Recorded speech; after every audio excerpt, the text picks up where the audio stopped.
All right.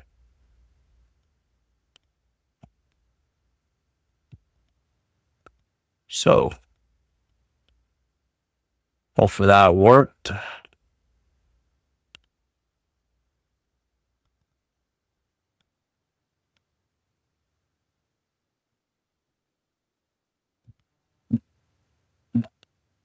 Hopefully that worked. Just making a coffee right now.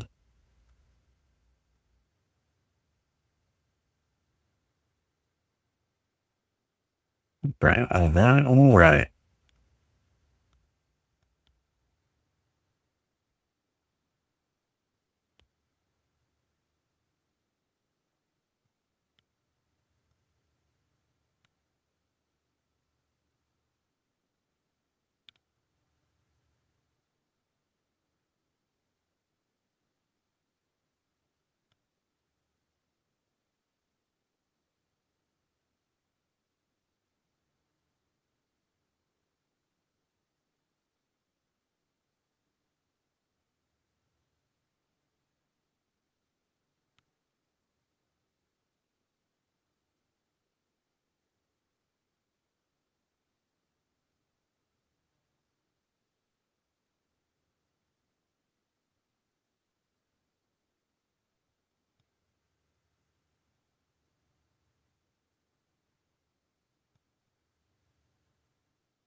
Oh, I think Joker was first. Gotta go make my coffee.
All right. All right.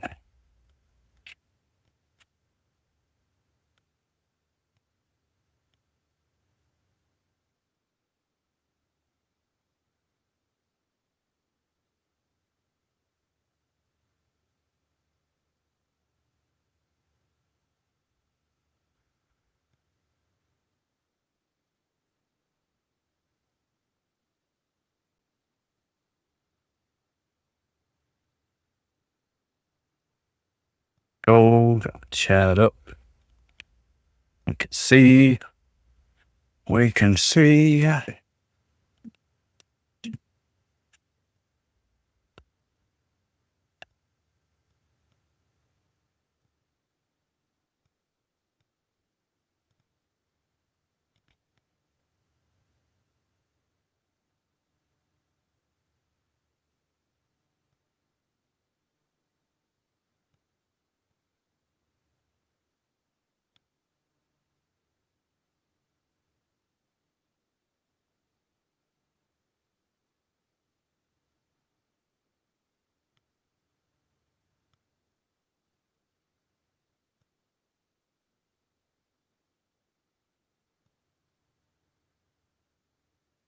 Laster. He's the lastest. What's up? How's it going? Just checking some things over. Peeking. There we go. Yeah. Just staring menacingly.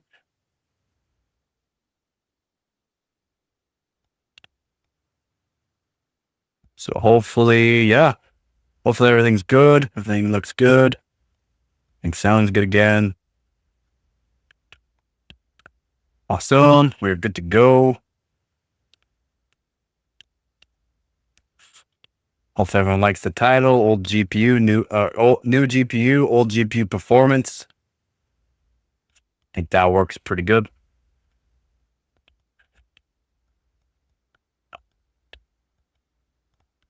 So I thought it worked pretty good. Just made coffee. It's good. It's good. Everything's good. Oh yeah. I hate it. I know that sounds good. Okay. Good.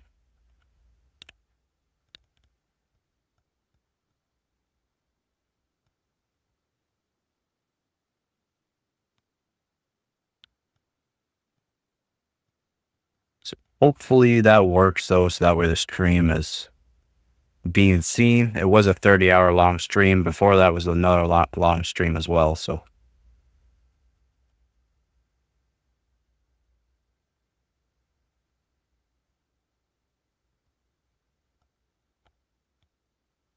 see, I don't even see myself in the live feed either though. It's true, these new GPUs are not impressive. No, they're not impressive at all. At all. They are not impressing. Counting NVIDIA to fumble, you think so?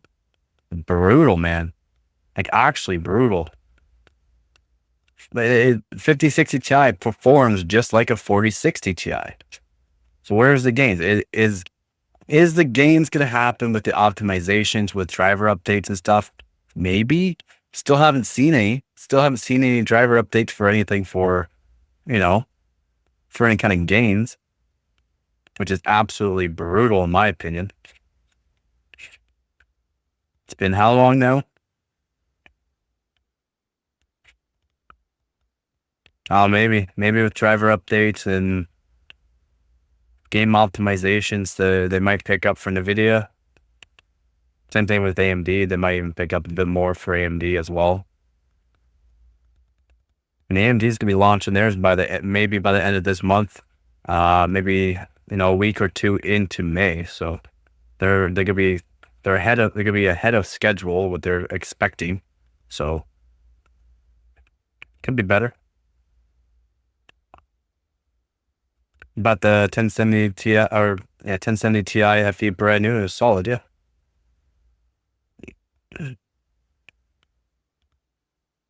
I hear you, man.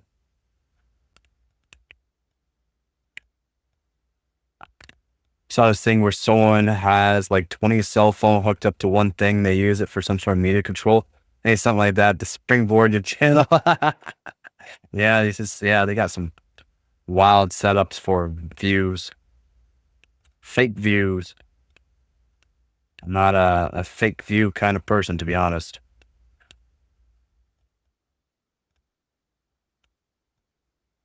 Don't see me doing that.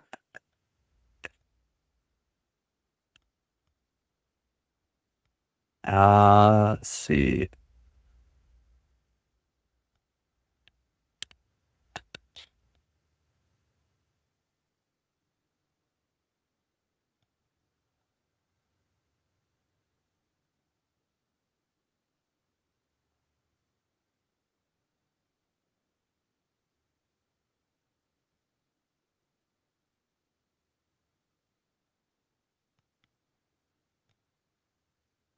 Good.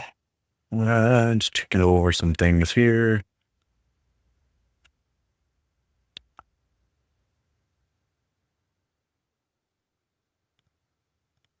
Gotta make some more videos though. That's what I gotta do. Make some new videos. Put them up and going.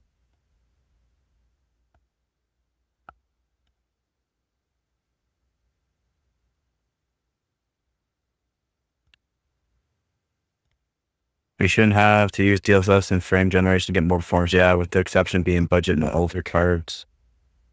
To help older cards, yeah, I agree on that. And man, while you're waiting for people to join, I mean, because I reset my PC, I didn't switch anything over. I should hook up a whole bunch of hard drives and delete a whole bunch of hard drives from my old videos, and probably old videos. I might be starting to delete old videos depending on, if people are going to be watching my old videos. If people aren't going to be watching my old videos, what's the point of having them still? But I deleted, like I wiped everything off my drive. Anything that had pre-recorded, I just wiped it. Just in case they were corrupted as well. I didn't check to see if the videos were actually corrupted, and they could have been. They could have been corrupted as well from the long record that I had.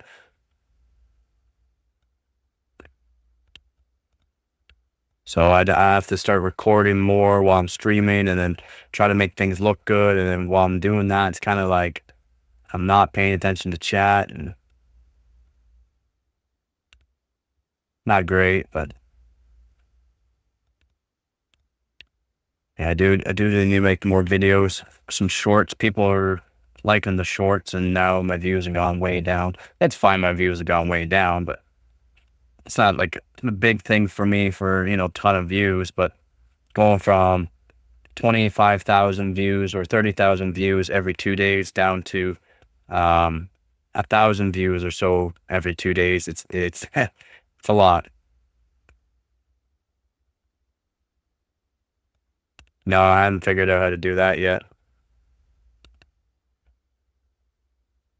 I mean, it probably wouldn't take me long to do that. But then if I do text to chat, you guys are going to hear it.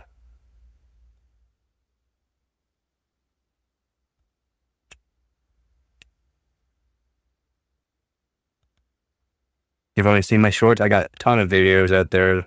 Depends on what you like, right? I try to do it for everyone, different kind of videos. Videos are like PC hardware talks, leaks. A lot of my leaks do good. And benchmarking on old systems, new systems, whole bunch of different GPU comparisons with it, different RAM kits, stuff like that. Amazon's cheapest CPU water block, Amazon's cheapest DDR5 RAM kit you can do, and overclocking that as well. And I'm a top overclocker in Canada, so I do overclocking. It's kind of cool when you hear it, actually. I mean, I could probably set that up. Probably wouldn't be too hard.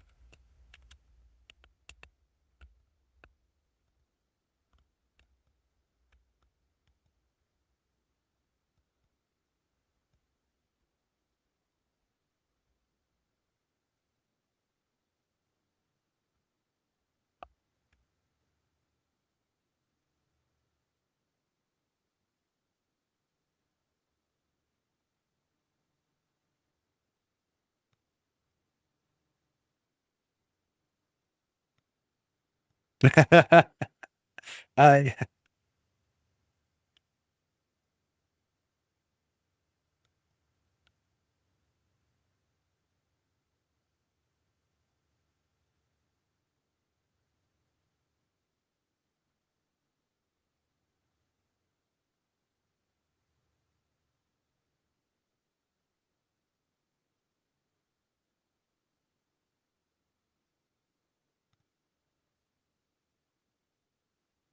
every day. Yep. Some streams are 12 to 14 hours long. The last stream was 30 hours. I did sleep, but then before that, I also streamed for a long time. Like it was, yeah, a lot. How's it going, Aaron? How's it going, man? How's it going? Gone through a whole bunch of things. Just restarted the stream. Yeah, I gone through a whole bunch of things. Did testing on the Peerless Assassin 120 SE and the Assassin 120 SE. Got to redo that for some reason. The smaller cooler did better, but I'll have to check to see why. But yeah, the smaller cooler did better. Again, it's like ground down the heat pipe all the way to the heat pipes. The heat pipes are ground down, so the thermal contacting is better technically. Makes sense.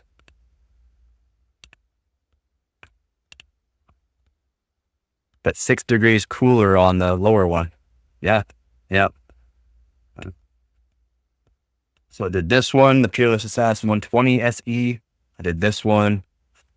Yeah, I did a single fan for this one and a single fan for the other one because the other one is a single fan. And to use the exact same fan, the exact same settings. And for some reason, the smaller one did better.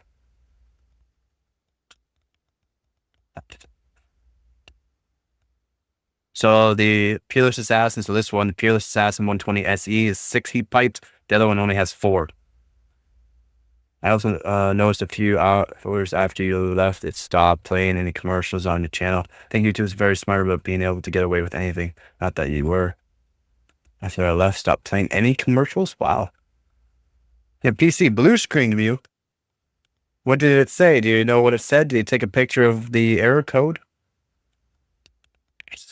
Knowing the error code lets you know whether it's CPU or RAM generally.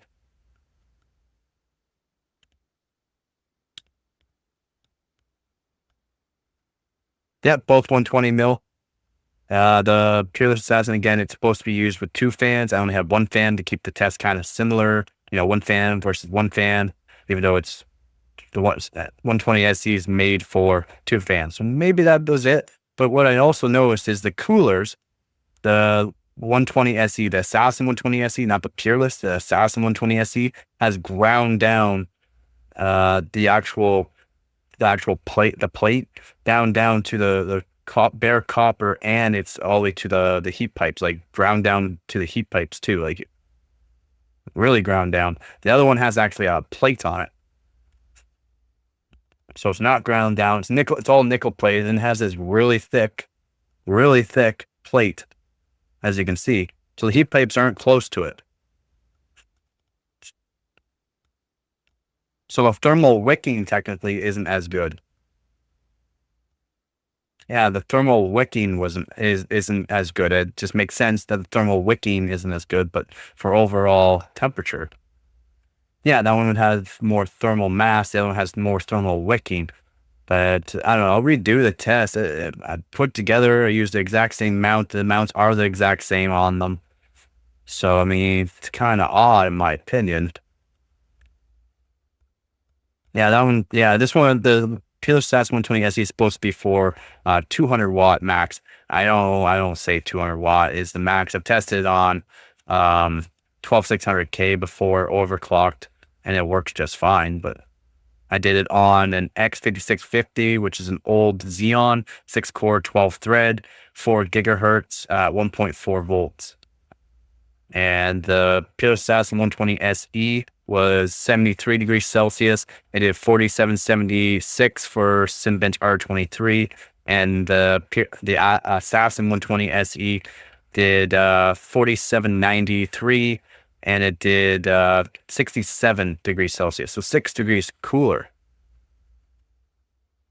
Now, wicking is actual, when load hits, it takes away the heat faster. So it doesn't, like if you put a load on something or it has load, it can take away the heat faster, basically. Thermal mass is how much heat can be transferred into that actual thing and then wicked away. So cooling plates on AIOs and stuff like that, and or like water coolers, it helps having a thinner cold plate that's closer to the fins for thermal wicking, and a thicker type cold plate is better for thermal mass, basically.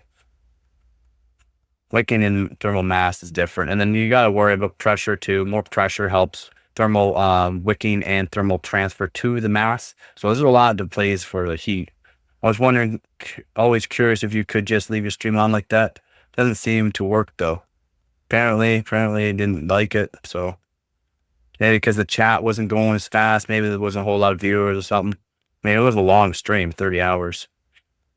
So the rate at which heat was removed from cold plate, yeah. So that would be the thickness from the actual fins to the actual die. So the fins to the die, which means thicker, colder plate is not as good for thermal wicking, but a thinner cold plate's better for thermal wicking because it's closer to the actual fins. That's what actually cools it to the die. You gotta think the height die to the cooler, not just it has IHS too with it as well. But thermal wicking in that way. That's why different thermal paste come in handy. That's why liquid metal comes like in handy in some ways, because different thermal wicking, thermal transfer, and each one has different kind of thermal wicking and thermal transfer. Less thermal paste basically to it. So that was a lapped CPU. It's both surfaces are really flat too, so that helps the actual transfer of the whole die area and IHS area, because that's thermal mass into that, which helps that as well. But it's the actual thermal wicking is from the actual fins that water's going through it, and or the heat pipes go to the actual die. It's not to the die, but closer to the die, the better. That's why I lap my CPUs, flattening them, make them nice and flat. And then the coolers, I generally lap them as well. Like generally the cold plate, I'll lap them just so that way it has a thinner cold plate, especially if it's a really thick cold plate on it. Thinning that down will help the thermal wicking, and just having a big surface area onto that for the thermal mass. Just helps for spikage on load. As soon as the load hits, and temperatures rise up really fast, you want it to wick away quick, and you want to be able to transfer into the cold plate. Should probably go over that too. I could show people like that kind of thing. They probably just call it wicking because it's actually two process, convection and conduction. Yep.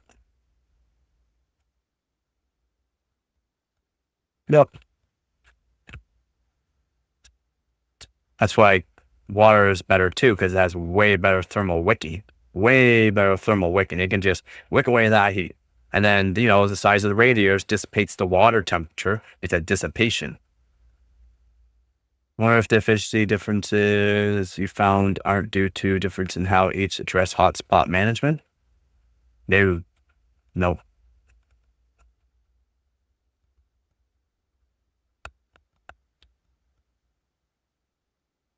Nope.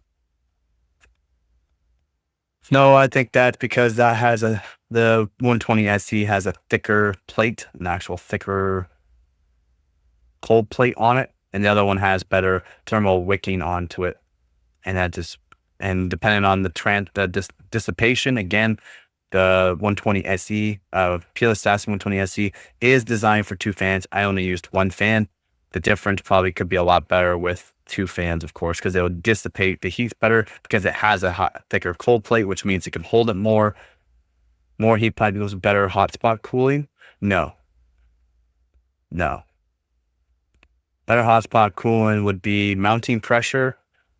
Like the actual mounting pressure can help hotspots, and or the actual, most CPUs are soldered nowadays. The solder's good.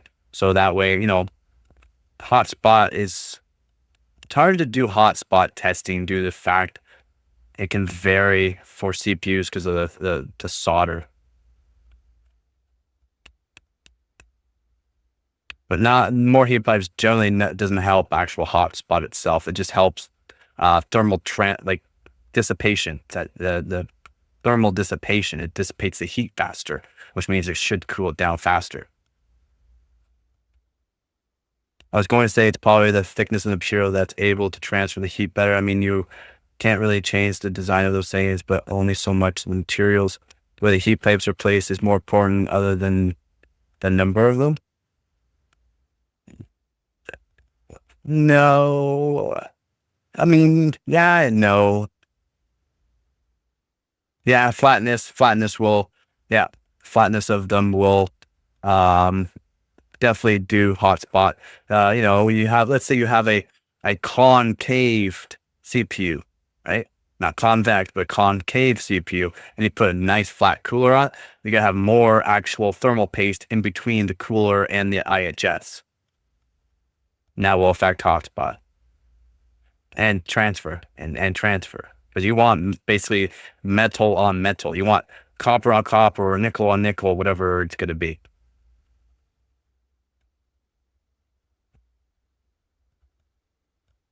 That would be thermal mass. More heat pipes, thermal mass, more heat pipes, more heat dissipation. But again, the height, clean this one up, the height, put my rag.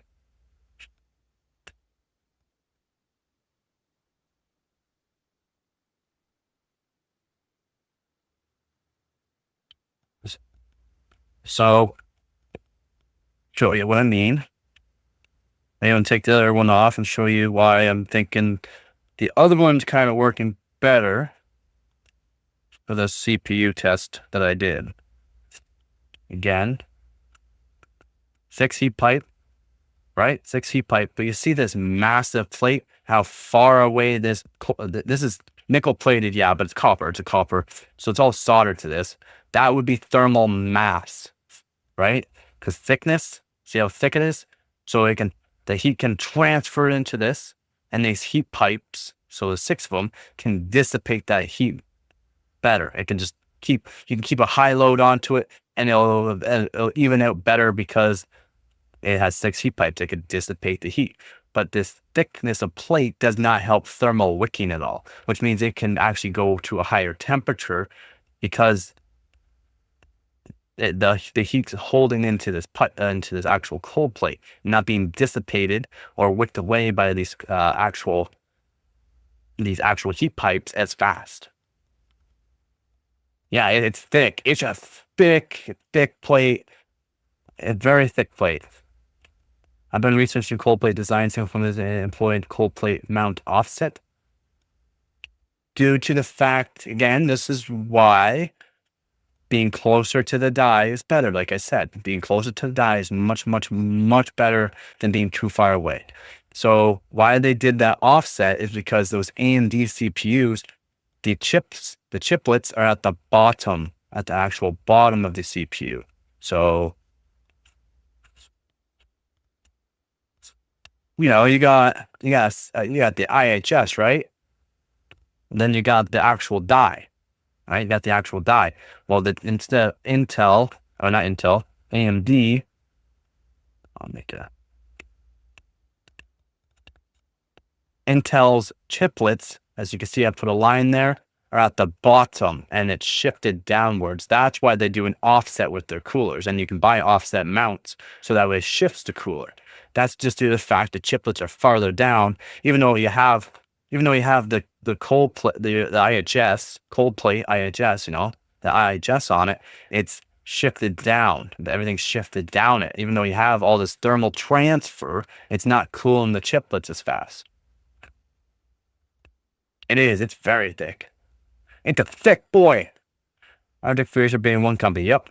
And it's very smart that they did that. Very smart. Helps people, you know, that's customer satisfaction right there, man. And you can also get mounts for, you know, different air coolers and AIOs and whatever. You can get different mounting kits for the next generation. If you like call them up or whatever, send them an email, say, I bought this here. There's a new generation of whatnot coming out. Can I get a mounting kit? They'll sometimes send you the mounting kit for free, like a free mounting kit, because you bought their product, which is another customer satisfaction. It's probably so thick because of the way they're manufactured. It's soldered together so they can make it much thinner. It's not thin. I'll grab the other one.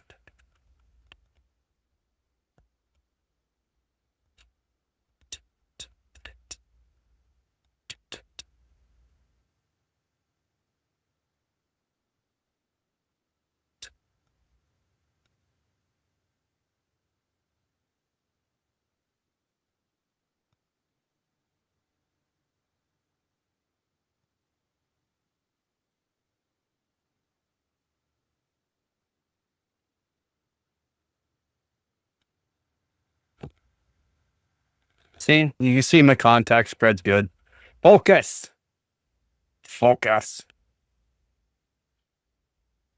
See, my contact's really good, right?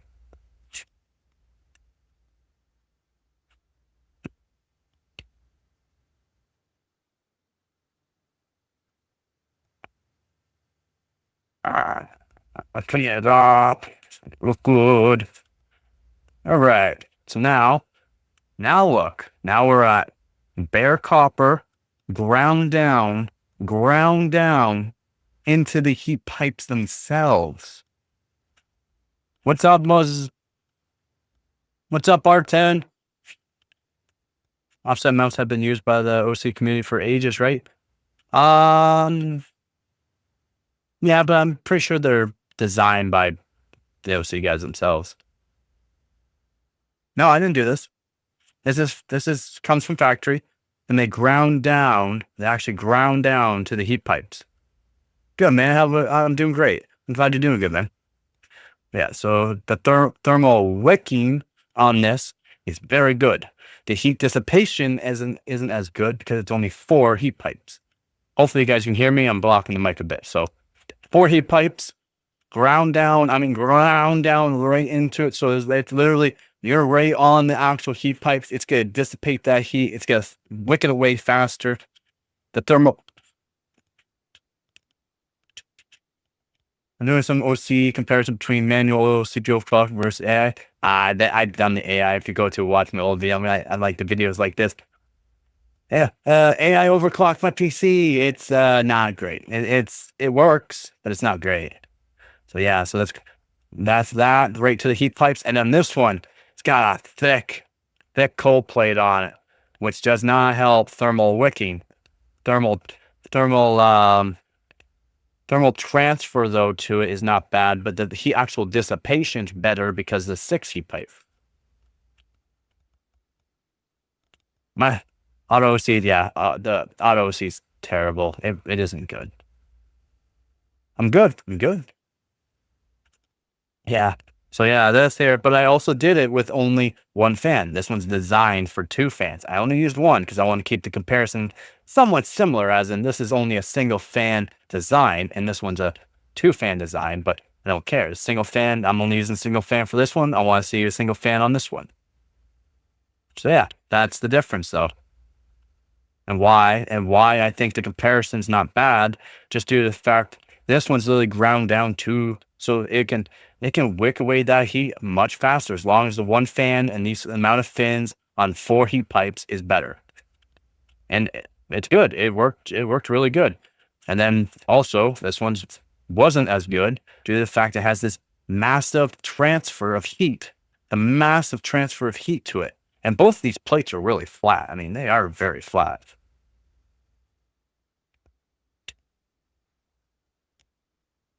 Very flat. I mean, very, very flat.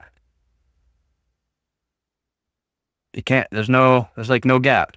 Same thing with the one that's nickel plate, which I actually thought was insane about the nickel plate. The nickel plate's generally, like, I'm trying to twist it a bit too. It's that flat. It's flat. And generally the nickel plating ones are not as flat. They're flat. So yeah, that was a pretty weird test after seeing the 6 degree temperature difference. 6 degrees. And again, that would just be to the fact that this cold plate has to heat up more for the heat dissipation, right? So maybe on a different CPU it would do differently. I don't know. I'll have to do more testing on that. But you would think this one would do better than this one. It didn't.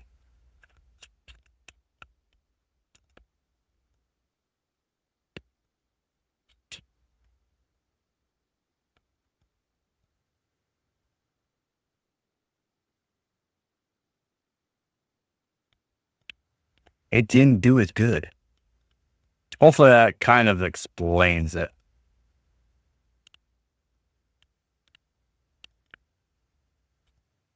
Thermal wicking and thermal transfer.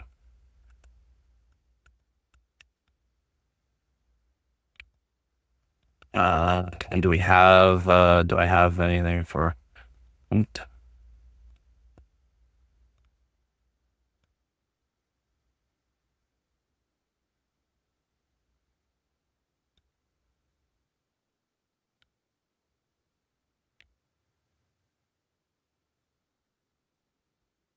I don't want to search it. I want to see if I have it.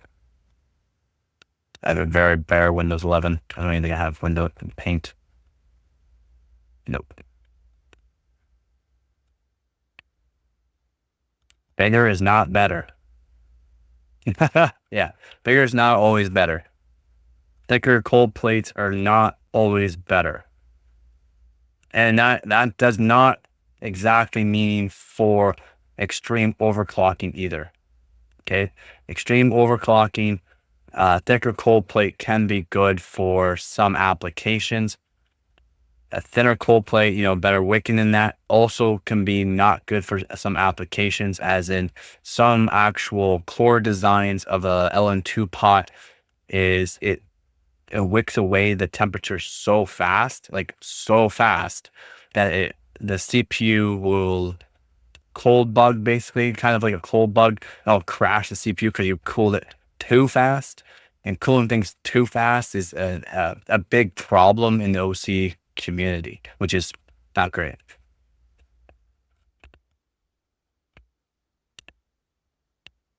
Uh,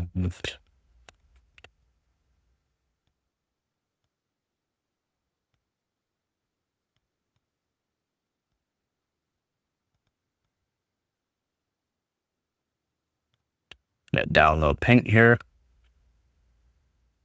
Download Paint.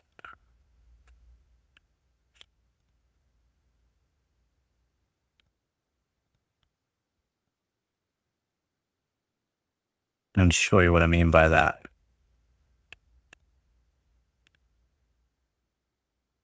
What is, you just use more paste to get a better surface contact? No. For better surface contact, you want to have a flat surface with a flat surface matching. And that's for the actual like thermal transfer. And then lapping them will make it so that way thermal wicking, as in, as long as you can get the die, the CPU die or GPU die is close. That's why GPUs too are, they're literally die, like the die is touching the actual cooler itself. But since we have CPUs that have an IHS, we have a distance between the actual die. That's why direct die cooling is so much better, because it's a quicker wicking, and to the different cold plates that are designed, its thermal transfer and thermal wicking is way better. Yeah, GPUs are direct die. Yeah, and the older GPUs, there's older GPUs that are not direct die.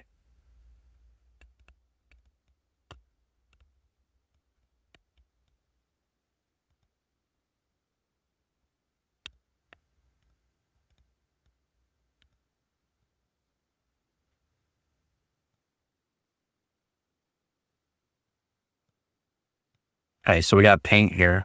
Hopefully everyone can see this just fine. I'll go over here a bit.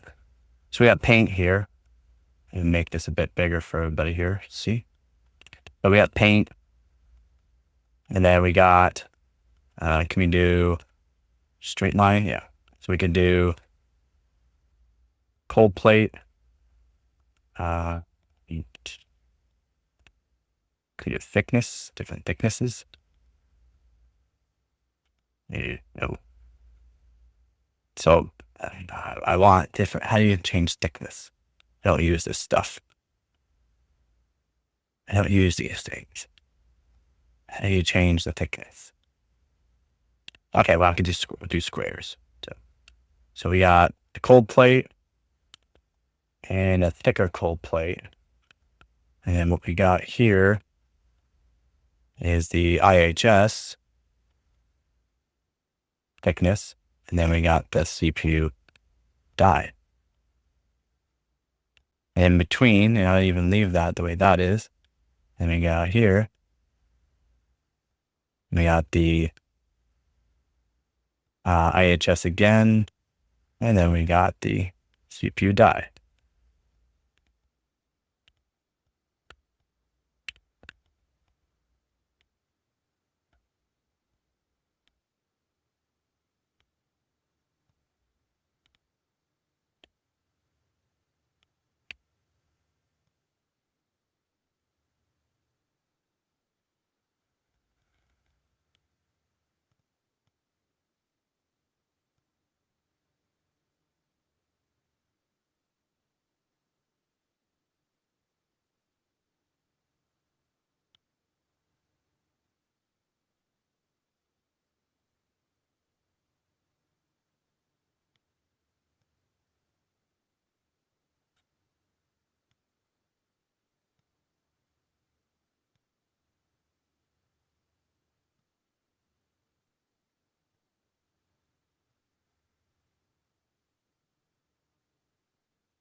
That's how I wanted.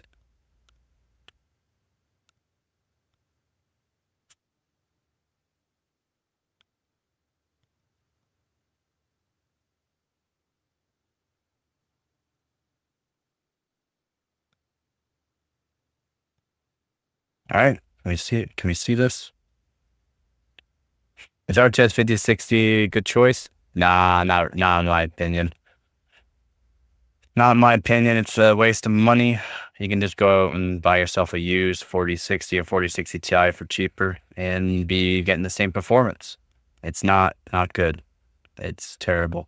It's actually terrible. Can we see this though? 240 XL. Can we all see this though? Hopefully.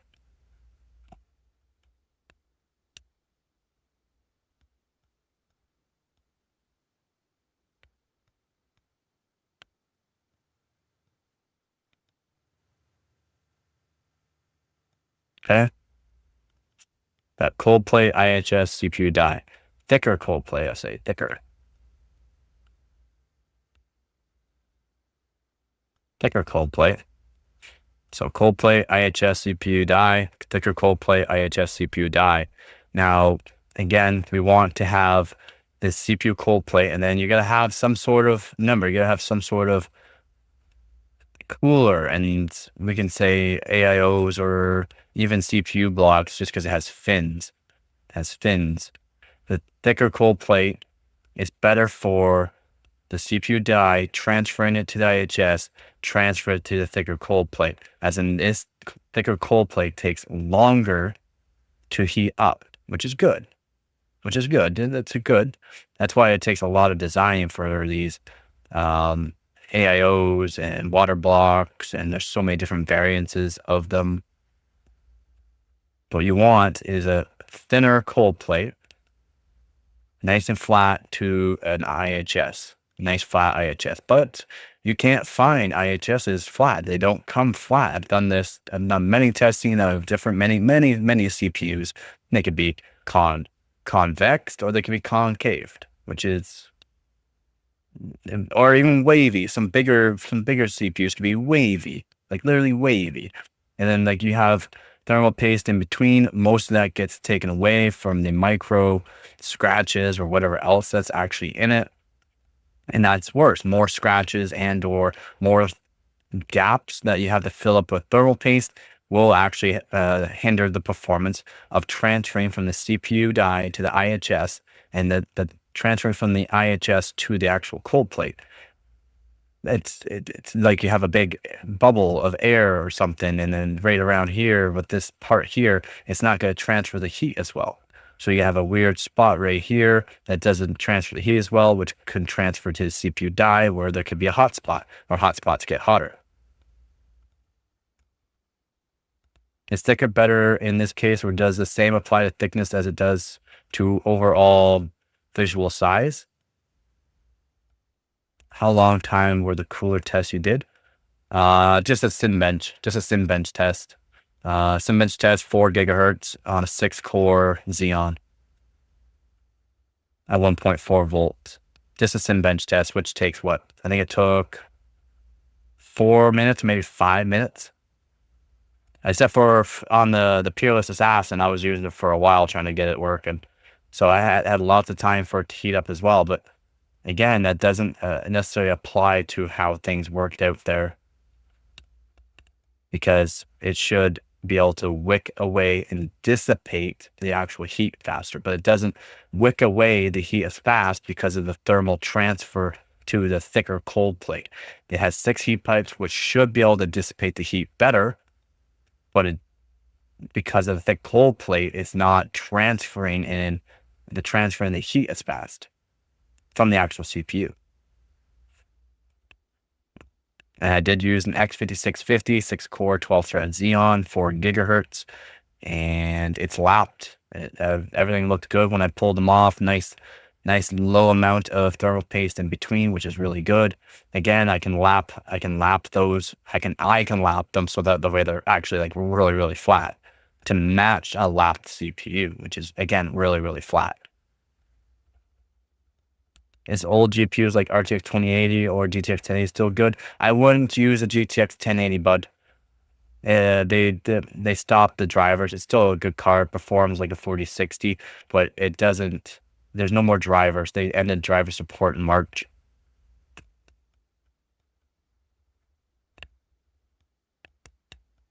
If you would like, I can do another. But I mean, I did some testing with the 120, the Assassin 120, not the Peerless Assassin, the smaller one, and it was warm. It was warm before I started the test too, which just means that the thermal wicking was really good on it. It just doesn't have as high of a dissipation, which means it could be technically a better cooler if it was a 6 heat pipe as well. There's a lot that goes into play with thermal transfer though. So what we want is, again, not just the cold plate itself to be thinner. It could technically be a nice thick plate, but the thermal transfer itself, like the actual fins in that, come into play for surface area. The better surface area on the fins, or the surface area in R, means for the air cooler is more heat pipes, because it can transfer the heat away from the actual die or the actual cold plate in this instance. The thicker cold plate, as in these heat pipes can transfer from this cold plate that's soaking in. Remember, it soaks in, but it's not wicking away the heat as fast because it's thicker. And wicking away from the CPU die is what we're talking about, not wicking away from the cold plate.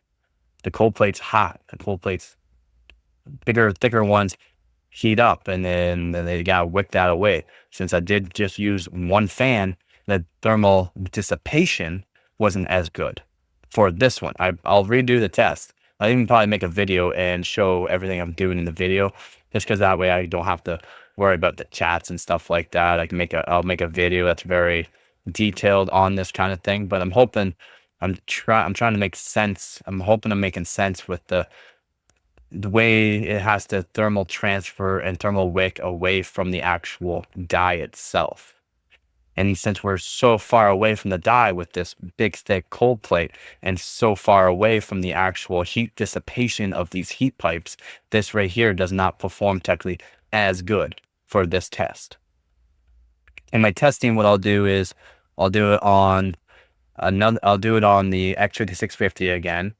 I can even do it on another Xeon if you want, just because it's a big IHS onto it. So it's big onto that. And it actually, the whole cold plate gets covered, or the IHS gets all covered by the actual cold plate. And then we'll go after this one, where it actually does kind of the same, but the IHS doesn't get fully covered by the cold plate, which the cold plate for this one is literally the heat pipes, and then it has this weird block here, but it's more or less the heat pipes don't cover the whole thing, but cover right above the CPU, covers the whole CPU die, but doesn't cover the whole actual, no, it doesn't actually cover the whole actual IHS. So I'll redo that. I'll redo it, make a really good detailed video on that. Do you know anything about the manufacturing of these? What part of the manufacturing? They're fairly simple to make. You can make your own. It's just they're not going to be as good because of the way they put the fins onto this as well. And then, like, it's very, very simple. I mean, they're just heat pipe. This one's super simple. Just heat pipes. And then they ground them down. And this right here would be machined. So this right here would just be in a holder that holds it nice and flat. Well, a machine goes, and there you go, nice and flat. And it's not going to penetrate the actual heat pipes. Just, well, I mean, I can't believe that's what it is. It's literally in the heat pipes. A certain kind of metal. I'm not sure if it's, I think pretty sure other companies use a whole bunch of different kind of metals. It's just some sort of metal that when it heats up, well,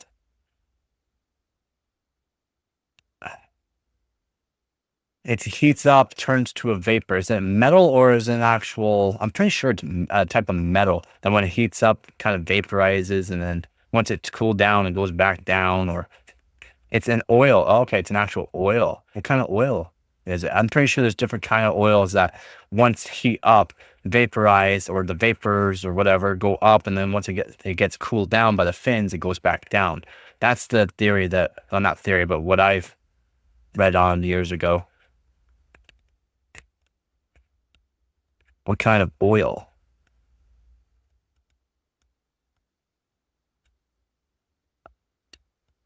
It's oil. That's what I was trying to explain to you earlier, is about the manufacturing process. Just, yeah, and that's not what, maybe the same kind they make them fish tanks OCs with? No, no, no, no, no, that's mineral oil. That's mineral oil.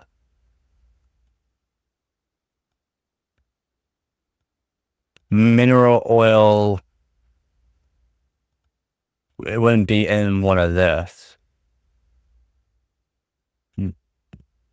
No, because it has to be some sort of oil that literally will heat up, vaporize, and or yeah, but basically it have to vaporize and then get cooled by the heat pipes.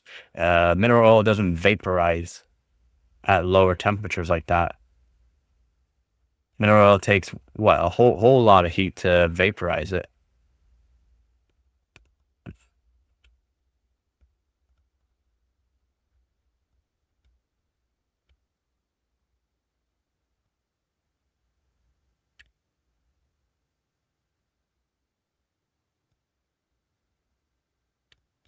What information can I use? I'm pretty sure there's different kind of.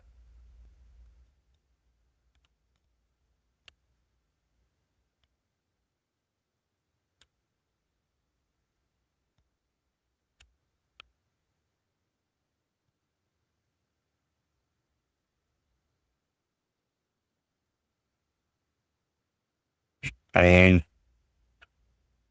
some of them are saying water, some have water in it.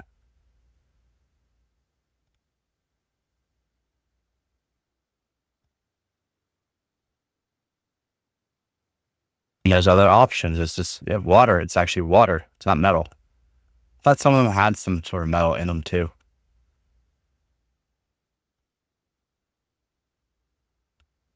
It's some sort of working fluid. Pure water is one.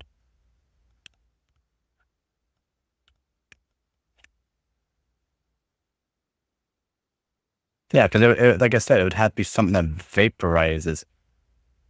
So, I mean, you can also, I mean, I'm pretty sure they used a low melting, like, basically, I'm pretty sure it's, what's it called? Not mercury, something like mercury. I'm pretty sure they used them in some other, like older, I'm not saying the newer ones now.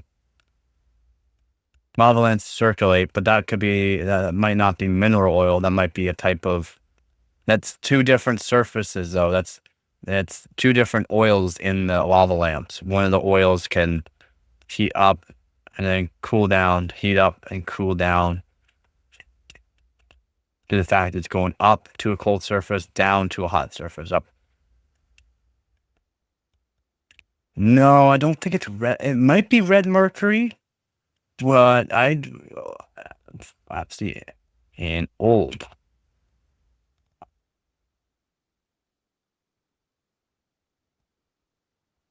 Nah, this is water.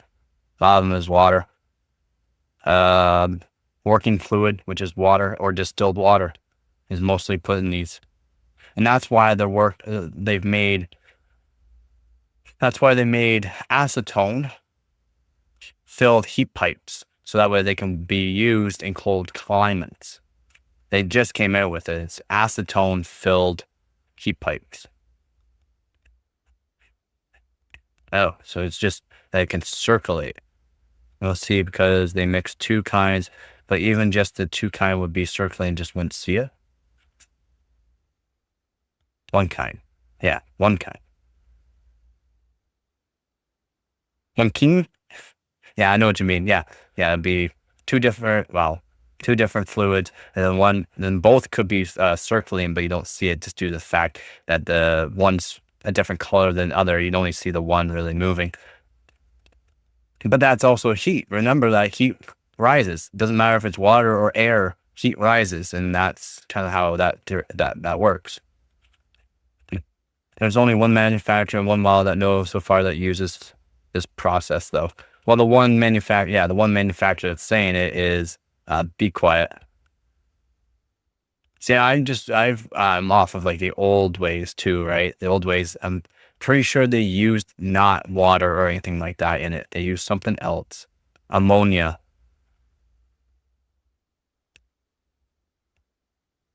Was it ammonia? Nah.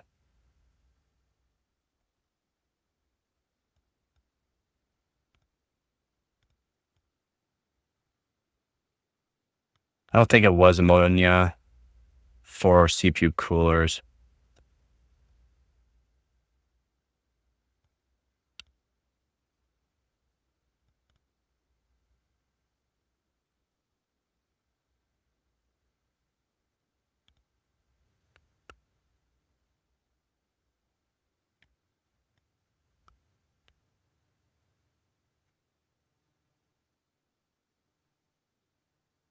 I wonder what they use in the old ones. Not ammonia. It might be ammonia. Some places are saying ammonia, but it's odd. Very odd. Yeah, it's distilled water, apparently. Most of them are, well, some manufacturers use distilled water. I thought some manufacturers, again, used a type of actual like liquid metal that has a very low melting point. But no.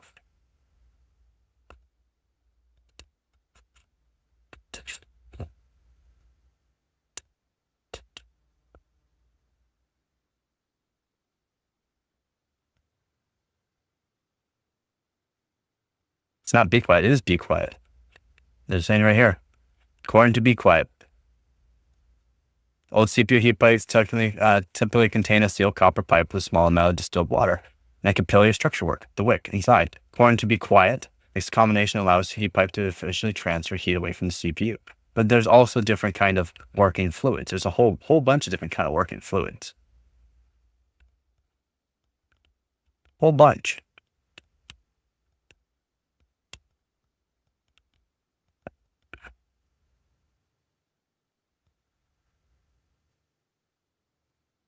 Yeah, but I'm pretty sure other companies use a lot different kind of mixtures. It's not water. I'm pretty sure other companies use something different. I wouldn't get a new GPU right now. Maybe depending on what GPU you're using, but no, I wouldn't be getting a new GPU for any reason.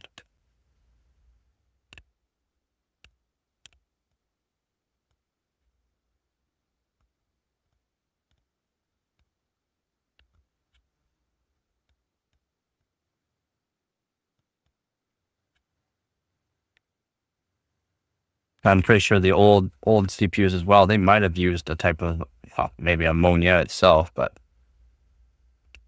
have to deep dive into that one. Maybe go back into old forums, see what they are saying about it. It's also why you shouldn't be using anything with a heat pipe into extreme cold temperatures because they could blow. Vacuum. It's under vacuum. So that way, when there's heat applied to it, it doesn't actually explode. It's under a vacuum.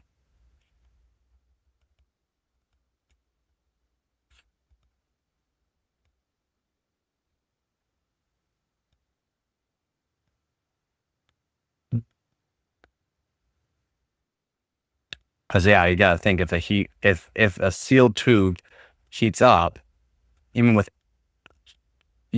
negative pressure, so you're sucking all the air out of it.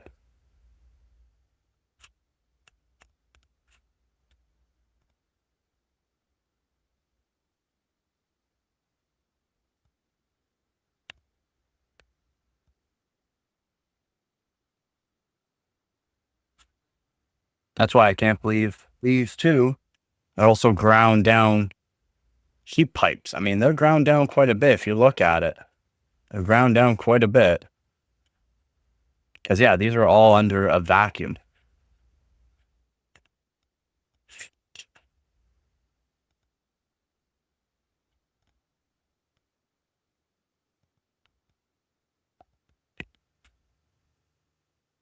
It's also one way they help stabilize thermal pastes.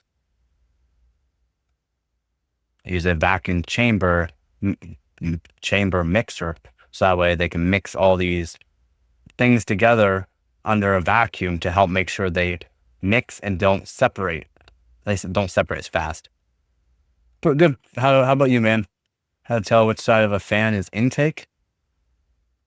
Fan is intake?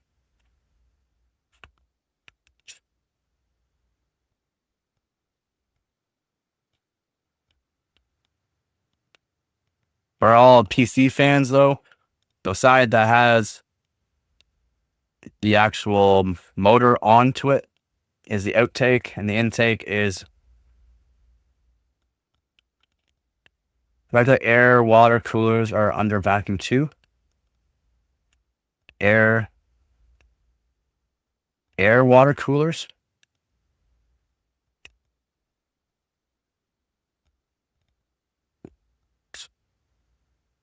Yep, this one does. This Noctua does. It will stop. Arrows. Oh, loops? No. Wow. I don't believe so. Not that I know of.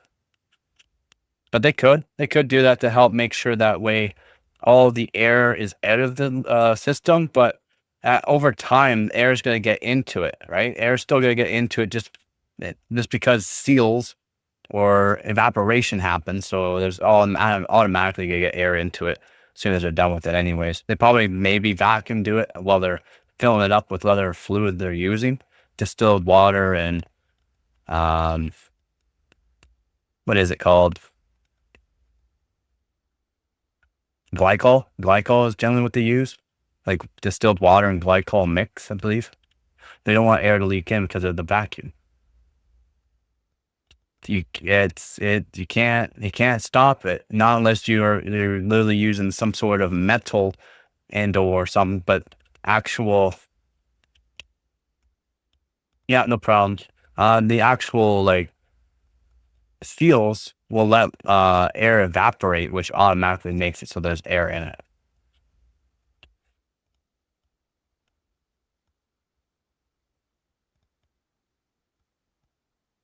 Yeah, seals are good for water because water is a thicker type, right? It's thicker, so water won't leak. He'll find a way, yeah. But like, let's say you make like a completely metal case in that and you weld it, perfectly weld it, it can hold that water just fine, right? They'll actually hold it all inside. But seals themselves, I don't have any seals around here, can let water, or not water out, but actual like evaporation of the water as well and air in. That's why you see AOs with you shake it and you can hear the water. And a brand new one, generally you shake it and you don't hear any water because it's filled all the way up. All the way up is better. And I do believe they do under vacuum. They film under vacuum. So that way it pulls all the air out of any bubbles or the glycol, the water that they add in. Yeah, and they use O-rings. Generally, there's common types are EPDM. There's a whole bunch of different kinds. And then you got these actual fittings themselves where they're double O-rings. So you got an O-ring where you put the actual piece. Then you got the other O-ring for around it afterwards. So when you tighten them together, it's double O-ring sealed. That does not mean it doesn't still, you still lose water due to evaporation. You can't stop it.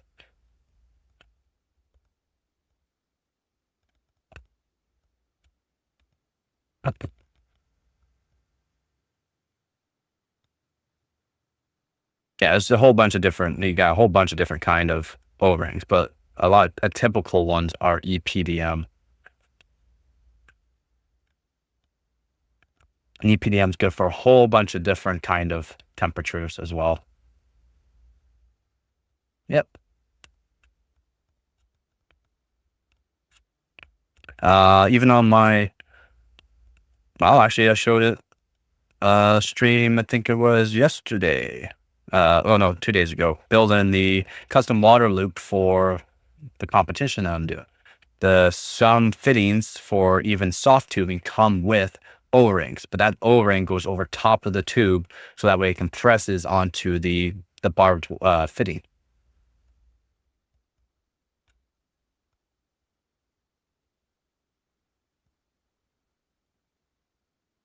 For how long would an AIO Galahad 360 last for? Depends. The AIOs and like say D5 pumps, more or less like AIOs though, but motors, water motors themselves have a bearing. The bearing is ceramic and sheet. While there's no lubrication for these motors, it uses the water or whatever mixture you're using, which is like a water glycol mix, is the actual, actual coolant and or lubrication for it. So it depends on how hot this water's getting and how fast the pump speed is. All depends on that. But generally I say 2 to 5 years for AIOs max. Then you have to make sure it has a fill port on the actual thing too. I've shown it with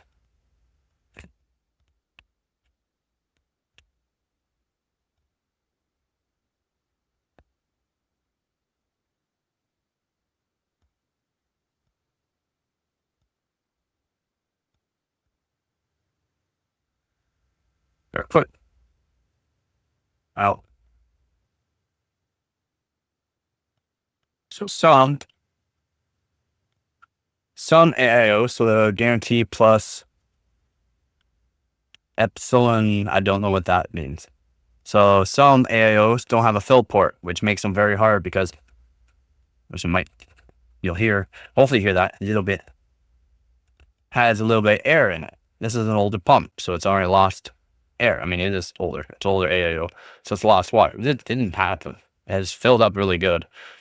But some of them here, so here has a weird fill port, like a rubber tipped. You can get now AIOs with, like, you can unscrew a spot for the fill port, but unscrewing it also avoids your warranty. Oh, I've never heard that math joke before.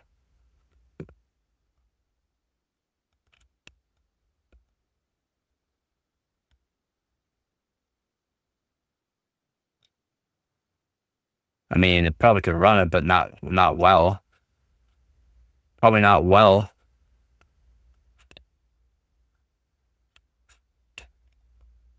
Don't know if you've been updated, but street price here for 419, the 8GB version of, yep. I've already gone through it all this morning. Gone through it this morning. Yep, over 500, yep. $600 for some AIBs. $600 for a 50, 60, 16GB from different AIBs, yep. Zotac makes one of the cheapest 16GB that I found. Yep, and my radiator is installed above the pump, so no bubbles should be no issue. Yep, you still lose water, right? You still lose water after time, so. But yeah, best way to do it is have the radiator installed above, so that way there's no bubbles.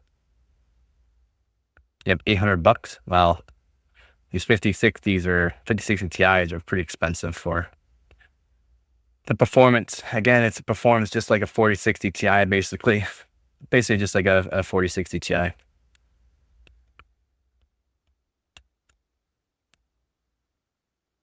Gone through it this morning, and yeah, not great, not great at all. I just bought a 280mm Be Quiet Pure Loop AIO yesterday. It has a fill port. That's what you want to look for with AIOs. As long as you're not, keep the water temperature too high with a high RPM pump speed, the ceramic bearing. It's not really the ceramic that wears out. It's the actual tip, the actual propeller tip. And maybe one of these I'll take apart one of my AOs and show you guys what I mean by that. The actual tip is generally metal, and then the actual seating spot of it is ceramic, and the metal will wear out. It's generally metal. At least from all the AOs I've taken apart over the years. I mean, I've taken apart a lot. GPU AOs and CPU. 800 get a 9070 XT. I mean, that's if you have $800 for a GPU, then I'd get a 9070 XT. Yes, 100%. Or if it's yeah, exactly. If you can get lucky. The cheapest one I've seen lately is 830. Jeez. And you guys are talking US prices. They're $1,200 Canadian here. $1,200 and up. A little too expensive.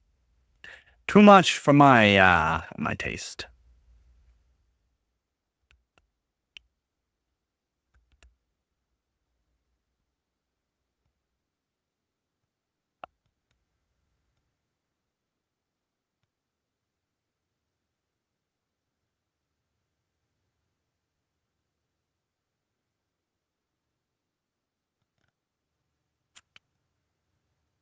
Canadian pesos.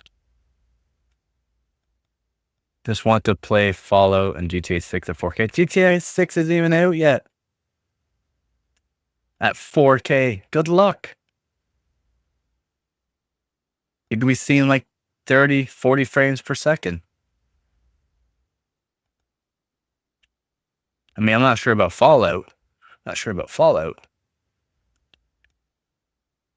I'm not sure what kind of frames you're looking for. If you're just looking for maybe getting 60 frames per second, then yeah, I guess it'd be all right.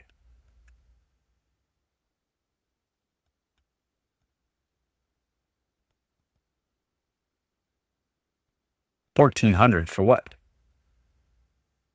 Frames per second? Good luck.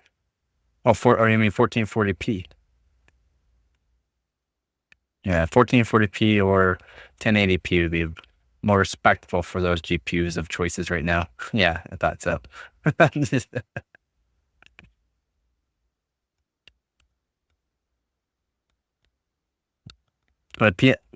know if PS5 would be good enough for a GTA 6.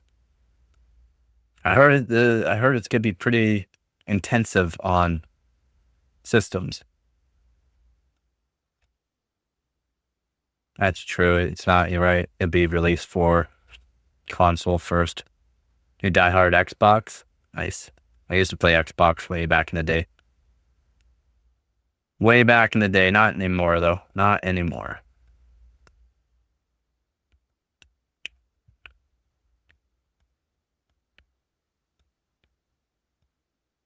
You have the PC pass? Yeah.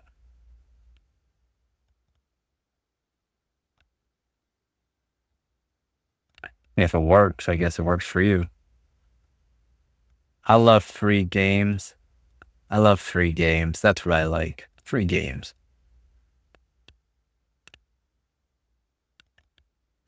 Free games is where it's at.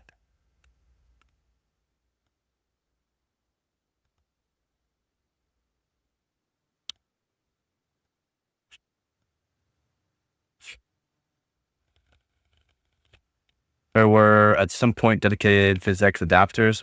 Would you expect dedicated AI adapters to pure cellular review gaming with LLM-driven characters? Well, maybe. I mean, that's a maybe. I don't know. I'm not in the AI world, really. It's not free. You still pay $15. But I didn't think it was free. That's why I'm saying I like free games, free everything. They spend the money on the hardware and then free games. They want to make their money $100 a copy. If they release it on PC, that thing will be cracked and torrented inside of. Yeah, true. Guess you got a point there. I forgot about doing all that kind of stuff. Do people still do that? That's insane. It's got a point. Yeah, a point. $100 a copy. Is that what you're saying there? They're GTA 6 is $100 a copy? Is that what they're pricing it as? Whenever it comes out? $100 a copy. I want my day one glitch money. I don't know what schedule 1 is, but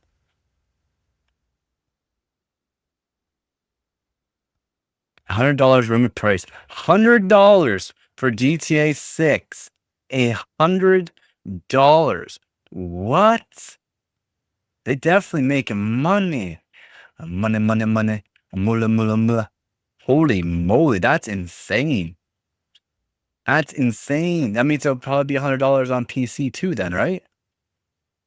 Schedule 1 is a really popular indie game, one Steam that sells for $20. I mean, $20 isn't half bad.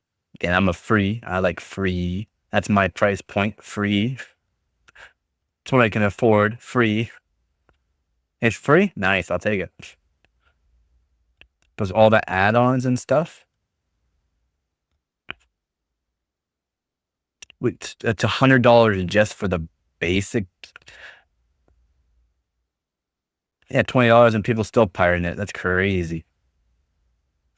That's crazy. Why? I mean, I guess inflation, dude. My country butter is twice as expensive. Yeah, same here, man. Same here. Canada is super expensive. Canada is super expensive. I basically live off of rice and bread, and it still costs me hundreds a month.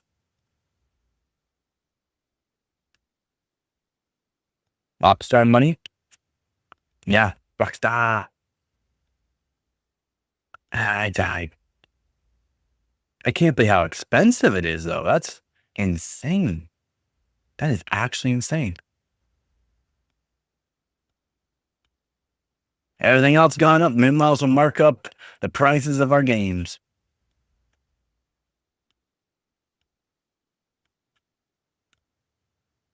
Make some beans and a diet for protein.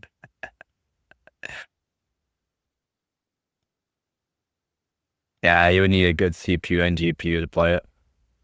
I wonder how much RAM it's going to consume, though. You might need a bunch of RAM, not 32 gigs, maybe more, to play it proper. Have to do some testing if I ever can afford it. Development cost in GTA 6 is a rumored to be $2 billion development cost? There's no way. $2 billion to develop GTA 6. You're joking.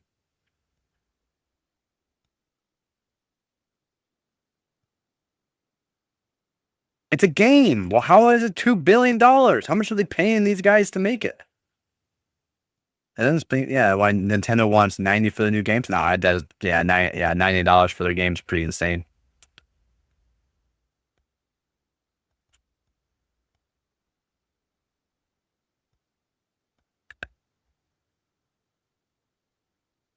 I guess, yeah, they do all that too, don't they? But I mean, $2 billion to make a game? That doesn't seem right. That seems like it's a little marked up. Oh yeah, that's true. I've seen the news clip or read it somewhere. It's a lot of the countries are worse. Yeah. I mean, that'd be a really small country.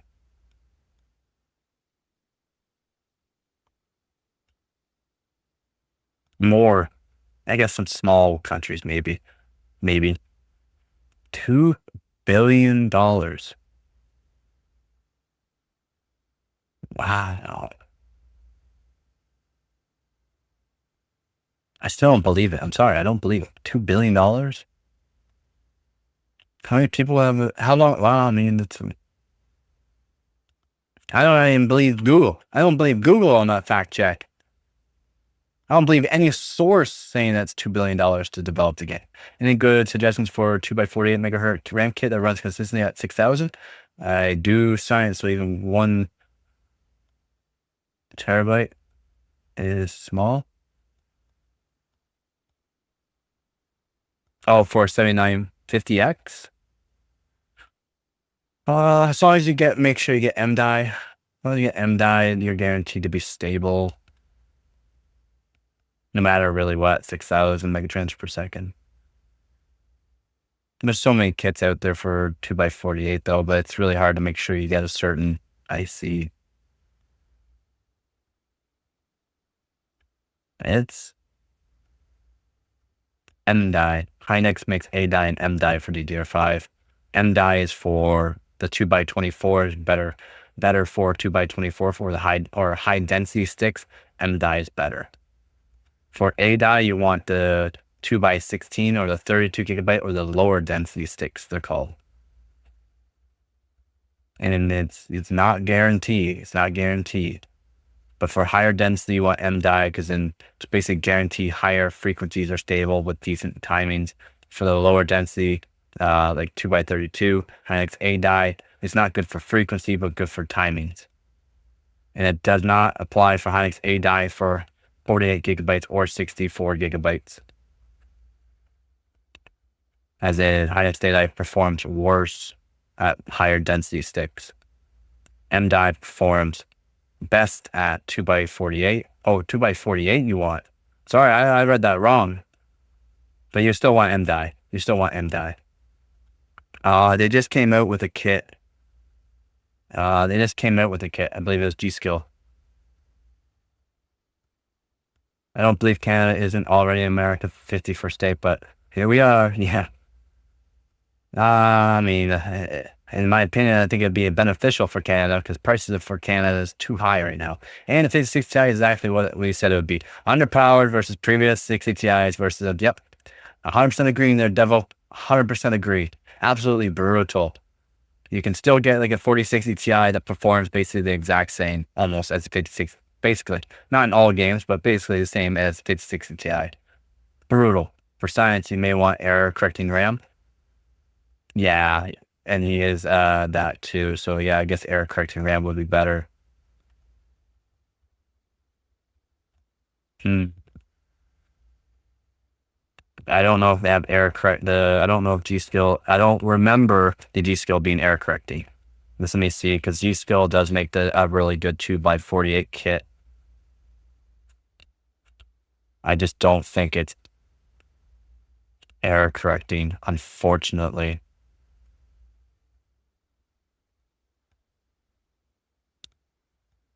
Unfortunately, we'll see though. Intel. It's all Intel.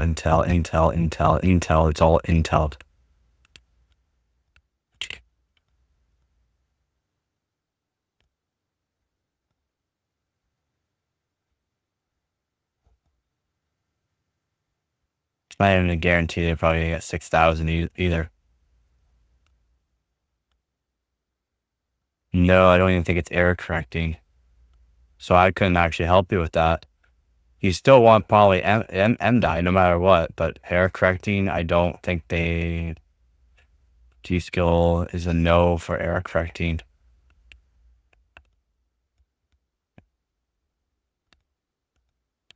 G-Skill, what that G-Skill kit that I went over is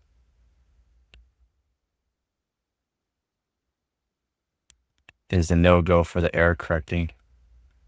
I think a 2 terabyte RAM server in my institute just ran out of RAM, sucked up program.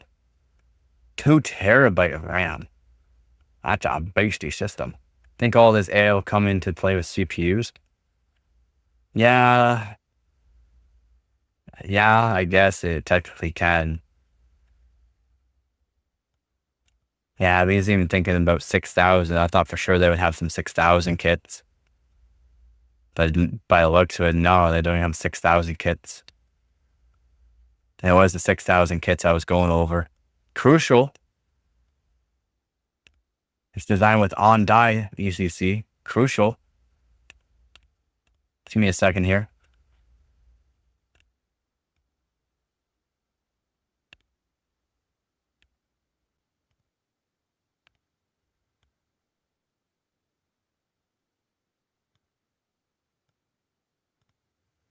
Crucial makes a 96 gig kit. 5,600 though. Not 6,000. 5,600.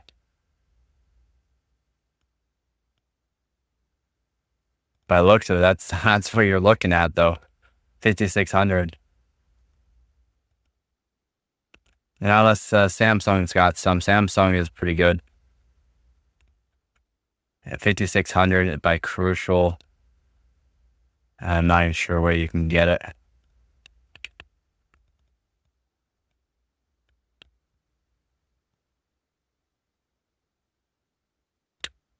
Yeah, it's Crucial. It's literally Crucial.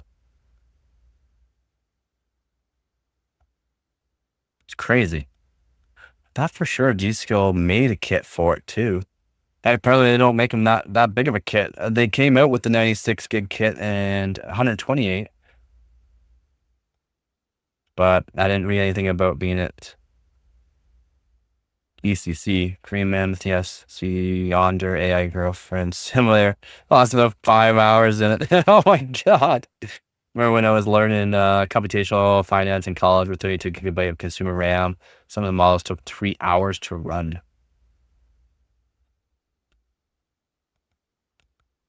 Be a lot faster now, I guess. Be a lot faster now.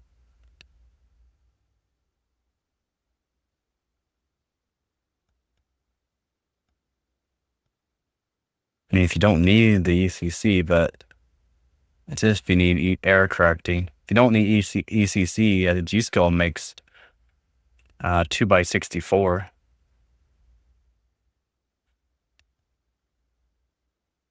Yeah, the only spot I can see, maybe this Kingston, but a lot of searches for the best thing is literally, I don't know, Kingston, 6400 megahertz, CL32, 1.4 volt unbuffered and on-die ECC. Kingston. That kit's running is $600 Canadian.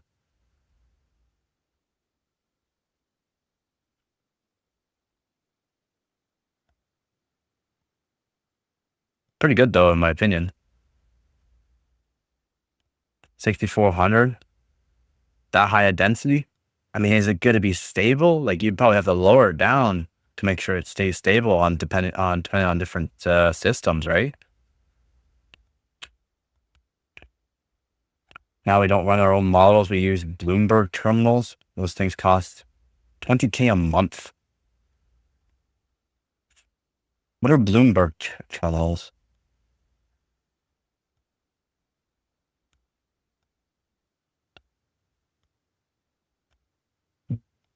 Yeah, so Crucial and Kingston by the looks of it make decent ECC. What's up, Ron? It's up.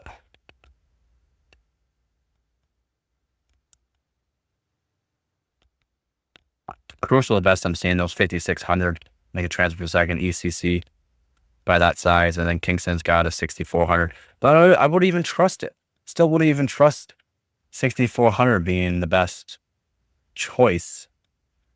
That high density. It's like, is it going to work? Is it going to work for a long time? What temperatures is it going to work at? How long are you going to be running these scenarios?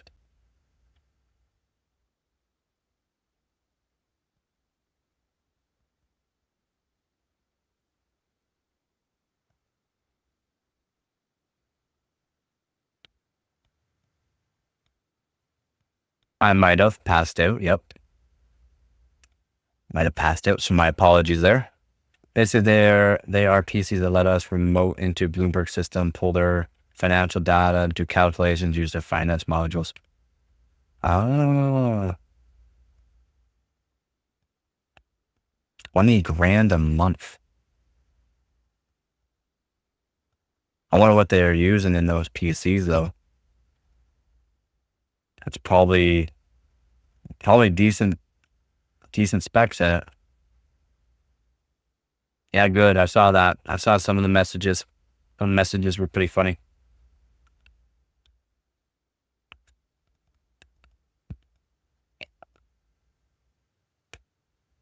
They're basically just like Dell Optiplexes.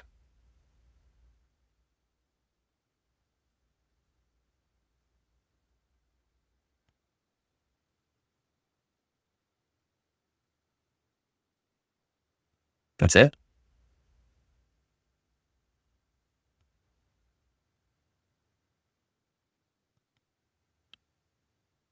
That makes more sense. So it literally just makes it so that way there's a line into the PCs that you're getting all the information from, and all those PCs do all the work, and it just gets relayed. It's just a relay PC, so it relays all the information back. 5060 Ti reviews are very underwhelming. I know, I went over it. Very, very sad, very disappointing. 4060 Ti basically matches the 5060, so what's the point of even upgrading? Brute. Oh. Then I checked around places that might have them, and there's only a couple places that have them, and they only have a couple in stock, and every other place is sold out. They're sold out. But I haven't watched my last because I want to stream more. All right.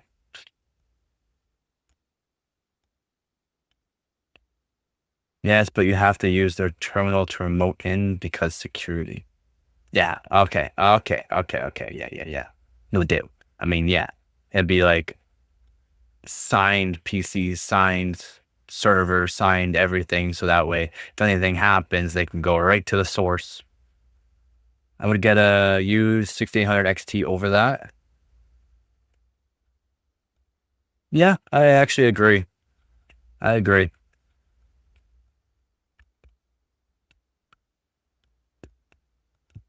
It's not impressive.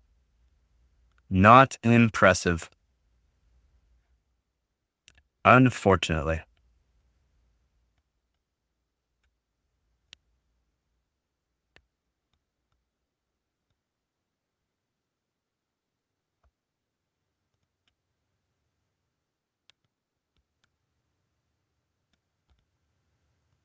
Probably cheaper too.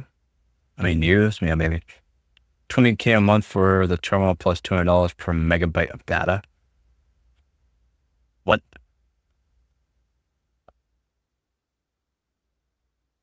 It's insane. Went from i7 4790 and 1060 to a 1270K and 38 weeks. It's quite a bit better, he says. Quite a bit better. That's a huge uplift. He says quite a bit better.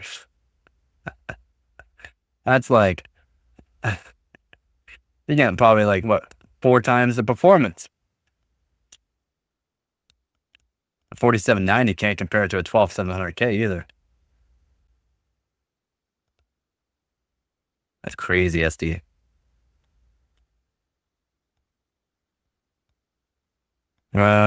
Please for fun, make a 1K PC build in ChatGPT and roast it. And ChatGPT. I guess I could try that, yeah.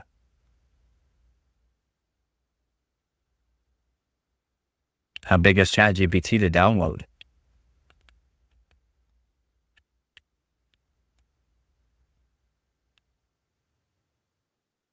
Let's see. Oh, I downloaded that. It was fast. It's not big. It's not big at all.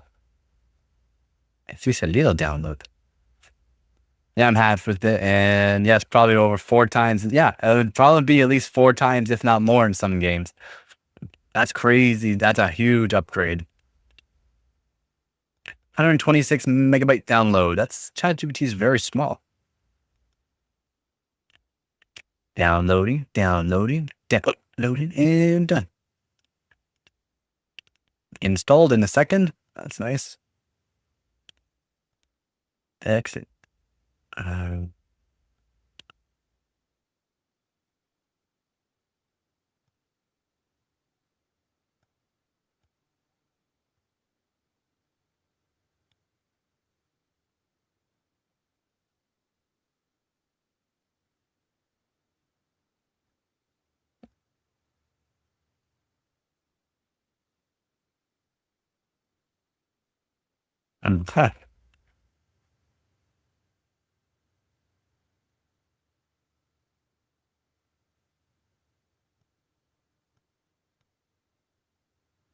Have you seen the proposed tech laws for US?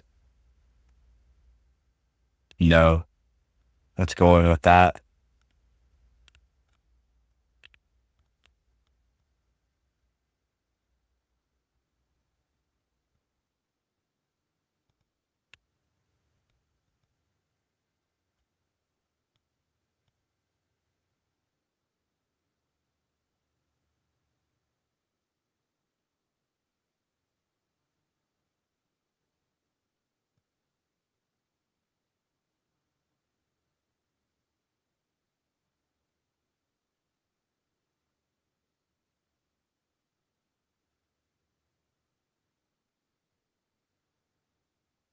I don't know if I could roast it, man. I don't even know if I could roast it. Hold on, I'll show this. I don't think I can even roast this.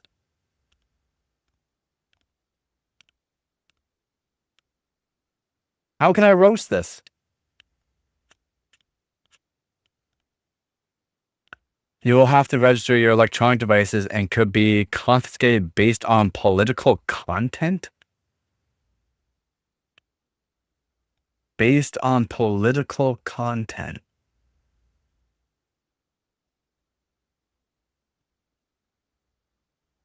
Like what kind of political content? So it's saying CPU Ryzen 5 7600X. It's kind of what I say. I agree with it. GPU Radeon RX 6750 XT performs better than 4060 Ti for 330. Motherboard is an MSI B650M Pro. Out of these, true prices though too. 120 RAM, 6. Oh, I can roast it. I can roast it. 16 gigabytes of DDR5. There's the problem. There's the problem. Storage 1 terabyte. Crucial P5. Can you get for 65? I don't know.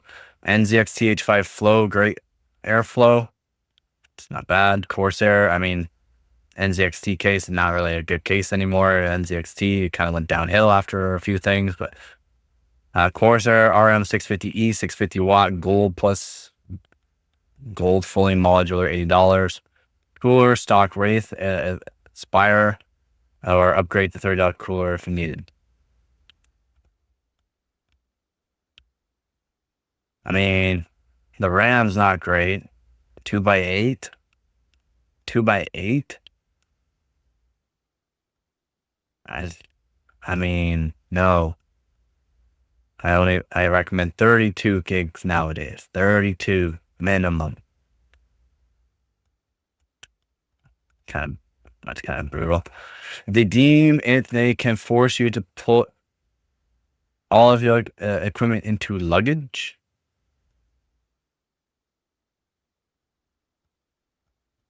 So you can't have it on you, basically. Yeah. They'll be single rank, which is good.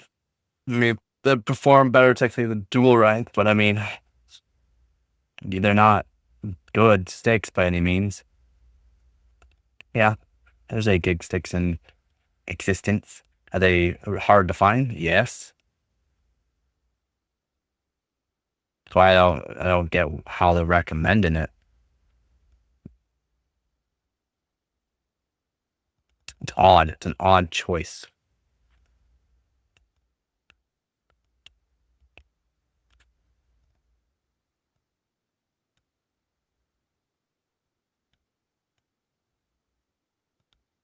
It'd probably be a single-sided single rank. Sticks that we generally get, 2x16 are always generally going to be single-sided dual rank or double-sided dual rank. Anything above 8 gigabytes of DDR5 is automatically dual rank. That all starts with 12 gigabyte single rank, and for dual rank, you go 12 now.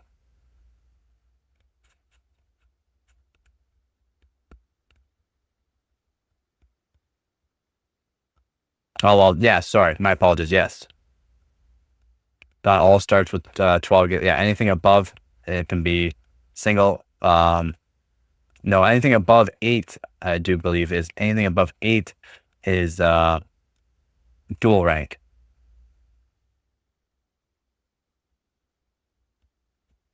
And for dual rank, you go 12.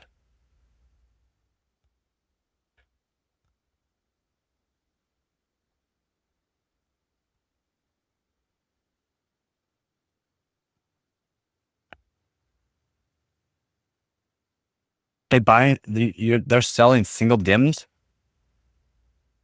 Why are they selling single DIMMs?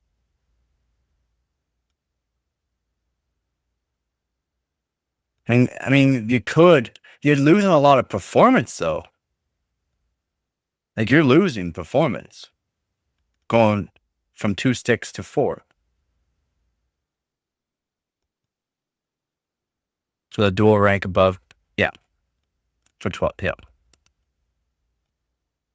It's all good. It's all good. Now, again, things change too. They might not have these things anymore because they weren't selling and or because no one wanted, like they just didn't care about.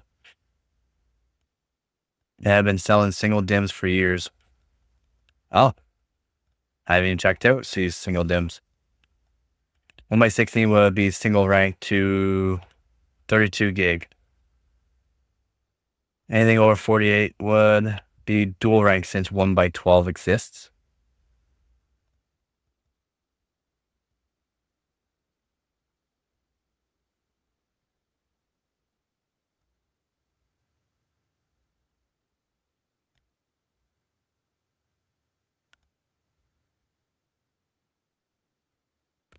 What do you mean there, Devo?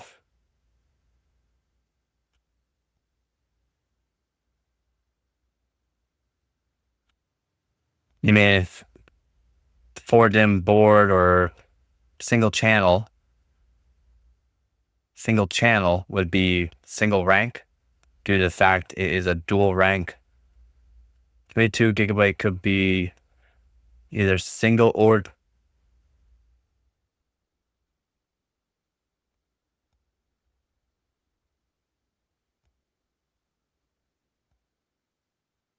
I'm pretty sure all DDR5 except for the 8 gigabyte models are dual rank. They could be dual rank single sided or they could be dual rank double sided.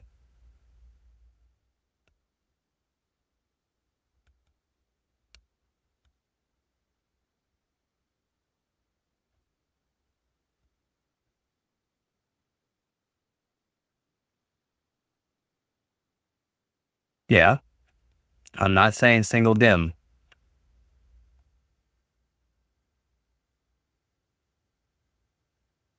G-Skill just came out with 64 gigabyte modules, 128 gigs.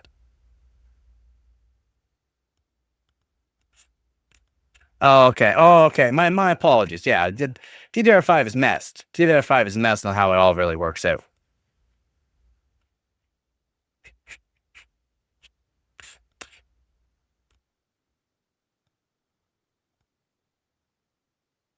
Yeah, it is kind of odd how the manufacturers don't mark them like they used to, right? They used to mark them all, but now they don't. Pretty sure I have DDR4 box here. These Patriots, I believe, do say it.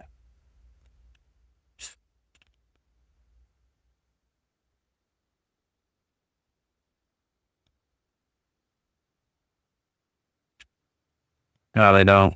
They don't even say it. It's not on the box. Maybe on the actual sticks. I'll have to check to find the sticks. What the dual binning does is kind of make the whole single versus dual rank thing way less of a difference in DDR5 than it was in DDR4 because of how much bandwidth too, right? It's so much more bandwidth. So what's the point?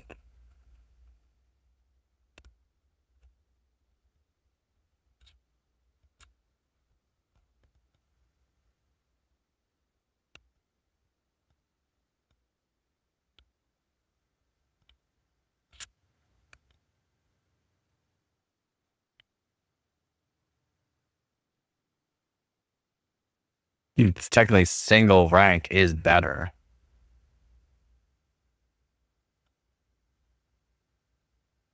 Single size, single ranks were generally the best sticks you can get for benchmarking and or gaming.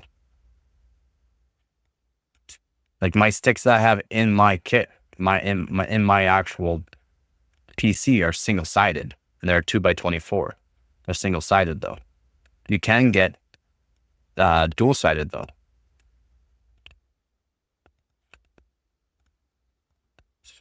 Can. Is it an improvement in gains for anything? No, it's not.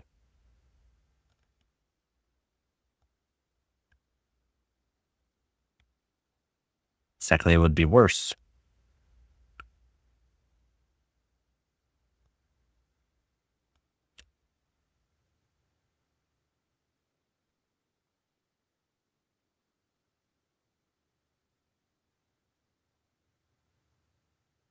Yes. Yeah, the dual rank makes the memory controller work harder. Yes. Has to do basically double. Basically.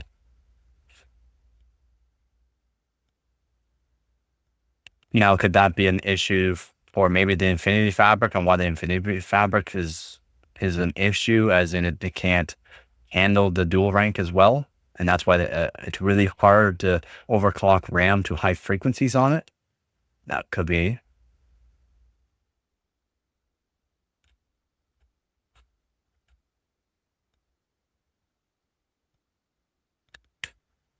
Always crazy how the subtimings are so high for every DDR update. My DDR3 has 7 subtimings.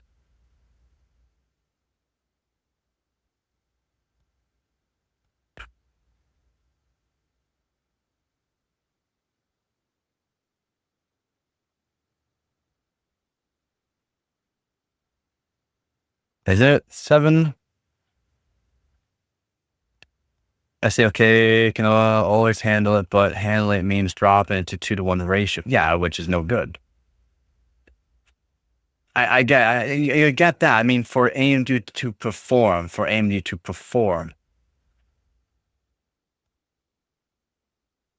Yeah, I guess you got the point there. But it handles it, but it also makes AMD perform like absolute trash. You can get 32 threads from Intel and AMD. Yep. But threads are threads. I mean, that's not full core. Full cores are not. Guys, I've imagined Tinder and she's an engineer. Ooh, I'm a computer scientist. Ooh, how can I show my competence in PCs? Wrong answers only. Need to be funny. Yep. I think you have to bump up like 1200 megatransfer frequency to compensate for the hit you take with. It's something like that. It's something that crazy. I think you have to go more than that too.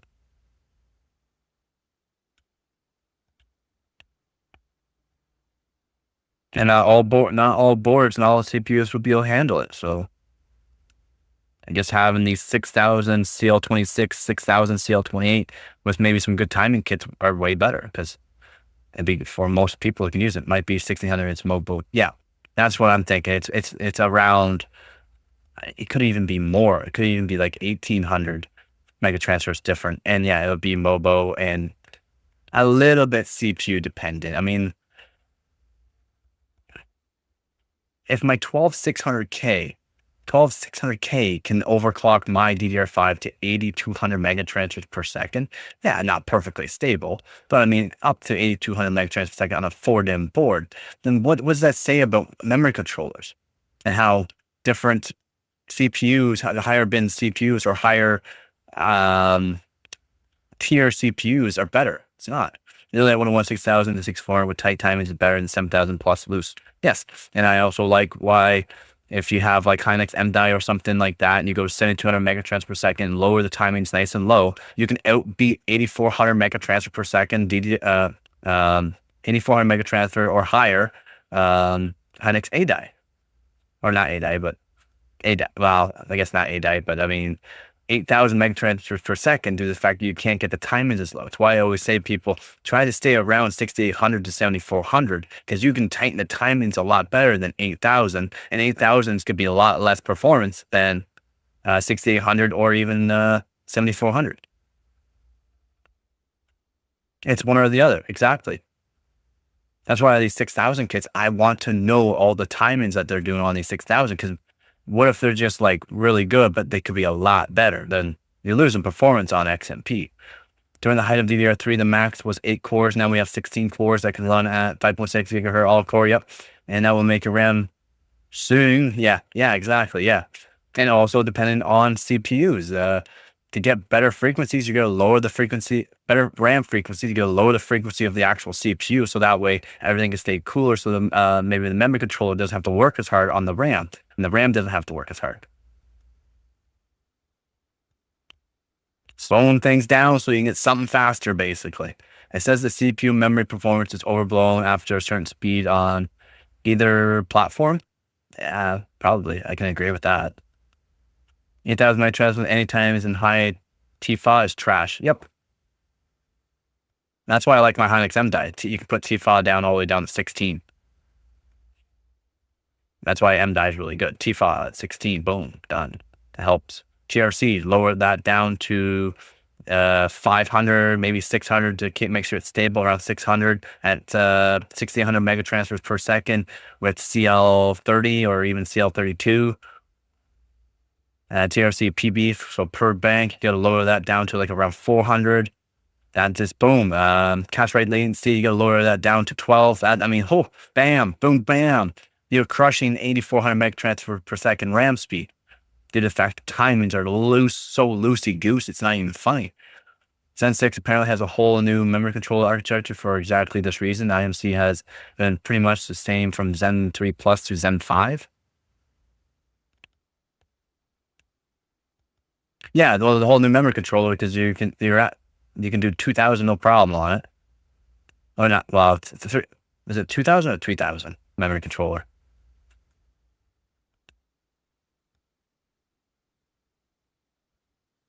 Do you believe ARM will replace X8? Stop. The ARM's expecting they want 50% of the CPU market. Are they gonna get 50% of the CPU market?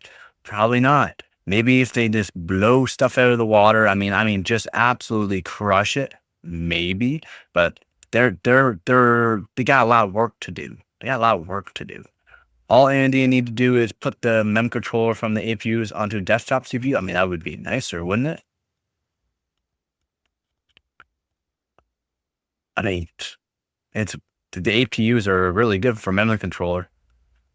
I have a mini PC with 1600HX, and I can run 6000 tight or 64 looser on it. 6000 is better. There you go. I know the mini PC. Can you give the memory control a little bit more voltage? And does that help, or can you not play around with that too much? Heyo, what up? Yeah. How's it going, Dab? I passed out. My apologies. My apologies.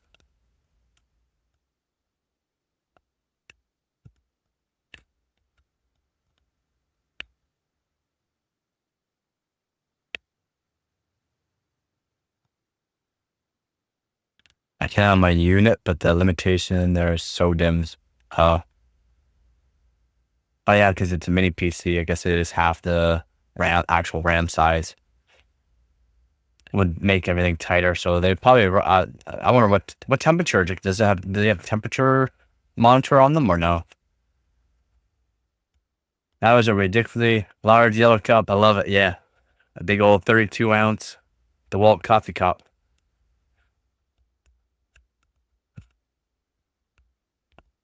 Generally, I drink about 2 of those a day of coffee. I don't like RAM voltage past 1.35, and I'm okay with 1.4 or 1.45, depending on the actual temperatures. My RAM sticks are, again, Hynix M die likes colder temperatures, like 40 degrees, maybe 45 degrees max. And then Hynix A die is good to run to like 75 degrees Celsius, which is crazy. Don't all DDR5 have temp sensors? I don't believe so. Well, it depends. It depends if his little SODIMMs have it.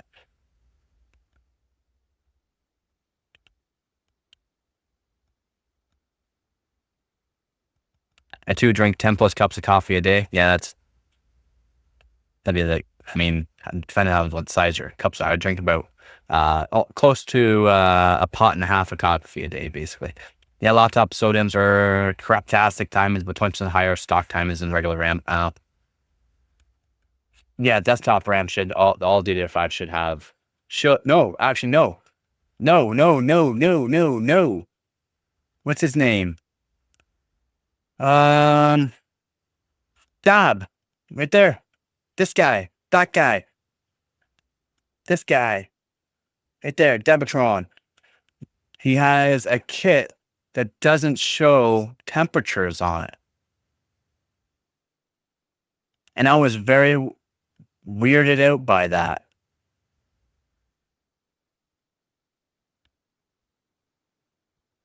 Very weirded out by that. He'll use Typhoon Burner. Typhoon Burner lets you know basically everything on your kit. And his... Oh, it did show in a hardware monitor. Okay, thank you. Thank you for clarifying that. Because that did weird me out that it wasn't showing on that one kit that it had a temperature sensor. So it's good it's showing you hardware monitor. You know, he was able to. Right there, boom.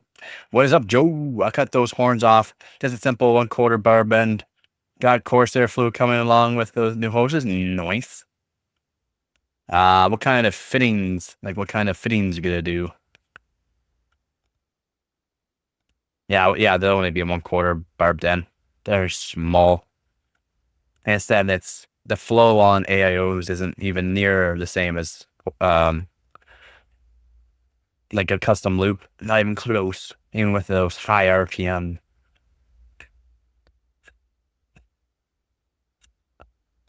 Some old BIOS settings can block the RAM temperature sensors and others from reading in. Yep, I can turn them off. I can turn it off. All hardware monitoring. All hardware monitoring. What is that with radio? The propeller so small. Yeah. You had it all apart. Did it have a ceramic bearing, like a little ceramic bearing in the pump, and then the propeller had a metal tip, or what was the tip on that one? And did you check the tip? Did the tip look all worn and crap, or what? Because if the tip's all worn and crap, I'm pretty sure you can pull those tips out and put a new tip in. And they're generally just either hardened steel. Some of them are titanium. I love the 5060 Ti. It's 50x more performance. Laughing out. This is so stupid. Oh, I'm glad I kept reading that before I said something. Yeah, it's so true, Morgan. So true. I want a 5060 Ti 16 gigabytes so bad.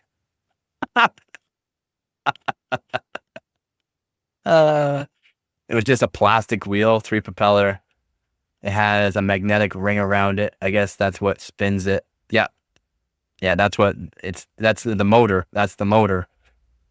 But it should have a ceramic bearing at the bottom. Like it's a little piece in the actual housing itself. It'll be in it. Is it all plastic though? You sure the tip's not?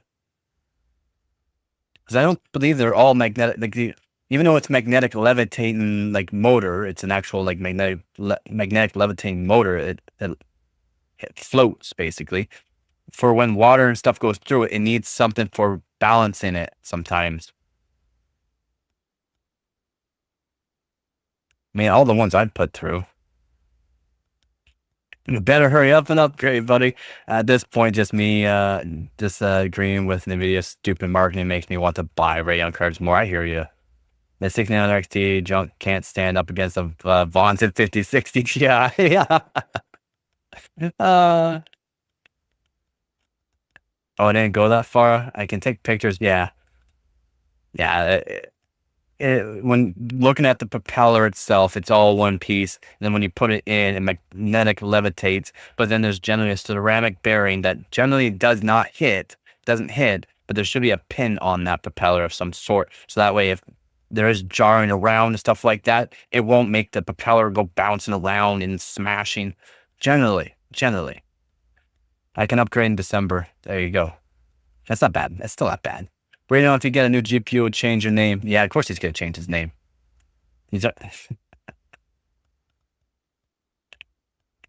I wanted to try the new AMD card, but too expensive. Yeah, me too, man. I hear you. I mean, I want to try every card. I want to overclock every card. I want to put them all into the database with verified files. Let's go get my hardware up. Have I shown some of the guys with all the hardware? You have to scroll for like a minute to see all their CPUs they've used. It's amazing. It's amazing. He should never change his name. That legendary. Don't call me the art junk. It's still really good. It is good. It is still really good. You can't say it's bad. It's still a really good card. I mean, outbeats the 5060 Ti. Probably performs like the 5070, doesn't it? Or is it, nah, maybe not 5070, but maybe 5070. Yeah, it's definitely not junk. No, definitely not junk. We're talking native, no DLSS or anything like that. It's still time to upgrade to an AMD Excavator CPU. I mean,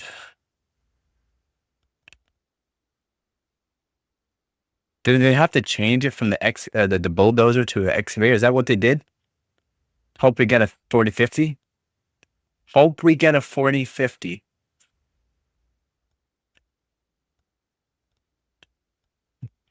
Both suck. Yep. Like that AMD tends to have more VRAM, which makes them stay reliant for longer. I'll still be using 7000 series for clients now. Nice. They did overclock pretty well. Yeah, they did. My 8150 bulldozer melted the VRM traces back of the board. It's pretty brutal, to be honest. 24 cores, and I mean, they overclocked on single core very well. I mean, overclocking all core on them, not so much. Well, Bauer's got his new video out for the 5060 Ti. The Bauer does. I like the 24 core Zen Tier 4 chip is on a sale for 2,000 Canadian on Amazon. On sale. Get it now. Pick them all up. Pick them all up. It's on sale. It's on sale, boys, for $2,000. 8320 was one of my favorite reviews, and I haven't used one of them yet, but I would like to. The new 24 core could do 5 GHz all core. If you can keep that monster cool, I'm not sure if I should get a 3080 because of the 10 gigs. I think I stick to a 7000X. I would, yeah. I would stay with 7800X TX, buddy. That's like what, 1200 USD? Pretty close, man. Now you're not. I mean, you're not far off.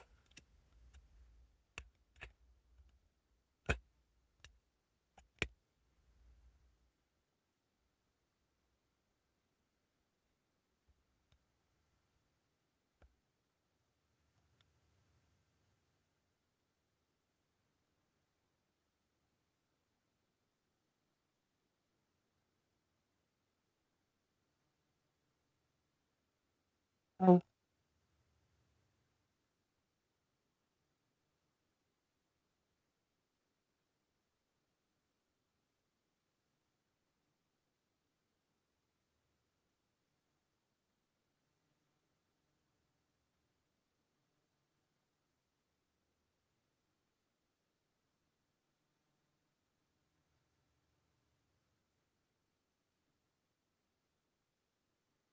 280 watts is nothing cool.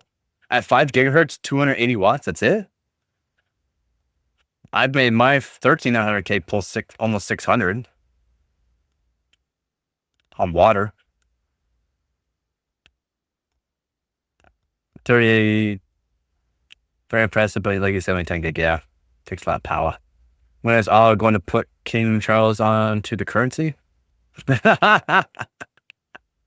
Imagine we get a GPU one day that has 64 gigabyte. You never know. Never know.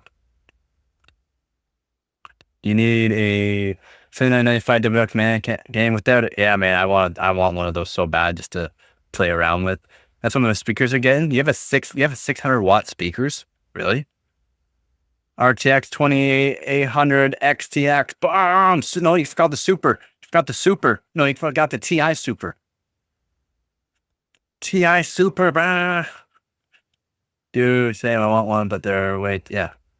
Top overclockers get them for free, and motherboards. Soon, buddy. Soon.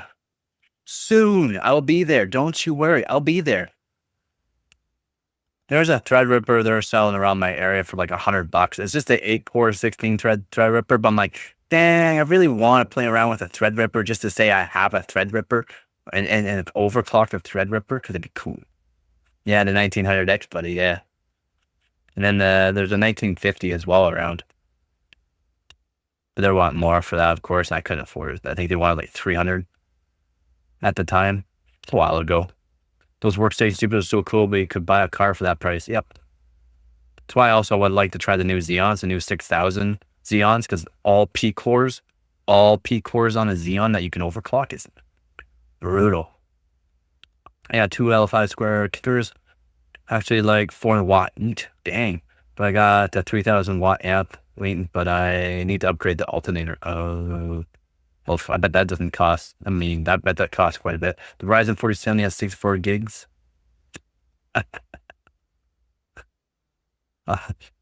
Oh man.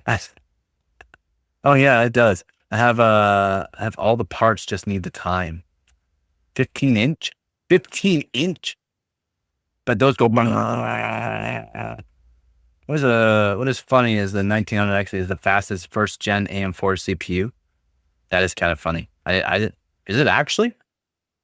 Does never finished my build at the last minute. I banded ship. Oh no. Decided to return the 3060 millimeter for 420 millimeter and decided to get a Leon Lee O11D Evo case with all the 140 millimeters. Will it help overclock? It all depends on the cold plate in that for actual that, but for heat dissipation and stability, yeah, it'll help that. And the 9060 has 8 gigs, and for double price, you get 32.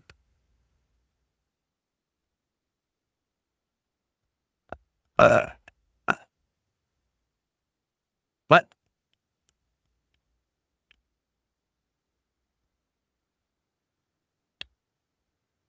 You're breaking my brain. The 9060 has 18 gigs, and for double the price, you get 32. Could be from NVIDIA. You mean when the 9060s come out? You mean 4 generations? Wait, how many generations do we now at? Like 4 generations? Was on X399. Ooh, I want to play around with X399. But 5000 performance brought me back to AM4. Ah, gotcha. And plus, X399, holy moly, did they ever pull power? I'll turn on the CPU, but they still pull power. The 1900X can 4.1 gigahertz all core. Man, I should have got one. The motherboards are just so dang expensive. I understand what Intel is doing with their E-cores, but they're going way too far with it, releasing CPUs with like 4 P cores and 10 to 12 E-cores. Yeah, it's kind of odd. They should have more performance cores, like minimum 8 performance cores. Now, I wish they would make a CPU with 12 performance cores and like maybe 12 E-cores. That'd be better. They got them super cheap. Well, they sound expensive. Man, I hate that Leon Lee case with passion. It's so lame. I don't know. I'm not a PC guy. I mean, I'm a PC case guy. I'm not a PC case guy. I'm talking about future GPUs. Yeah, I was wondering. Yeah, I mean, you're breaking my brain now. I'm like 9060. They're coming out with that. That's not NVIDIA. What are you talking about? And yeah, I was trying to figure out that. If not that long ago, we're like, wow, turbo for 16 threads. And now we're like, Zen 5 desktop CPUs with 16 cores. 16 cores now on Zen 5. We have desktop GPUs with 32 threads.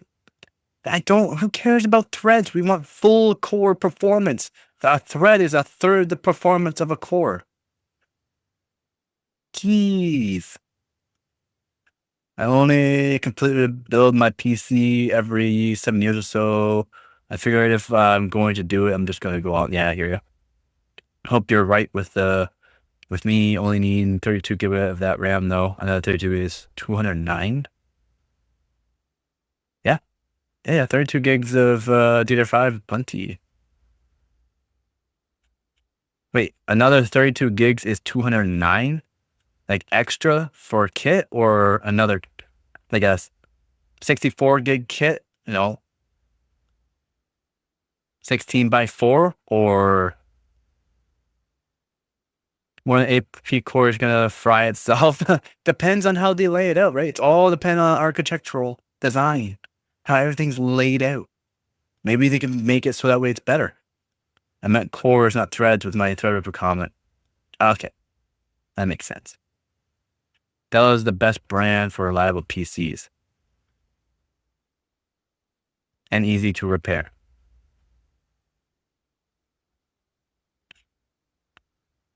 You want to make me laugh. That's not even laughing.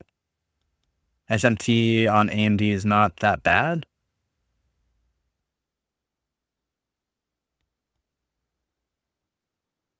Is it? Are you sure? You got 64 gigabyte G-Skill for 200 Canadian? What? I just read that. Any Intel CPU with less than 6 cores is trash. Dude, they do great in benchmarks and suck in real world output because gaming, like I said, can use a minimum of 6 cores. And lots of games nowadays, well, not, I mean, yeah, I guess a lot of games nowadays want 6+ cores as minimum. And on P cores, I mean, you're gonna need more P cores for the performance. If let's say you have only 4 cores and 4 P cores and 4 E cores, whatever, and the game wants more than that, you're gonna be using E cores for partial rendering, right? Or rendering, helping render the frames. So you're losing out. 16x4 would be up about $350 at the moment. Yeah. So I only have $300. You gaming Windows 11, 32 gig is enough. So I'm trusting you guys. Yeah. 32 is plenty. I've done testing. Done testing. I've done it against 32, 48, and 64 gigs. I paid $550 for 64 gigabyte. It was Corsair down there, Platinum low. I knew they had cheaper one. Yeah, I mean, if you got the money and you want to get a better kit, more like their hand binned chips, then yeah, I go for them too. RAM was nice and cheap about a month ago. Yeah, the prices of them I've noticed have gone up a bit, just a little bit. Like with Intel, how many efficiency cores do you need? And the more the merrier, but I mean, to a point. With Intel, they need to have more P cores, in my opinion, but Newegg Canada is where to shop for them. Is it? I've never checked the price of RAM on there if it's good or not. Maybe wrong, but my school's laptop have 1 P core and 3 E cores. Huh? That would be a mobile chip. I don't know anything about mobile chips, unfortunately. Well, it makes you laugh. Alienware is either repair or should I call Noctua shitty or say Zeus is ass. What makes you laugh? Alienware is easy to repair. Noctua is shitty. I mean, Noctua is not really shitty. It's overpriced. And ASUS is ASUS. I mean, you can call them ass, but I mean, they're one of the best overclocking boards you can get. So I can't really say they're ass. And make some of the best GPUs there is. But the motherboards are amazing and their GPUs are pretty dang good. I mean, because all of them can make you laugh. When you got 8 core, it good with 8 P core. I mean, no. I mean, you're talking now the 12900K. 12900K is a pretty toasted CPU though. I mean, yeah, 8 performance core would be good with 8 E core. It is still good CPU nowadays, but again, I would want a 12 performance core and something like maybe a 4 or 6 E core. So that way, any background tasks and that can be handled by the E core, and guaranteed you have more than enough for most games for P cores. So that way, there's no switching of the cores while you're gaming or having to add in an E core while you're gaming. For the guy who was dogging the new case, is just obviously the best piece of case to ever come out. The amount of fans effectively has never been done. $150. That's all. That's it. Well, I mean, Canadian, how much is it? Because I've seen Leon Lee cases and they're expensive. Isn't mine your favorite fan? And you love him, right? He's the greatest. We've never argued once. He never bothered me. I mean, the list goes on, man. I can't wait for EVGA 4060 Ti. Oh my God, man. EVGA, we missed you. Think for yourself. See Antec and Fantecs.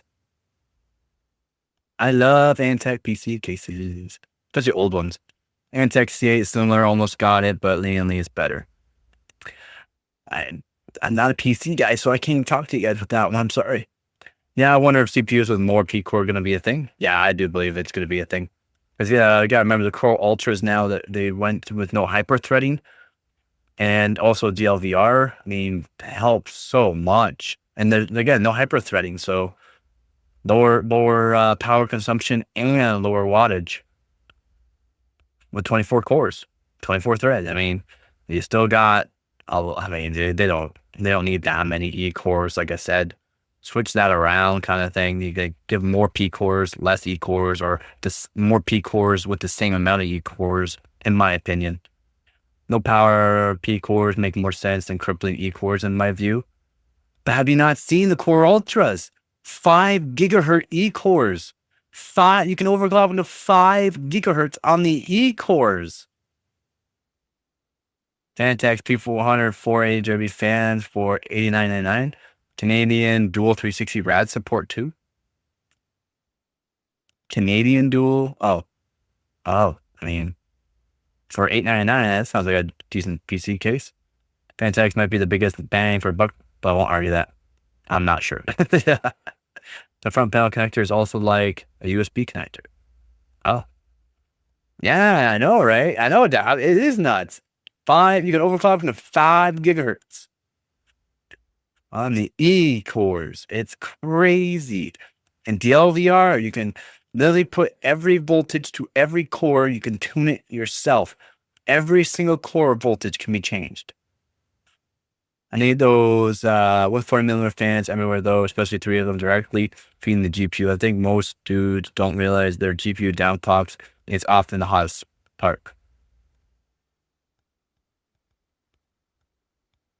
Yeah, it is. Especially with the new RAM nowadays and GDR6 or 6X. I mean, that stuff is a toasty, especially if you don't do any like different thermal pads or anything like that. It's a toasty. Those memory chips are toasty. It's Ryzen 9 7900 good. I mean, it's pretty much like 7900X, just I think it's just a little bit less megahertz. So yeah.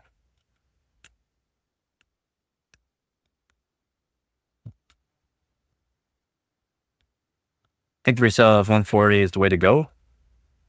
140mm fans is what you're talking about. Canadian dual 360 rad support. I read that in the same way it was kept. Yeah, I was like, yeah, okay, I'm glad you caught that. I was like, Canadian dual rad. What's he mean by that? Is he saying 360mm rads of US are bigger than Canadian 360mm rads or something? What is also insane is that I bought my current case for $299 and they're now $399. What?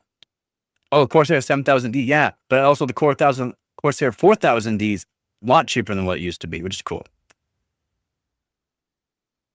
They have the 500D airflow. Nice. Oh, I was gonna say 5000D, yeah. And I think the 4000D you can fit 360mm, can't you? Fit a 360 in the Corsair 4000D, and they're like selling for like around $100 Canadian now. I feel for you, Canada PC nerds though. Your parts definitely they do. For me, I got a good deal on everything comparatively for sure. Yeah, I mean everything here, especially right now, is absolutely brutal, man. When I say absolutely brutal, I'm not joking. It's actually brutal for prices of things. Pretty sure I went in the one live stream. If anyone remembers the one live stream, I showed the 79, the 5070 Ti, I think it was. No, I showed the 7900 XT and the 7900 XTX. Someone's gonna buy it. I mean, crazy. Bye. The 7900 XT and 7900 XTX. They're like the XTX is like $2,400, and for $2,500 you can get the deal with the game. It's like, what? Why you need that big thought? What you have in there? What? Oh, that big though? You mean the 7000D? It is it is big. But I mean, my Antec P100 silent case is big too. It's an older PC case, but it's massive. Absolutely massive.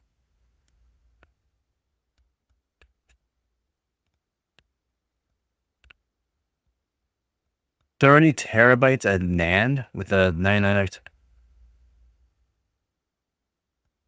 30 terabytes? 30 terabytes of NAND flash? Really? Is that what you're saying, Skeet? 30 terabytes? Or terabyte? 8 terabyte. 30 terabyte? Who? What? Who does? That's fast. That's a lot. It's a lot. One of the NAND arrays is T700s is a Hyper M2 card, 4 terabyte PCIe 5.0.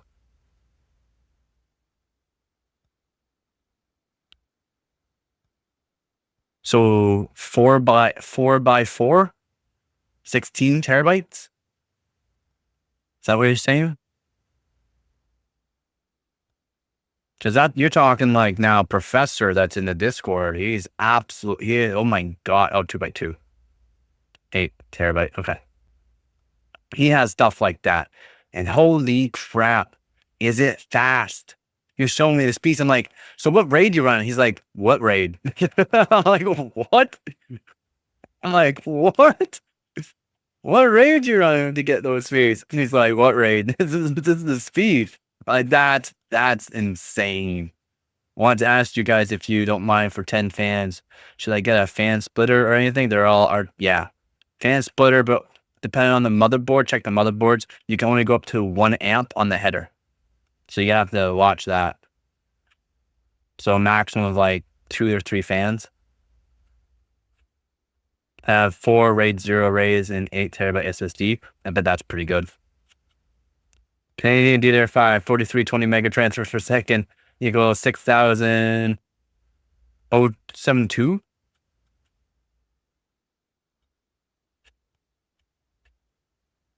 Oh, it's inflated. Yeah, what is US dollar, like Canadian dollar to US dollar now? It's like $1.37 or $1.38. When the last time I checked, it was $1.40. $1.40 Canadian per dollar of US. Yeah, I get random speed exchange rates. People don't understand how crazy it is. Yeah, it is. Yep, it is. I hear you, Dab. It's insane. It's actually insane how, like, when he showed me, I'm like, what raid do you use? And he's like, what raid? This is how fast it is. I'm like, that's mind-boggling. One stick does 15 gigabits per second. You have to put them in right piano head on the board. Maybe you have to put them in the right PWM header on the board. No, there's some boards, they like the older boards still have the headers like we do now in our new boards. My new board, I think well, not all, all my headers are 2 amp and plus. The boards, all old boards that didn't have high amperage headers. So you only put so much watts through them.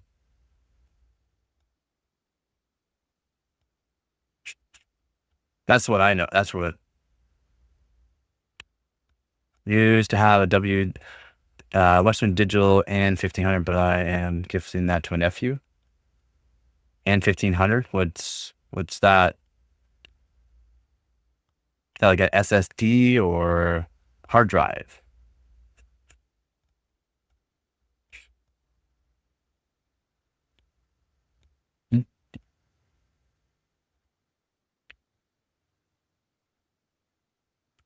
One sec here. Chat when I'm back.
That's right. Thank you.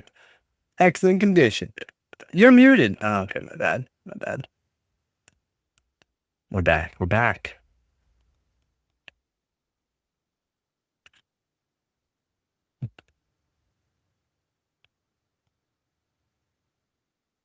Yep, that's why the Discord channel help out with things.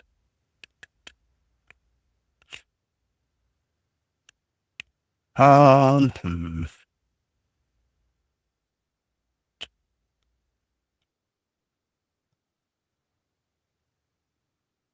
Let's do this. Let's open in that.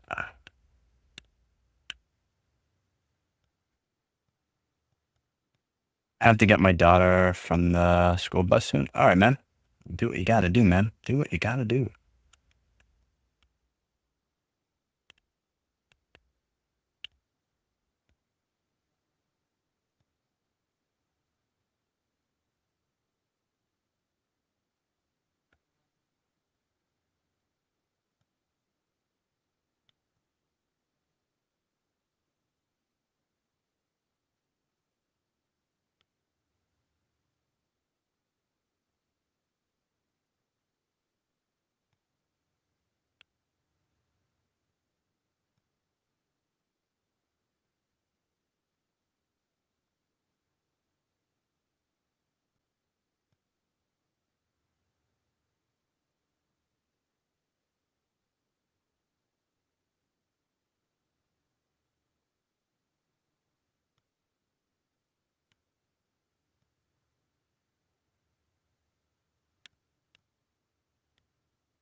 You should look up I am gonna look it up.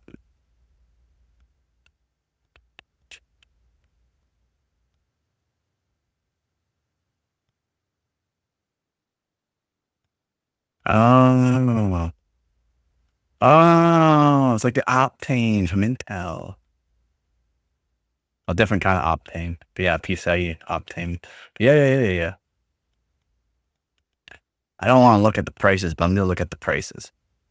$361 for 1 terabyte. Yep, out of my price range. Let me see how that Azrock is. It does fans. And I guess the board is new, so it should have 3 fan headers, AO, and a couple RGBs or something. Should have more fan headers. New boards have lots of fan headers. I think mine has like 12 or 14 fan headers. And I think there's 3 for pumps that actually do pumps, especially designed for pumps.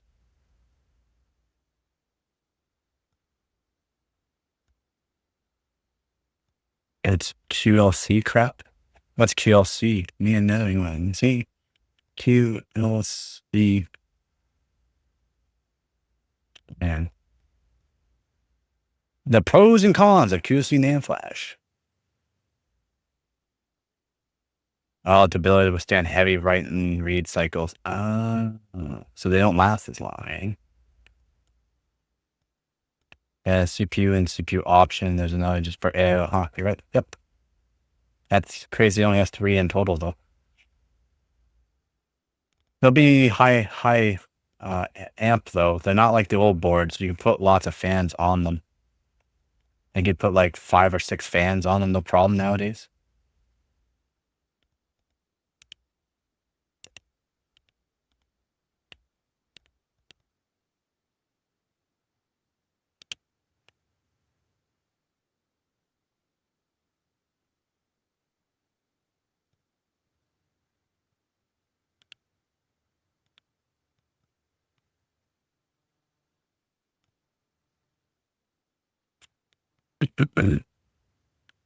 No longevity, low tariff. Yeah, that's what I just read on it. Yeah.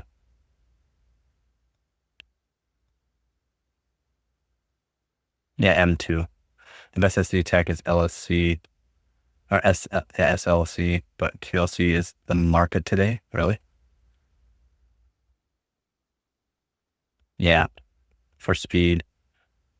I generally run RAID 2 when I have my server set up. And then 3 just for the AO at the top of the board. Oh, okay, yeah, okay. Yeah, definitely check it out because my board has, I mean, holy crap, so many fan headers. Haven't used a hard drive for over 12 years. I use hard drives for my storage, for my mass storage. Doubles in endurance, that's good.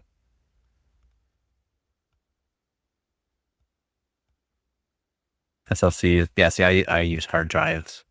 I don't have that kind of money for those, for those things. So hard drives is the way to go for me. It is the way to go.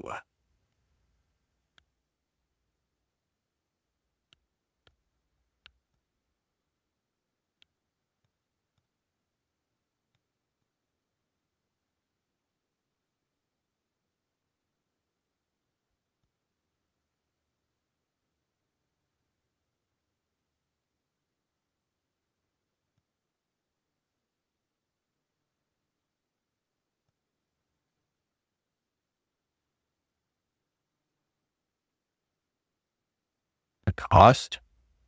Is it? Okay, I'll check in that RAID 5 then. I'll see what RAID 5 does. I have 22 terabyte of hard drives.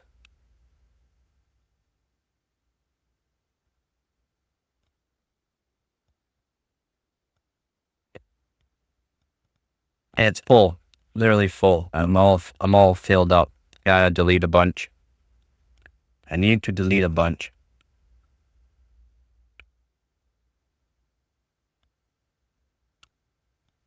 Yeah, but I don't have any stuff that I want to keep. I mostly had like 120 gigabyte for a while. Oh, yeah, 120 gig isn't one game to be close to that. Yeah, 4 terabyte NVMe. Yeah, I have a 2 terabyte. That's all I got. 2 terabyte and a 250. 250, not 250 terabyte, 250 gig. If I start at 3 drives, but with 4 or 5, it gets faster. Then more drives don't improve any speed. See, I don't care about speed. I just care about having backup. And I generally just do DAS. That's why I built my DAS. I made a custom DAS. So that way I just put the files on it, unplug it, put it somewhere, done. They last forever that way. Generally, not forever, but last a long time. Not using all the speed of the Crucial T705, but someday I'll get a board I can do Gen 5 on the NVMe. Yeah, I got 1 Gen 5 NVMe on my board. Don't use it though. I only have Gen 4. Gen 4 NVMe.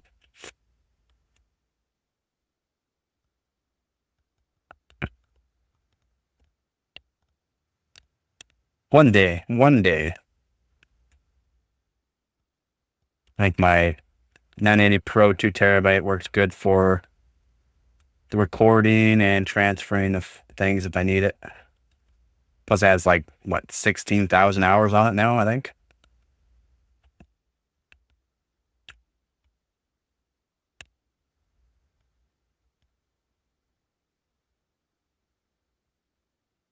Of huge files. Oh, okay. So yeah, I don't transfer a whole lot. I mean, some files are pretty big. How big files you talk about? Because I transfer 4K files that are sometimes 300 gigs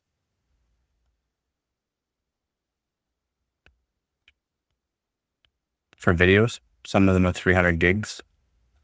I tried with PCIe to NVMe Gen 5. It worked, but cut down the lane of CPU. Yep.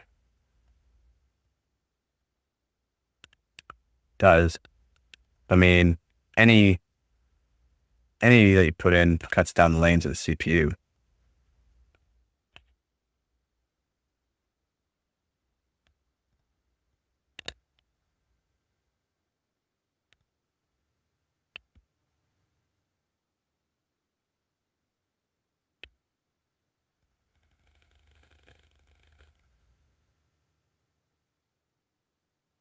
Exactly. The fastest cards aren't even saturated in PCIe 4.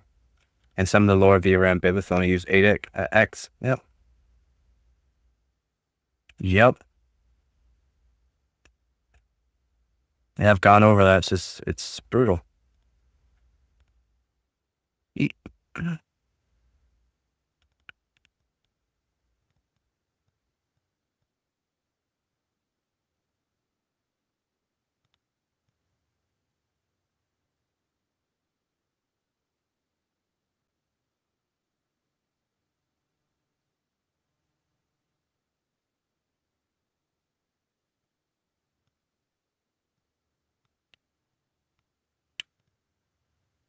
AMD and NVIDIA marketing will be singing the praises of the PCI. Yep, that phase and show some silly 2x speed graphs. Yeah, for things that no one's gonna be doing. Wow, there might be some people, but I mean, majority of people, and most of the people buying these cards are gamers.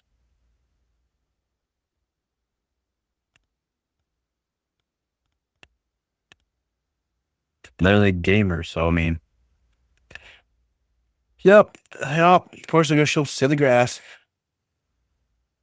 Yeah, it would be a bit of a difference, but yeah, it's crazy. Yep, because bandwidth isn't all that's needed. Again, a lot of people don't know that 128-bit is very low and having only more ROPs. You need more ROPs and more actual bit bandwidth. The actual bandwidth for it, like how much it can actually take and transfer. That's what you want. How are we ahead? How are we ahead if it's not even saturating PCIe Gen 4? What's the difference PCIe Gen 5 is going to do with these cards? It doesn't do nothing.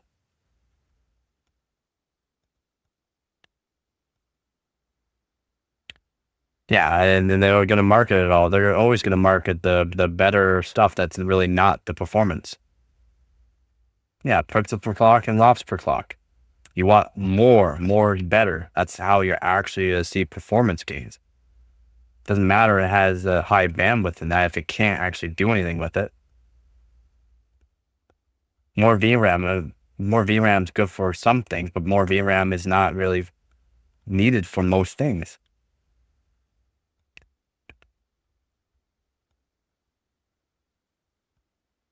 Yeah, it's all generated. It's all generated, not real rendered frames. It's fake frames. Yeah, everything's being smoothed out basically and making it look better with AI. AI is doing a lot too, though. Because now we got AI shaders, what else AI is implemented these? I know it's AI shaders.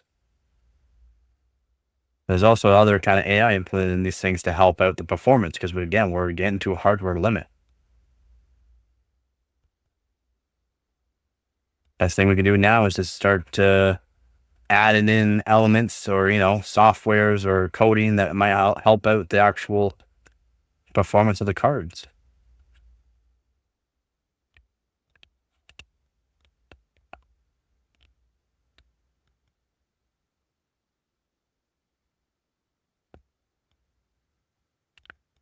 NVIDIA wants consumers to see the 4060 16 reviews and then go online or store and see that the 8 GB version, buy that. And then they did buy the 8 GB version.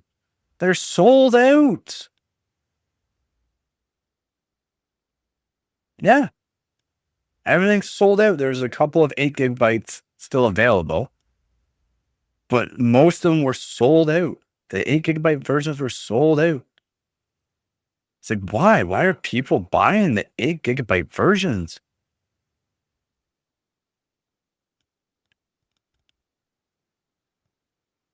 Don't need to go for crap.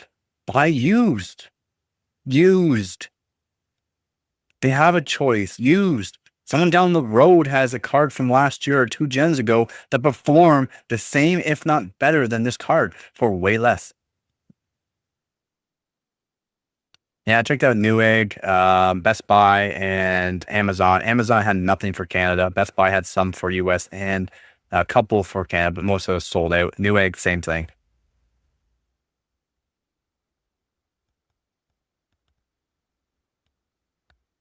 It's not even about 1440p or 4K. It's been shown that ultra textures on some games at 1080p stutters the frames per second create 8 GB.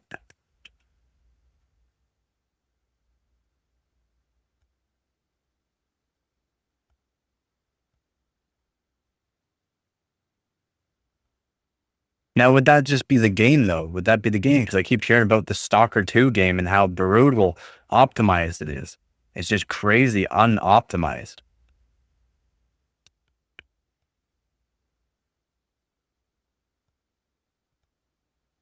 Okay, true. Yeah, dab. Yeah.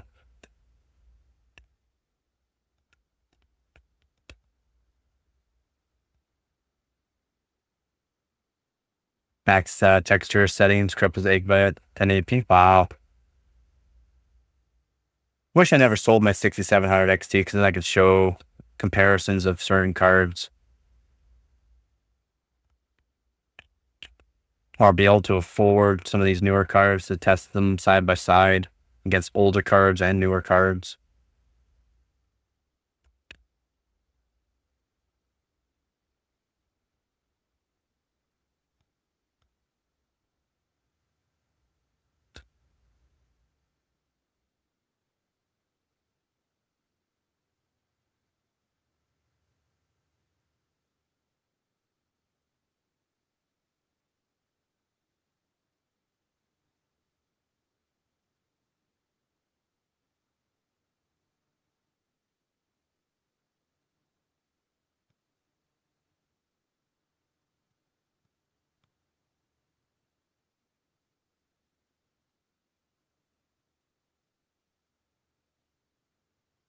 Yeah, I haven't watched any of those reviews of the 8 GB versus 16 GB cards and seen any of that yet. I've been a little too busy to watch any other YouTubers right now or content creators and reviewers. I don't know, I use 8 GB cards still. For everything I'm doing, it's just fine. Perfect.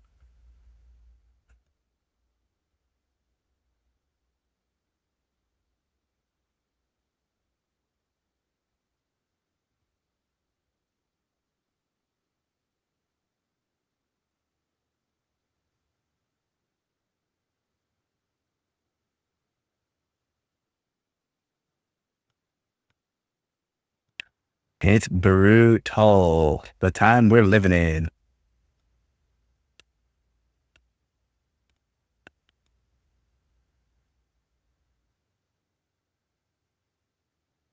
Ten 1080p, most people still play at 1080p. Like 80% of gamers play at 1080p still.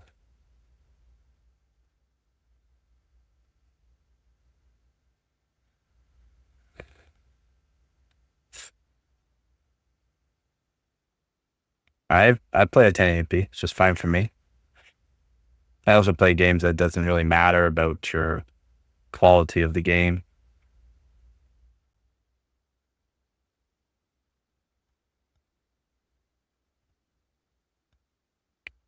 Because frames, again, it depends on what you do, right? I play games that frames per second matter.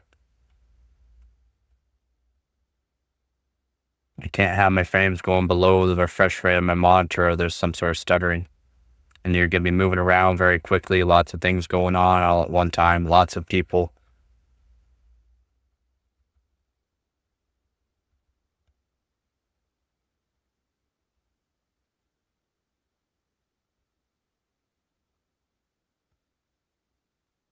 Yeah.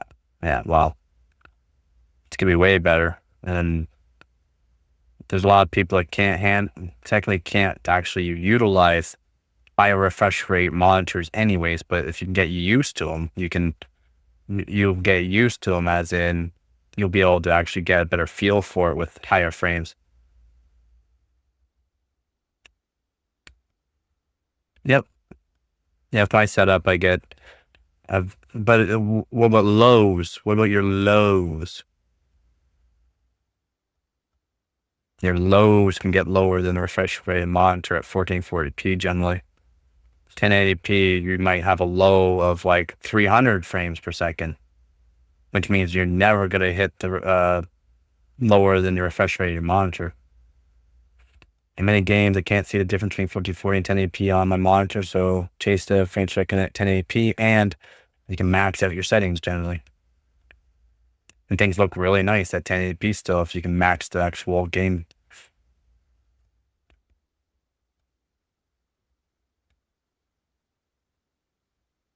Keep 1% lows close to your average range so it doesn't stutter. Exactly. That's why we get good RAM to help with the 1% lows, right?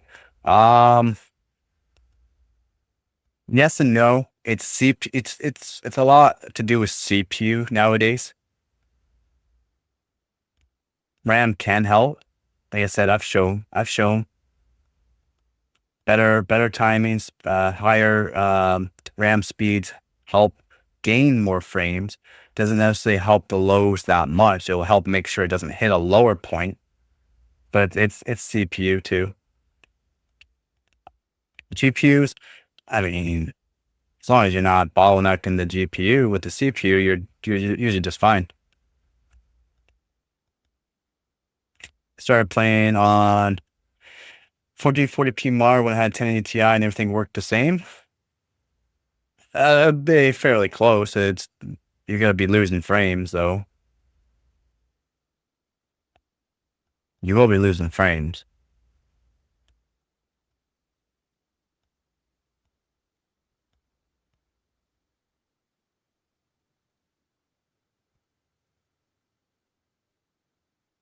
Yeah, of course it's gonna look better. It's gonna look a little bit better than 1080p, but then you also got different kind of 1080s, right? 1080ps.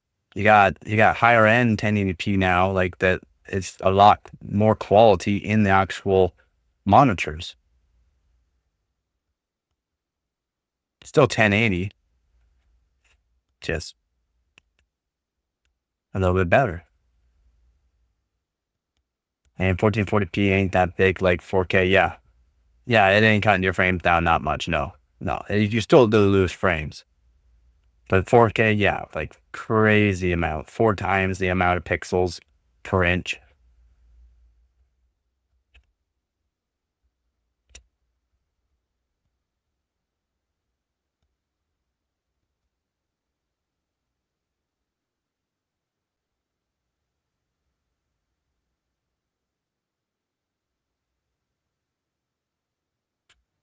Yeah, fair in my eye. So I don't see the reason to still be playing 1080p. That's you. That's why everyone has a preference in that, and I try to account for people's preferences and stuff. It was good when we had an Xbox. Yeah, now in 2025. Got that right. You got that right, man. Now we're in 2025.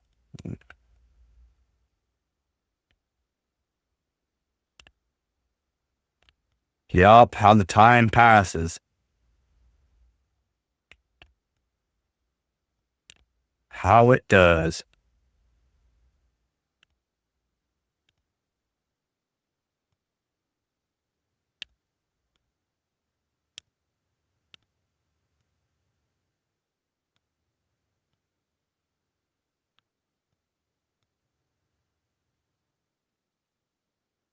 Yep. Yeah, I mean, if you like having, doing that, it's just fine. And you can get high refresh rate monitors at 1440p, no problem now. I'm pretty sure you get high refresh rate 4K as well. It's just, they gotta cost you more. I mean, my 1080p Samsung, I know it's probably the name, but Samsung Odyssey was still on sale for $400 for a 1080p 32-inch monitor.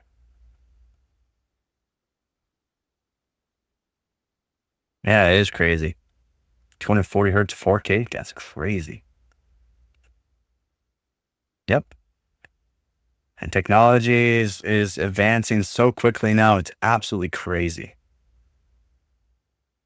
Back in high school, it used to be we had like what the teacher went over before was every 3 years you got to update your thing on technology. Now it's like every 6 months you have to update your what you learned 6 months prior. You have to update all the information basically now because it's basically obsolete. It's basically obsolete.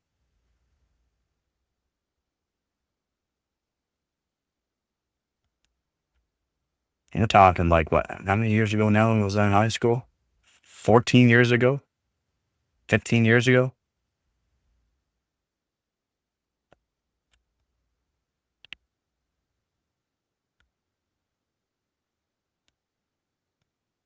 Yeah, it's actually crazy.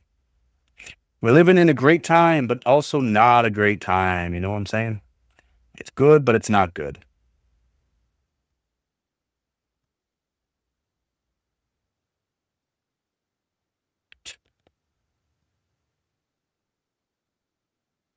Seen some changes over the years, but PC Tech started out working on IBM PC 5160 in the 80s. Yeah, that's a massive change. Massive.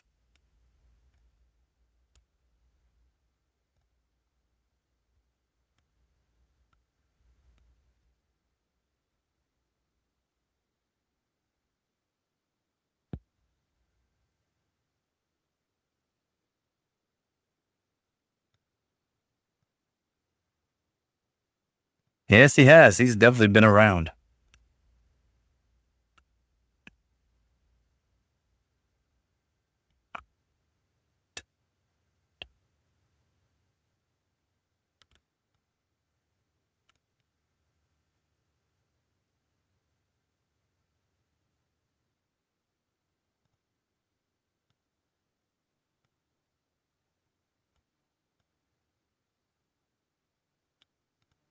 Yup. Facing 88. Oh my God. It's NUCV 20 for 10% B goes using the utilities to delay RAM refresh, like, yep, TRFE, TREFI, yeah, to get more speed out of those dinosaurs. Yeah, man. Yeah. uh, I wonder, did the old DDR have, did it have cache write latencies and stuff like that? I don't know. I've never worked with DDR before. 4.77 megahertz. Wow, it's a baller. How do you stream so much, buddy? It's just can't find a job. You're trying to make money. That's just the way to do it. The only way I can make some money, right? So I stream as much as I can.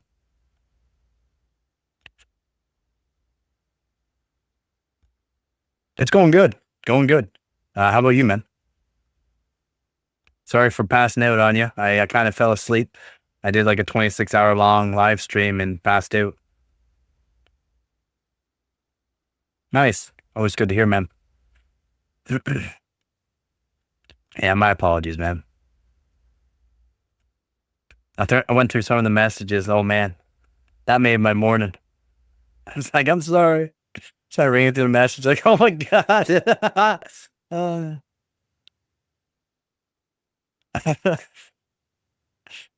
some people, I wish we had the chair.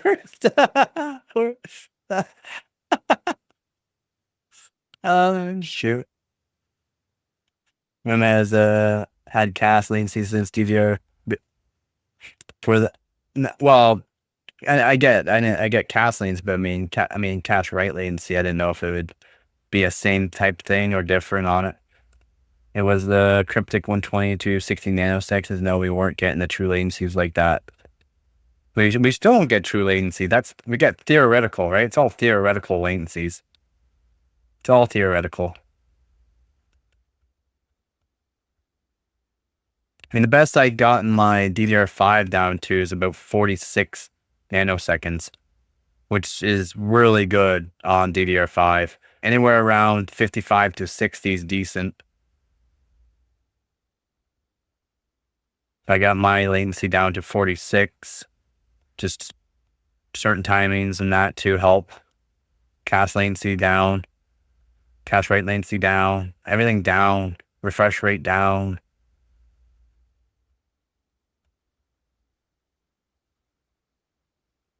Yeah. No, you weren't, and we still aren't. Oh, microsecond. Oh, so really slow. I mean, DDR3 was where it was at, man. DDR3 was where it's at. Really, really quick.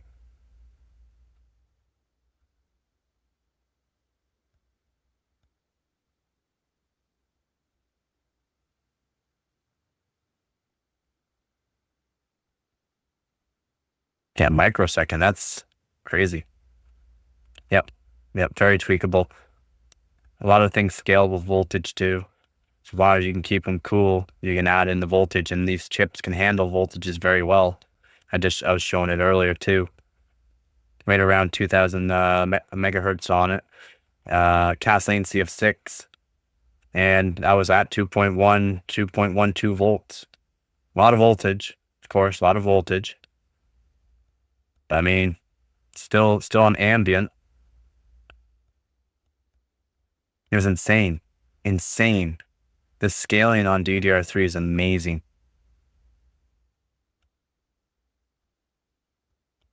Yep. I mean, it still applies for today. Like I can do 7,400 mega transfers per second, CL28. I haven't tried 26, 7,400, probably 7,200 I can do, probably CL26. And then a cache write latency of 12, and that's just insane. But it also takes 1.6 to 1.65 volts, which is, again, not daily. I would only recommend 1.4 volts for daily RAM. Maybe 1.45 volts if you have like a RAM cooler on it, because PC cases just get so hot too. But yeah, the scaling works very well for cache latency and cache write latency on DDR5. It's very scalable. Again, depends on the kit of RAM you have, the actual ICs that are on them. So it's because some kits, like my Micron, they have a limit. Like you put it past 1.45 volts, it just won't turn. Nothing will work. Like it just won't turn on. They have a limit. DDR4 and DDR5 improve stability and health, but they're just not scalable as good. They're not scalable as old DDR3. Nope.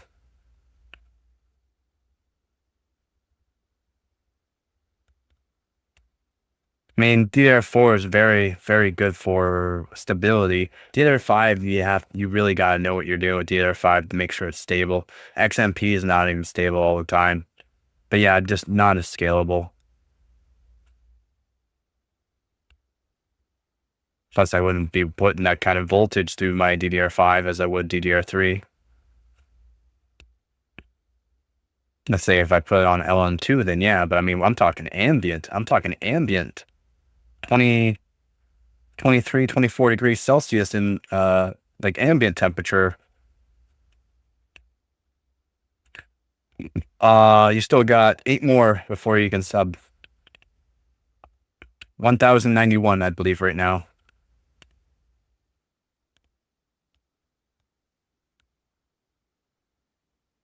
Yeah, 1091.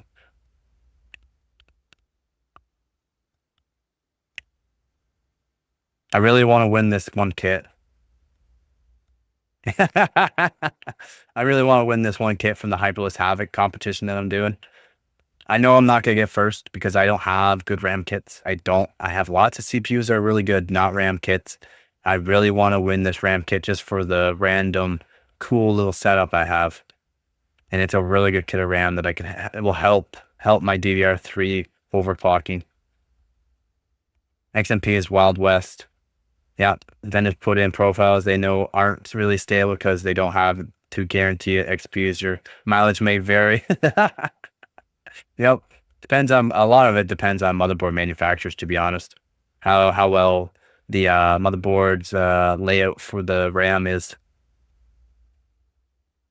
That's why ASUS is really good for it, because it's only 2 DIMM. But I mean, ASUS Apex boards are really good for DDR5 overclock because the 2 DIMM boards are really good, but also they have a really, really good layout. Really good, like well designed.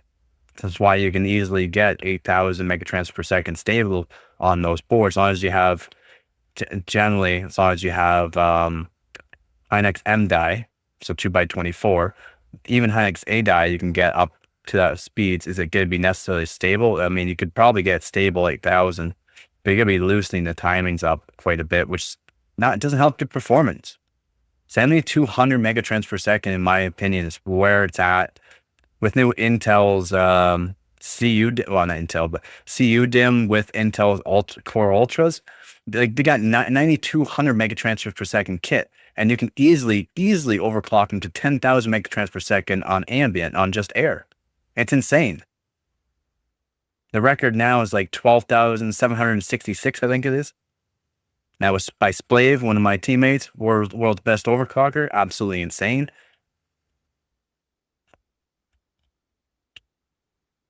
So yeah, XP isn't guaranteed. Yeah. Yep. Service denied. Yep. It's also like people also are wondering why things aren't working on Intel profile, like Intel systems, because like, well, one thing, what voltages were those RAM kits that you bought that are 8,000 mega transfers per second? What voltages were they actually implying to the CPU? Because the CPU has to have like voltages set for it, for XMP to run at those speeds, you know. So many different kind of voltages. A lot of people don't realize it's on the CPU, not just a RAM. It's like, what voltages were those running at? Oh, also, do you know Intel only on their 12th, 13th, and 14th gen, basically, they only allow 5,600 megatransfers per second for 2 DIMM and 5,200 megatransfers per second on 4 DIMM. Max, that's what they are maxing it. So if you OC RAM or have an XMP past that, you can be voided warranty, because it's crazy. Yeah, VDDP. Yep. VDDP. So on my boards, VDD and VDDQ. Some boards are VDD or VDD-TX. Same things though. CPU voltages for the RAM, and then you also got SA voltage, system agent voltage, or memory controller voltage. A lot of kits. My one kit. One kit. Oh wow, I just pointed the wrong way. My one kit there, it sets it to 1.35 volts. I can set it to 1.2 volts and be just fine, man. It's like, why is it over implying these voltages? That's a voltage to the CPU that can destroy or degrade the CPU's memory controller. So a lot of people don't realize this kind of thing. And you got higher end kits that are way more frequencies. They're implying like 1.4 volts. Like LN2 guys, the guys that recommend it, they go, max what you want to see or do is 1.33 to maybe 1.35 volts on liquid nitrogen. It's not even Intel with the warranty. If people go and read the actual pages of Intel's warranty and what is allowed and not allowed, they would see that these XMPs are too crazy, and that something's, wonder why the PCs are crashing in that, because it's not rated. That's not rated. That's not what was Intel's rating or recommended or anything like that. Not even just Intel. It's also AMD. It's also NVIDIA. It's also, you know, all these other manufacturers. Just a lot of people don't read. A lot of people don't read the actual manufacturer's pages. I think a broken motherboard like these 2 years ago, I was trying to install 4,000 megahertz XMP on Gigabyte Elite Z690AX DDR4 with Intel 12700K. When I applied XMP, PC kept rebooting forever. Board was dead. Yep. And I don't even know if it would be the board. It might have been the CPU. 12700K done. Just because it was probably implying too much voltage. It's hard to kill motherboards that way. I was able to solve the board. Well, that's good. Was it the board? Dang, if it's the board, that's crazy. Haven't heard that one before. Crazy.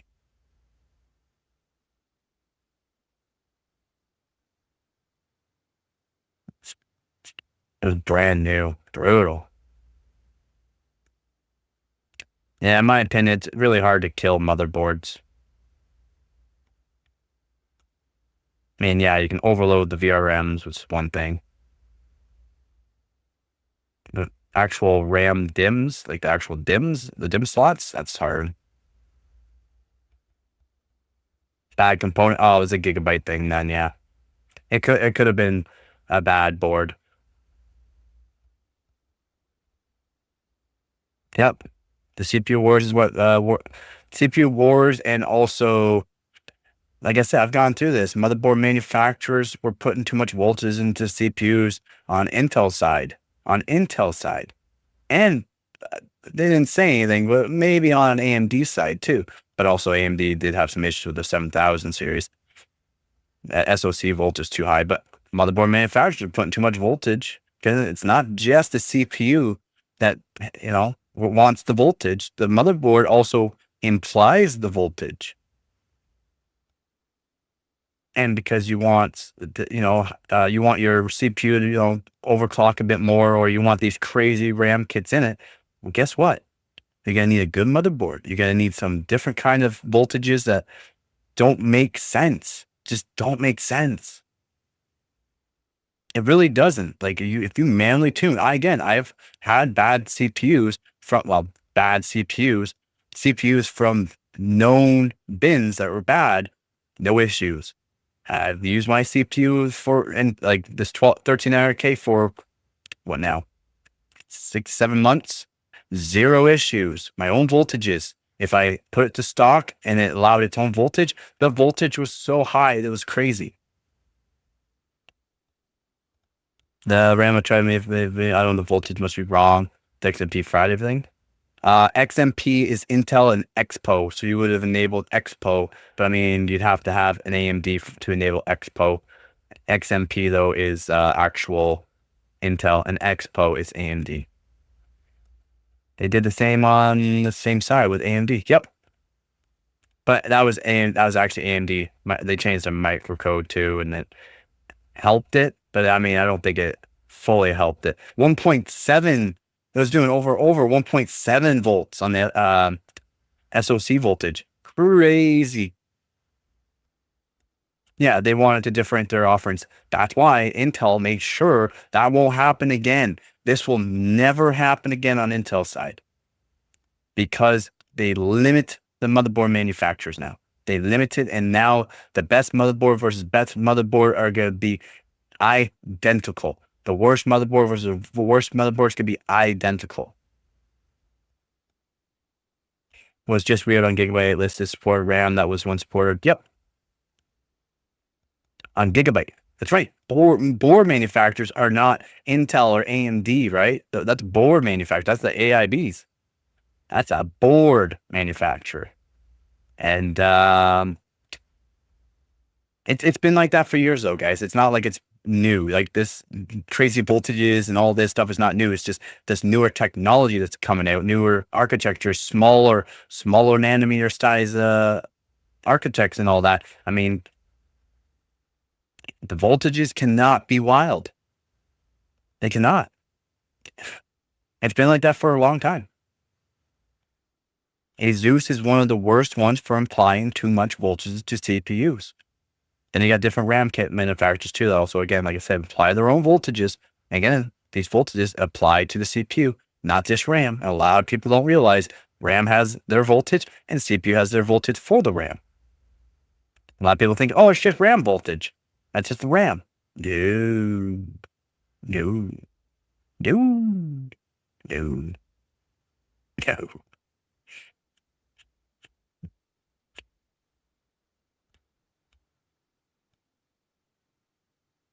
Yep. It's crazy, man. It's crazy. And it's crazy how board and that's why Intel right off the bat didn't know what was going on. They're like, man, we tested our CPUs. They work just fine. And the voltages and all that are fine. Everything's fine. Then they put out this stupid saying, oh, oxidation and all this from this and this, and then just do this. We'll have to see. And then for so long, they didn't know what was going on. Then they found out. It was board manufacturers. If you go back through the whole list of updates on your BIOS, you'll see that the voltages actually changed throughout that before the microcode even came in. Then after the micro came in, the voltage changed even more, as in lower the voltage even more. But then your CPU might be degraded by then. So that voltage didn't work, and that's why people are having problems. Might be degraded. Might be. It's crazy. It's crazy. Yep. That's why I make videos about that kind of thing too, though. I don't care how much hate I get. I don't.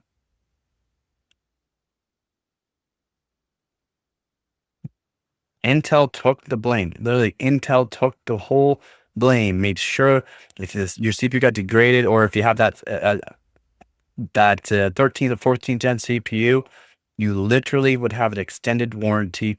And if there's anything wrong with it, you can return it and get either the same CPU or a better CPU, which was insane. Better CPU, that's if they didn't have one in stock at the time.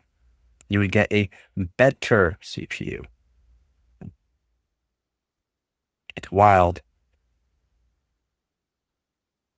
No blame was put on board manufacturers at all. And now with these AMD 9000 that came out, these AMD 9000 CPUs, and how a bunch of CPUs are blowing up motherboard and CPU and motherboards.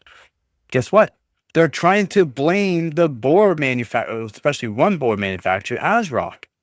They have not said nothing about AMD.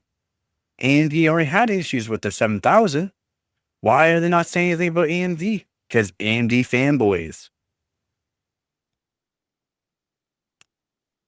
AMD marketing, stuff like that. Because then marketing's more than just marketing the product. They also pay people, I'm not just saying AMD, it could be also other companies. They also pay people to go onto forums, to go onto pages, to go onto reviews and stuff to say certain things, to nothing but promote AMD or promote Intel, promote Asus, they just more to marketing than what people think.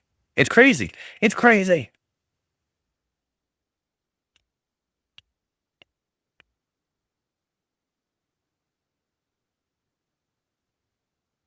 I love my Gigabyte. There's less voltage than Asus boards. Asus is a terrible one. Was a terrible one for Intel CPUs. Horrible.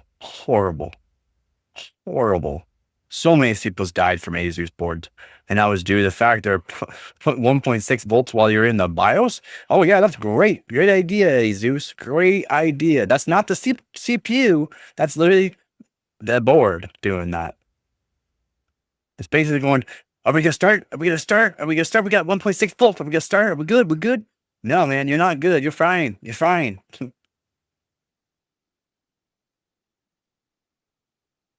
Yeah, I mean, even ASRock got the board off the guy. I'm pretty sure they bought the actual CPU and board off the guy and replaced his stuff. ASRock did, the one guy, and they tested. They tested. It's like, no, the board is perfect. The board works fine. They even cleaned up the board, even though, like I said, it doesn't. It looks kind of odd. It looks different the way it was burnt before. So yeah, I don't know.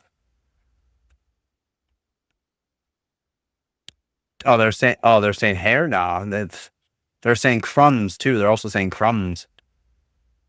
Oh, Gigabyte was worse for AMD? See, I don't know about that. My apologies then. So yeah, that's kind of crazy there. Yeah, they're saying a bunch of things. Well, what if you had like crumbs or something like that on the board? It's like, what? What? Yeah, I mean, 40% of the boards that had been brought forth have been ASRock boards. And ASRock's like, nah. We even did a BIOS update and all that for you guys too, for any kind of changes. And it's like, nah, everything's fine. It's also like, no one said anything about AMD. X70 E-Strix is wonder all the fuss is about. Yeah, they were saying that it didn't matter if you had a 600 or 800 series chipset. And saying they said it's either or. It doesn't matter. It doesn't matter the board manufacturer. It was about like MSI, ASRock. I'm not sure.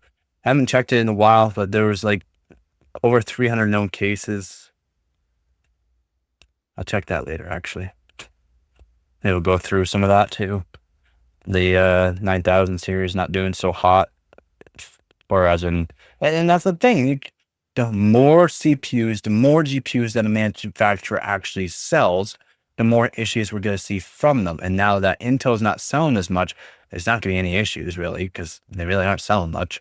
But also, with AMD, because there's so much more than normal, there's going to be defects on some of the quality control is not going to be as good because so many have to be pumped through the facility so fast. There's so many things that apply, and a lot of people don't realize that.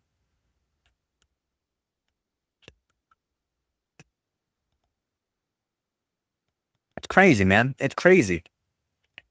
It's insane in the membrane. Fuck.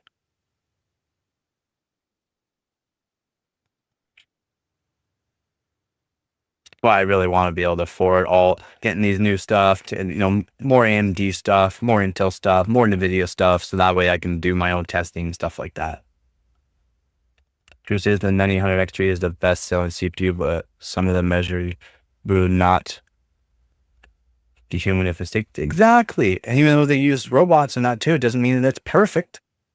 Well, it's made by humans.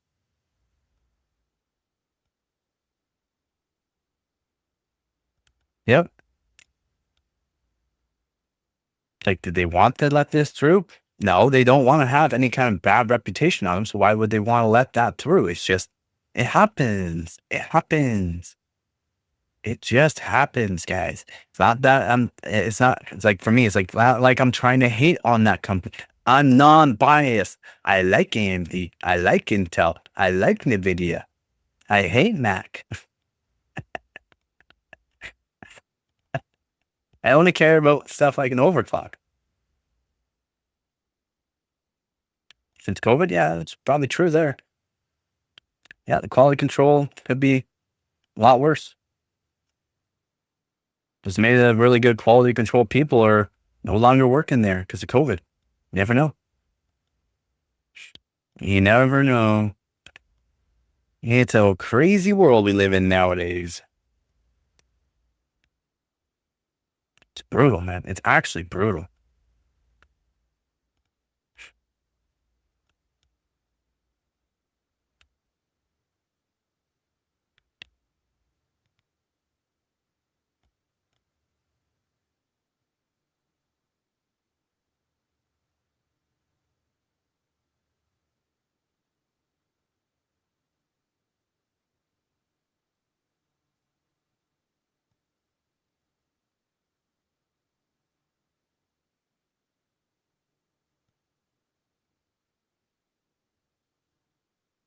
The way it goes, though.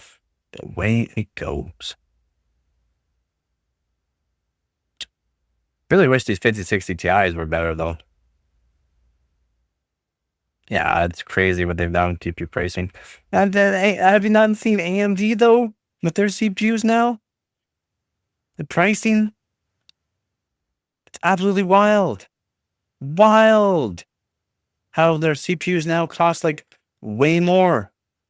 The budget markets, yeah, it's good luck with that. Just buy used now. Hope that you can find a good price and that the actual owner took care of their stuff. Crazy. Companies getting big heads. Massive heads. It's like Intel not selling as much, AMD selling more, so prices just absolutely went crazy with them.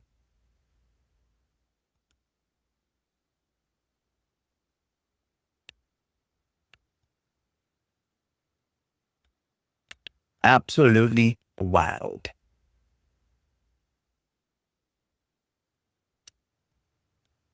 It is, man. It's actually wild.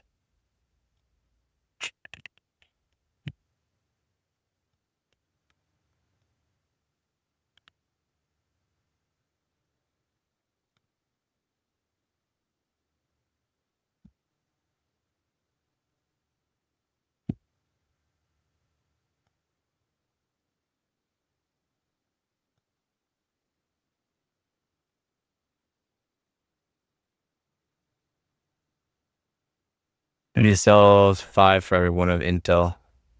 I think it is now, probably. And yet Intel still has more of the CPU market. It's crazy. It was insane that 2FK is more expensive than the 9950X. I mean, you talk about way more cores and that too, and what, I don't know. Not sure what to really say about that. Again, I wish I had the money so I can test them actually out. Test them out, overclock them both to, respectable overclock. Now, I'm not talking crazy overclock. Overclock the RAM to really good speeds to whatever makes one work better. And then actually do a head-to-head comparison on that.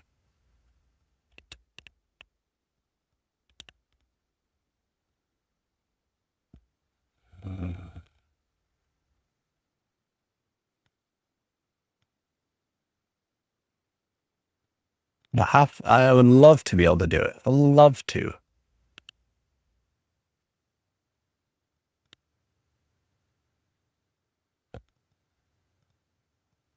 Yeah, 285K is pretty expensive. From what I understand, the power and thermals of Intel CPUs is just over the top. Probably a ton of fun push limits. So, yep, it is. It's even fun doing it just on chilled loops. And I said 6.2 gigahertz all core, all eight cores on my 1390K just on a chilled loop. It's fun. It really is. It really is. And I really want to get into liquid nitrogen. I really do. It just costs so much. It costs a lot. Liquid nitrogen's cheap. It's having everything. Having everything for it costs so much money. It's not even funny. I mean, even do it cheaply, it still costs a lot of money. A lot. I mean, I would technically just go dry ice right now, but it still costs a lot for doing it. Yep. 4.8 gigahertz all core on the E cores. 6 gigahertz all core on the P cores. Just like I said, that was just P cores. But yeah, I would like to try to get 5 gigahertz on the E cores though. That'd be. It gets toasty, okay? When you're up to like 4.8 gigahertz on the E cores, it's toasty. She's toasty. She gets toasty real fast.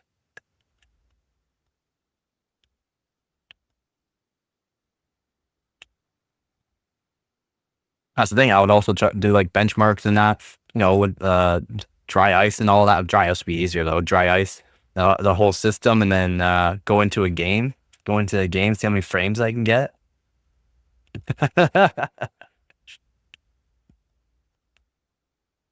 Today we're gonna overclock this CPU to 7 gigahertz or 8 gigahertz, and we're gonna. And see, I think if we just adjust the curves, I would get like 5.5, 5.5 gigahertz maybe, 420. All core? Are you talking all core? Yeah, because 5.1 is general. I don't think it would. I mean, all core with the 420. I don't know. I'm pretty sure you'd still have to have a custom water loop. But yeah, if you're saying custom water loop, not AIO, with a custom water loop, maybe that's possible. But on an AIO, I don't know. Don't know. Now you gotta remember your radiators and stuff like that aren't really the factor for overclocking more. It's the cold plate design and flow of water over the fins for heat wicking and thermal transfer.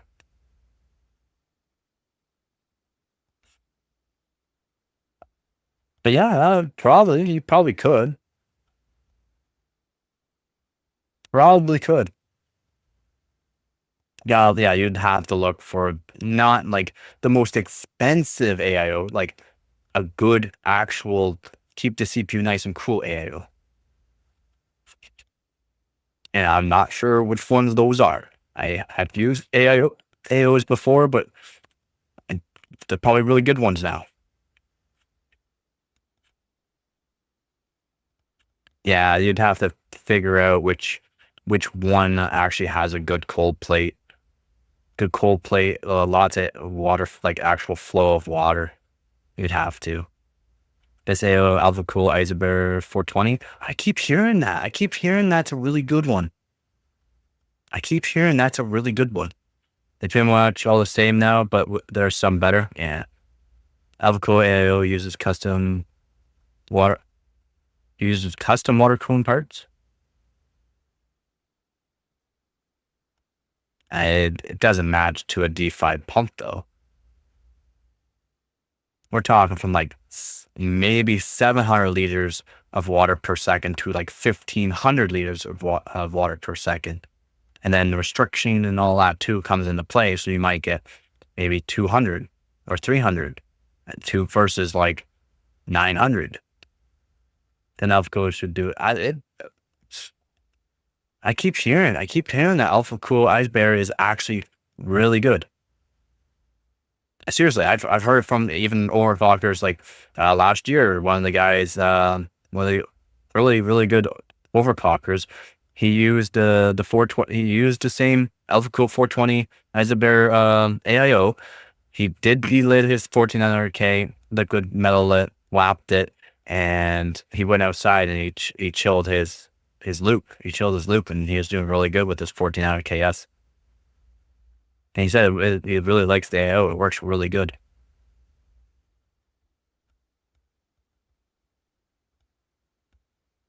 Oh, wow. 300 watts. It's pretty good. It is a D5 pump. You're what? They use a D5 pump in an AIO? How much is this thing? Like $500 minimum?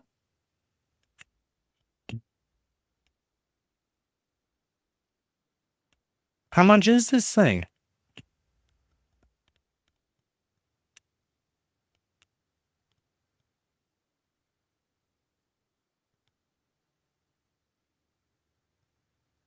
$2,000 RPM.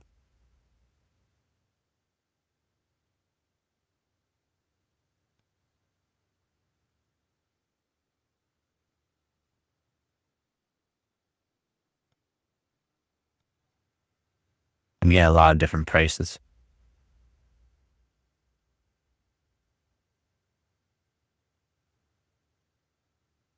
Oh. Oh. Like 300 US, roughly around there. That's what I'm getting. I need to see Canadian. $400. No, that's thermal.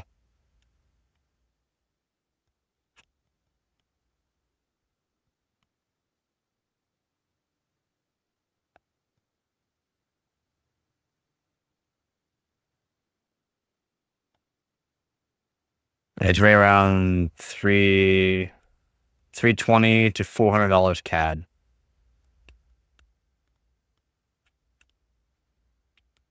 Hello, Rob.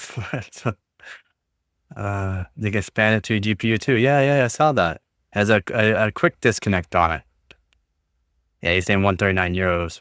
The top of the line one's $400 Canadian, and the lowest model here is like 315-ish. Hello, Rob Fords. I got to meet him. I worked in the custom shop of a place, and he did a tour, and I got to meet him. Seems chill. I mean, he made fun of the electricians, which I actually really liked. 233 on Newegg Canadian. That's not what the prices I see. Newegg. And you're even saying shipping $60. Yes, shipping $60. Wow, $52.72. So still 300. Almost 300. Yeah, still almost like 300. And then plus the taxes. Yeah.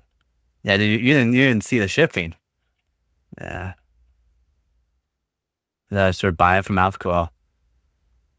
You cutting off your tail right now? You cutting your hair? Don't do it, man. I missed mine.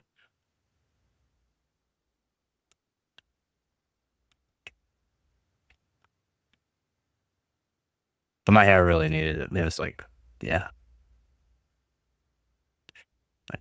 12 inches hair. Don't forget to add the 25% tariff. Yeah. I don't know, man. If it's using the D5 pump and the deep cool's not, sorry, the D5 pumps could be where it's at. And that's weird how they're still saying RPM in it though. I don't get how RPM matters. If the propeller is designed different, RPM, same RPM, but the better propeller is going to put more water through. So we got to go with water flow, and actually like overall what the actual water flow is. They adjust the price to whatever your currency is. I just bought a GPU block for $99. Cost me $150 to ship it. Nice. That's pretty good, actually. Amazon's got some GPU blocks right now. Well, a couple of them for $100. They're not bad. I believe they're a bit power too. They're not like a bad company. Shipping depends on what you use, but Grovedale has free worldwide shipping. Wow. Deep Cools, Jensen, 5430T.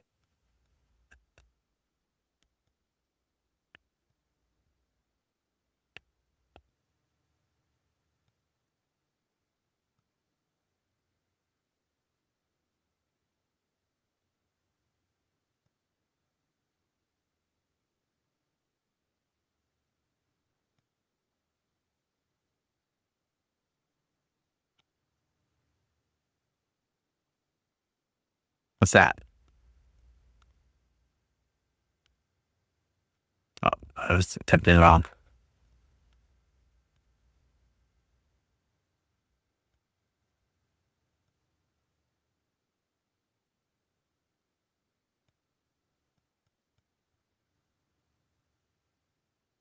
Did it go boom over my head? Because I'm not sure what's going on.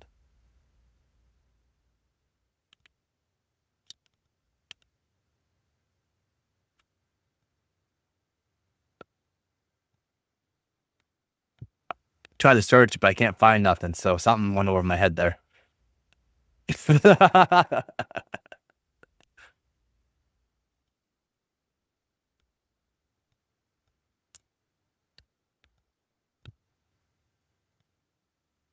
He's truly gotcha.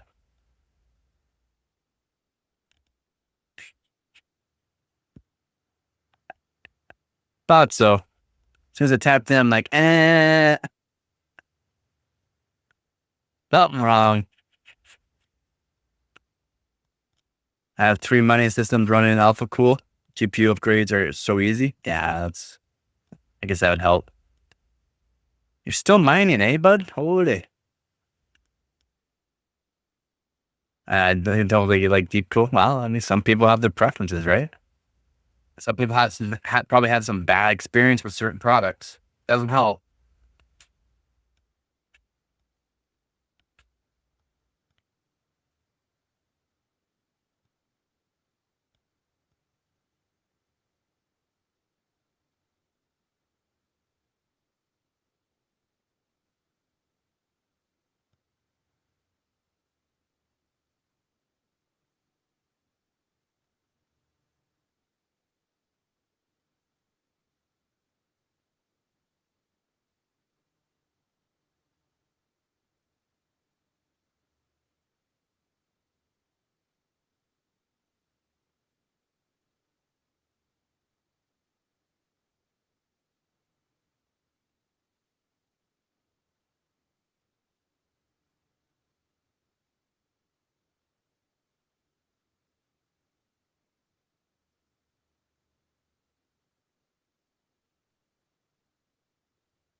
Jensen used to run with the Deep Cool dog sleds from Durham, Ontario.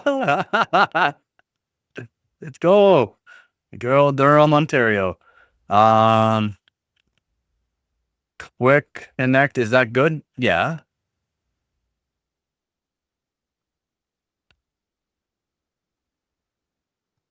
I want to get some quick connects for my PC so I'll be able to take stuff in and out easier. Yeah, quick connects are good.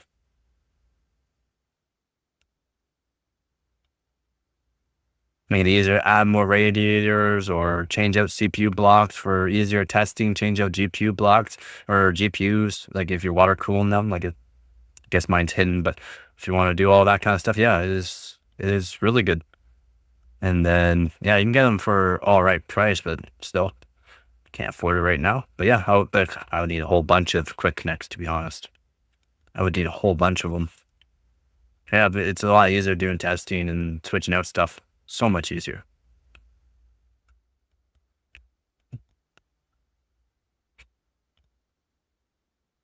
Still want to look for GPU blocks, cheap GPU blocks.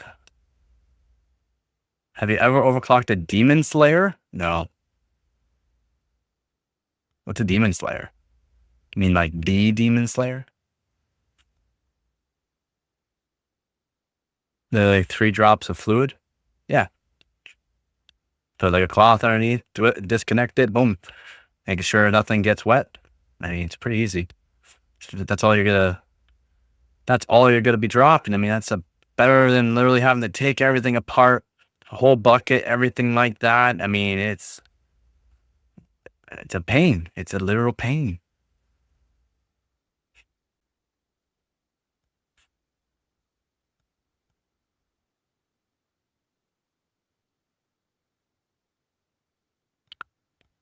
And yeah, I mean, make things a lot easier. Things so much easier with quick connects.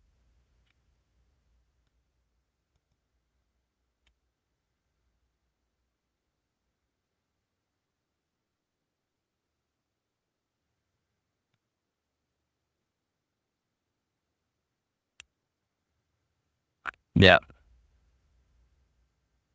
very, very cloudy. Is it? I'll have to see what it's gonna be like here. Is it super sunny? That's good. That's very cloudy here. Not sure what's supposed to be like tomorrow. Not sure what's supposed to be like tomorrow.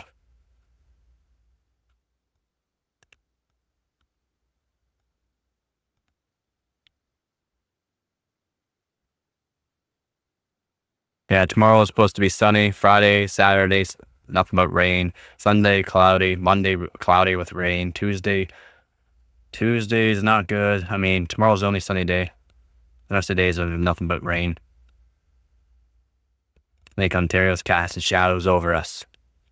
Brutal. Yeah. I noticed your weather a day behind. I'm surprised weather travels so slow. I mean, depending on the distance, right? Yeah. Yeah, I still think like it might be windy down here, but up there is not as windy too, or so stuff doesn't move as fast. Wind does take an account for that.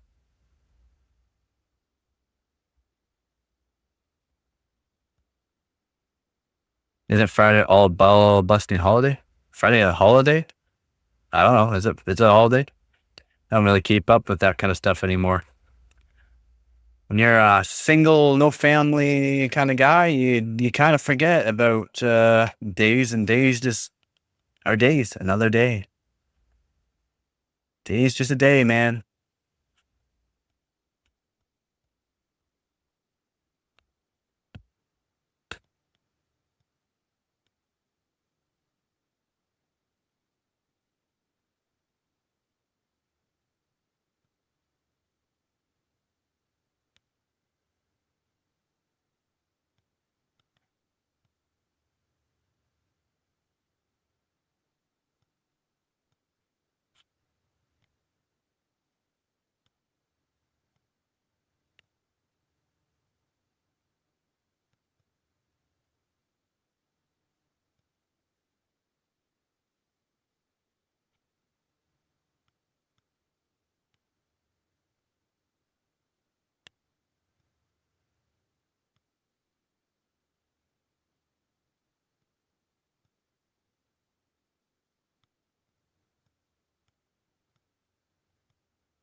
Yeah, making a little bit of food right now.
Well, I guess it's Good Friday, isn't it?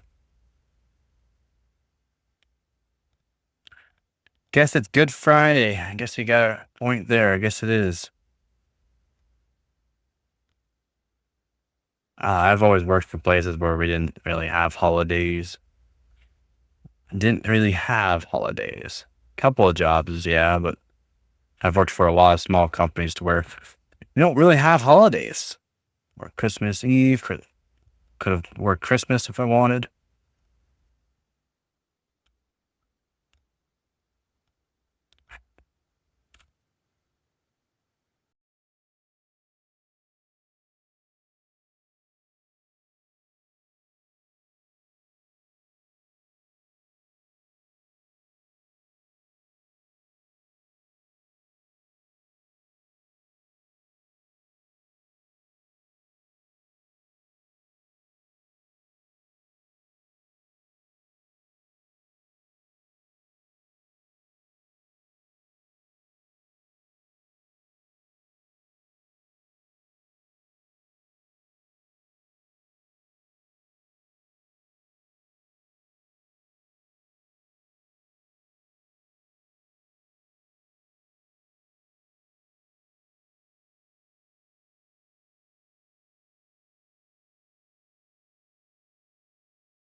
That's crazy.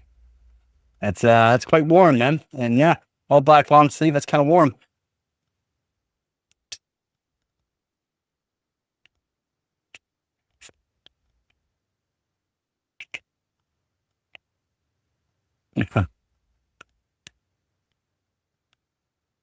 We used to bike 20 kilometers or so to school when I was in public school. We did that for fun. Our bus rides were an hour and a half on the shortest usually.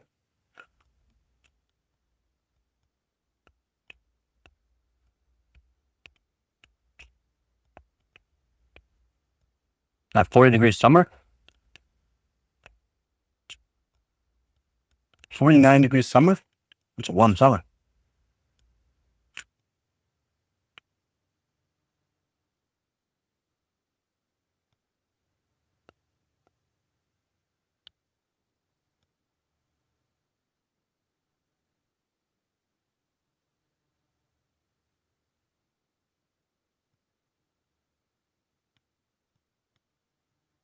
I made myself a hamburger.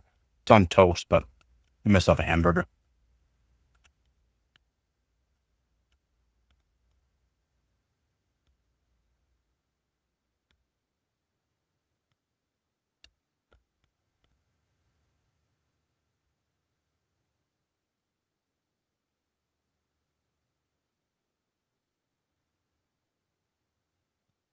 Pretty good. Not much left now.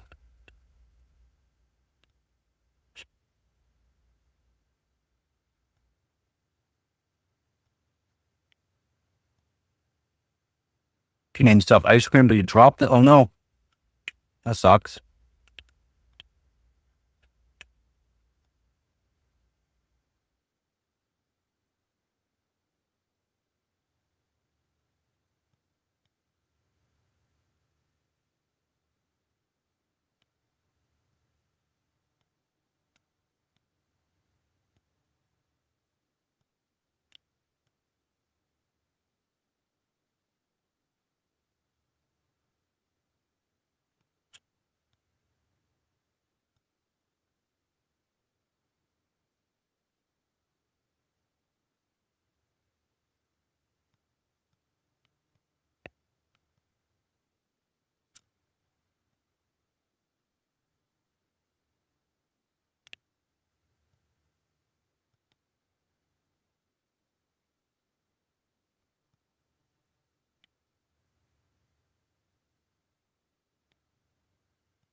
Uh, new to your review. I haven't been able to foray new things for years.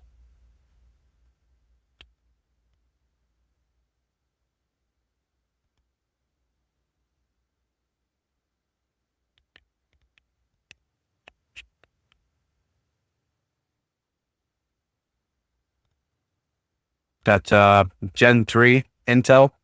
So like what's in it is a 3770K. That's a Gen 4 Intel.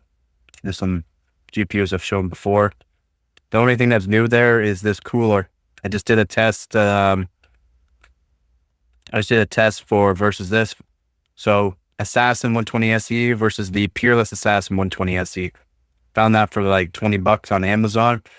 And more hardware for the Peerless Assassin because I can't find it after a move. And yeah, this one here works really good. The Assassin 120 SE works really good. Yeah, definitely not. Got toast and a hamburger.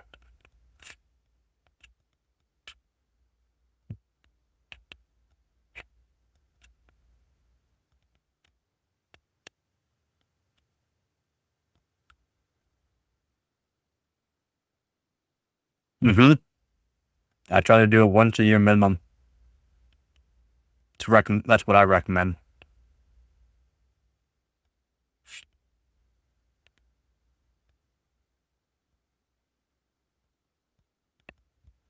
That is what I recommend. I'm always taking apart my system, so it always has new thermal paste.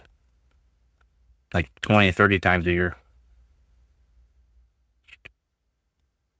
Same thing with GPUs. I make sure I redo them. Generally, when I do like do my overclocking and that, when I get them cold, because it could be moisture afterwards in it, I always redo them. What do you mean? I made a heater once, and our power went out. I used Peerless Assassin 120 SC, lit some candles, heated up a piece of metal, stuck it on top, and it blew hot air for me. Does it work in other holes? Probably not.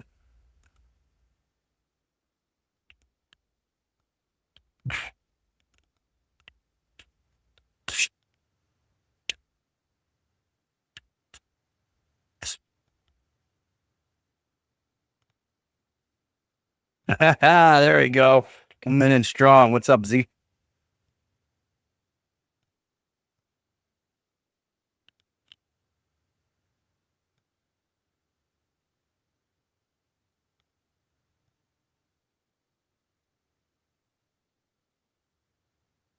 That's good money for.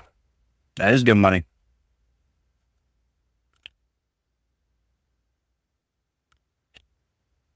I can't seem to find a job.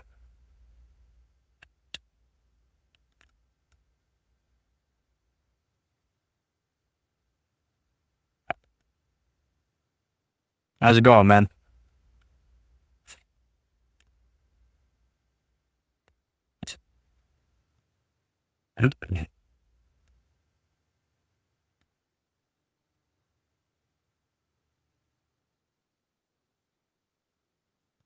Very nice. You have an interview? Well, or you had it. Usually I get like the job. If I have the interview, I usually get the job, basically. So the fans just Tractor Supply. Still,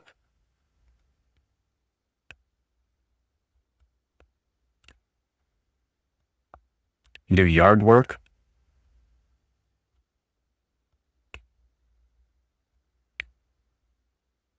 And yeah, I guess you still need to make sure you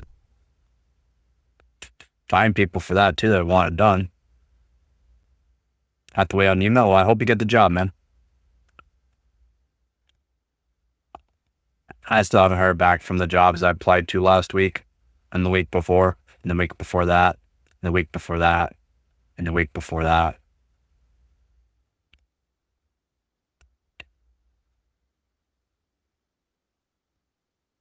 Exactly.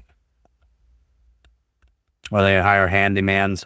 They hire handymans to do some work, and then they ask if they can do some like that kind of stuff, and they do it. So I can't drive, so I can't be a handyman because you have no idea. I have so much tools and what I can actually like for multiple different kind of jobs: masonry, tile work, flooring work, roofing. It's like, oh, maybe I could sell my stuff for some money, but then what if I actually find a job in that? It's like, oh, yeah, guess I don't have a lot of stuff from the past, man. A lot of stuff. A lot of my life that I don't bring onto the stream and that. Maybe one day, you never know. When things take off and that, and then maybe I feel a bit better that maybe it all worked out for some reason, but a lot of things from my past.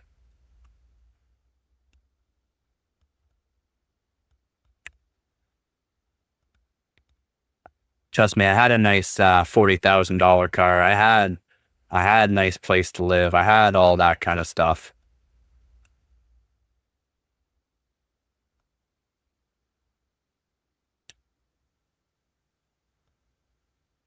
Yep. We all do.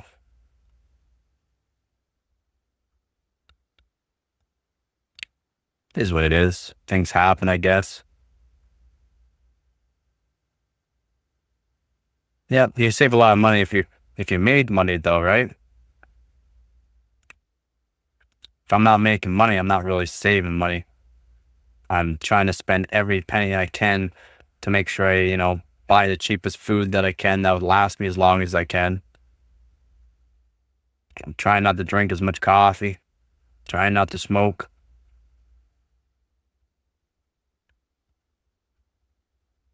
Yep. Well, things change, right? A lot of things change. And generally it's easy for me to find a job, but nope, nope, and nope. It was an expensive car, but I got 1,200 kilometers per tank. It only cost me $60 every 2 weeks for fuel. I drove an hour plus for work every single day.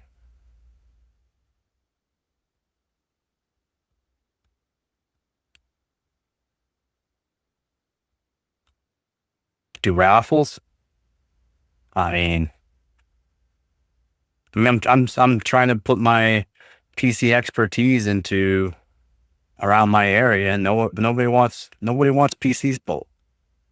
But people that want or might do PCs built don't want to pay. They don't want to pay for somebody to build their PC, basically. They're really wasting my time talking to them because it's like, holy crap, how much do you expect me to work for? Like pennies? Like, come on, man. Yeah, bus and walk. Yep. I just got used to doing bus. I usually just walk. I don't mind walking 5-10 kilometers. Not too bad. I mean, my little legs don't like it, but I mean, I also don't like the bus. I don't like crowded areas. I don't like people. I mean, it's not like I don't like people. I mean, like I don't like people around me usually, clustered and yeah, exactly. The bus always smells bad.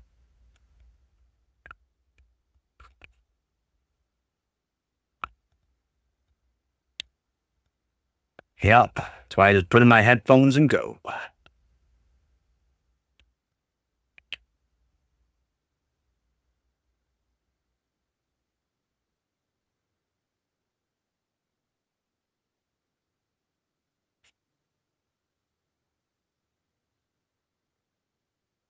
As if they even want to do it. Do they even want to throw in $10 for something that they might not get? No, I mean, especially the time we're living, man. Like people don't want to just waste their money. If you're in my area, I'm sure you'd have good business. There are so many kids in Vegas. So yeah, see Vegas, yeah.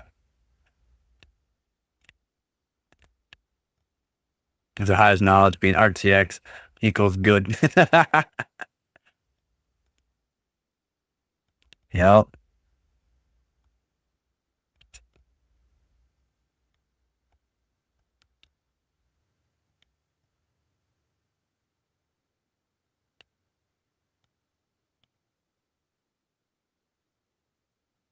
So I'm always a pig on it.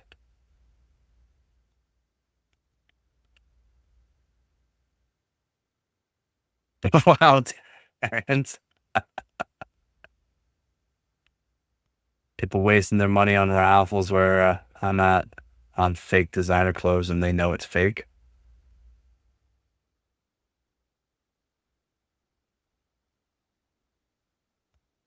I mean, I guess maybe where you live,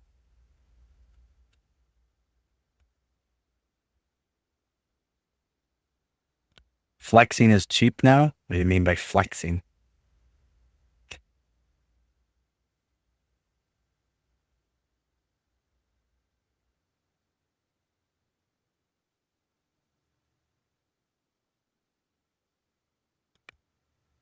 What do you mean by flexing?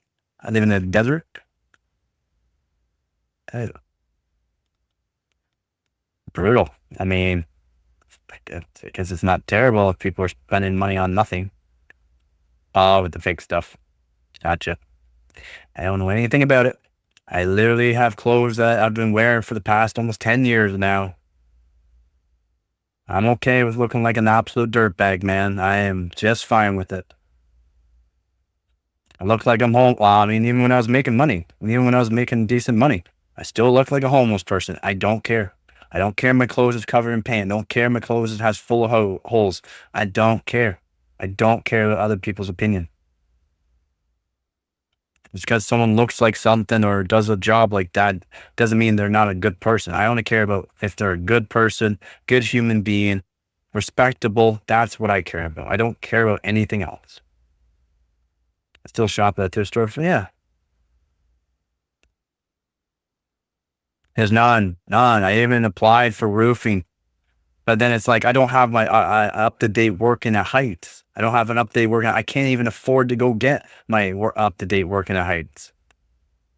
I even said like I'll be a good laborer until I can afford a working at Heights or whatever like that, and no reply, no reply. I have my own. I have all my own tools for it. I've lived in all my own tools for flat roofing and for shingling. I even have knowledge and done lots of metal roofs. It doesn't help. It has not helped me.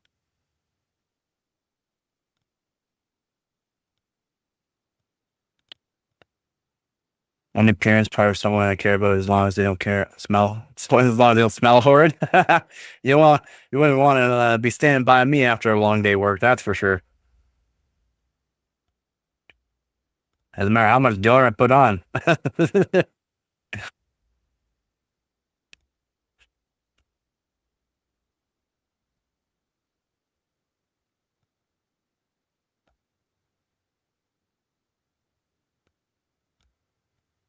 Yeah, at least work would pay. Yeah, it's crazy. I've applied to places where I would never work before.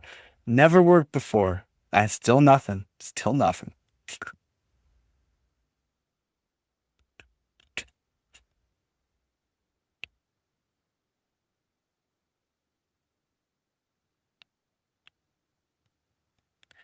Tim Hortons, McDonald's. Would I be a good fit for it? No.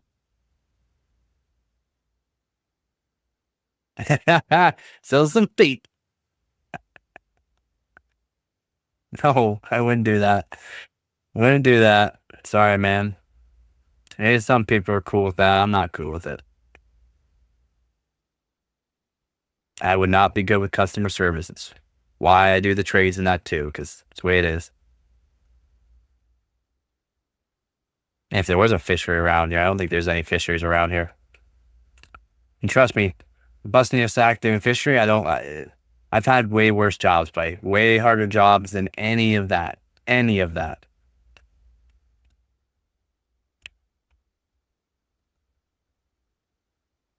Overclock the feet.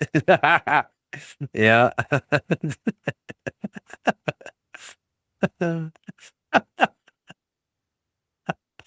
Oh man. What Arctic am I for? You like it when I spread this all over my toes, don't you?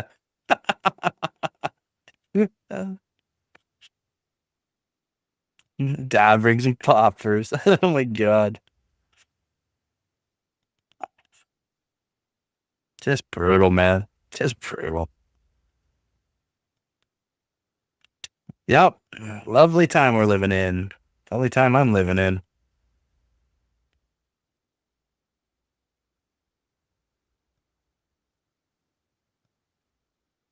PC only fans, yeah.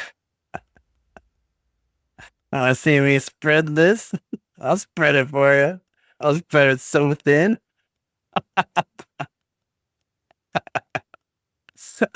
Oh my god. Oh, gobble gobble with some spunk in it.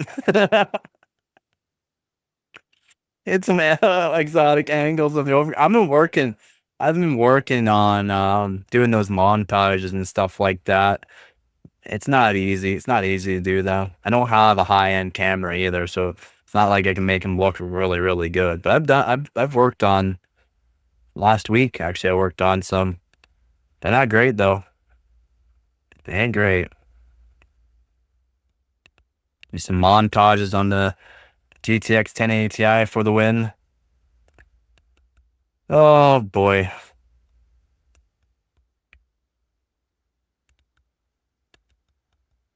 Yep.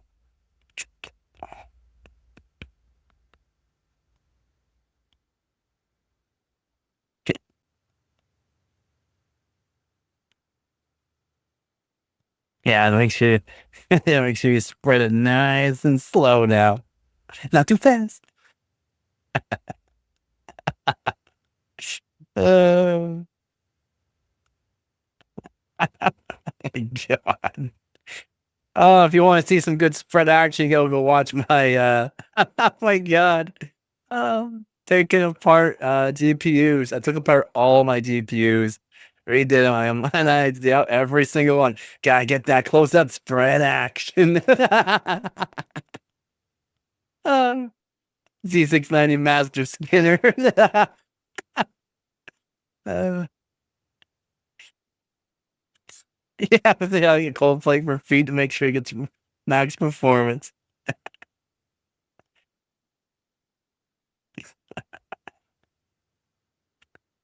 Brutal, guys. Just brutal.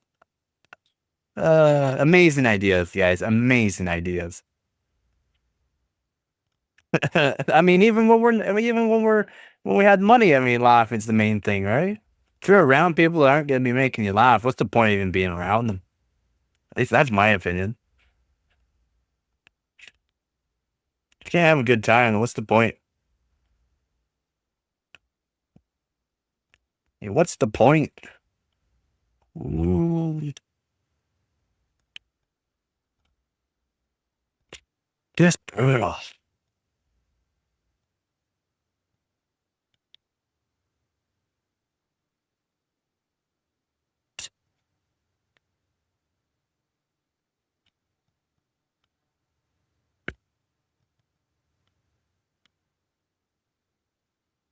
I just should rename the live stream again. Kind of what I renamed it to.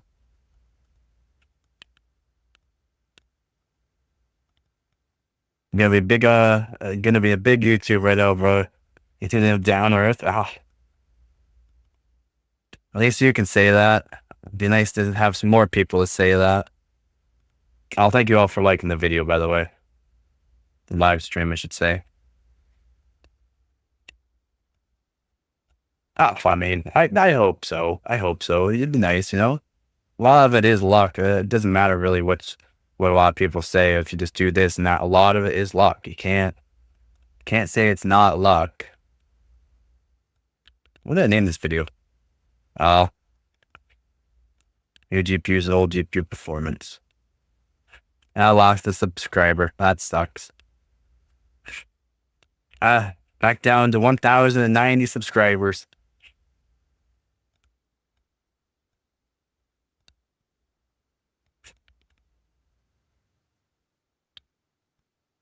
Oh my clocking. Should I do like yeah, what's his name there and talk only about your X3D build and 9070 XT? Yeah.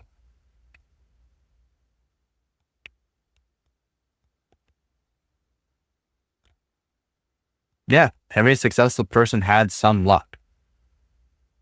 Very true. Even very successful people, like I mean, you can even just say Trump. You can even say some very successful people have lost a lot, even though they were very successful and very knowledgeable of things, and they still lost businesses and business failed and stuff like that, or cheated and lied. Maybe by that. I don't see. I don't keep up with any of that kind of stuff, guys. I don't know anything about celebrities. I don't know anything about music artists and that. Well, I mean, some of that I know. I don't keep up to date with any of that kind of stuff. I literally live under a rock. I do PC hardware. I do overclocking. I know what's good for overclocking. I know what's good for PC hardware. All of it. All of it. In my opinion, I can't say something's bad. I can't say something's, really good.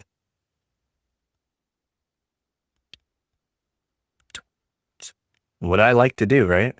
It's way more, yeah, way more fun. What's the point of reading about all these people are just lying and like, yeah, lying, cheating, and all this drama? I don't care about drama, man. That's one thing I don't care about. I hate drama so much. That's why I'm okay with being alone. I'm okay with being, but I'm okay, not alone. I'm okay with being sad Dave. Yeah, and stress, right? Less stress. What's the point of being stressed? What's the point? Even though, life isn't, it might be the greatest right now and stuff like that, things do change. But what's the point of having that? For me, it's like, I don't really get headaches. So what's the point of having a headache? What's the point of getting stressed out? What's the point of that? I think computers are good to be in the field of, yep. Even if it's a hobby, everyone just get computers. It's the future. Yeah. The point is be happy. And if you're not because of everything else going on, that, yeah, exactly. Then if you are being pulled into a friendship or something like that with someone that may not have good ideals and or bad habits, get away from it. What's the point of being with, like, around that, especially if you're not used to it? You can always say no. Always say no to things. You can always change things. You can always get new friends, better friends. Because, some people may be friends, but they're not really friends. I have a lot of friends. We don't talk to each other a whole lot, but when we do, it's like it's like years ago when we did. It's like, that's the kind of friends you want. We all have our own lives, everything like that. That's the one thing a lot of people don't realize. You don't have to be around that person, and then that's how they're friends. You know they're friends because if you pick up where you left off, even though it was 10 years down the road, but you picked off where you left off, then that's a real friend in my opinion. And someone that supports you and stuff like that. I don't have any friends where I'm at from and I don't have any friends where I'm at. I'm not from the desert. So I mean that even for me, even though I'm really good at understanding, I'm sorry, that one even hurt my head. What up, Hart? How's it going, man?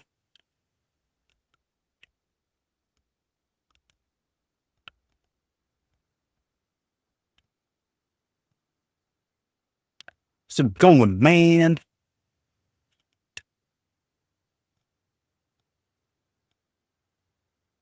Oh, gotcha, gotcha.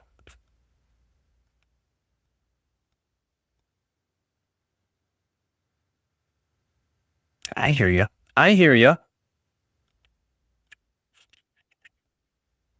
I mean, if there's anyone new here who wants any PC questions answered or anything like that, let me know.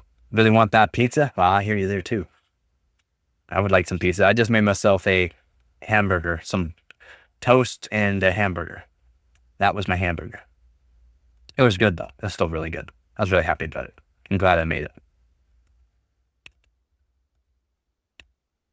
Really glad I made it.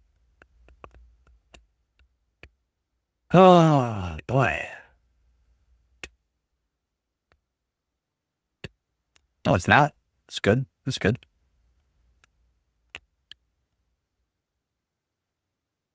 Bread's cheap. Good and cheap.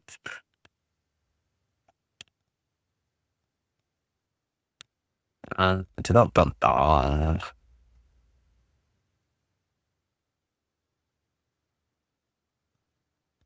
yeah, buddy, we can all get together after 10 years. And it's like, we never spot. Yeah, exactly. I got lots of friends like that. Seriously. It's great. Those are the kind of friends you want. Practical, but not the same. I hear you. I hear you. I can't afford just to go get hamburger buns or something like that. Rather just get bread. It works.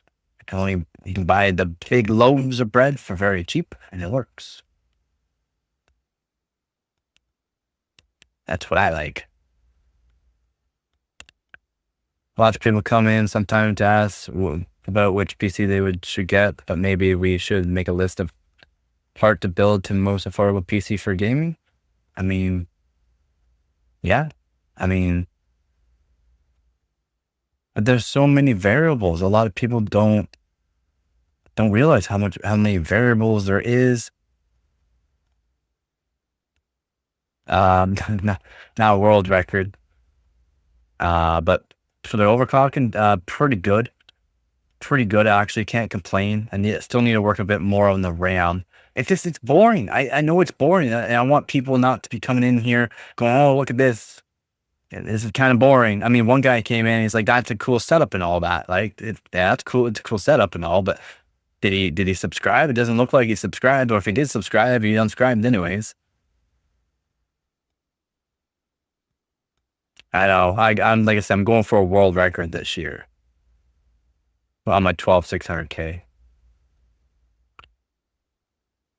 Yeah, on that list. In so many different forms, yeah. Like to build one AMD and Intel. Yeah, I guess you could. And you got results, they will be back. Yeah. Hey, Art, F you, man. F you. That did pretty good. I mean, some testing done and it was pretty good. Figure out a little bit more time for this RAM kit, which is good. Happy about that.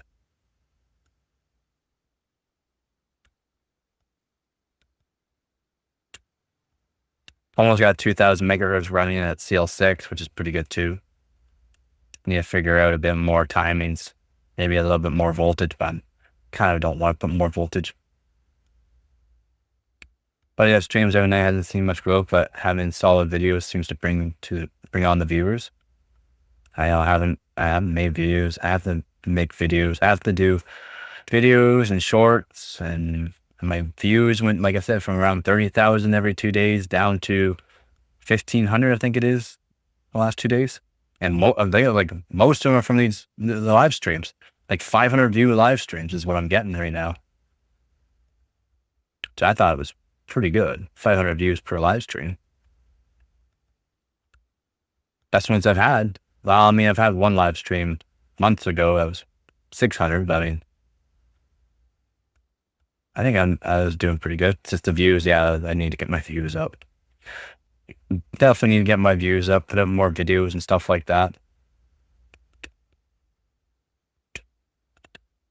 It's also like the videos the live streams are right now making the money, not in the videos. Then I have to figure out how to make videos shorter than 10 minutes.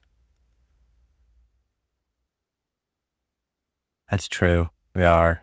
But again, I'm not that kind of judgmental. I'm not. I'm an overclocker.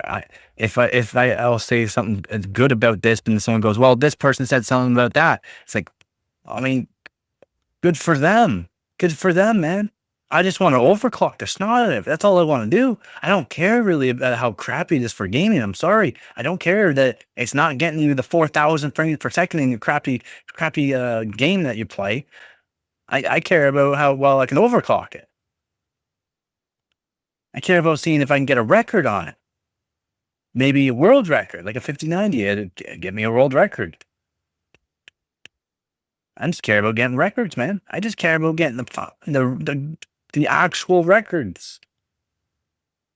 That's why it's hard for me to be judgmental and say this and that about something, because it's also like, what if maybe, someone from NVIDIA or Intel or AMD or one of them manufacturers sees my videos and that, and they go, oh, well, I don't want to sponsor that guy ever. So it's also like, well, I mean, yeah, watch what I say. I would like to get sponsored someday, if I can't afford not to, if it helps in the income. There's so many things, so many variables, unfortunately. Unfortunate. I get there's a lot of GPU turbulence, but it's hard for me to be judgmental about when I want to have every GPU, or at least use every single GPU, every CPU, every RAM kit, every motherboard. Yeah.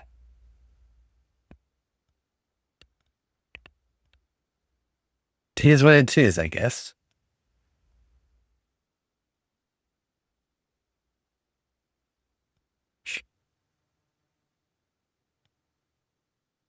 Is that 5060 Ti great? No, it's not. It's not great at all. It's not great at all. Like I even, when I put out the leaks, I even showed that it's not, it's literally like an overclocked, not barely overclocked 3070 Ti. It's like a barely overclocked 3070 Ti. It performs worse or maybe slightly on par on some things for the 4070. And that's what I said with the leaks. Now with these YouTubers and that, they're saying the exact same thing. I said this back in live streams and that about the performance of it. Yeah, and these big streamers YouTubers and that saying their thing. I mean, brutal. Yeah, they do. These new GPUs overclock very, very well. Very, very well. Like 300 plus on the core, really? For anybody can just do 300 plus on the core. That's insane, man. Insane. 30 series cards, 40 series cards. Maybe some 40 series cards, yeah. But for anybody who wants to buy one of those GPUs can do plus 300 on the core. That's insane, man. It's insane. No cards, no GPUs. We're just able to do 300 plus. Some cards you can do plus 50. You try to do plus 75. Crash, crash, crash. Yeah, it's absolutely insane, man. It does pretty well. It is. It's crazy, man.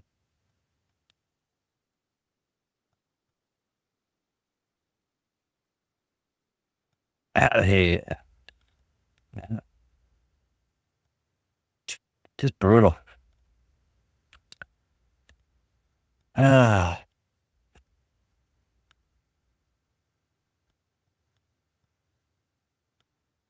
yup.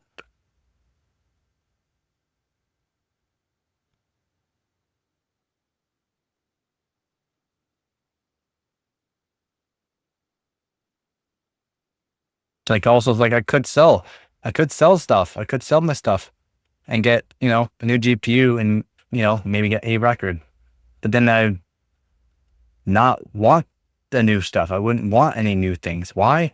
Because then I can get records on everything I have. I can beat my records from previous years. I can beat other people from previous years. I can do this and that with those different combos for people that might have different kind of layouts and stuff like that. So then I have to buy it all back if I sold it, and then what's the point? And the way prices are going right now for everything, prices of used stuff is just going to go up and up and up. If I sold it now, I'll technically lose out money. Yeah, I wouldn't want to sell any of my stuff. So I said, like, people want to donate and that too. It's basically a forever home if you like donate. It's because I ain't throwing it. I ain't throwing it away. I ain't selling it. Having a roadmap and focus on select hard might be an approach.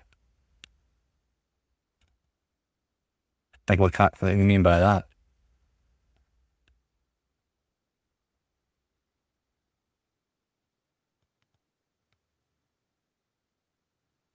What do you mean by that there, Hart?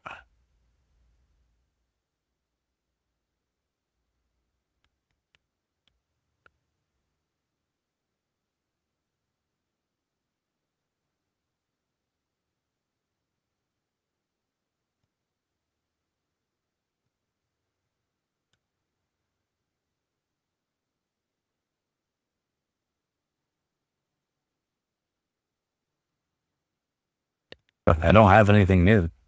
I don't have anything new.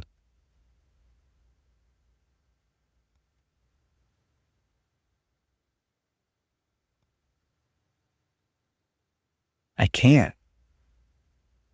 I can only do the records and I can only do so much throughout the summer of Canada. It gets too hot. It gets too hot. I can't. I can easily throw in some Xeons and that, get records easily.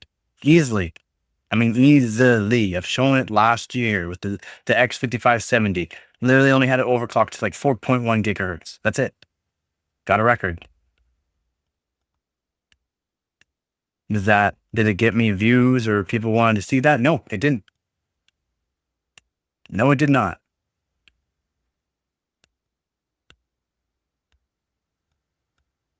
If it's not new, If it's not the latest craze, people don't care, unfortunately.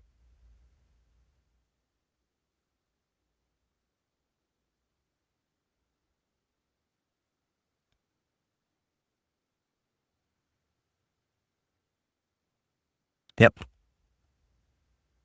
Yep. That's why I generally just do all my going after records and or trying to beat my old scores from last year at the end of the year. Try to do it in the beginning of the year too, but I only got one record so far this year. It's getting hard. It's getting harder for me to beat my old records that I had, basically. So, and if the year's not gonna be cold, then I'm gonna be limited to what I can do. So again, cold Canadian air gets me the records. I again don't have the money or have had the money to get the CPU pots, GPU pots, RAM pots, all the doers. If I'm doing LN2, it costs a lot of money to be able to do it that way. That's why I do chilled water loops with cold Canadian air. I mean, if I went and bought some dry ice, but I mean, I still need to be able to afford the dry ice. I could set something up so I can do that. To be honest, Hart, you got a point there. I mean, if I wanted, I could get some dry ice and do that.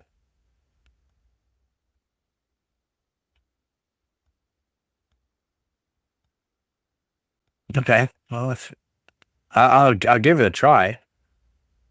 It's like if I waste a couple $100 on getting the dry ice and all that kind of stuff set up, then it's like I kind of wasted that money for no reason. Yeah, sure, I got the records, but I mean, I could have done it for free with cold Canadian air. That's why summertime sucks for me. It sucks.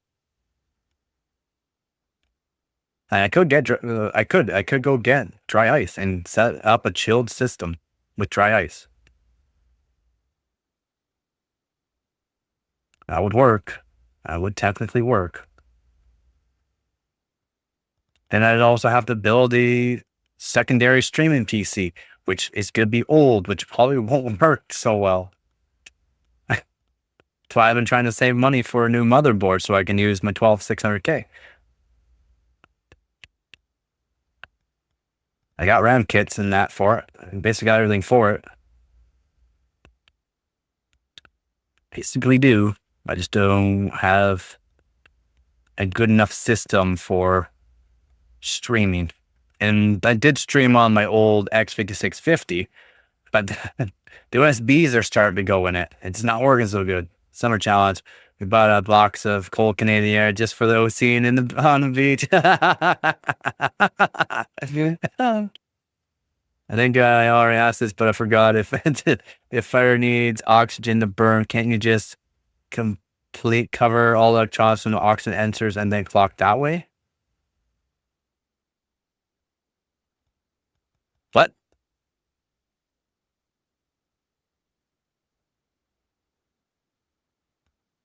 What? Remember, everyone, like, subscribe. Yeah, it makes no sense that there's only 4 likes right now. There should be more than 4 likes. No, you might have to refresh your thing. You might have to refresh your thing. I got 7, I think, likes. 7 or 8. Thanks, man. I keep forgetting to do that sometimes. You see, I just took a crap in the ride. I could go get dry ice. I could technically go get dry ice down over at the Welland Supply Co. Not super far away. I could technically do that. There's a lot of prep work though. That's the thing. Yeah. 7 likes after how many views now? Probably around 100 views.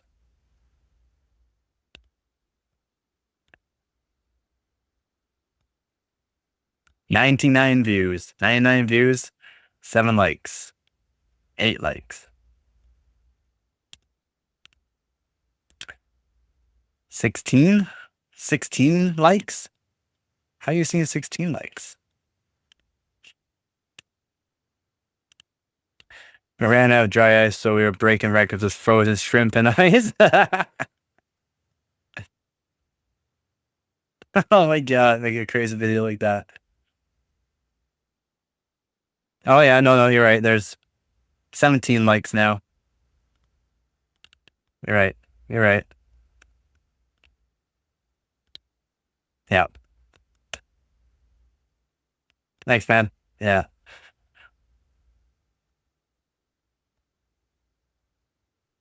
Gran Andreas or bacon regulars with frozen shrimp and ice. Oh my God. Uh, I'll see. I'll see. I'll see what I can do. I'll see what I can do. I'll see if I can get some dry ice. Cause yeah, then I mean I'll have to go get dry ice like every day, basically though. And literally every single day I'd have to go and get it. Every single day. I mean, brutal. It costs. It doesn't. It still costs money. How much is it here again? Not cheap. Dry ice isn't. You can get liquid nitrogen is basically cheaper.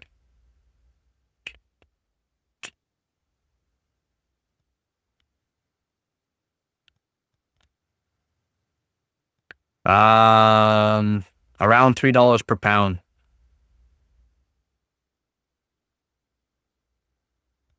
$3 per pound.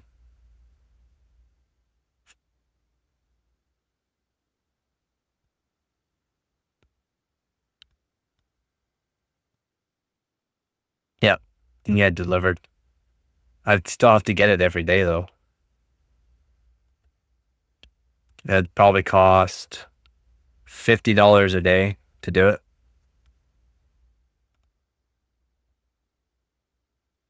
I could do it once and see how it goes. But I mean, it would literally cost me $50 a day.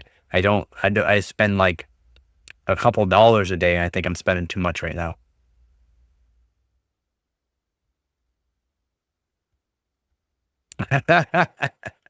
That was a cold say.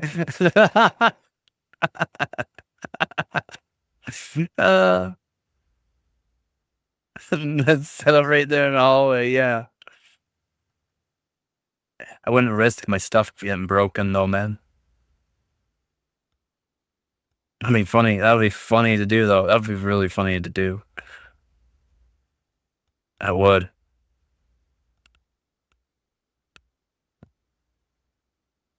But well, yeah, it'd be awesome to do. But yeah, no, I can't risk a bunch of things on that one actually.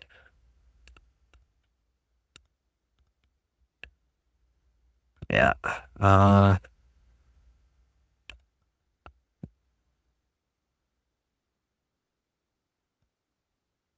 the styrofoam shippers are $20 alone for the dry ice. $20 alone for the styrofoam shippers. It, you might be able to keep it up to 2 days, depending on how much dry ice you get.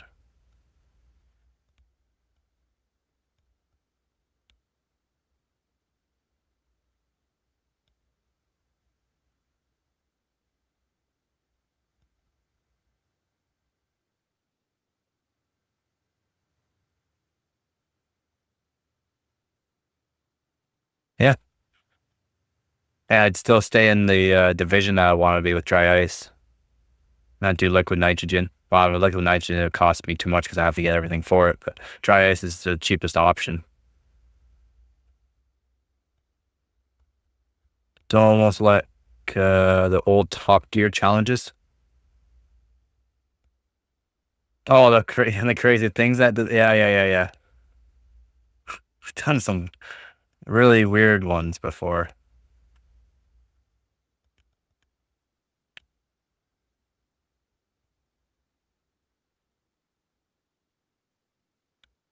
It's crazy. There's still friends.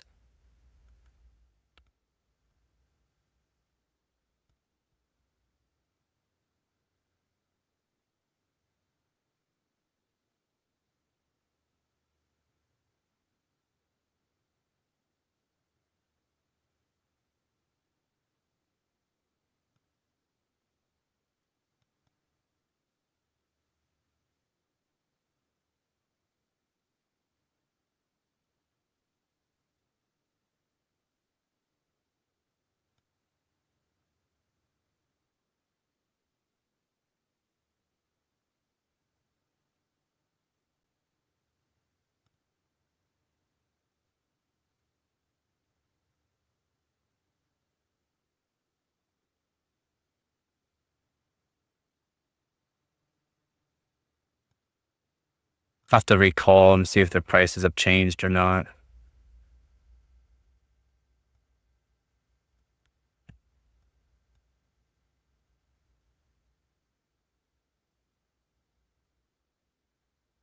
Yeah. I mean, over the past week, and I find it's great. I literally find it's great. Everything's great. Everything's working out really good in my opinion. See, helping out people that come on by, hearing how people are having good days, and I mean, it's great. I love it. I love hearing people are having good days. But then there's people who also come in saying bad news, and it's like, man, that hurts me because you're having a bad day, kind of thing. It's also really sucks. I'm glad I'm helping out people the best I can and have a great group like you guys that just show up all the time, make sure that everything's going good for me and keeping the chat going good, asking questions, even though you're probably already know the answers.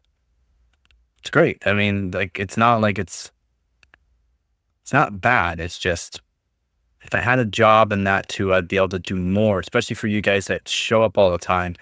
Like, see something cool and different. Instead, I'm showing the exact same thing over and over while you guys are watching it, going, dang, like this is gonna happen again, or whatever. It's like,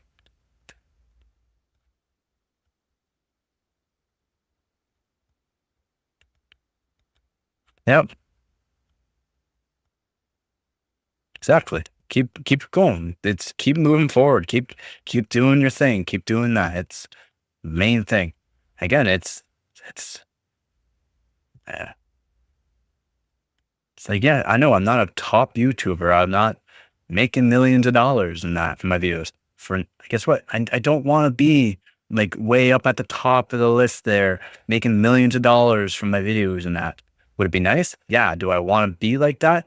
Kind of no, man. I started out, I'm literally was born and raised in the woods, had nothing. I'm cool with having nothing. I am. That's what I want to be, man. The top overclocker, the top dog for overclocking.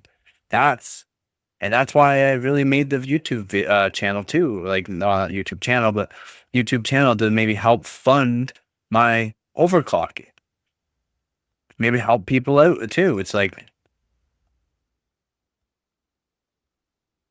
yeah.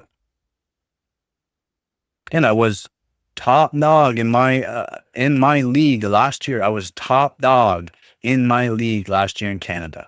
I was fourth place overall in Canada, and I'm on water cooling, man. I'm on water cooling against guys on dry ice. I'm like going against guys that have been doing this for a very long time, and I have not been, doing it quite as long as them. I've been doing it for a while, but I literally just started that kind of thing, years ago. Not, not like 20 years ago, like them. Like literally, like a few years ago. Top dog, and I was literally top dog.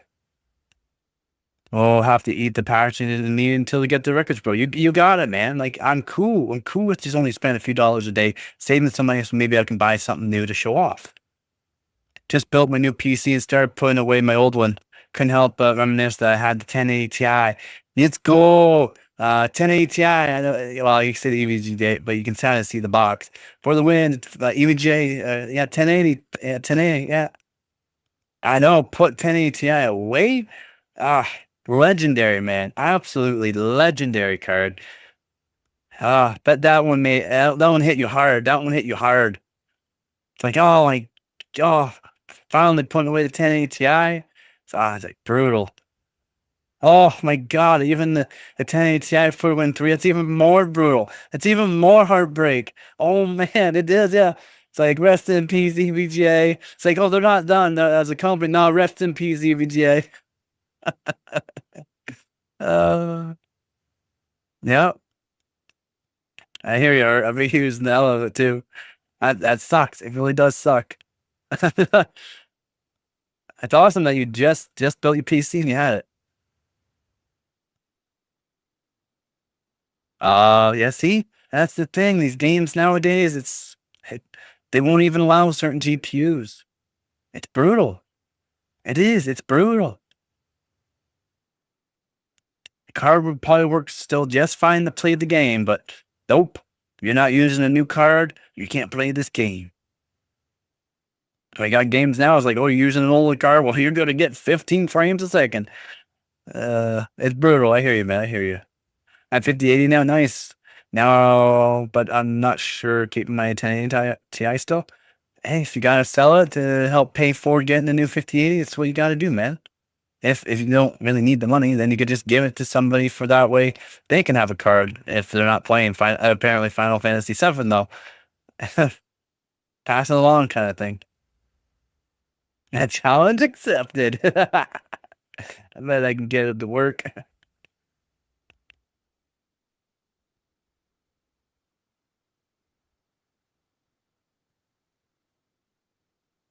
Yeah, definitely keep it. Try to get, you can get displays and that. Try to set up and display. It'd be awesome to do. What if you use radiator fluid instead of distilled water? I mean, car radiator fluid, that's what I used to do for my overclock. So that way I can go down to negative 25 degrees Celsius without it freezing up. I use car radiator fluid. I'm not using car radiator fluid now. I'm using cottage and home, Canadian cottage and home winterization. Good to like negative almost 60, I think it is. I would be troubleshooting to see why no cap. Yeah, and the why.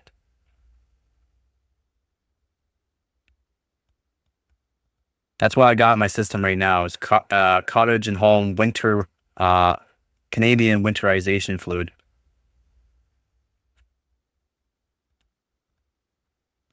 It's probably from, I don't, guys, watch the comments. It could be from the thermal pads. They heat up and let off an oily stuff on it. Yeah. Yeah, that would be from the thermal pads. Newer thermal pads nowadays aren't as bad as doing that. Older thermal pads had let off an oily substance. That would be the reason why.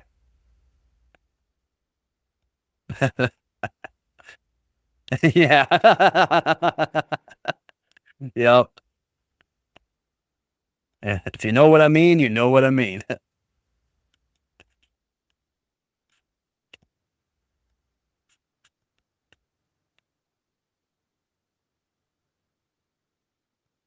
It's like black and oily. It could be just the oil got covered in like some sort of dust that was darker. What's up, Banana? How's it going, man? Haven't seen you in a bit. Hopefully you're doing good. Yeah, I would leave residue all over your fingers. Yep. Radiator fluid can damage tubing. Depends on what kind of tubing it is. If you're worried about O-rings, again, most O-rings, as long as you check it, as long as it's like an EPDM, you're fine as well. I've been using carburetor fluid and winterization stuff in my PC with the same tubing. Well, I guess not exactly the same tube, but same O-ring, same everything for the past 3 years, and literally have never seen water in my system for 3 years. No issues. Yeah, cold there. It's always nice that it gets cold before it gets hot, though, right? Because when it gets hot, you can, watch out. Yeah, yeah. My daily PC that I put, do overclocking on, got the records. It's never seen water. It's never seen water. It's only had carburetor fluid and or like a methanol dehydrate kind of fluid. It's really amazing how well the 1080 will help, even though it still works great. Just the drivers for it just ended here in March, so that's why I don't recommend it anymore, because there's no more driver support. They ended driver support, so that's what sucks.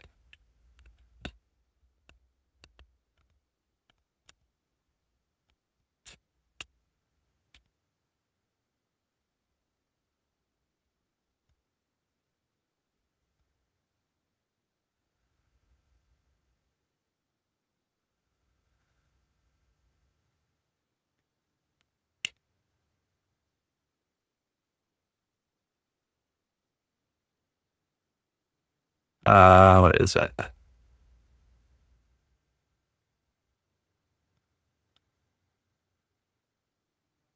Have you guys seen the new spin-off Nuts of the Caribbean? No, there's a new Caribbean. What? Oh, I didn't even know that. I thought they ended driver support a long time ago. No, back in March. That's exactly what you mean? What do you mean?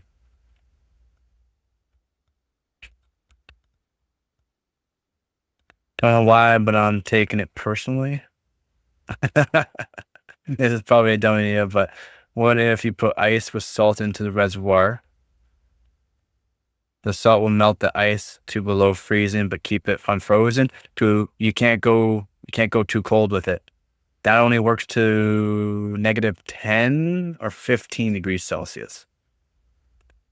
I'm not sure if maybe keeping it going would help, but I don't use salt in my systems.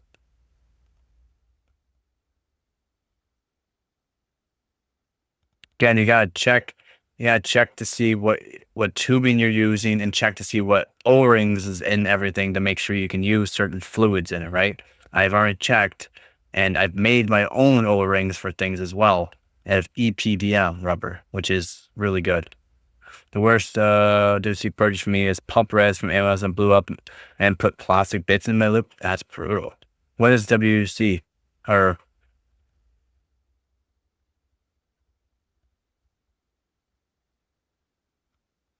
it is stupid to my PC in front of you gotta be careful because you can get moisture throughout it. You can get moisture throughout it, but I mean it's not the worst thing, but you gotta be careful with the moisture. Saltwater leak, it sounds like yeah, early fireworks time, yeah. Might as well use lemonade. You could use olive oil, liquid silica. Oh my god. Does he mean Pirates of the Caribbean? That's what I was wondering. He never answered. He's never answered. No, it's a spin-off. Oh, okay. Well,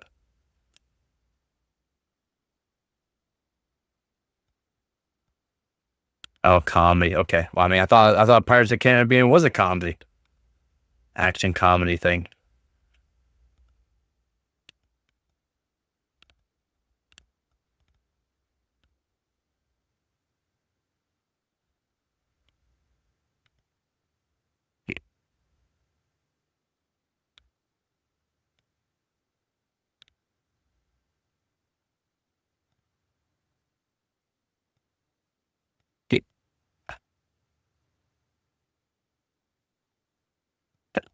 Oh, sorry about that. Pretty loud.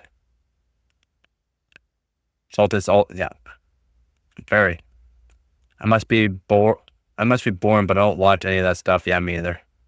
Oh, water cooling is what you mean. Oh, what water cooling stuff did you use that blew up your PC? That's crazy.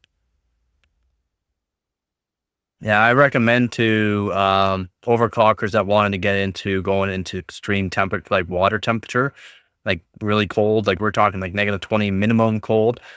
Canadian winterized Canadian car radiator fluid because it works really good. And I always ask them like what kind of seals and tubing they use. As long as they're using these certain kinds, it won't harm it at all. That's what I recommend for the people that are starting off. You can't go as cold as something like Canadian home winterization or cottage home winterization stuff, but you can go really cold. 10 NHL games tonight. Going to be wild. I got 10, 12. Oh my God. You're good to go. 2 games a year. They play my favorite teams, Chicago versus Ottawa. Nice. Been looking at 10 series and you saying I can't use them for even 1080p gaming? Yeah, I mean, for some games, man. For some games, it's brutal.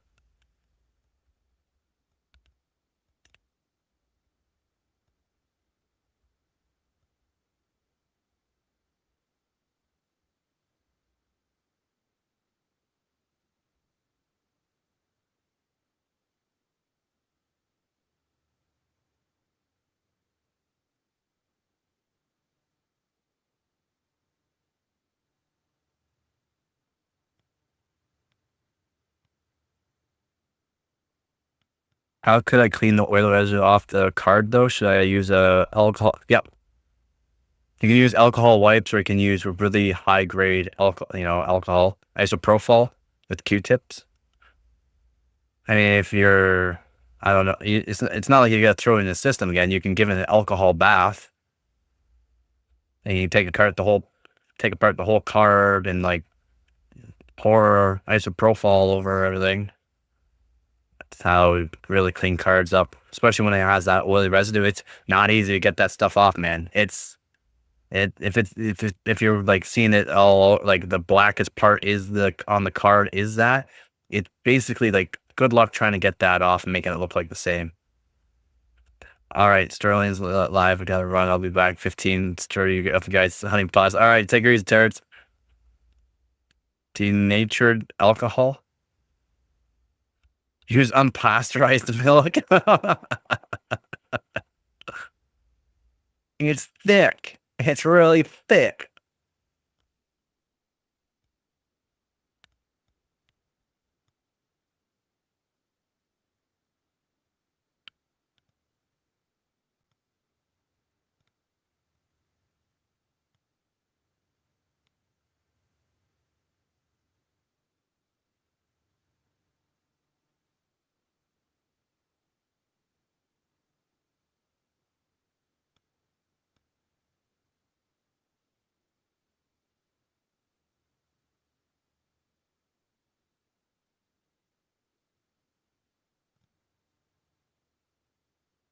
Ah, yeah, okay. It's an ethylene glycol that I use. Ethylene glycol. It's not made for like technically heat transfer, but if you get cold enough, really, it still does its job. Plus, it's not like thick. It's not really thick, which means it means that you're not gonna lose the flow. Plus, you can chill it down really cold. I haven't seen how cold I can chill it down to, but I've chilled it down to -20. Seems to be aight. And the other problem with using a radiator fluid that I found is that it's a bit thicker. Yeah, that's fine. It's these are residue. These are residue. And it's not easy to clean that residue off.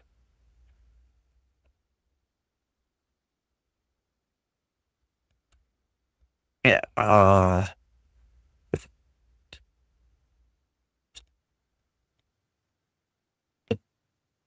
And the silicone tubing that was, okay, come on now. It's not like that. It doesn't look like that, really. It's reflecting too much. You can see there's like a little bit of a residue to it, right?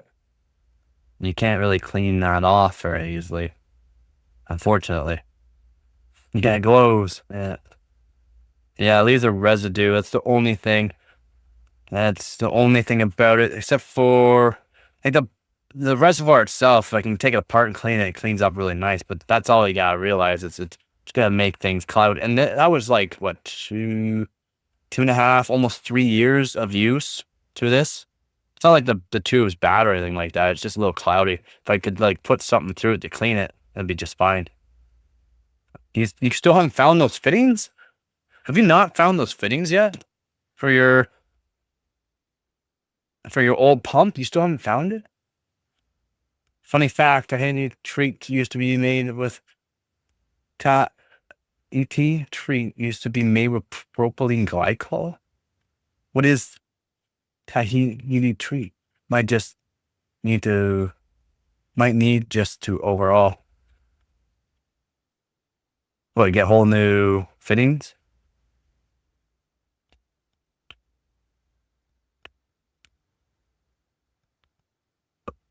A lot going on. Oh, that happens sometimes too. Oh man, I need another coffee, guys. I'm running low. Very low.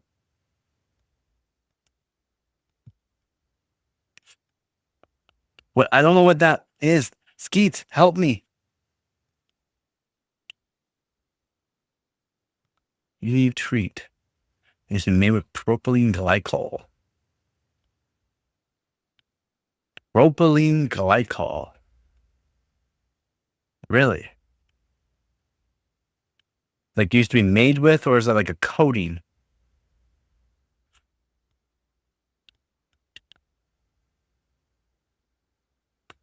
So, I recommend certain ones, and then You'll just do soft tubing, right?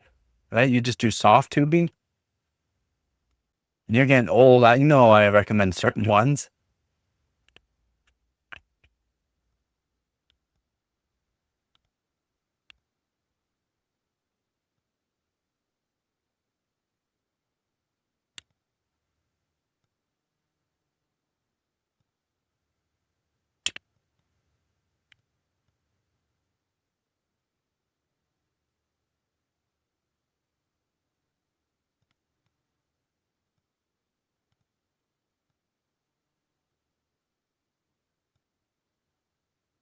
Heated tree is a soft drink. They use propylene glycol in it? What? Was that to help make sure it didn't freeze or something? It doesn't make sense.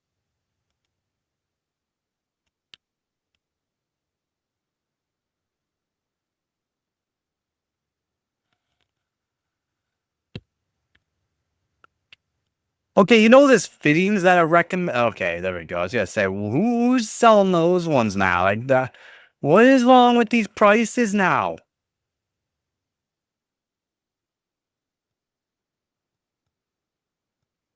These prices are insane. Don't buy those other ones. They're like really expensive. And these are not cheap either, but I mean, they're more of a.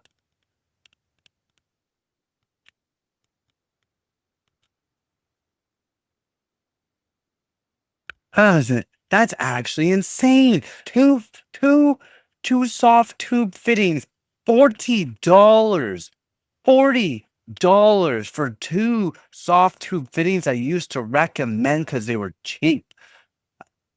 These ones are like ones I recommend, but at least they're $15 for two. $40 though.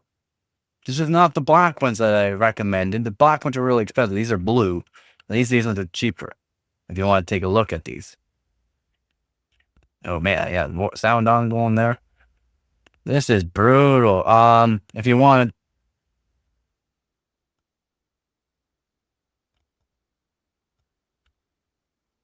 Oh, it's too long of a. It's too long for me to post it. One sec here. I'll just make it so you can see.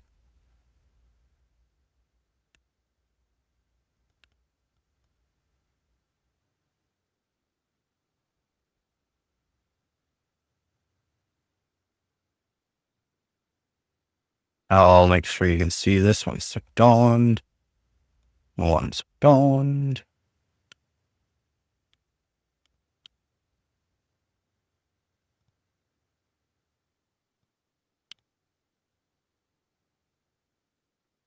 Oh. Man. Why is it like half the size?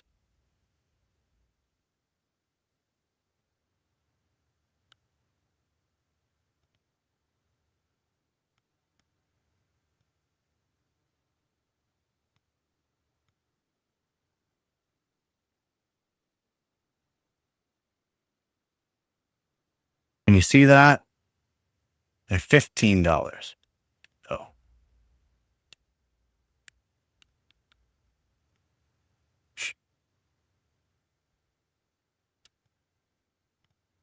$15. They're Dracaena. Dracaena. Don't buy the $40 for two of them. Buy the $15 for two of them. They still went up. It's like Coke on the ingredient list. Oh, okay. Yeah, I think at some point I'm going to have to BS some solutions and hope it doesn't leak. I mean, you can do that if you want. I mean, these right here are like guaranteed they don't leak. They got O-ring over top. They nice seal. Everything gets fitted nicely. I mean, real nice.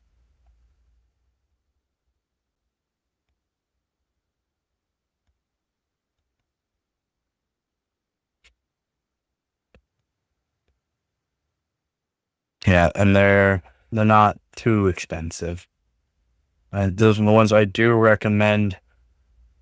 Yep, like a glove. They work really good. They just saw me the other lives, and I'm literally like, pulling on it, and it's not budging. It won't budge. It won't budge. These ones I like to use, what is in my daily system that I use, and it's never done me wrong. Never done me wrong.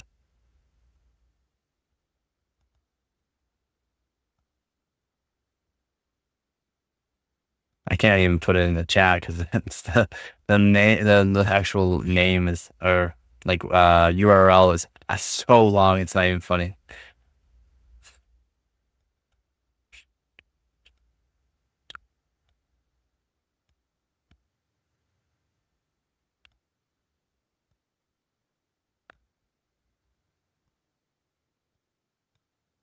Oh, true. I guess I could just Discord it.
No, the best. They're the best. Again, you can take like a 3/8. I'm pretty sure it's 3/8. I don't think it's 5/16. I'm pretty sure they're 3/8. Allen key and tighten them because the inside jammer is 3/8. Like, amazing.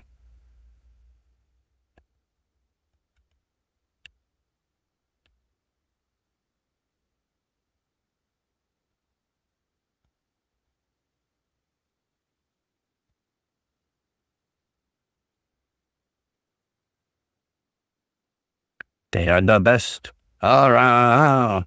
Yeah, I kind of figured. Give me one sec here.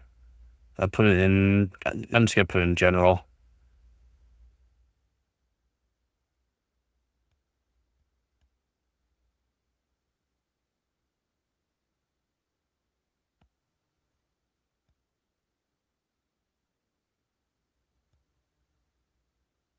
I just said best soft tube fittings for cheap, in my opinion. Just watch where you're looking, because like I said, they got like the same ones, but they're selling $40 for two.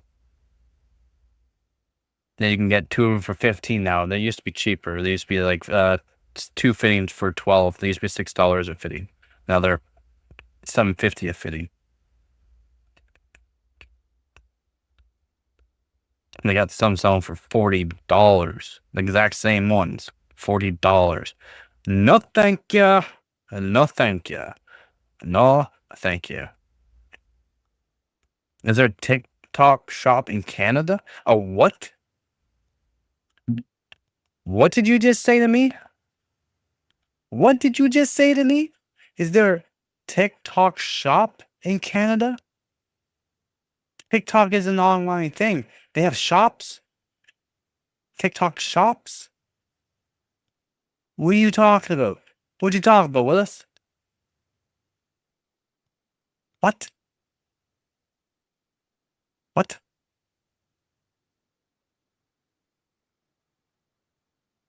I put pictures of my feet on TikTok. And they have a TikTok shop now? TikTok shop has like 5 pairs of shorts for TikTok shop has like 5 pairs of shorts for 25 and high quality. Really cheap stuff, high quality, like monitors and more. TikTok shop. TikTok, like you're spelling that correctly? TikTok, like as in TikTok. I mean, I've never heard of it. The app TikTok has a shop in it. Yes. Maybe. I live under a rock. Like Amazon? I know Amazon. I don't know TikTok Shop. I live under a rock.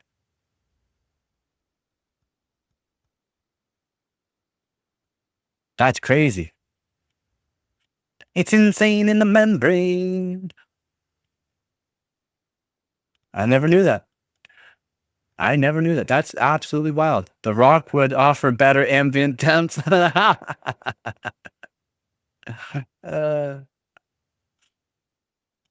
that's pretty crazy, man. That is pretty crazy. Never, never heard that before, man. I'm learning every day. What the hell? I mean, what the hell? Yeah, I told you that was one long ass URL. I told you that was long. Yeah, different colors too. Black, red, blue, green, I think.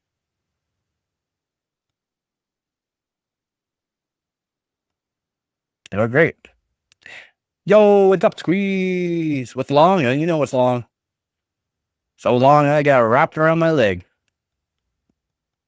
Sometimes they give you coupons like 50% off of anything in your recommended. That's awesome. I didn't know that. I've been thinking about opening my own shop as well on Shopify, but I got nothing to sell. That is 15 cents worth of metal. I know. They say they're copper, but they're brass. They're actually brass. They're good made. Yeah. I know.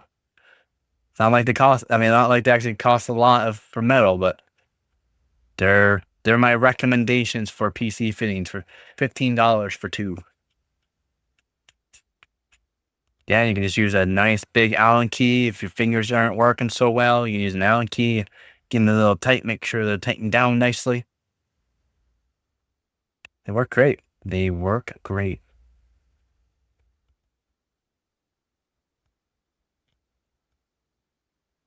I know. Try like look at the other prices. $40 for two, and I bet people are buying them.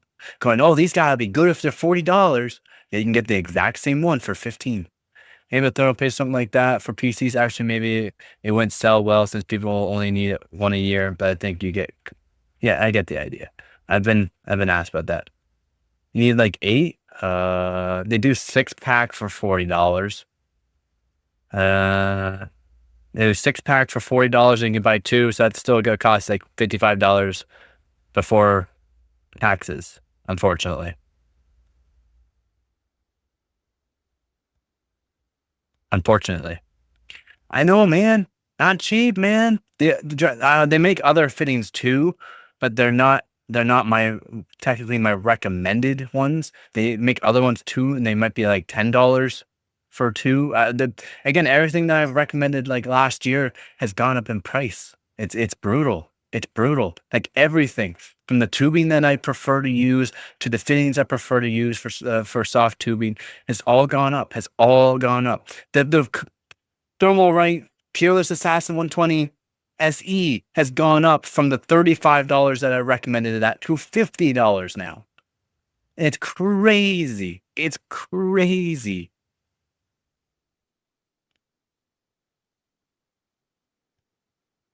As long as it's G1 quarter, and you should be able to just unscrew it to make sure it's a G1 quarter thread. It's G1 quarter, yes. But I'm using it with my Amazon's cheapest CPU block. It works just fine. I bet that thing cost more than $20 back in the day. Amazon's cheapest CPU block is $20. It works just fine. Should be G1 quarter though. So just unscrew them, make sure they are a G1 quarter. And if you just take a picture of the fitting after you unscrew it, I'll let you know if it's G1 quarter. You should know what a G1 quarter is though.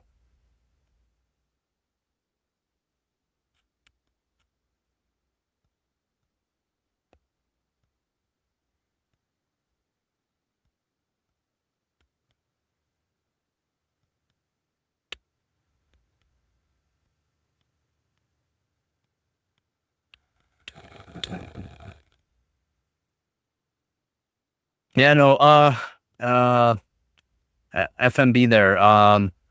Yeah, those jokes. It was literally jokes in the beginning, and people actually were like, you should probably do some thermal paste, something like that. It's just to do bulk thermal paste. I need to have money to make it. It costs money for containers. It costs money for shipping. Even though, yeah, the money, for selling it makes money. It's to only have all that beforehand. Ever done a crazy cheat in a game like Walls or Aimbot? That really, no, I'm not a cheater. I'm not a cheater. Never have been. Never will be. I think I'm going to need a new rad and pump. I am thinking I'm going to need a new rad and pump. Are you sure? Rads you can just flush out.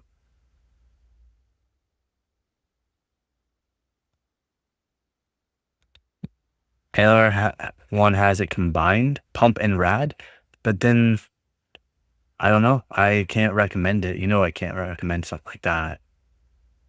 It's Alienware.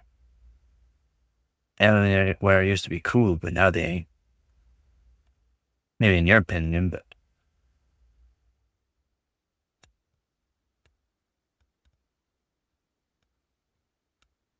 one time I used infinite money cheat in GTA, but only story mode on alt account and online. I do KO stuff.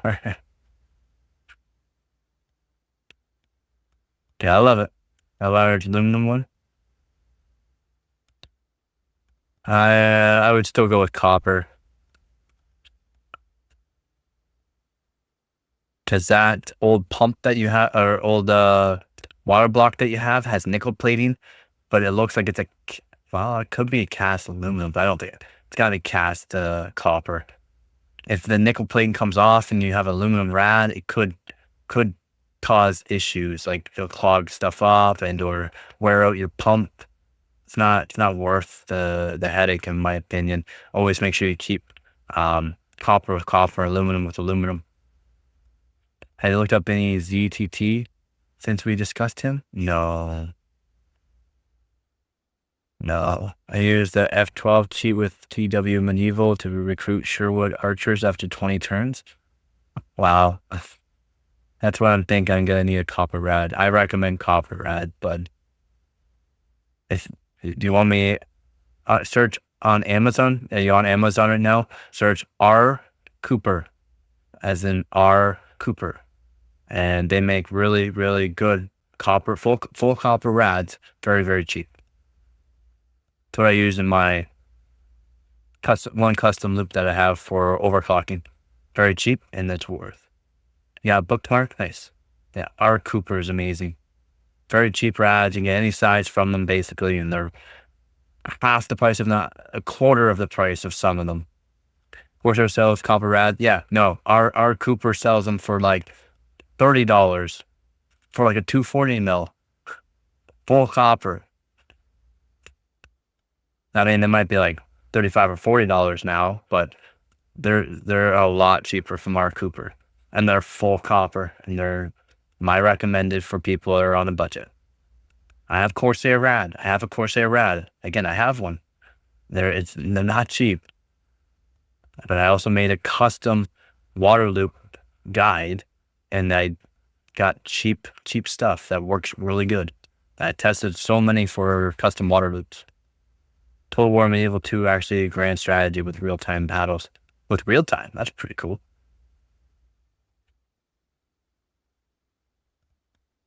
I miss playing Command and Conquer. Command and Conquer is where it's at. Or like Black Hole Rising on Black Hole Rising is pretty fun too. That's what, yeah, I heard, yeah, up to 20,000 units per side. It's crazy. Speed the game is like 3 and 8 months older than me. I mean, you're talking to a bunch of old people right now. I mean, no offense. I mean, you're talking to a bunch of elderly folk right now. Okay, that is 4x4 armies. 4x4, crazy. Next thing would be finding a decent pump. You can look on Amazon and search. Yeah, sometimes it sucks. You can find DeFi pumps like I did. I think it's a $500 DeFi pump, but I got used and it was $65. $65 for a DeFi pump reservoir combo that would generally cost about 500. Like you can just look around for the used parts. I'm not sure if there's a setting where you can set for just used, but yeah, used is where it's at for DeFi pumps. Super, super cheap. Gonna have to deal hunt for that crazy one for 40. Yeah, yeah. Yep. No. We're talking like a thermal take DeFi pump reservoir column, but you know those big ones, those big honking ones, like it's at like $470 to $500 usually on Amazon. New. I've never even seen them on sale. I got $65. Nah, 65. 65. 65 out the door.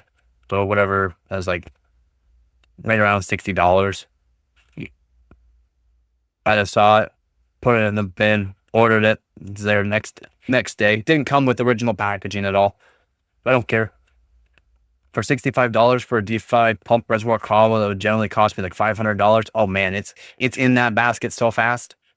If you want fun, TW Shotgun is a blast. You can scale the walls of enemies' castles. Wow, look at you. I was born exactly a year after MJ died. Oh my god!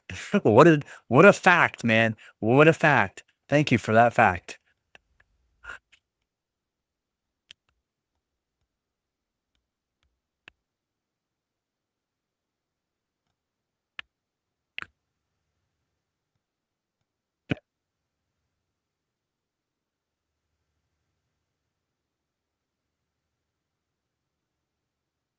Yeah, I bet you have, man. I bet you have.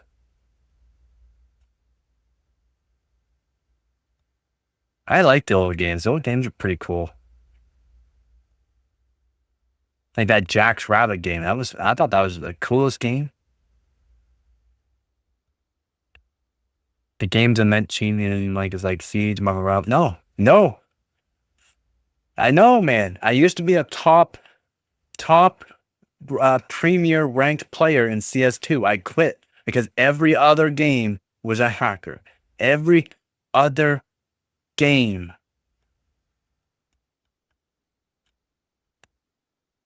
Tycoon games were fun. I never really played much Tycoon games.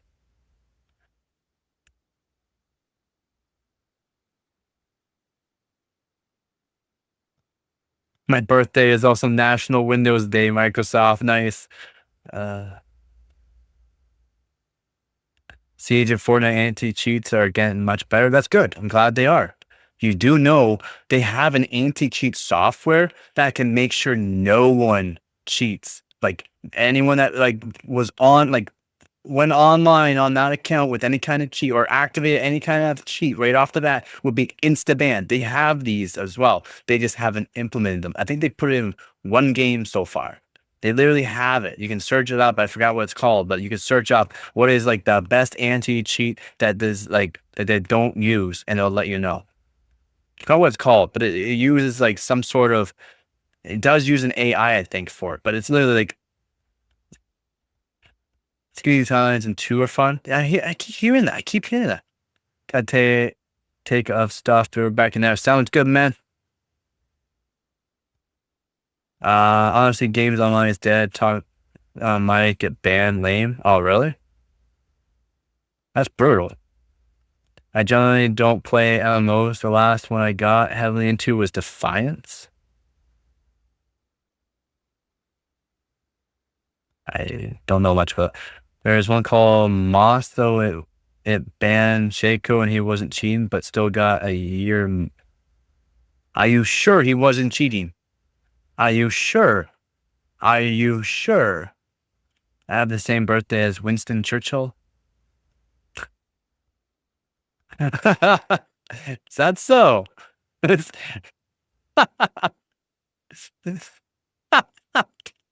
Is that so? I mean, what a fact, man. What a fact. You can't talk any on stage. You get a toxic behavior ban. Fortnite has a voice chat ban system, same because wow. Defiance was a sci-fi show on space that had a game influence story. Fun Saturday. Oh, gotcha. Nice. I got to play South Park games and Battletoads, 007, Diddy Kong Racing. Those were the fun times. Or getting to watch the early morning Simpsons. That was fun. Yeah, Shaco wasn't cheating. He has played land since then. Again, are you sure he wasn't cheating? You can't confirm it yourself.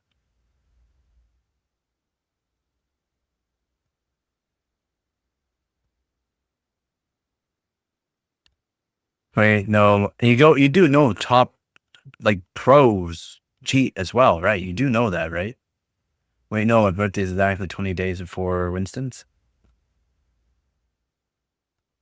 You mean the Moon Patrol Super Cobra vibe? You got it, buddy.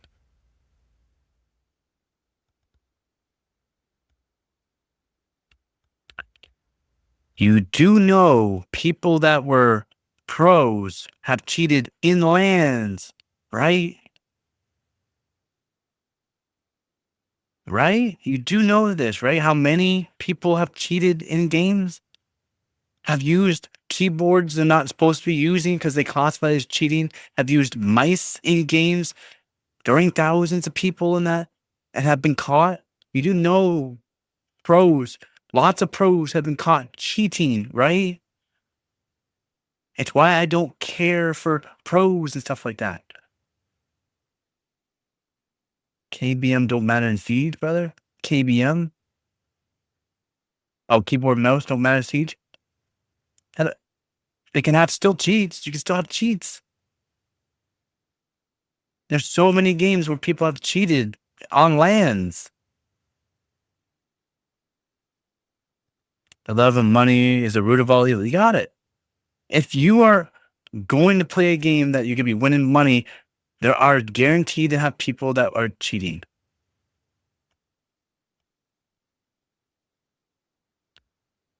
Do you know there's keyboards that have special implementations in them so that way it literally gives an advantage?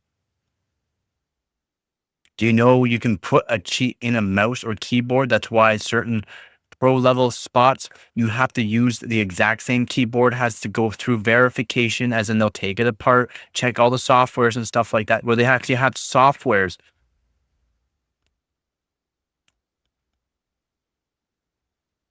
I'm not saying he did cheat, but there's tons of people that have cheated, and I cannot trust anybody, especially if they've been banned on a game or something where the anti-cheat found them. Do you know there's ways around the anti-cheats and stuff like that? That's what I'm saying. There's so many things that I don't trust anymore about games. Yeah, exactly.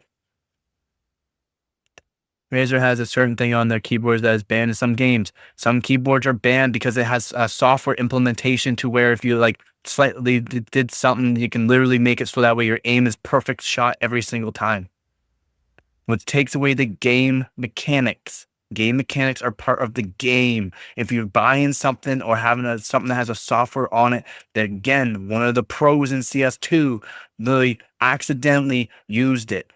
Accidentally. And that team didn't win. They're taken out of the game, even though he was a pro, a known person that does not cheat. You accidentally used the software. That was bad. Exactly.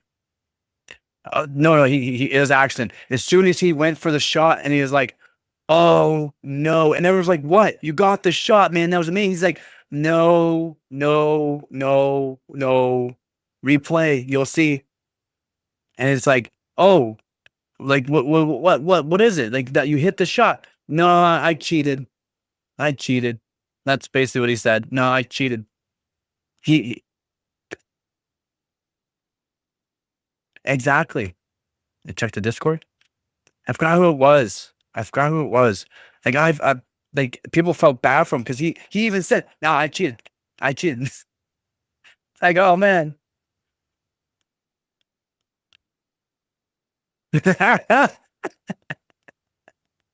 uh, Water cooler is. Yeah, everyone didn't even know what was going on. Oh, everything, man. Everything. You got dude, there's been so many cheaters in LAN on CS2 because the pool prize is a lot of money, right? So many cheaters in LAN, and those people are banned from the game permanently and will never show up in CS2 or CS ever again because they take that stuff real serious.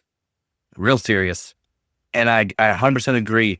Those people are the people that are ruining games, literally ruining games.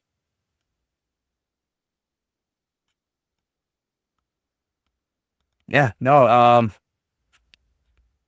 it was a keyboard, a keyboard. It was just a keyboard that had the software for it. You can use the keyboard, but you can't have that software. He updated his keyboard and it had that software, but he didn't check to see if it actually had that software part enabled on it, and it was. You were still allowed to use it, but and no one, I guess no one checked properly on the keyboard. I think that's what it was. Yeah, and cheats are not cheap. I play FPS games. Yeah. Yeah. I played a game where it's called AVA, Alliance of Valor Arms. I had played too many hours, and I was literally shooting people through double walls with like I was a pro sniper, shooting people through double walls and stuff like that. No cheats. It's just I knew where to be shooting and stuff like that because guess what? If you are gonna be that person that's gonna sit and try to camp somebody every single game, why would I not figure out where your head could be at that point or something like that? Even CS2, I could be like, um, so I've had so many times people like, "Are you cheating? Are you cheating? Like you're so fast, you're so accurate." It's like muscle memory. Have more hours in this than you've probably been alive. Like there's so many things that go in part. It's like, no, I can show you my whole setup and stuff like that. It's not cheats. It's not cheats. I don't cheat. Will never cheat. Ever. Literally the crappiest keyboard. I have a 8-year-old, almost 9-year-old mouse that literally scratch up to make sure I still have actual like grip onto the mouse. The skates are aluminum tape. uh, Yeah, it's a certain software that's on that keyboard that allows it so that way it takes away the game mechanics, and that's part of the game. That's technically a cheat, so that way they would check the keyboards and that make sure it was on, but apparently it was. And then he even said, like, as soon as he took that shot, he's like, "Nope, I cheated. I didn't even realize. I didn't even realize." And I was like, "Oh, you're good to go." His whole team's like cheering. He's like, "No, I messed up, man. I messed up." No one would have known if he did not say that he cheated. No one would have known. They would have said, "Dang, that was a nice shot." That's like people calling me a cheater for nitro stealing default plant. I don't I don't know what that is. I got banned from for getting a 500 meter shot on a rifle with no scope, no cheats. Yeah. I don't know how you get banned though.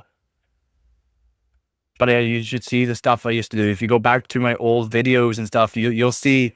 I literally played till 18. Oh, well, I'd done it 18,000 Premier in CS2 with just a deagle, headshot only, basically. I've been reported many, many, many times in games, and guess what? No ban. That's the thing. You did not get double click on that mouse yet? No, man.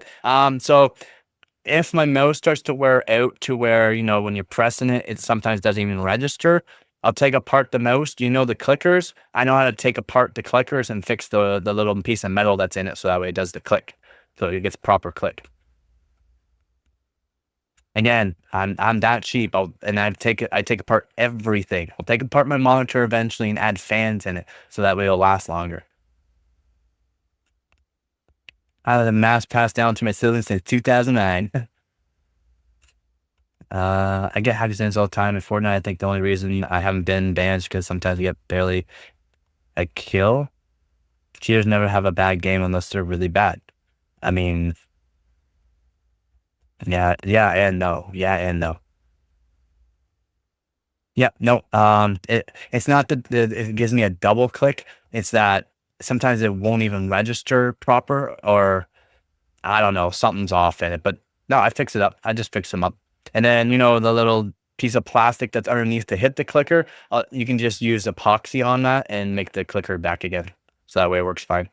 But I love this mouse. I mean, I absolutely love that mouse. I'm too cheap to even buy a new one. I think they're like $35 or $40, but too cheap. Yeah, man. I do everything to make sure I can keep my old stuff working.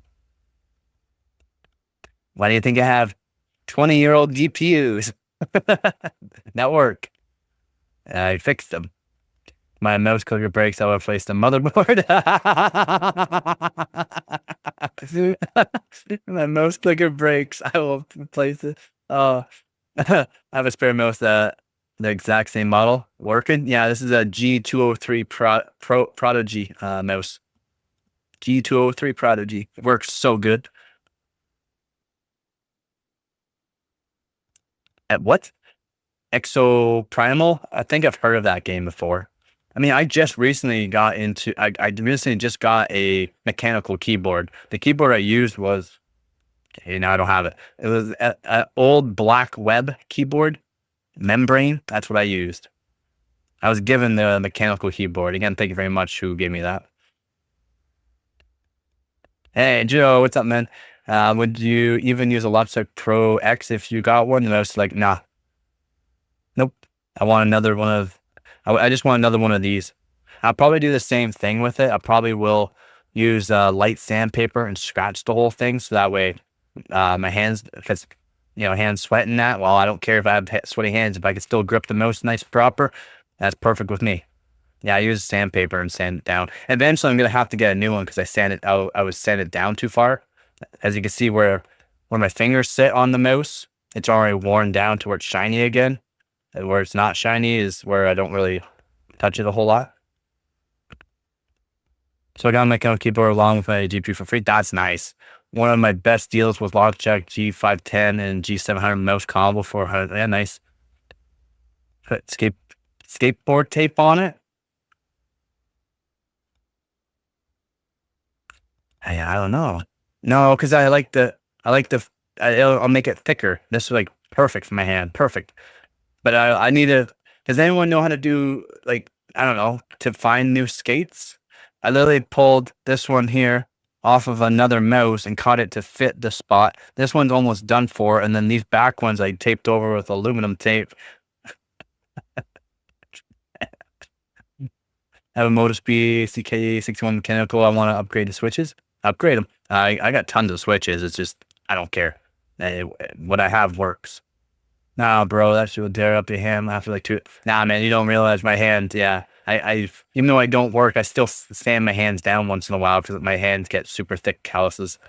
I literally don't work. You can see the calluses. I haven't worked in a long time. You can literally see the calluses. If I work, literally, I can use my hand as sandpaper. How much is that mouse? It's like $35. I think 35. Might be $40 now, but it's $35. G203 Prodigy. Logitech G203 Prodigy. Very cheap. Wired mouse. Love it. Amazing. Perfect. Lasts forever. I mean, I've made it last forever. I've taken it apart, fixed it up. Done everything I can. Like I said, everything I can to make sure it's working. Yep. 36. Nice. Perfect. Nice and yeah, especially when I do work in that. At one point, I could literally sand limestone. When I was doing limestone cutting, I can just use my bare hand and sand the stone with my bare hand if I wanted. $22 in some places. He said dodo? Doo-doo? Dodo? $22 something, that's good.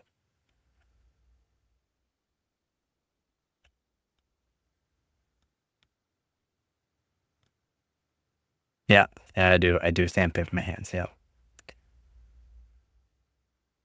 I take her easy there, Skeets.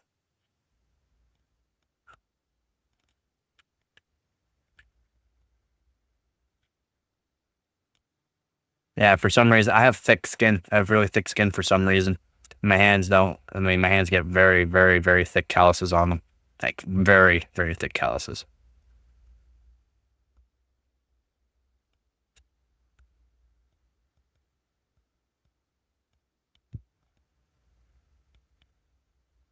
Top 3? All right, man. You're making more and more sense every time you type.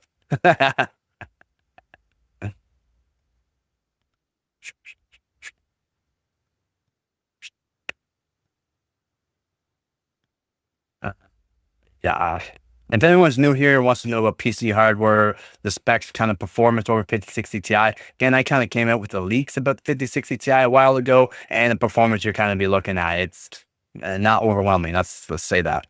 For some reason, the optical light on my mouse is not seeable within your eyes, like the optical. Yeah, there's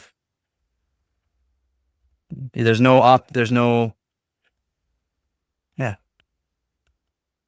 They're usually really good ones. Those are good, nice to have. Did you see that they severely miscalculated how many people are on Earth? Like 1.5 billion to 3 billion? What? It's like 7 billion. I thought it was like 7 billion. Wasn't that like 7 billion? Oh, I thought it was 7 billion. I thought it was 7 billion. I usually have ones you can see. Usually have ones you can see. Yeah, I mean, the ones without the actual laser is way better to have. Like make sure, boom, boom. Yeah, those are the good ones. 9.5 to 11 billion. If I only have one fan, should I make it intake or exhaust? Exhaust. Gotta get rid of that heat faster. Gotta get rid of that heat faster. Pushing air in means you gotta push more air out somehow. Pushing as much air as away from exhaust. Exhaust all the way, buddy. Help draw air in as well, and you put it as exhaust, so that way the cold air from the front pushes everything out the back. Exhaust. If you put it in the front, like as an intake pushing air in, you can create turbulence and make it much harder for air to go out. You don't want that. You want nice air to go out.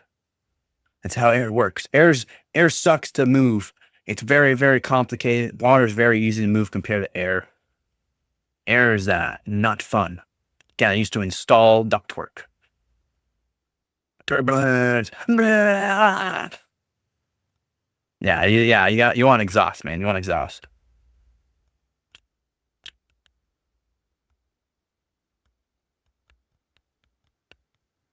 Nah, I ain't genius, bro. I ain't a genius. Can't even say I'm smart. I just know some things about some things. That's all I say. I just know some things about some things. Had a lot of different kind of jobs. A lot of the kind of different jobs have helped me out along the way. Then I try to relearn. I try to learn things about other things I don't know, and it's good to do. It's good to do just to learn. Yeah, I learn every day almost here on the channel too. People tell me these things I don't know about either, which is great.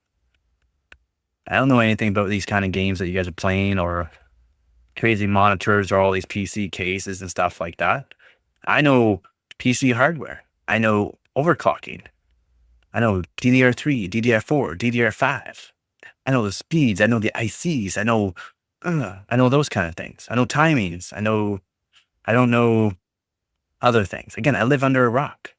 I'm cool with being under a rock about a lot. We can't see it because it's not an optical mouse. Laser mouse is just better. It's not an optical mouse. Your mouse is a laser mouse, which is better. What? Oh, is it laser? Oh, maybe. Do you know the Muffin Man? I know the Muffin Man. Do you know the Muffin Man? The Muffin Man. The Muffin Man.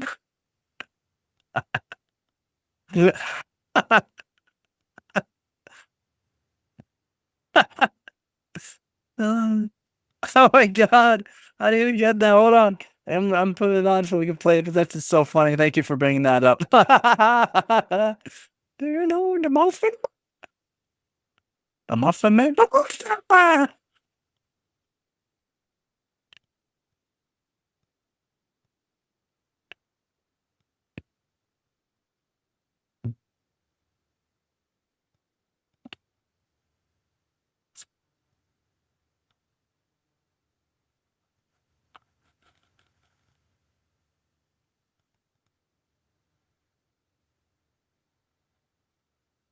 Run as fast as you can. You can't catch me. I'm the gingerbread man. monster? I'm not a monster here. You are. You and the rest of that fairy-tale cat poisoning my perfect world. Now tell me, where are the others? I've tried to be fair to you. Now my patience has reached its end. Okay, bye.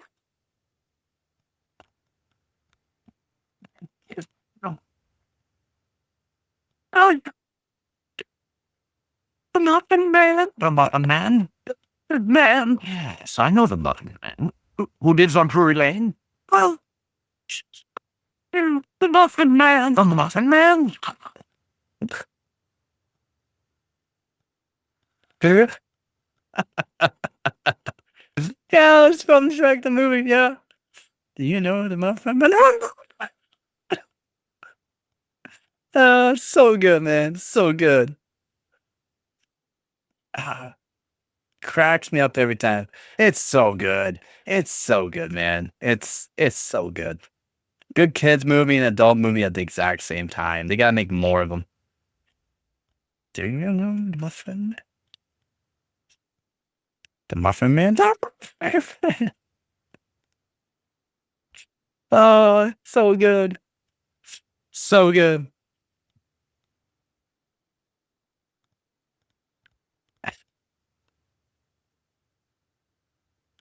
Hopefully, hopefully my live doesn't get demonetized because of it. That'd be brutal.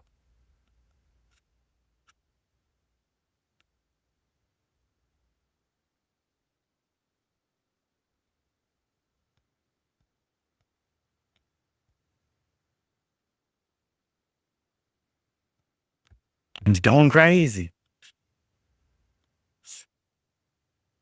Ah, man, so good. So good.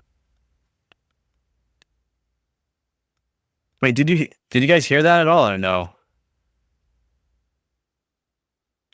Did you actually hear it or did my mic not work? Yeah, okay, good. All right, good, good, good. Good. All right, good. All right, just give me 1 minute here.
All right. All right. All right.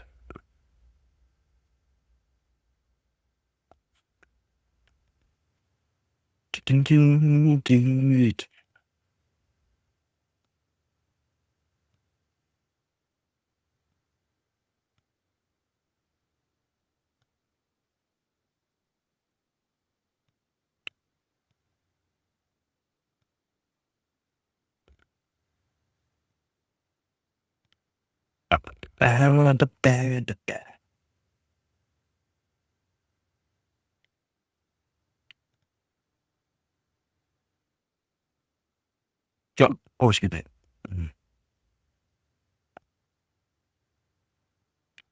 Let's see. Excuse me. Ooh. Yep.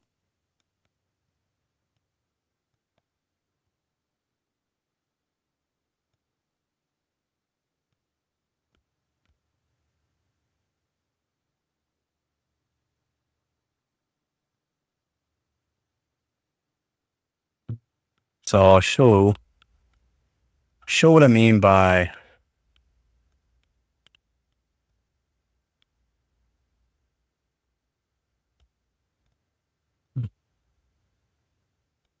the performance of the 5060 basically. Sorry about that. It's being kind of brutal. Minimize later. So we got MSI Afterburner here.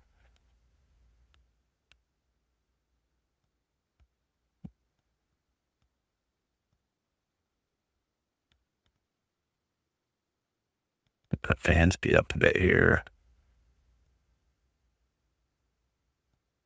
But you need to do power load 2.1 gigahertz to what 500 on the mem.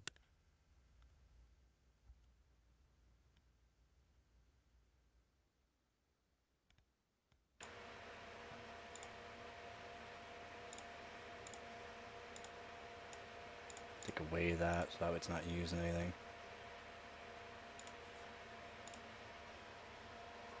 Mic's gonna sound like crap again, but that is alright. I'm gonna show you the performance of the 5060 Ti basically. So it's a small overclock on 3070. I don't think power limit's gonna help anything, but I'll put it up anyways.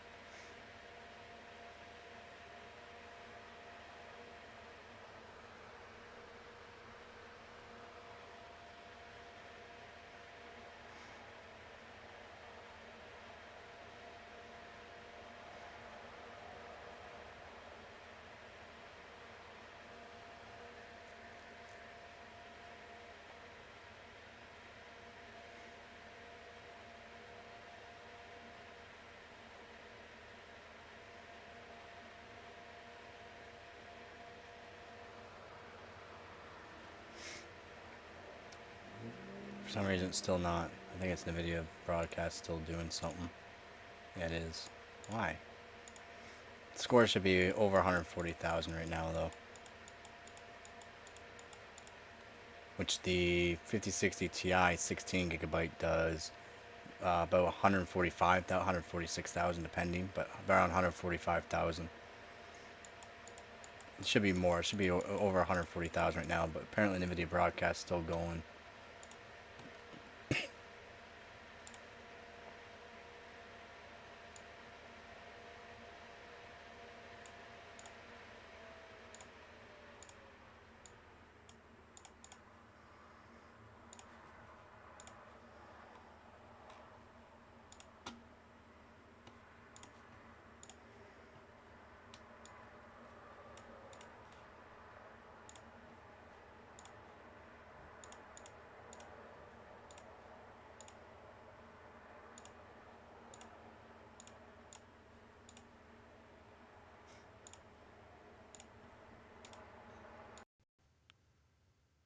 Yeah, NVIDIA broadcast from a mic to make it actually sound better because it's a cheap mic. Uses GPU power, so I don't need to OC it that much. It was overclocked, technically. Not that much, but just trying to show the performance of a 3070 Ti versus 5060 Ti, which is you overclock your 3070 Ti a little bit, you basically match the performance of a 5060 Ti, which is brutal.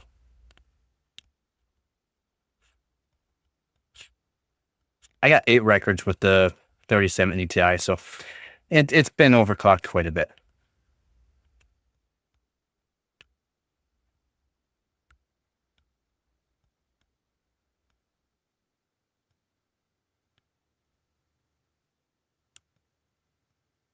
Yeah.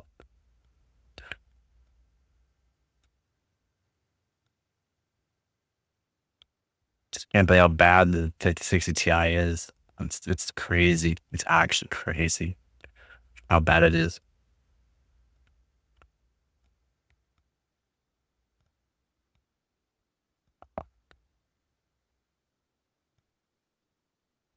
Could definitely be a lot better.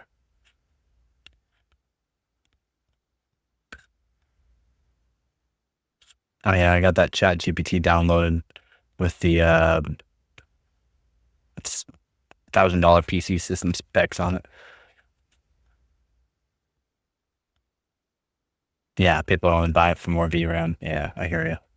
It's crazy. All sold out here in Canada, basically instant. Even the 8 GB models, even the 8 GB models, gone in a flash. It's insane.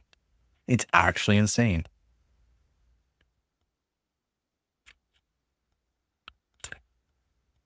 It's brutal.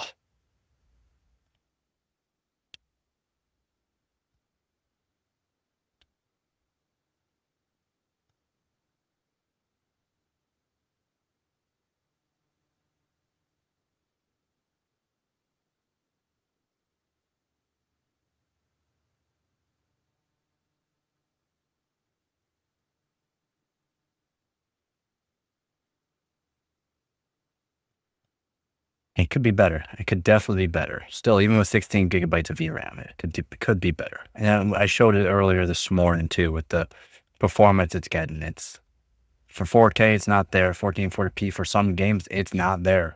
It's not even getting 60 frames per second. 1080p, it's doing pretty good. Some games, still not so good.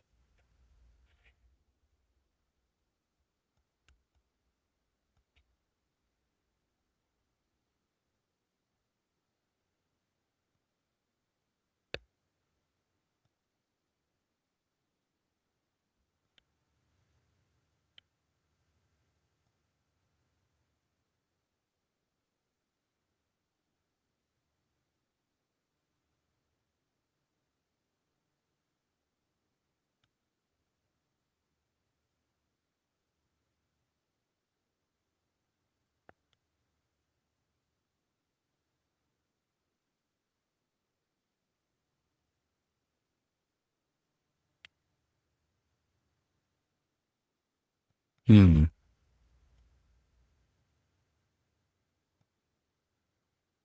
I don't want to set up the system to do more RAM overclocking for DDR3. Might set up the system again for the competition there. Set it back up. Oh yeah, 100% is. It's not gonna be good at all. It's gonna be it's like why would somebody want it? It's cheap. I mean, it's not gonna be cheap. It's not gonna be cheap.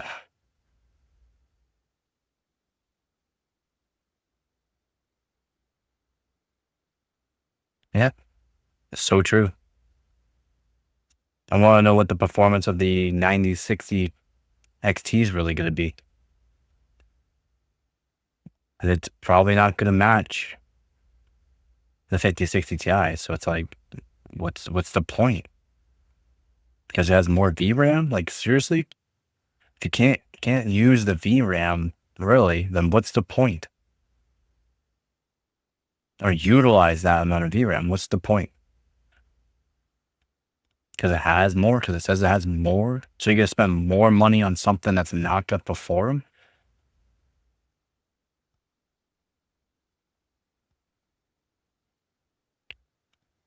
Yep.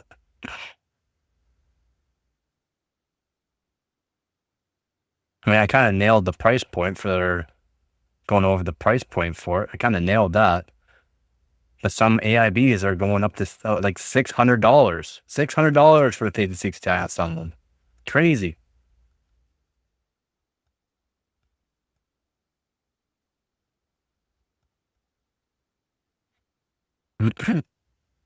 Yeah, DLSS is kind of the helpfulness with these lower end cards, right? And DLSS 4 on them too. Kind of makes up for the performance loss with fake frames. I mean, awesome. Gotta love fake frames. And more input lag for everything. So it's like it's only gonna be used for some things, really. For some games, and it's not really useful for others.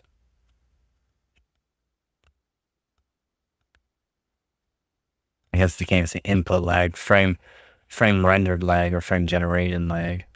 It's still lag. It's not great. It's definitely not great. Like it's hard. It's hard to even like be like, because the time we're living in is like, okay, well, we're getting these new cards. Why are you investing your money or spending a whole lot of money for these cards? Especially when the price of them probably gonna go way down. Especially this 5060 Ti, price is gonna go way down because it's not gonna be a performer and no one's really gonna want it.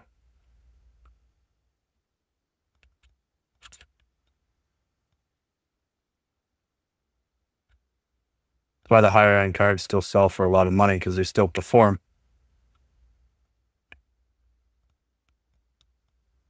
Outstanding ray tracing performance? I wouldn't say that.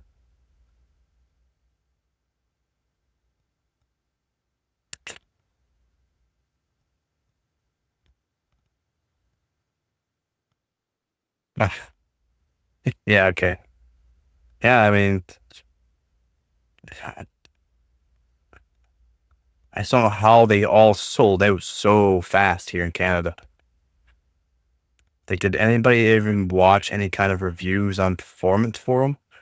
Like, did anybody watch my videos on how I slightly overclocked my 3070 Ti and got the same performance as the 5060 Ti leak performance? And I even went through like what you're actually looking at for performance, and it's not even going to match a 4070 in some cases, which is insane. Well, a lot of cases. Never mind the 4070 Ti or 4070 Ti Super. It's not even matching the 4070. The PS5 is getting laggy on NFS. The graphics so high that Mr. PS5 fans get loud with clean vents and get like 20 frames. Wow, that's brutal. Yeah, most people don't watch any stuff about this. That's why it's sold out, only because it's a new product. People think it's better. I guess, I don't know. A lot of people want a gaming PC.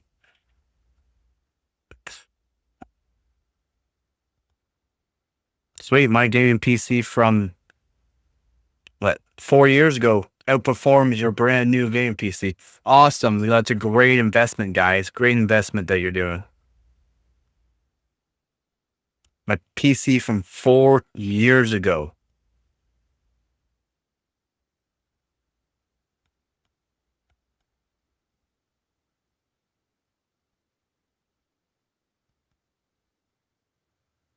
Hey, maybe I should test it in some of these games but the games that are like 4K and all that, like, because again, I can fake my 4K, make it seem like my monitor's 4K, right? And then do tests for it, but it's like I can't afford the games for it because it's like I'm only gonna use them for benchmarking, and I can show like, well, this is a card from like 4 years ago, matching and or beating the 5060 Ti.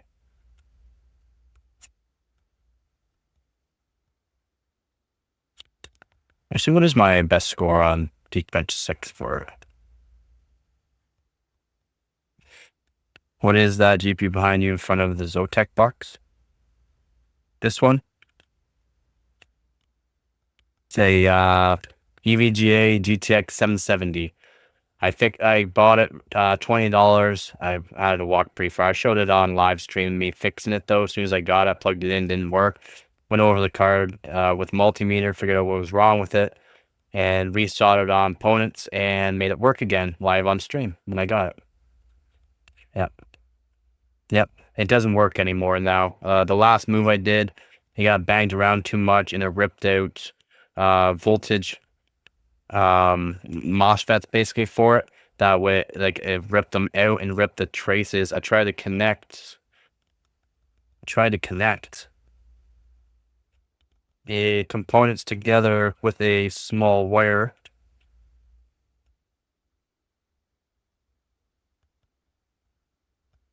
I just can't seem to get it to work.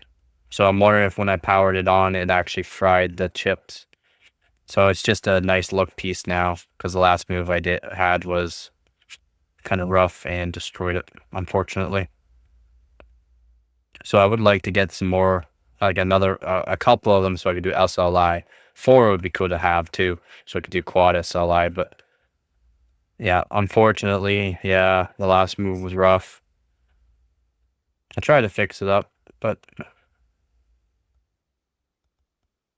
I mean, maybe if I desoldered it and got a new component, put it on, maybe because the components are actually, they blew too, but I'll have to figure out what exact voltage and that they are to make sure they work proper.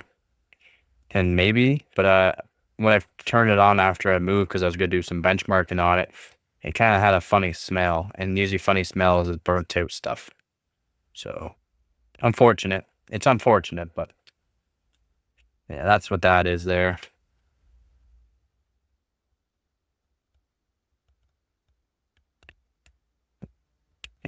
What happened to it?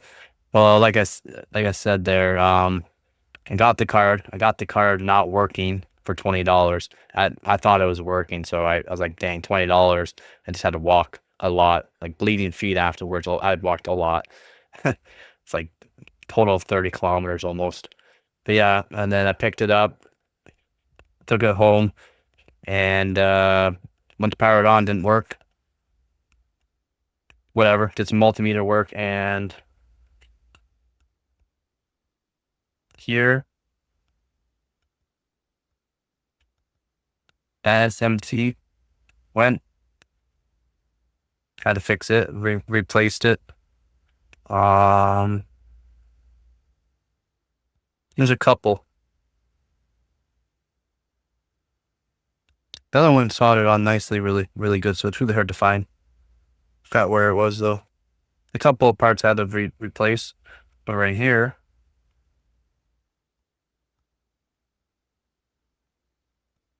right there, got ripped off with the last move. And then when I put it in the, I didn't realize it, right? I thought it was all fine. So I went to plug it in, do some benchmarking on it, and yeah, smelled some weird stuff. Turned off PC right off the bat. So like, well, okay, what's going on there? I was like, oh boy, okay, checked it over, noticed, and again, those got ripped off, and it pulled the trace with it. So what I did was try to solder. God, it's actually really small. It's really small wire.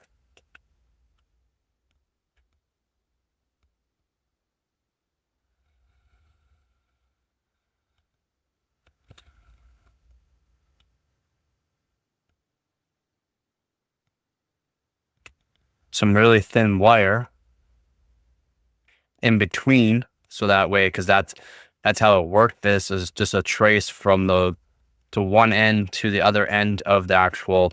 I'm pretty sure it's like a voltage regulator of some sort. And I try to connect them, solder them together, and that's try to see if it fixed it, but no, black screen. So I'm pretty sure the memory chips are fried, because I'm pretty sure that's what it went to, was the memory chips. Unfortunate, very, very unfortunate. So it's just a good, good looking piece now. But if you go back to old videos and that, yeah, I'm pretty sure I forgot the name of the live stream, but I did it live on stream. I Fixed it all up, man. I fixed it all up. It looked pretty cool. I thought everyone liked it was pretty funny actually live stream. Pretty funny live stream, me soldering it. Uh,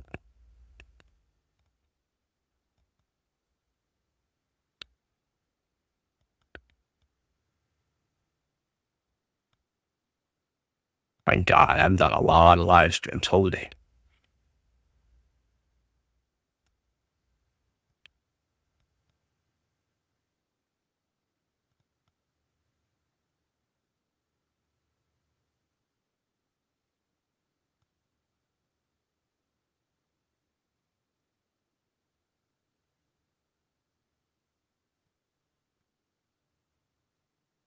Oh man, I can't even find it. I've done a lot of live streams. I didn't realize how many live streams I've done. If you want to see another good one, me spreading a lot of thermal paste, it's taking apart graphics cards live stream. 5 hours long and taking apart all my graphics cards and redo the thermal paste. I like to do it once a year. Even if I haven't really used the GPUs, I still like to take them apart, clean them all up from board, everything, clean them all up and redo them.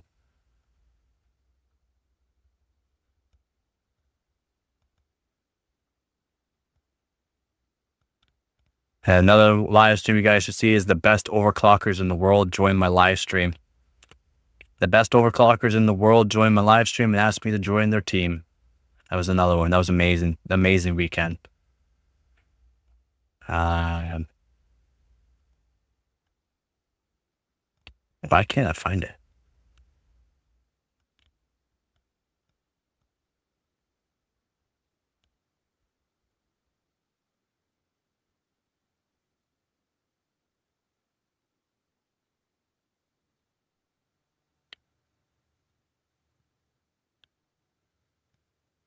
Oh,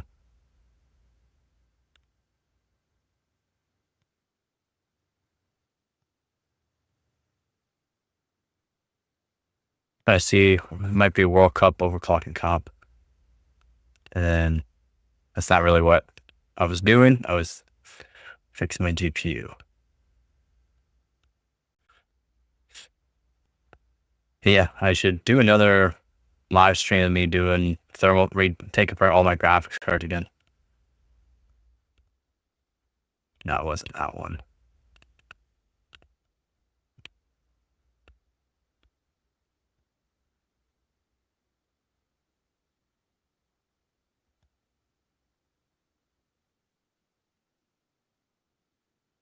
Hey, that's some overclocking my new EVGA GPU. Oh yeah, I got a new EVGA graphics card. 5 hours and 55 minutes. I could have done the soldering work in no time at all. But then, oh man. Yeah, I got a new EVGA graphics card. That's what it was. I'll put it in chat if you want to check it out.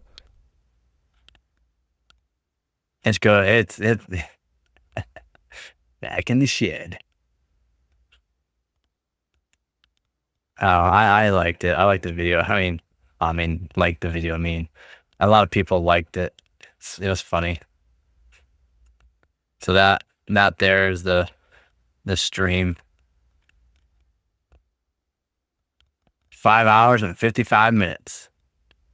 I think it was like 3 hours of soldering basically. So it wasn't funny. It was a really good live stream.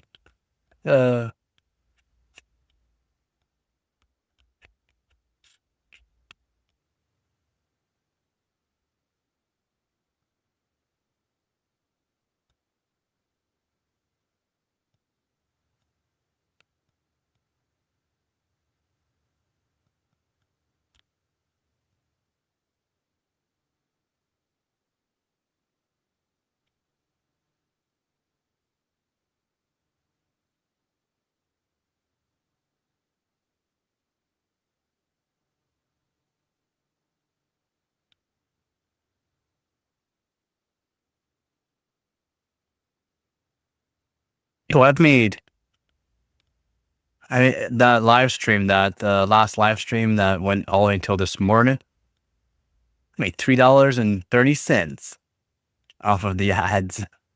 Nice.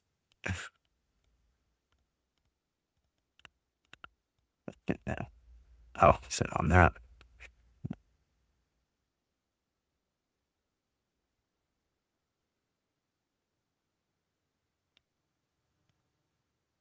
I think you're able to click on that, right? Yeah.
Yep. I like this card a lot.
Stacks of PVO3 out here.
Uh,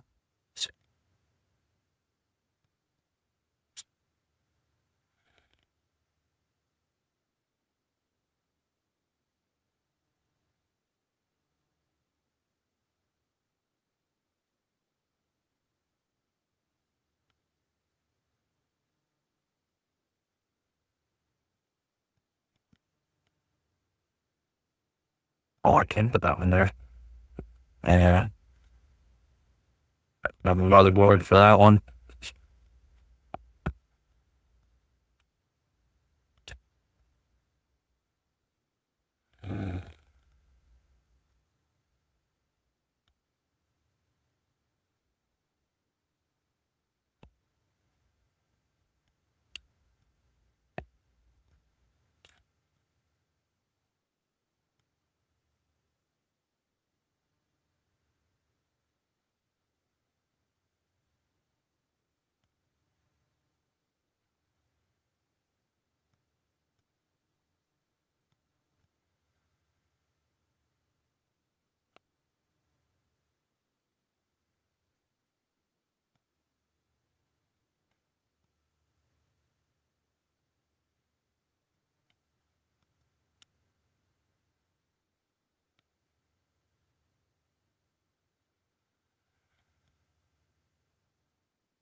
Yeah, I did. Why is my chat not updating? My bad. I was checking the chat and didn't see. Yeah, I cut all my hair off. Um,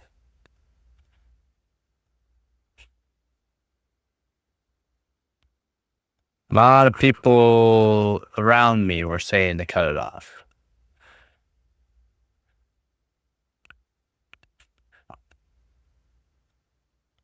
I didn't want to, but I did. Just because a lot of people were telling me to cut it off.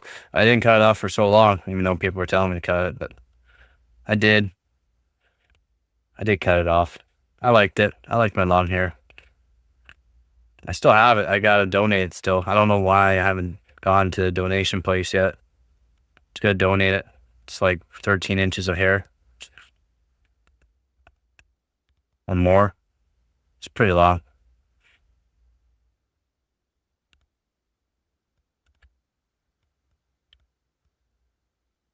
Why is the RX 64 actually a decent GPU renderer?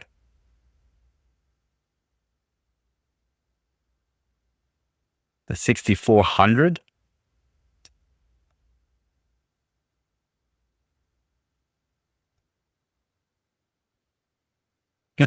I'll take it.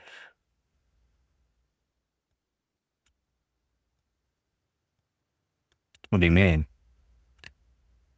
I always thought I wasn't the greatest GPU, to be honest, but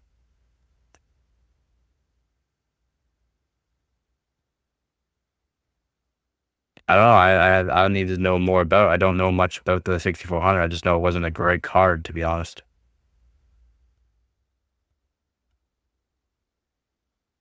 I think GPU, yeah.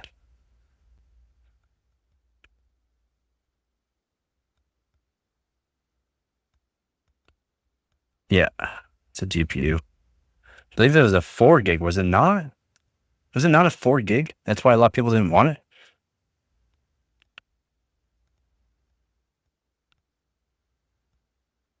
I thought it was a 4 gig.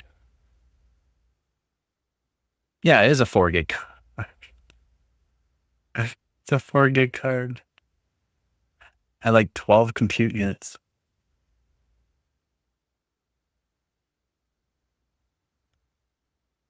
The 6400 is?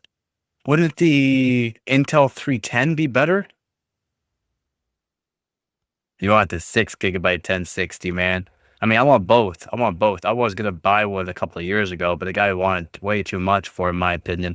He wanted $100 for it. I would buy it for 50 maybe. It's 4 gig, but multi rendering is good. How? It has 12 compute units.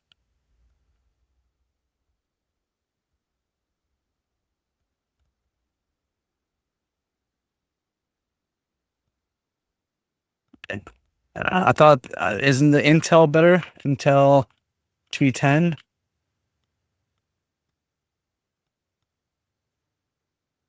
10, I think it is. Versus RX is 400. Yeah, the A310. Just check a couple things.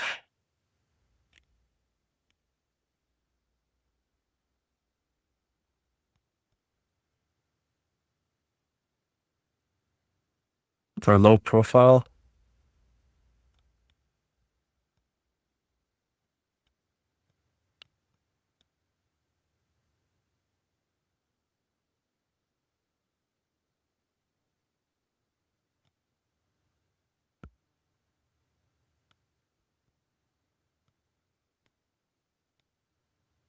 Do you ever have a server motherboard load to PSA/phone wall up with RX 6400? You can render anything? It says like, it says it's like a GTX 1650. You would also be able to fill all the slots because it's single slot. I thought, is not the Intel A310 technically better for low profile? Or if you really want a low profile, it's the A2000 or A200 or something.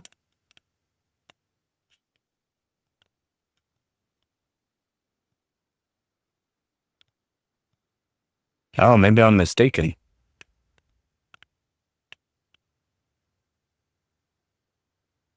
I mean, for its size, yeah. It's a nice small card for if you want to build a nice small PC and cheap, to be honest.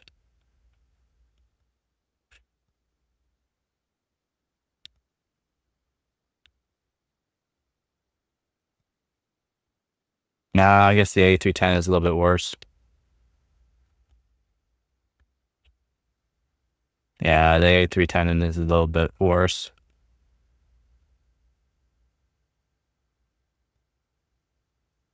Not much. And it's not even every game.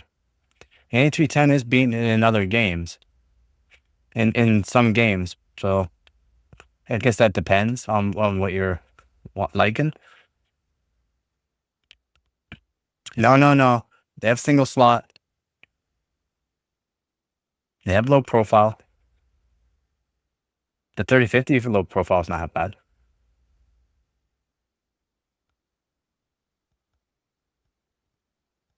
That's on AliExpress.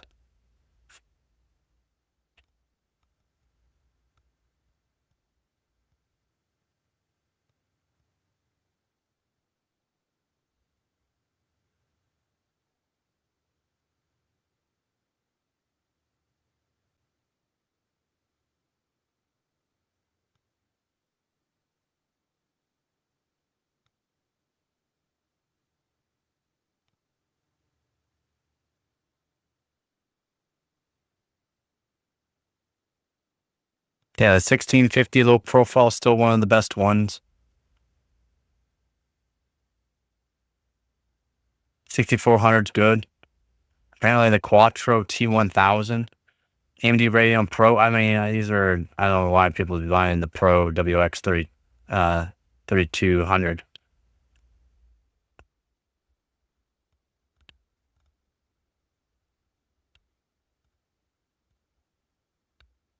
Yeah, apparently the 6400 is still really good for low profile.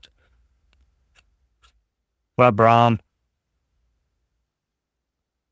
Yeah, I'm pretty sure it's the 4000 that's dual slot.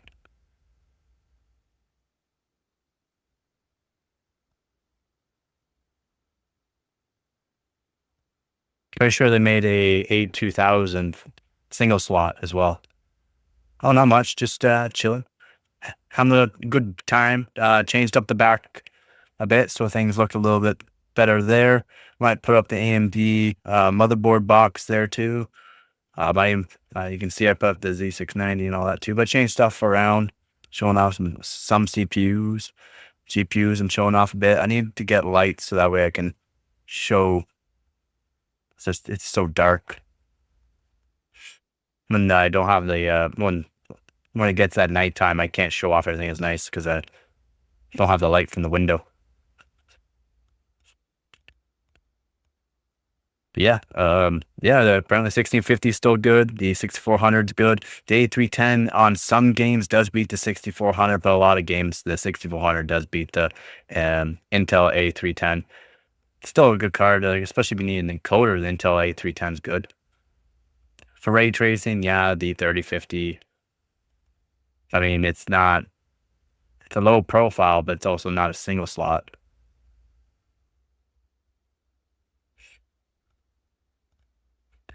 I would do a dual GPU setup, maybe triple, but my mother only has one PCIe by 16 and two small.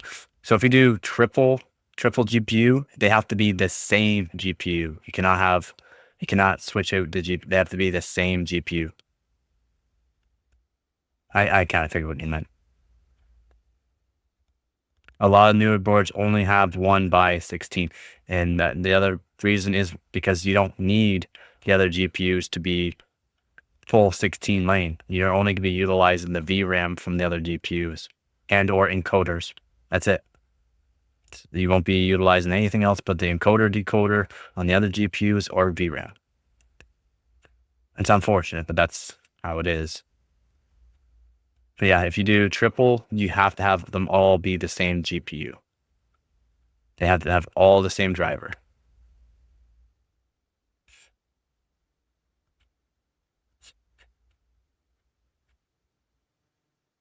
or else only one driver is going to load on and the other GPUs are basically pointless. You have to go into the BIOS. You have to go into the BIOS to disable the internal graphics. Probably just BIOS advanced. It'd probably be in the CPU section of it. Depending on the motherboard, you have to let me know what the motherboard is. But yeah, you got to go into the BIOS and disable iGPU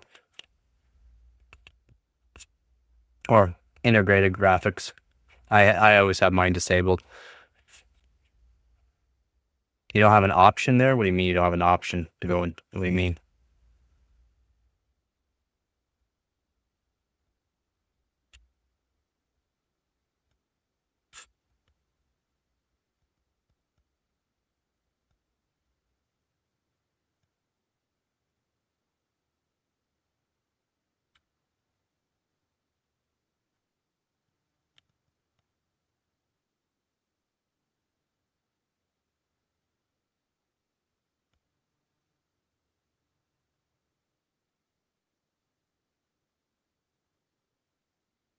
Yeah, I guess you could do it from Windows, but what's the point?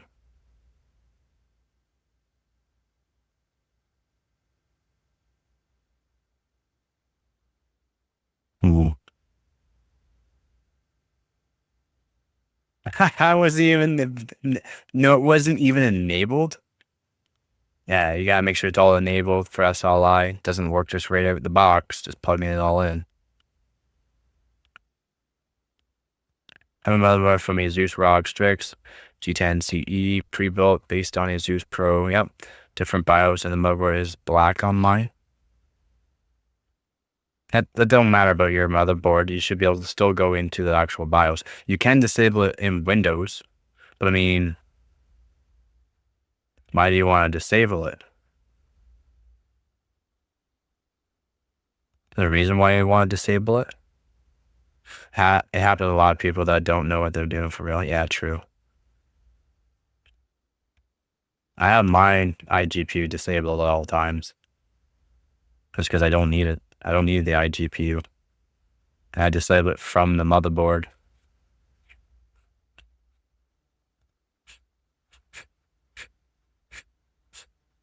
I can go into BIOS with stuff like overclocking XMP. It's not overclocking, right? It's not overclocking. And you should be able to disable iGPU no matter what.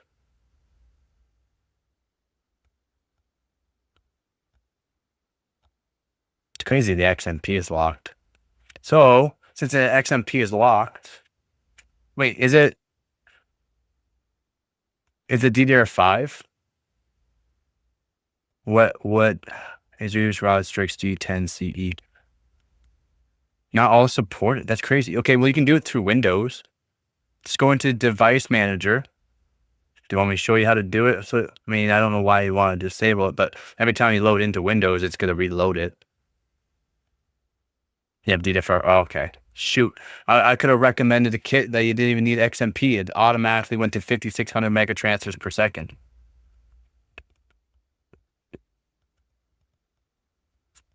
This kit here automatically goes to 5,600 mega transfer per second without XMP. Its standard is 5,600 mega transfer per second. This T create. I'm stuck on 2666. That sucks. That sucks. Now it's because people complain a lot. Yeah, I know. The shiny box. Yeah, this 5,600 from T create. It's Intel and Expo. But you don't need to enable it. It automatically goes to 5,600 mega transfers per second. It's actually a sweet kit that it's cheap. It's Micron, but I mean, 5,600 mega transfers per second without XMP. That's awesome.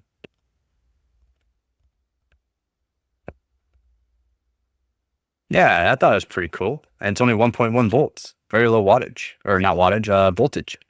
Means it'll last a long time.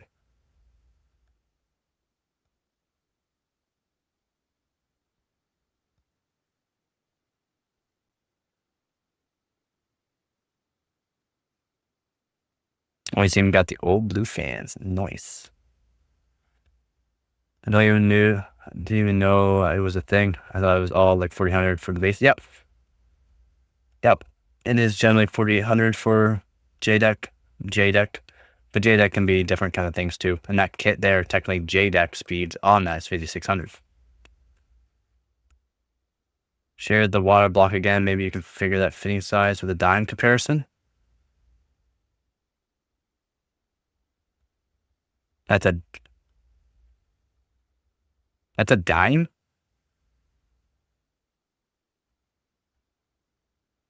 That'd be 3/8 outside. But I mean,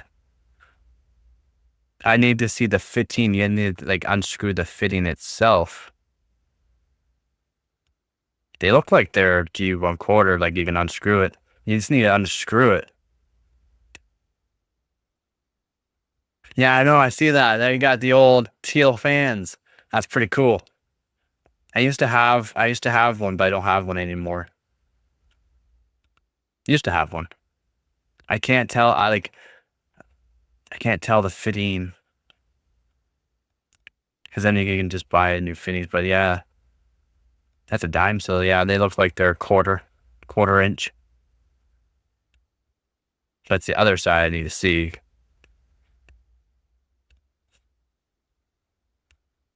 Yeah. And they're not a great kit. There's 5,600 meg transfer per second CL46, but I also overclocked it to 6,000 at 1.1 volt CL40. Then I overclocked it 6,000 CL36 at 1.35 volts. And tightened some timings, and it helped quite a bit. I just had a bad design. I have to remove the GPU to remove my SSD, CMOS battery, and SATA kit. And holy moly, that is a terrible design.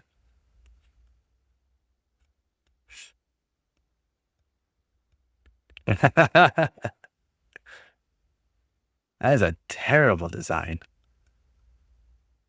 I love like proprietary, like pre-built or something like that too, eh? Gotta love that.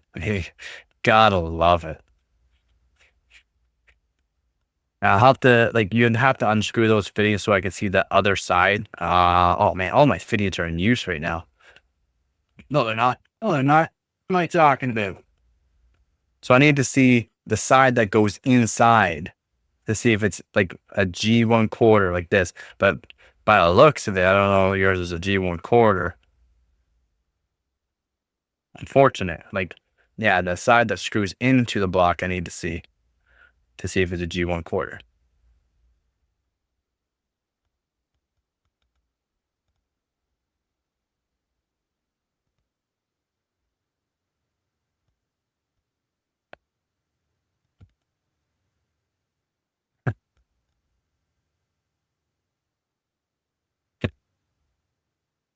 Yeah, you can see some stuff a bit better too. I kind of like that.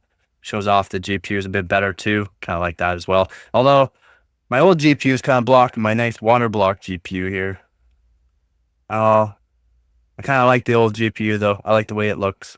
I also like the Zotac one, so kind of like that. I see what you're saying, but I'll have to see if I can move it. Yep, just be very careful. Just be mindful. It is old. It is old, so be very mindful. Like yeah, just.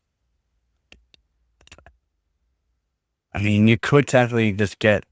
Looks like it looks like it could be 3/8 outside diameter and a 1/4 inch inside diameter just by the look at the actual dime.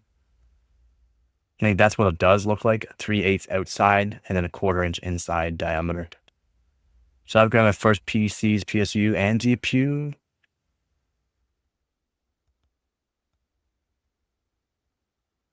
What CPU? Is it worth upgrading? We just 6mm inside diameter, 8mm outside diameter. Thank you, Joe. Hey, Don, how's it going, man? Or 10mm outside diameter.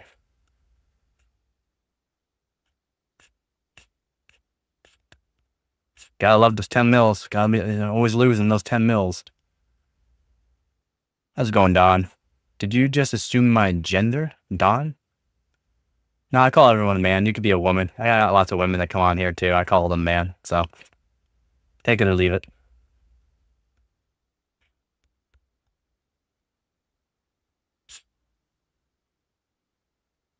Oh, I kind of figured, but again, take it or leave it. I call it say what up, man, to women too. The CPU is 3 years older than the GPU. That is HD 7550. Well, I would upgrade the CPU and motherboard first. Oh boy, man, we're talking. We're talking like 15 almost year old. Yeah, we're talking like 15-year-old stuff here. Yeah, I would upgrade CPU and motherboard first there, bud. I would want to try set up my first water cooled PC with like basic stuff, but I know damn well I'm gonna broke something because it's the first time. Yeah, well, I'm gonna try and set up my first water. I mean, you've seen my live streams. I also got an old video too. I also got an old video about cheap custom water build, like loop builds as well, and what I kind of recommend and how I do it. And it's not hard. It's not that hard. You know, I build them live too. I build them live. It's not that bad, man. I subscribe to you and liked your stream. Oh, thank you very much, man. Too kind. I broke CPUs last stream. Oh yeah, my CPU has a hole in it. It can be nerve wracking if it is your first one. I agree. I've done hundreds and hundreds of them, so it's kind of different. When is the give? Oh my god! When is the giveaway? Man, who is this guy? Who are you? Who is this guy? When is the giveaway? Oh man. I'm aiming for the X5570 Xeon. I mean, that's been going for so long now. I keep getting asked, when is the giveaway? That's brutal, man. Yeah, hard RA1. There you go. I gotta still do that. You're right. I still gotta do that. I don't have a GTX 780 to give away. What you really are doing? A giveaway? Yeah, yeah. Yeah, man. The Xeon X5570. LJ1366 is nothing fancy. But yeah, there is supposed to be a winner for it. I mean, this one's kind of not great. This one I would not give away. It's not as nice as the other ones.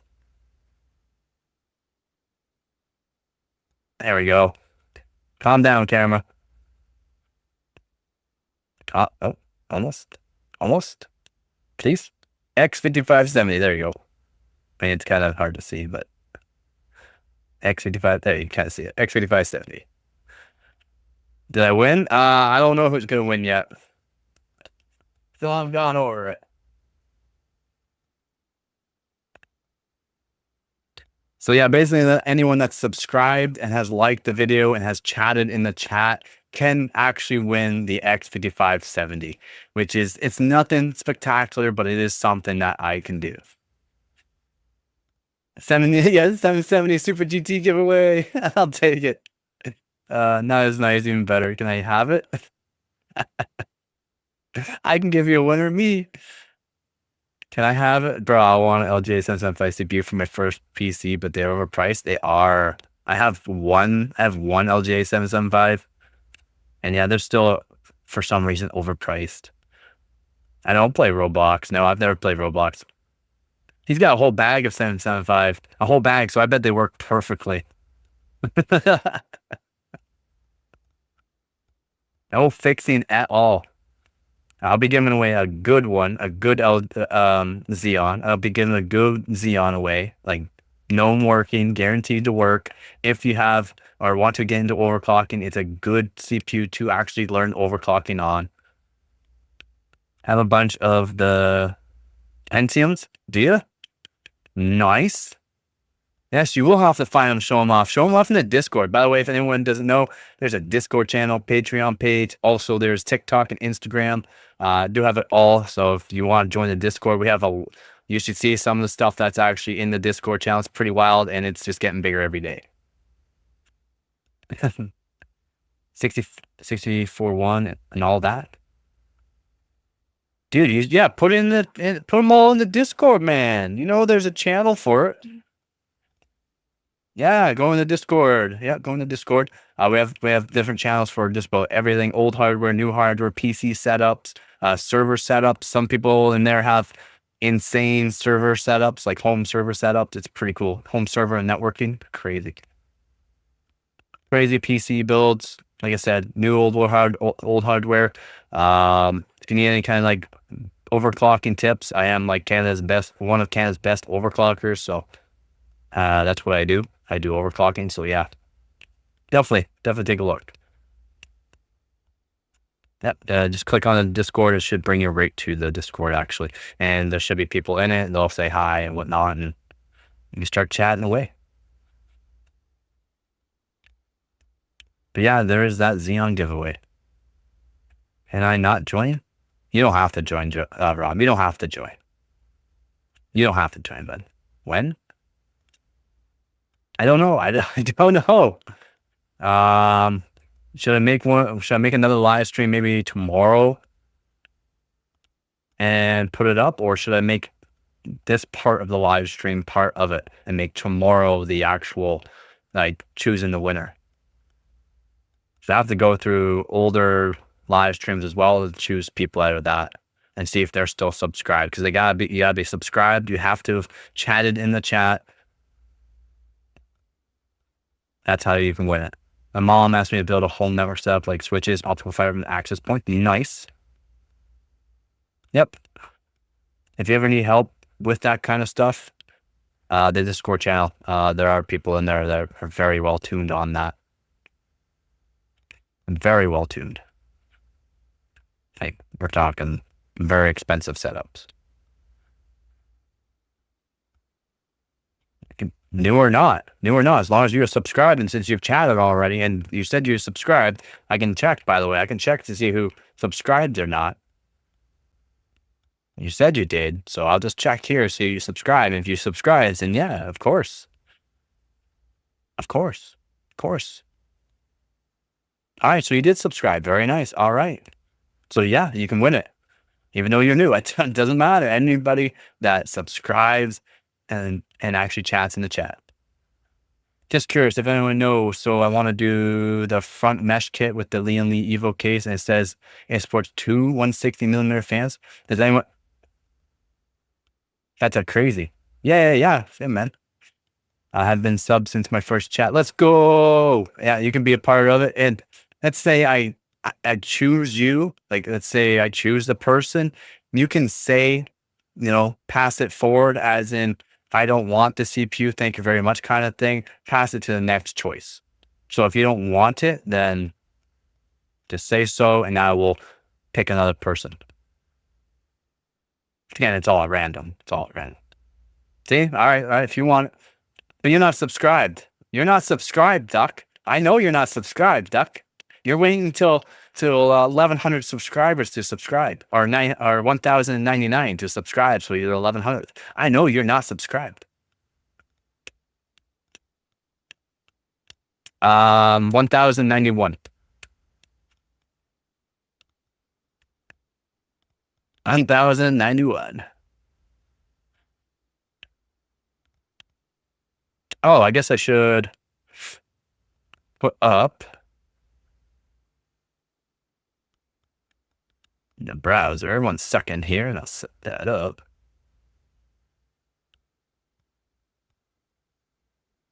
Just give it to me. Let's stick up. I'll just go, because I forgot I can set up that.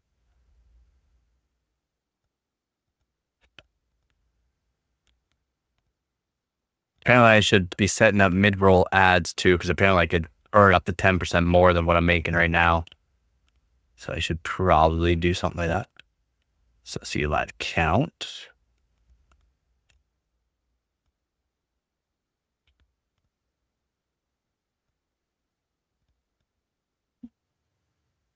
Let's see.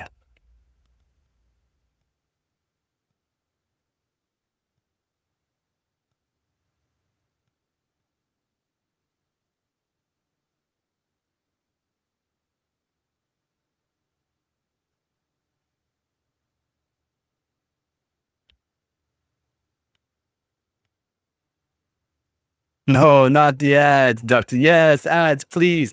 I say, yeah, please. Helps a lot.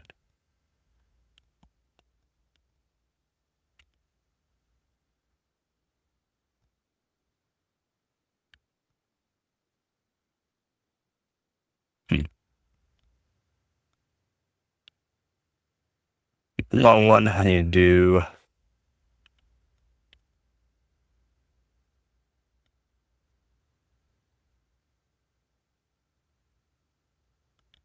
Can't forget to do that. It burns. It burns. If anyone's here that's new, if you have wanting PC advice, if you want to know how good or bad the 5060 Ti is, I'll let you know. If you want to know any kind of PC leaks, I kind of do that kind of stuff too.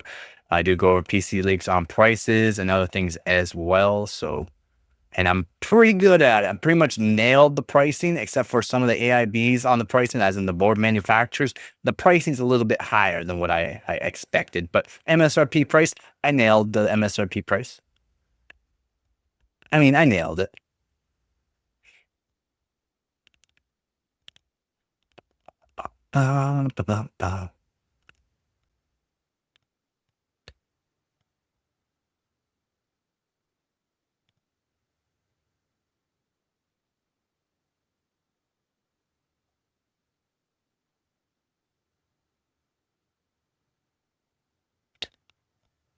I need to do this. I need to do. Nope. Not that one.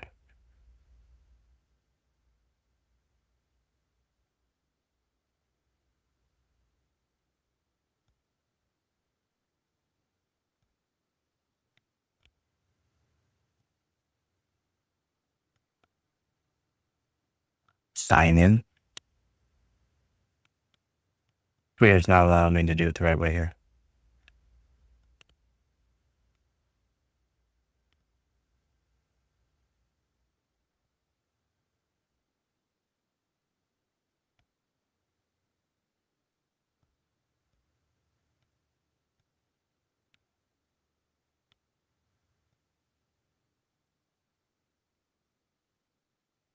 Odd. Very odd. So try that again.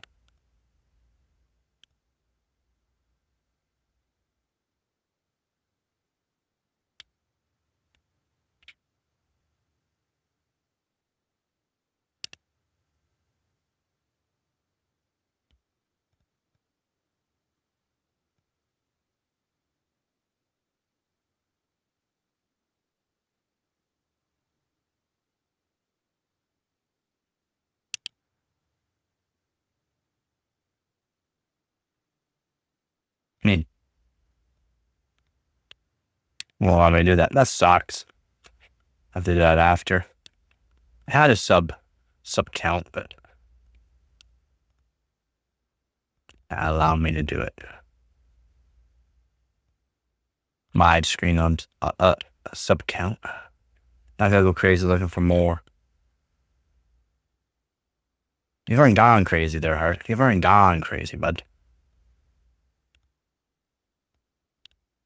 Let me know when you ever get that fitting off, though, so I can take a look. I mean, they've been G1 quarter threads for a long time. I mean, that thing looks like it's almost old as you, so I don't know. Unfortunately.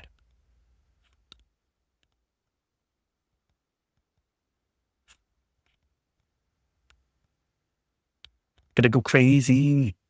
We've already gone crazy. Oh, did you do it? Did you do it? Let's see. Oh, dang, you got some RAM that I want there, bud. Some CL9 1.5 volts. Got some ballistics. Oh my god, you got some ballistics? Those ballistics are nice. I don't care about that T-Force that's beside it, but those ballistics are nice. What's you got? Ooh, look at the CPUs. Ooh, look at the CPUs. Look at all the Wi-Fi. Wow, why do you got so many Wi-Fi things? I'm the same, man. I, I'm the same. I got, I got a lot of them too. Oh man, look at all them CPUs. What is that? What is that? Hold on here. Oh yeah, that's a 3,500. I got 6,000. Wait, what I put? Oh, that's right. I put them all away. Really? No. I got 6,000. I mean, I got 3,500. I got 6,000. I'll raise you. I'll raise you. Hold on. I'll raise you. That's right. You little athlon. I'll raise you, buddy. There's a 6,000 for you. How's that? How's that? I'll raise you.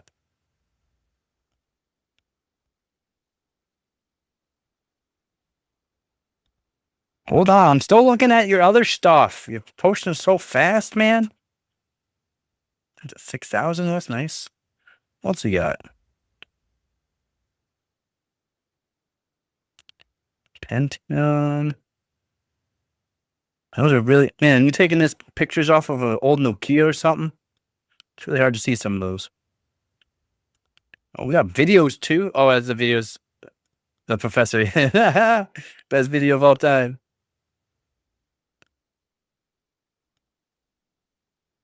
I'm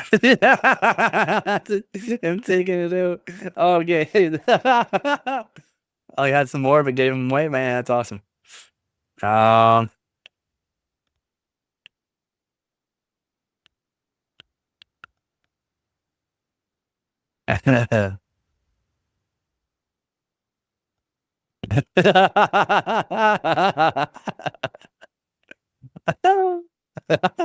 so awesome. This is from one of the viewers. From one of the viewers. I got a hole in my CPU. I got a hole in my CPU. Oh man, so good. Oh,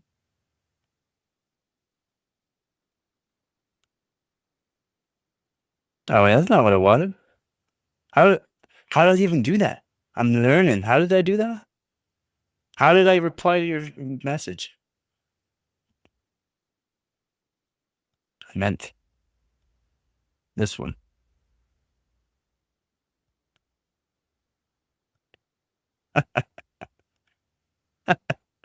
I got a hole in my CPU. Like, how would you do that, man? Teach me your ways.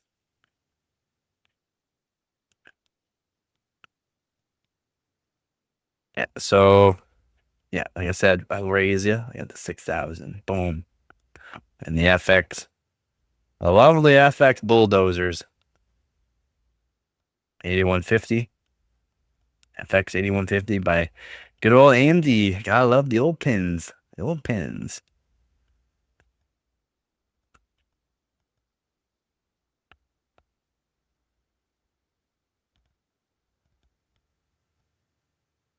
Ah.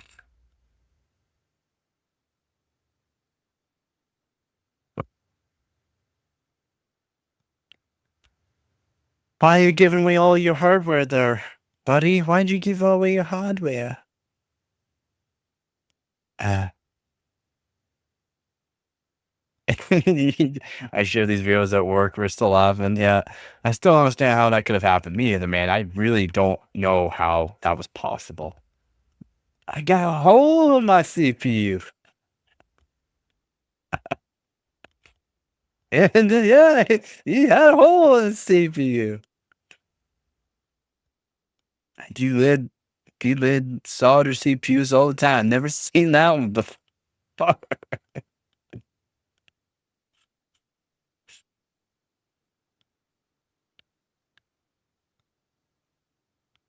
Oh man, that's funny. Um, yeah, put that as well. I need to make a coffee, guys. I need to make a coffee.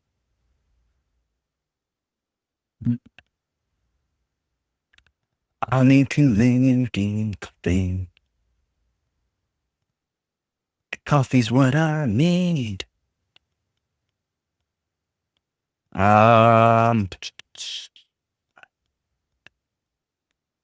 Did want to kind of do some more overclocking, man.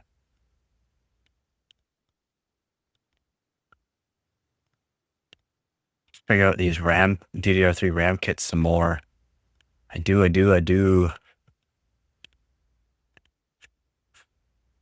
just I don't really want to set it up on stream. You know what I'm saying? I just don't want to set up on stream.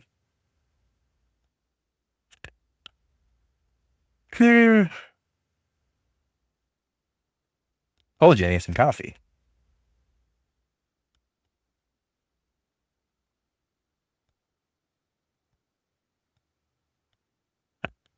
Good for fixing up stuff sometimes.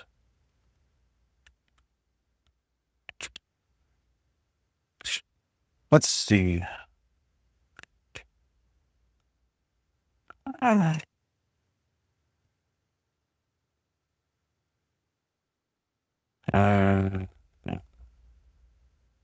So you find out the bracket for this one so I can get it working.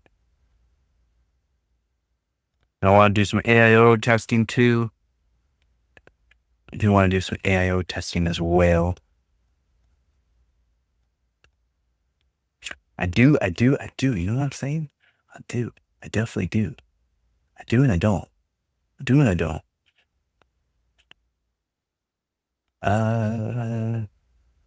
Maybe tomorrow, I can just set up maybe tomorrow I'll set up a PC so that way I can stream off of it for overclocking some DDR5 maybe.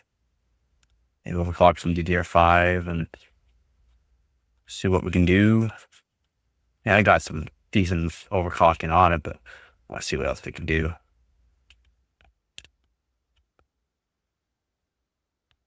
What you got? Just saying, Joe, what you saying? Yeah. Which piece are you thinking about setting up for tomorrow? Overclocking my main PC, overclocking the RAM, the DDR5 RAM.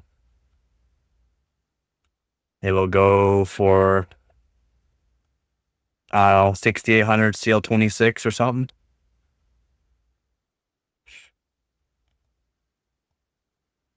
See what we can do.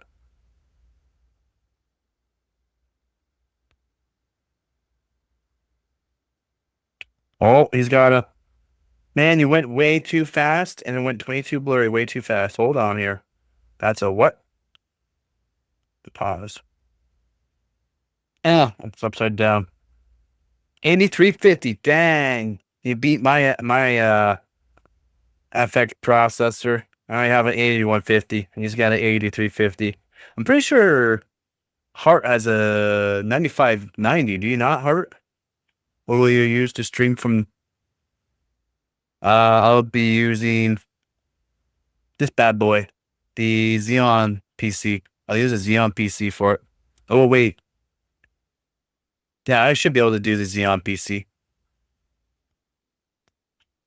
Yeah, I'm pretty sure Hart has a 9590. Yeah, nice. Boost clock, single core boost up to 5 gigahertz. Man, I only hit 70 degrees Celsius. I mean, dang. Ran at 70 degrees Celsius the whole time. It was the hottest. It was the hottest CPU around.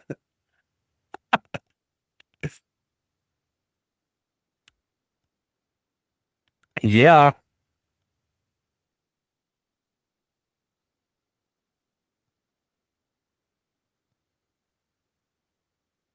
Just checking over some voltages for DAP here. DAP drone. VDD 1.365 is not bad. VDDQ 1.365. It's not terrible. And VVP is fine. 1 point voltage looks good. 1 volt looks good. VIN voltage looks good. Total looks good. It's actually really good. That's what you want to look for. So yeah, VDD and VDQ look pretty good. Because some kits put their VDD voltage way too high. Way too high. Those look fine, man. Those look absolutely fantastic. Fantastic. Yeah. So yeah, I'll use, probably, I mean, the USBs, I mean, it's old, but it works. It works. I mean, be nice to it. Works just fine. So yeah, I'll do that. I'll set this bad boy up to be the streaming PC, and I'll show some overclocking. I could use the 3770K, but what would your shipping code be? My shipping code be? What do you mean?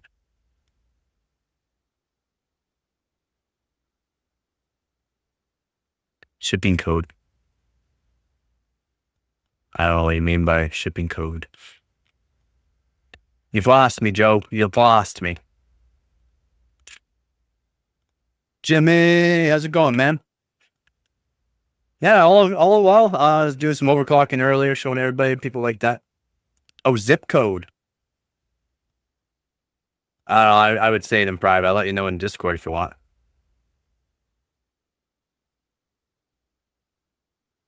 I mean, I showed a portion of it earlier accidentally, but I mean, you have to figure out the rest of the zip code.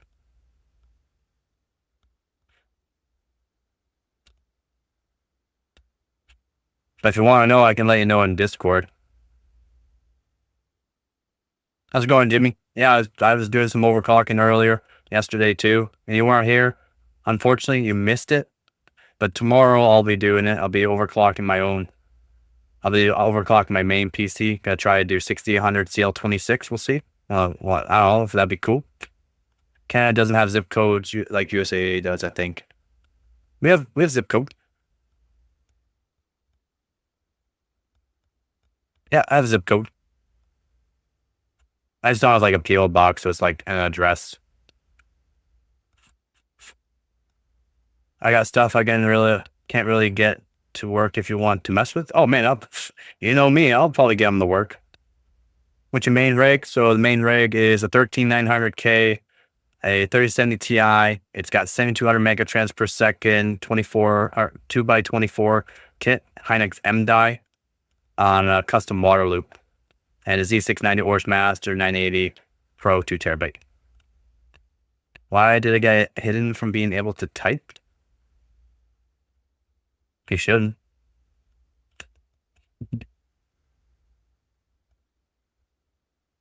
There's no, I don't know, not unless you're saying things you can't be saying. I got things in place for that. No, I've never seen it.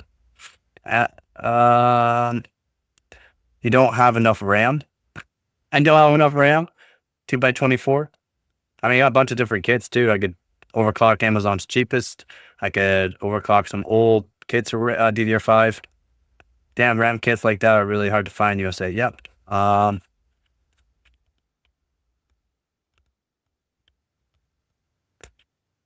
Corsair Dominator Titaniums. That's 2x24. You should be able to find these kits, but you'd basically hope they're Hynix M die. At the time when these released, I did a lot of research on what chips were being made previously to this to hopefully guarantee my Hynix M die, and I was able to get Hynix M die, so I was really happy. How do I check who's subbed to my channel but you never seen? You go to your dashboard, go down to recent subs. So you just scroll down to the bottom to recent subs, and then you can see who recently subbed to you. Oh, they're not hidden. No, I was saying the guy that can't write in chat. Oh. You don't have enough RAM. That's why, yeah, you don't have enough RAM, bud. So I need to get a DDR4 board. This is from another donator that donated to me. These are 2x24 DDR4. I also got a bunch of other DDR4 kits that I have that are guaranteed to be Samsung V die, which is like the latest DDR4 that came out, basically, but one of the best. It's either high clock rate or you can lower the clock rate and get insane times off. Insane. And then Amazon's cheapest. Amazon's cheapest. You don't even need to enable XMP to go to 5,600 mega transfers per second without XMP, which is great. CL46, not great, but I did overclock into 6,000 CL36 at 1.35 volts, which with better timings, and it was not bad. Not bad.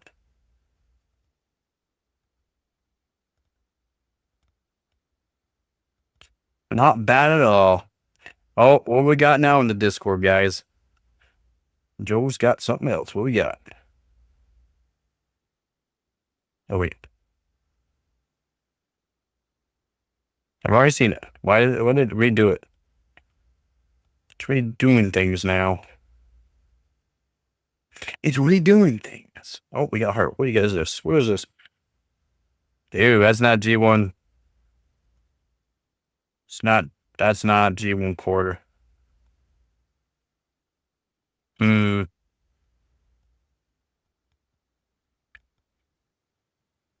Dang, that's not G1 quarter. I don't know, man. I have no recommendations now for you because that should have been G1 core, but I guess that is such an old CPU block. And I'll show you the CPU block that Hart has here that I'm talking about.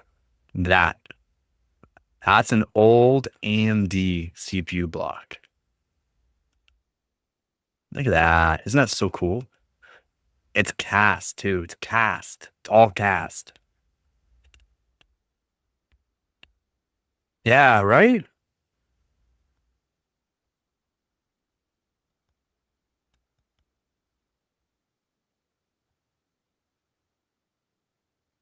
There it is. Nice there, Hart. There it is. You're right. There it is indeed. What's we got? i7-8600. Yeah, buddy. Those are the first. I'm pretty sure those were the first i7s. I don't have the first. I have the i7-900s. Oh, he's also got FX 6300. Very nice. But he's also got the 9590. Again, single core boost to 5 gigahertz. Dang, man. You have it all. You have it all. You old fart. You got it all. You got all the fun stuff, man. Again, my FX, my FX board, my A3 Plus board. I overclocked my. I overclocked. It's not a good board, by the way. It's a really crappy gigabyte board. Should not have been doing it. On air, I overclocked my 8150 to 5.6 gigahertz, and it might have fried the VRMs like basically through the board. Yeah, A10s. You got some A10s. Ooh, look at Hart. He's got some A10s. Nice. I would like to get my hands on some of them as well. Like, what one do you have? The 9945, I think it is.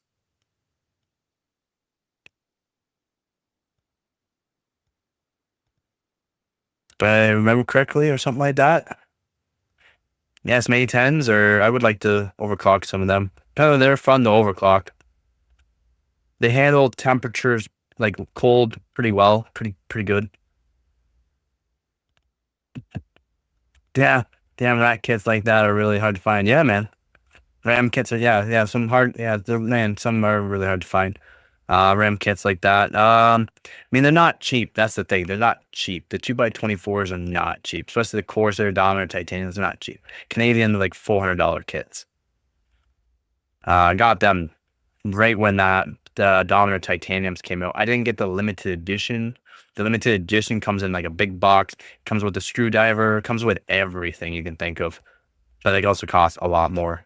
Then yeah, they made limited edition of those kits, which is nice. 64 Sempron A10 7200. Okay. 7200. Let's see.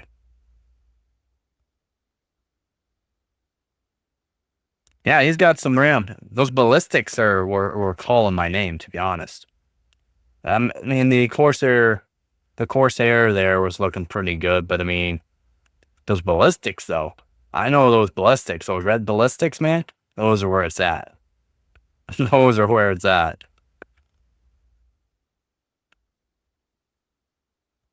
I got more in my i7. Yep. Have you done any overclocking on that 860? That good old 860? Have you or no? Yeah, I've been sick, man. Been fun. I got i5 660.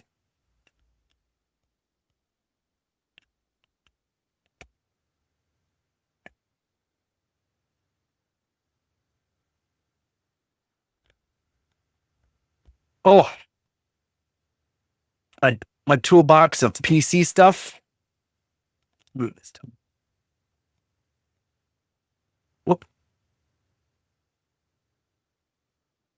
This should be i5 660. No, that's my Pentium. There's my Pentium.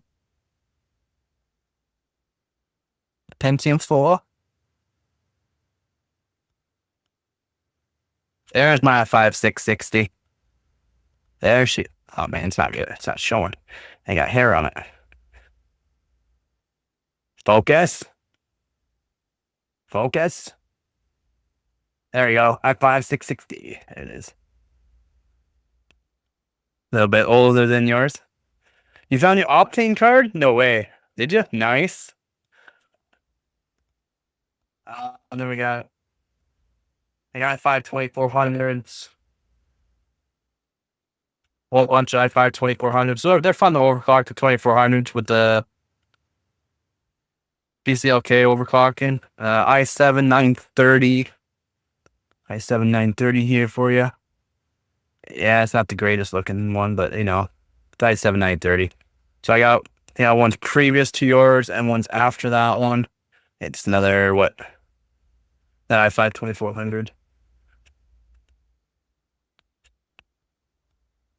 Focus. Yeah, you got it, man. Don't feel like messing with the. It's still fine. It's fun to play with, though. It sure is. It's always fun to play with. Nice board. Dang, you got the 99900. I mean, the 990 FX. Dang, you got the 990 FX, man. Those are good boards. The Sabertooth is. I mean, it's decent. It's decent. Nice. And it's full of RAM. It is absolutely full of RAM. Look at that. Absolutely full of RAM. Very nice, man. Very nice.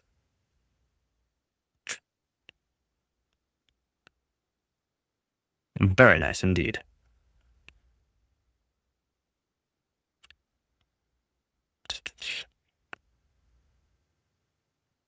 Very nice indeed, man.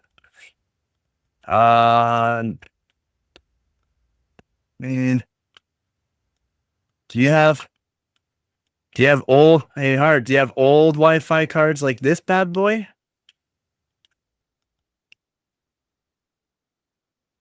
Toshiba? An old Toshiba one? I mean, anybody's got these Intel ones. Everybody's got these Intel ones, but do you have the old Toshiba? I'll have to check. You have the fatter ones? No way. Dang. I don't think I do. No, I don't have any of the older ones. Dang, really? Dang. That looks like I had one of those. I ripped the fan off of it, and the fan I used for cooler. Man, let me think.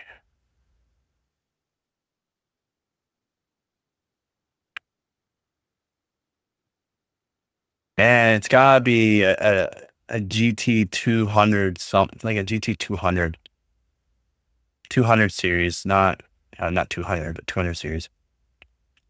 He has a i5 3450 sealed in a plastic baggie.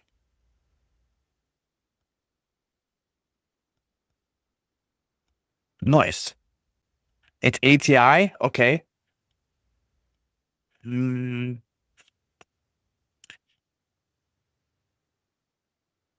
it could be a bunch of things.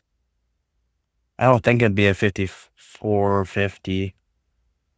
Kind of like what I have for an ATI card. Well, I wouldn't even be ATI, would it? Yeah, it would be. I don't know what it'd be, man. Just it looks similar to cards I've had in the past, but so many cards are very similar in the past looking. And I know there was a fan on top of that looks like you took off, or maybe you never had a fan on it. And I've had cards with that fan. I probably have that fan laying around for some reason. Literally just a little piece of aluminum that fan went on it, basically. A flat piece of aluminum at that. To be honest, I probably still have that fan somewhere. That's an ATI card. It did boot. I hope it still does. HD 4650. Oh, it's a 4650. Yeah, I mean, they weren't much performers.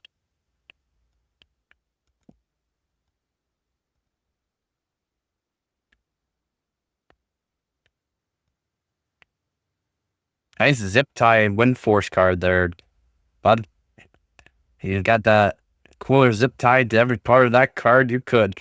Oh my god. Oh my god. Oh, it's awesome.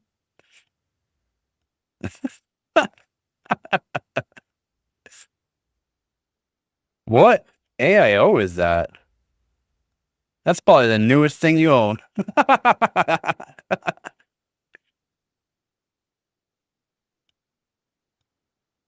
What we got here?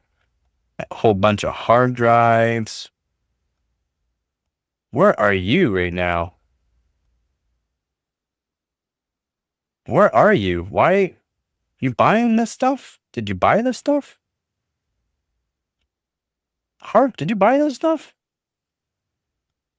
Oh yeah, I had a flimsy fan. I think I tossed that. Yeah, probably. I think I said I probably still have that fan. Because I had 1 second actually.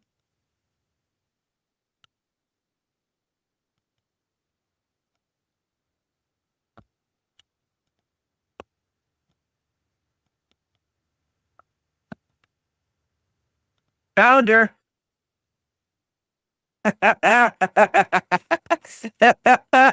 I'm pretty sure.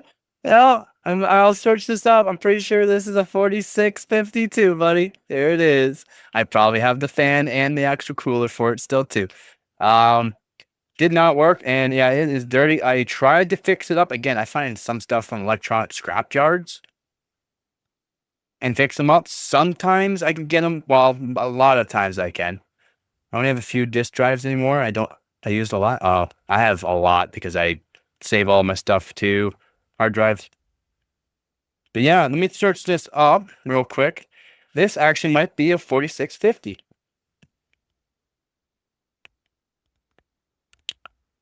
There it is. Code for it. This might be a 4650. I was like, man, that car looks very familiar. And yeah, I'm pretty sure this is 710.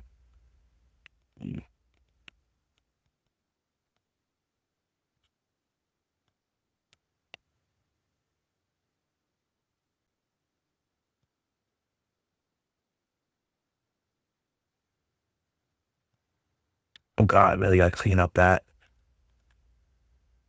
I really got to clean that up to make sure.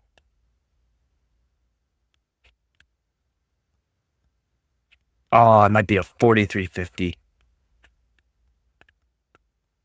Clean up the actual die here. Oh god, it's so dusty. Cat hairs on it. I'm gonna show you here. I'm looking at the chip. I'm trying to clean it up. It's not easy to clean this chip up, buddy. Look at that ATI. Yep.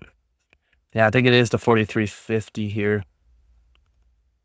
I tried to get it working, but I couldn't. So I put it in my spare like parts board drawer. I have like motherboards, a bunch of other like spots where I like take apart electronics and take it for whatever capacitors that might be on it, SMTs that might be on it that I could use for things. Give me 1 second.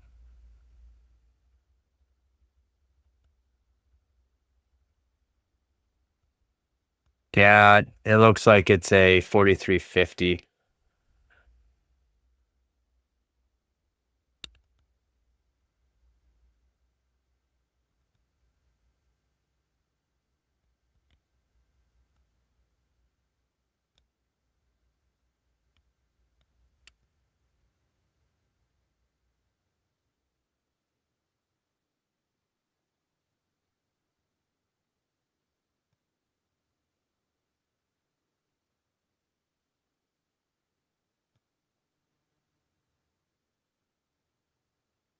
It's 50. Yeah, it is a 4350. Launched September 30th, 2008, 55 nanometer. Yeah, it's a 4350. Yeah. Too bad I couldn't get it working, right? I tried. I tried and tried and tried. I mean, I could show you all the tries, but you guys would probably hate me because this is like one of the first type, like my first jobs basically I'm doing for soldering to get cards working. And yeah, it's not pretty. It's not pretty. It's really not pretty. So I don't want to show it because it's not pretty.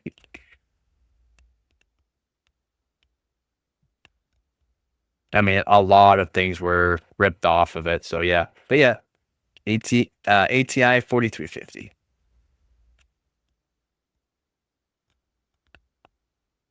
I knew that board looked very familiar because they're around the same styles. And what else are you guys putting in here? Oh my, what? Oh dang. Oh dang. What happened, Hart?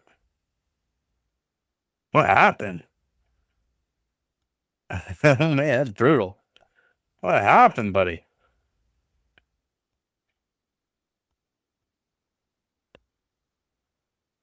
That's some serious hate to be doing all that. Brutal. That's that's that's brutal. That looked like it hurt a little bit. That motherboard seen better days. Explodey. It did, yeah, it explodey all right. Holy moly, man.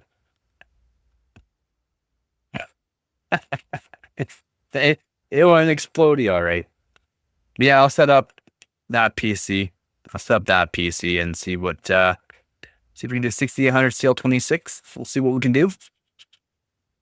I know I can get CL28 7200 working, so I should be able to get 6800 CL26 working.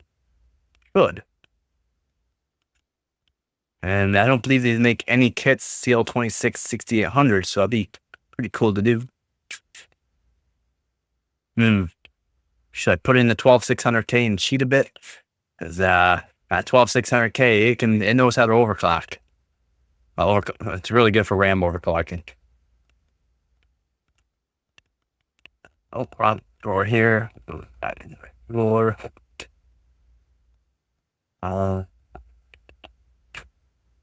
Oh, what about the old Wi-Fi card? I mean, these really old Wi-Fi cards here. You guys ever use these little guys? The old little Wi-Fi? Get some Wi-Fi?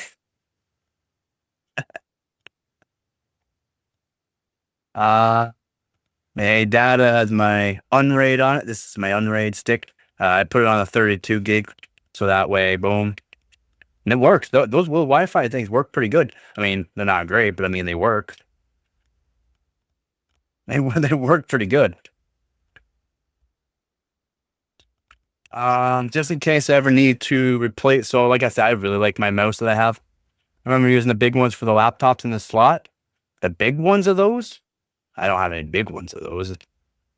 I only have like a really expensive one. So I use these things. So if I ever need to replace the clicker and the mouse, I can replace it. PC MIA? No, I've never heard of them, bud. I've actually never heard of them. Never heard of them. PC MIA? PC missing in action? Is that what?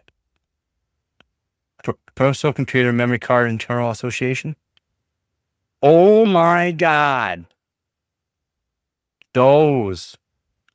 From the 90s. We're talking from the 90s. Nice. Oh my God. Okay. Yeah, I've seen those, but I have never used one or probably want to. I bet that was a brutal experience. You used one until up to like 2004? 2004? Man, well, I bet were they expensive? They're probably expensive. They look expensive for the time.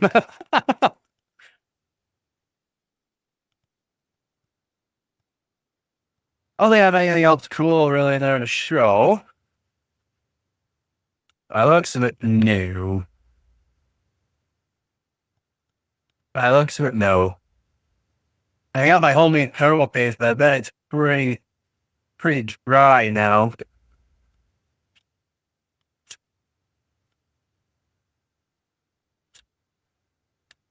And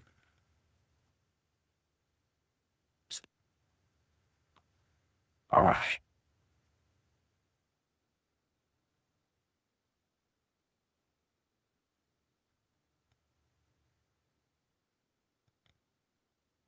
Extra SATA if you need it for the old server.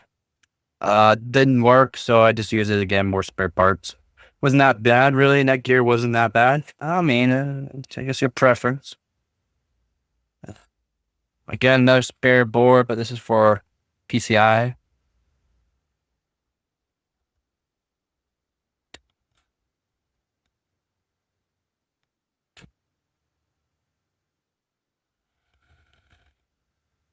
Out. Oh, an A.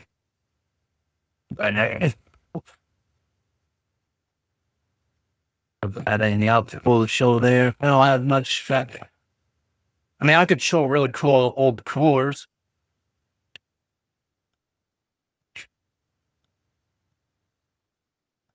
You save them all? Yeah, I save them all. Just in case I need the whatever component on, because again, there's so many different variations of SMTs, capacitors, and I like the old Zalmans. The old Zalmans. Oh, man, I really hit my knee there. It's Dunskies. Oh, I cut my knee open apparently. Oh. Good stuff. Good stuff. Yeah, I was like, yeah, good stuff. I know all about those. Good stuff. Oh, my poor knee. I mean, I could show some old coolers. I got a whole bunch of old coolers for like the old Xeons, old AMD coolers, old LJ 115, old 1150. It don't matter which ones really. 551, 555, 556. GNPS 9500 AT. I don't know. I'll have to see what those are. Small AMD PC? That is a small AMD PC. It's newer. It's newer than most of any hard stuff. Oh, he's got some cool. Yo, hard. That is so cool, man. You got those, really? No way. No way.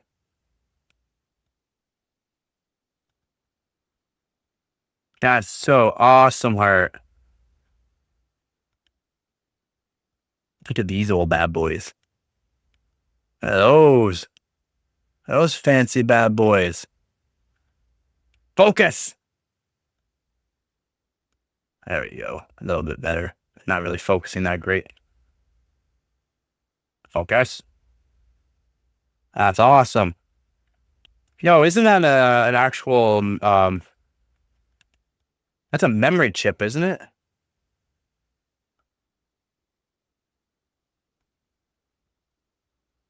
That's not a CPU. Could be, but I thought for sure those were like memory chips.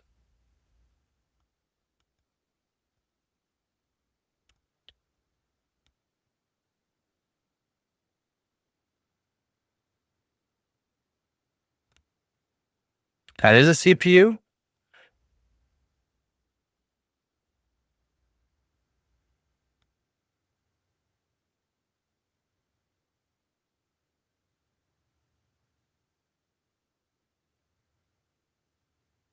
You flash it with UV if you want to program it.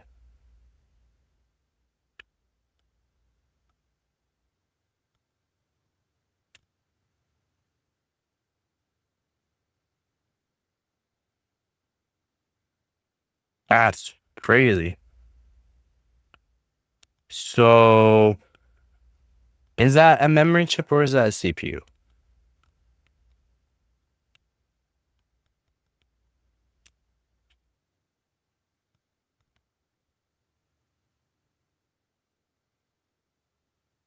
Is that a CPU?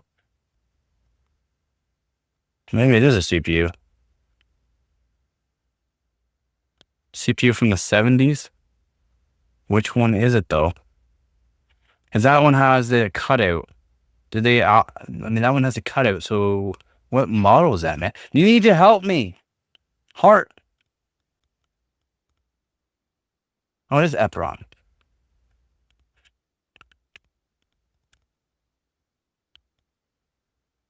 EPROM. Reso programmable. Yeah.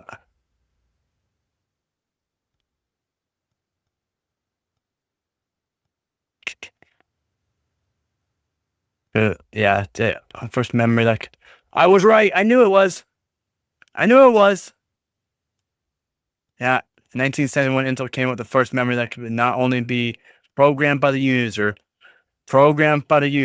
but could be erased with UV light and programmed again. I knew that looked like a old memory. That's so cool. But they don't come like that, do they? Like with the actual you can see inside? Or is it? Or do they come out with that cutout? Because that right there, that cutout doesn't look like it'd be there from factory. That's sweet. They come, yeah, they come with stickers for them. Okay, yeah. So that way I would keep it covered. I knew it was memory. Just say I've done a lot of research on them too for the older stuff, but this looks way older than what I remember searching up. We're talking years ago now.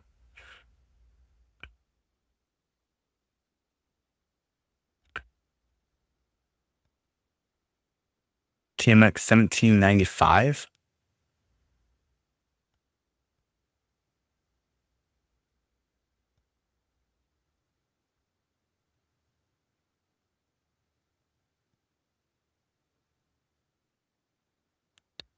You had a Rainbow 100 you should have kept? Huh. What up, DOS? Everybody say hi to DOS. Was those things soldered by hand back then? Yeah, man. Everything was done by hand back then.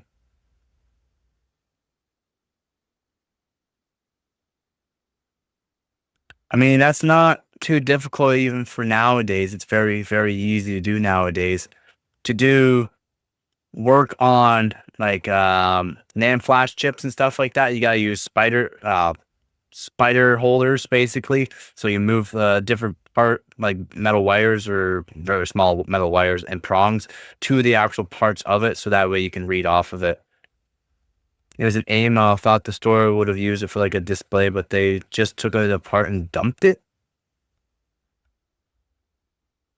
They just dumped it. That's crazy, man.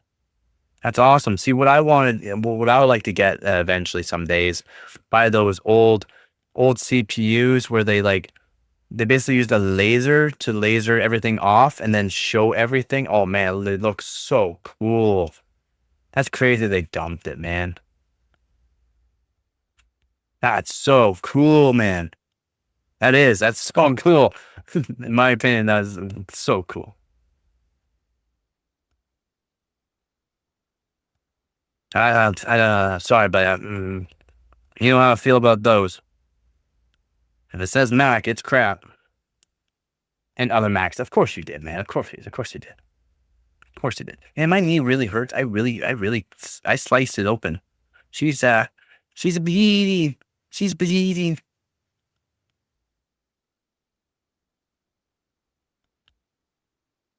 I got some stuff I got to fix. What all do you got to fix?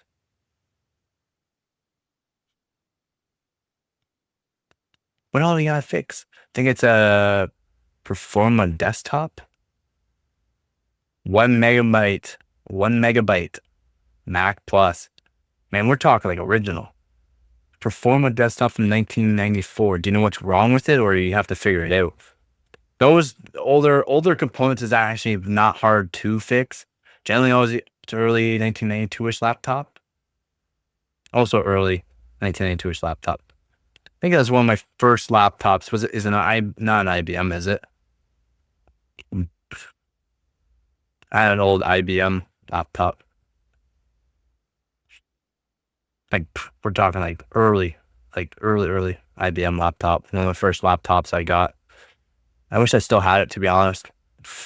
Honking. I mean, we're talking honker. We're talking not big, but we're talking she thick, boy. Slow as slow could be, too. It's a log Z80, all you need. It turned on, but it didn't have a hard disk. Oh, I mean,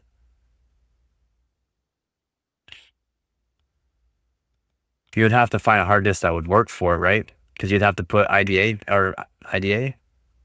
IDE disk into it.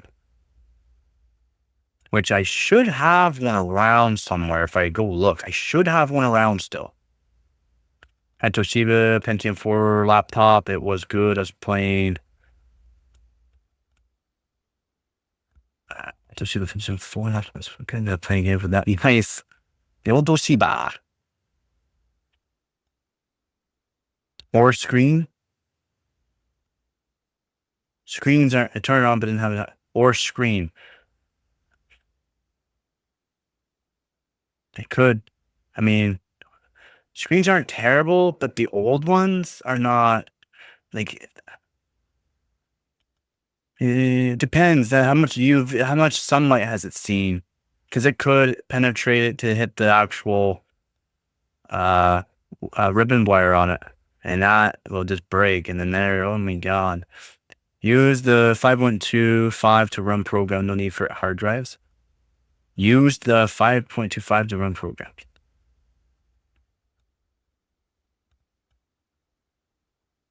Really? Huh. I got an AMF laptop, but the back is all in German. You got a German laptop? You got a German laptop and you don't even know how to read it? You haven't even learned the German to figure out what it says? Could say, whatever a-hole stole this laptop, return to.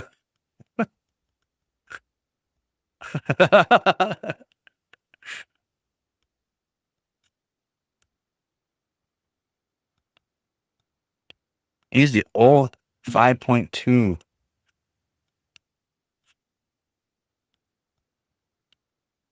It really? You talk about the old floppies?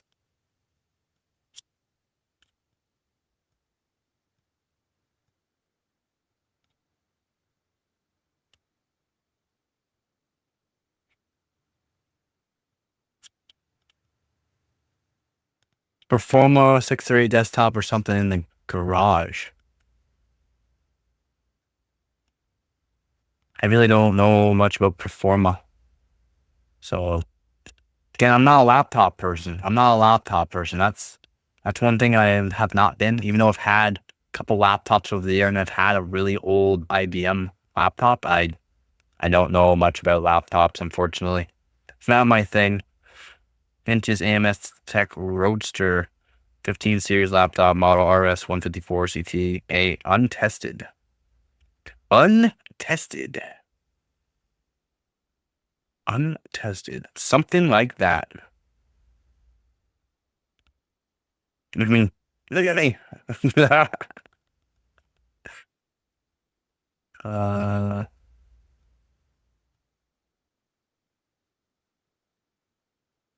mean, that looks newer than the one I had. To be honest, that looks newer than the one I had.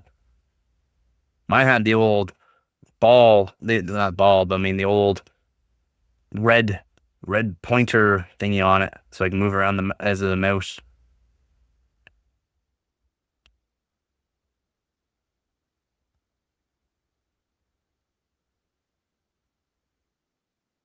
Untested though, eh? Exceptional collectibles.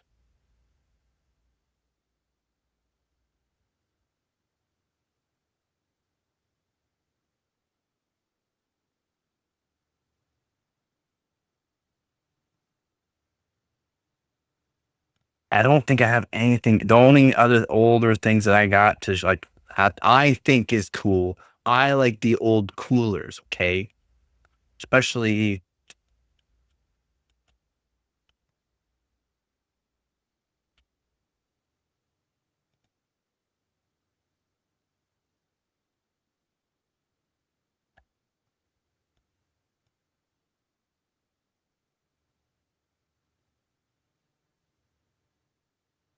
I don't know if any of you remember these bad boys. Focus. These all old holographic. Oh man, if it's even gonna work. Camera, focus, you. The old holographic stickered AMD fans. It's not gonna show proper. Oh, maybe it will. There it is. The all old holographic. You got a bunch of these? You lucky. Man, I think they're so cool. It's kind of like the Intel stickers where they got the architecture of the CPU on it. I got some of those on my toolbox. I want to get a whole bunch of them. I want to get a whole bunch of them. Gotta buy a piece of glass and stick them all, and well, maybe send the piece of glass. Well, lay them all out. I don't know. First, maybe get laser etch them all in, all the actual Intel CPUs that are architecture that it is, and then stick all of them on so that way when you flipped it around, you can see all the architects. Yeah, man, you should definitely, you should definitely show me, man. I think these are so cool. The old AMD holographic, man. I mean, it's not showing that great because every time I do it, the reflection's just gonna mess it up. Yep, it's just gonna mess it up.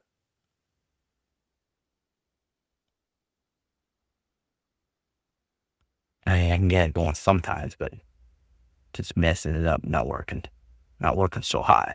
It's not so high. But yeah, these are so cool. I think there we go. There we go. The old holographic stickers, so cool, so cool. You look tomorrow, please do, man. I do. Again, I'm non-biased. I love AMD, Intel, NVIDIA. I don't care if it's a crap CPU. I don't care if it's a crap GPU. I love them all. Yeah, man. These are not. They don't do these anymore. They don't do these cool things anymore. They don't make them like they used to. It's so cool. Cool. PowerPC. PowerPC. I'm sorry, I don't know what PowerPC. Yeah.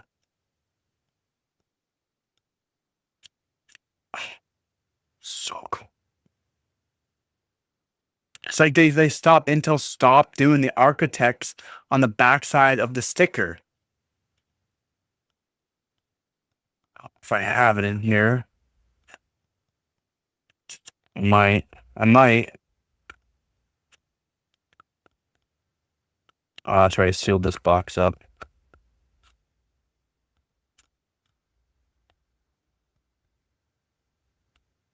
I don't have this sticker on this anymore.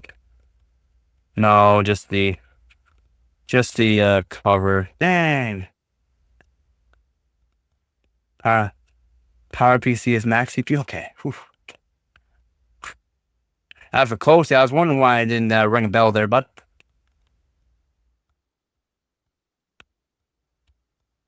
should have a sticker in this box, though, but they don't do it like they used to.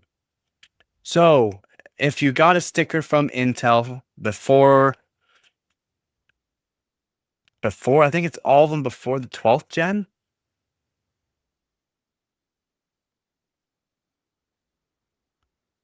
Also, you got.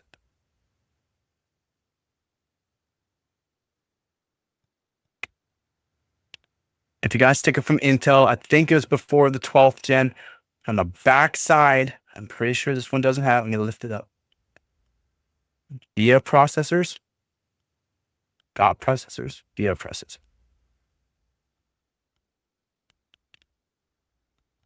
Plain, yeah. Yeah, the reverse holograms are gone. If you got basically anything before the 12th gen, I'm pretty sure it's before the 12th gen. Yeah, I've read it. Yeah, I just read it. I just read it out loud too. Yeah, the reverse holograms are gone. Was it the 12th gen they stopped doing it? Or is it the 11th gen? I forgot which one it was. Was it 12th or 11th gen? They stopped doing the reverse hologram. I got reverse holograms stuck to my clear box so I can see it when I'm looking. I got them. But I want to get all of them. I want to get all of them. All, like, trying to get them new if I can. And then get a piece of glass right where I want the laser etching to be done on it. So that way I can stick them to the backside. So when you look at it, you can see all of them. I want to do that. Okay. I also got I didn't realize I also got the i9 one sticker, but it's not reverse hologram. So I don't care about these stickers. I don't. I really don't. It sucks. It sucks until stop doing it. It's a big kick in the pants. It's like they just wanted to keep stomping on my balls every single year. Brutal, man.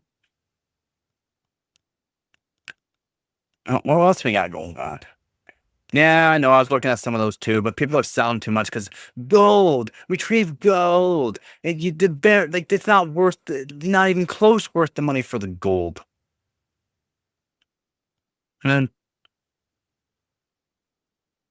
then it's like, geez, man. Yeah, over there you go, the reverse hologram. There you go. Well, when's that one? And what happened to it?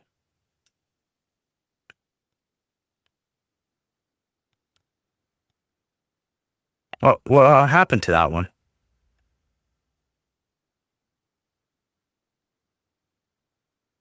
Was it just a newer i7?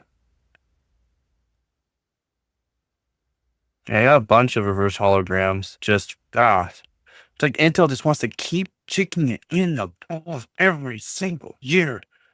You like that, don't you? No, you don't. Stop doing this to me. I took the sticker off of a case because I was throwing the case away. Oh, and it peeled some of it away.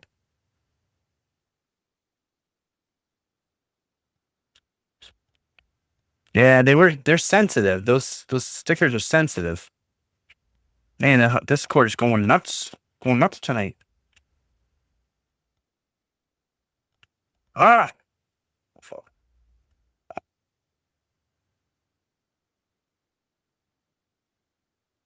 Yeah, I would have to bring over the, I can show.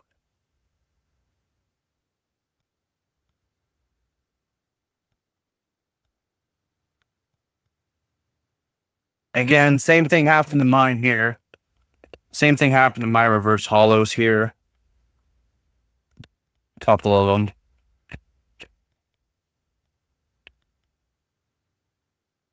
Reverse hollows right here. They kind of did the same thing. Try to take them off so that way I can move them off of something else, throwing out. I should never even taken them away. I just wasn't thinking that would happen. I thought maybe, you could just take them off and move them over and they'll be all right. But now you take them off again, they're done. They're basically done. They're one-time stick on. That's why I want to get all of them.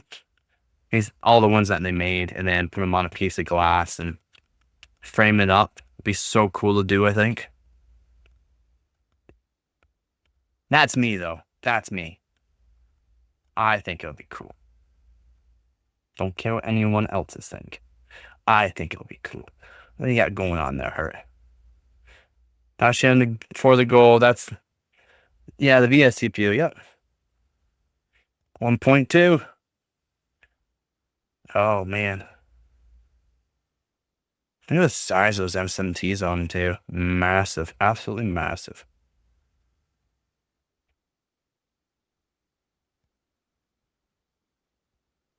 So you have one of them or no? Do you have one of those CPUs, Hurt? Always got the stickers too. But they are, yeah, I mean, not the greatest condition. Again, they're like a one-time, yeah, big thumbs up for those. Those are so cool. Got shuttle box with Linux. Oh.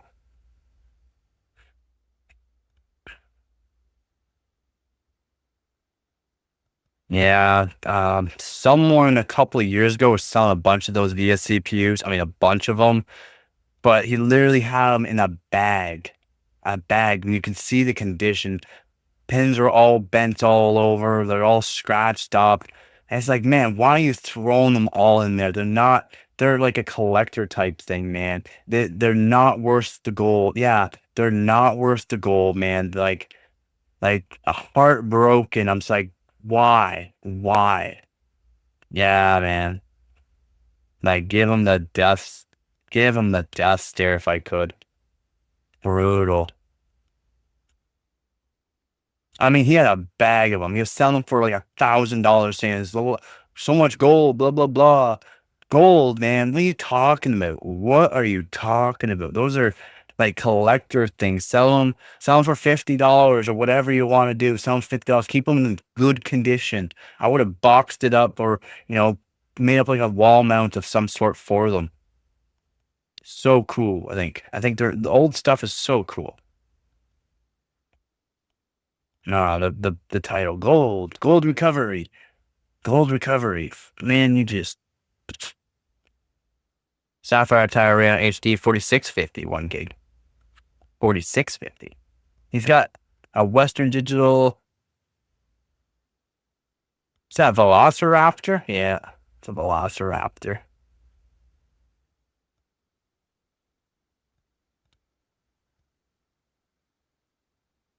I might have a Velociraptor around.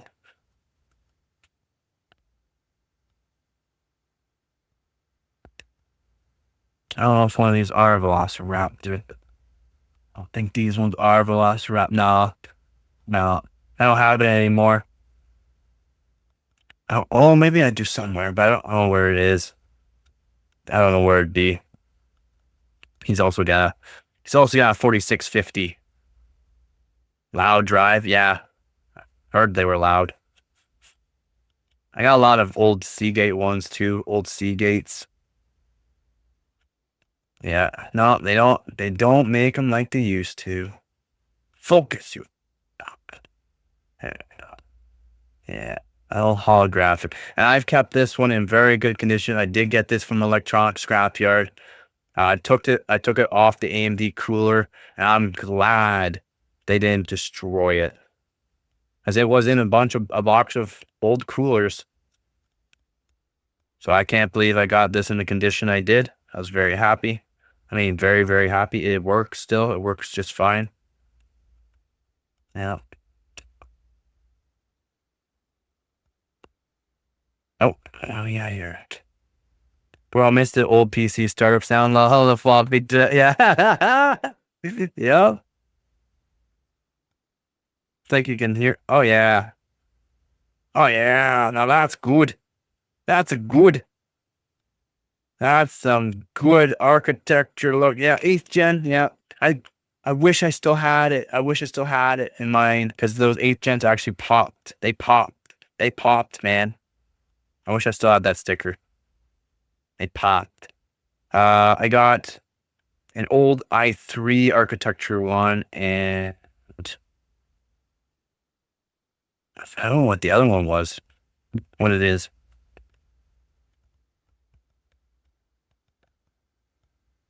I don't think this one's my. Yeah, I got the i3. Oh yeah, that's right. It's the i3. It's the old Windows hologram. That's what it's on that box. The old hologram, reverse hologram Windows sticker, and the i3 7th gen. As a i3 7100T, I think. No, 7500T. Like the actual floppies from the 80s. Well, 80s and a little bit of the 90s.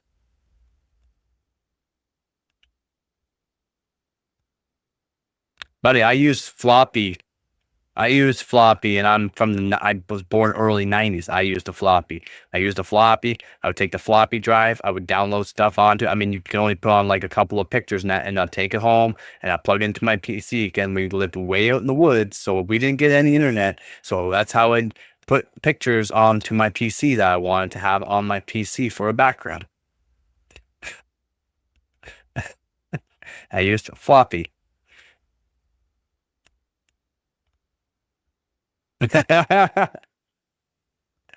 we we did what we could, and then uh eventually what took over there was USB took over when I got into high school.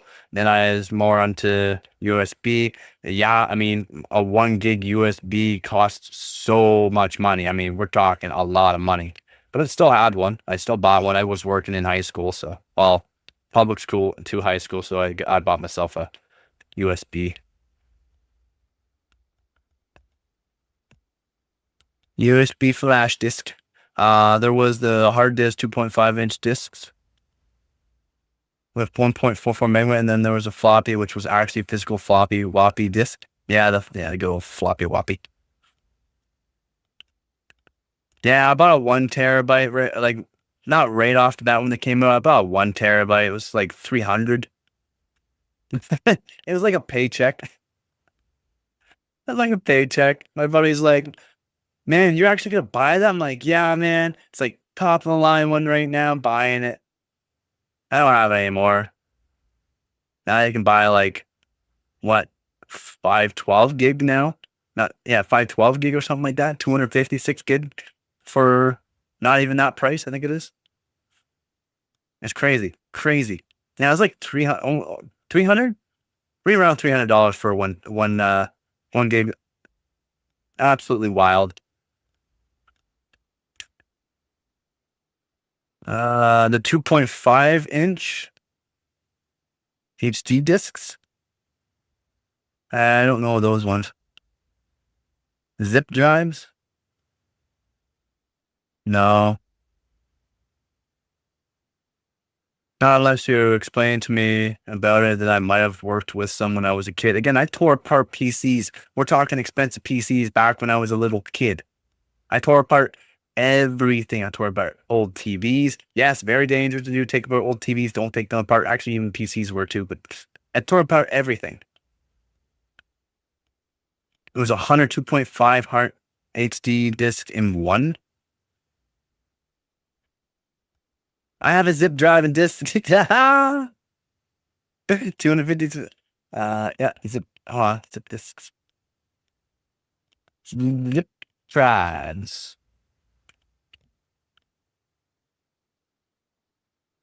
No, I don't even remember those. We never had any of those.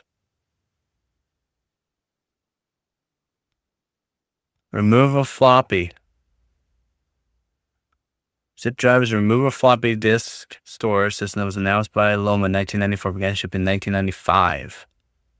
Zip disks were originally launched with capacities of 100 megabyte, then 250 megabyte, and finally 750 megabyte. Almost a gig, dang. So how'd they work? Zip drive is a super floppy disk drive that has all the standard 3.5-inch floppy drive convenience, but with much greater capacity options. Oh no, yeah, okay, yeah, no, yeah, okay, yeah. Yeah, okay, no, yep, yeah, I have. The first picture showing that weird blue cartridge. I haven't seen those blue cartridge ones, but the one with the Asus computer, yeah, yeah. Now I remember. IDE True ATA, yep. Yep, yeah. I just don't remember any blue ones, just on my PC that I had. I didn't have a Zeus PC, but I mean, it looks just like it. Top part, put it in, want to inject it, you hit that big black button back out. Yeah, zip drive.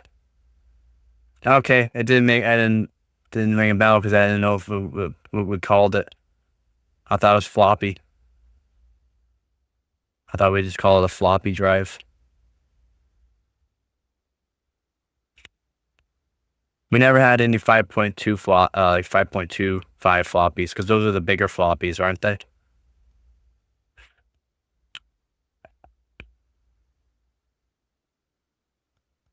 Yeah, that's how I literally put pictures from my public school computer library computers to home because we lived way out in the woods. We didn't have internet or anything like that. We didn't have internet until shoot. I don't even really get good internet. There's still shoot. We didn't have internet for what till 2000, 2001, around 2000, 2001, around there. That's around there. So that was probably about 10 years old, around 10 years old by the time we actually had. And it took a long time to get on the internet. 4 to 6 hour wait time. Whenever we went on it, unhook the phone and all that. Things got kind of serious and wiped out my floppy. I mean, kind of got serious.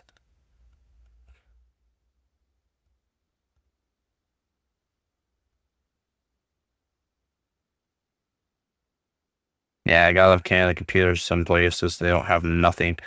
Canada computers can be brutal and just don't have anything. It's actually wild. It was the 5.25, then hard disk, then 2.5 zip drives, then CD-ROM, then USB. Yeah, floppy. I know what you meant. I know what you meant.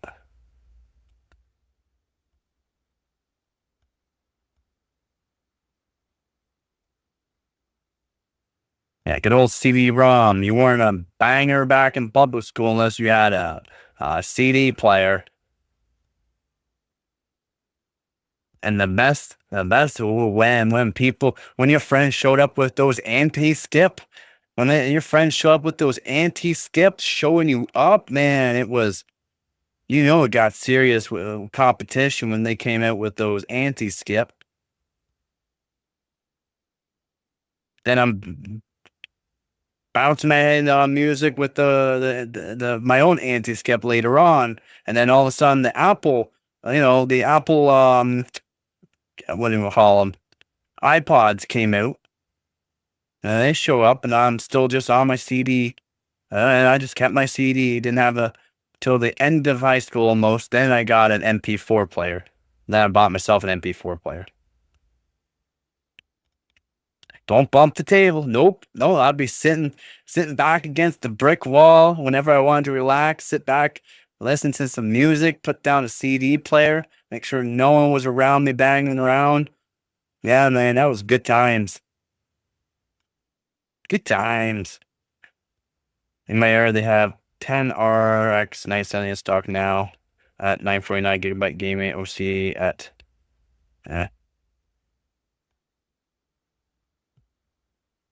yep.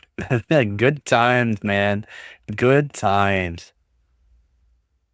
I love the good times.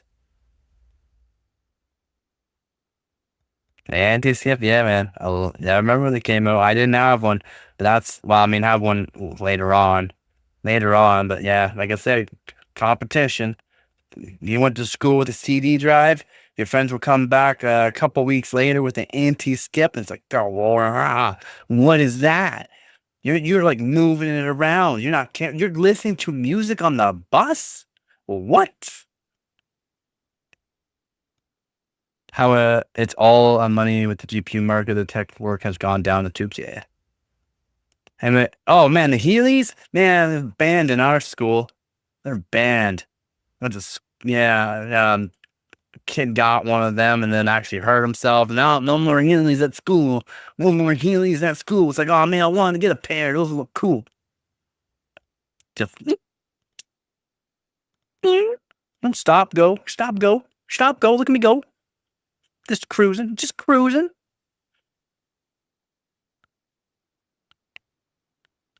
They got dope styles right now.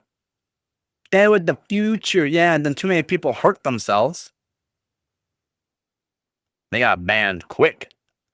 Yeah, man, they got banned quick from school. They hating. There's this old, I think it's like a cartoon or anime type thing, and they got like the like electronic shoe type things, and they went really fast, and then like they lean really far forward like this, and then all of a sudden, gone. Those are the future. Shoes with wheels, basically built in the bottom of them. Boom, gone.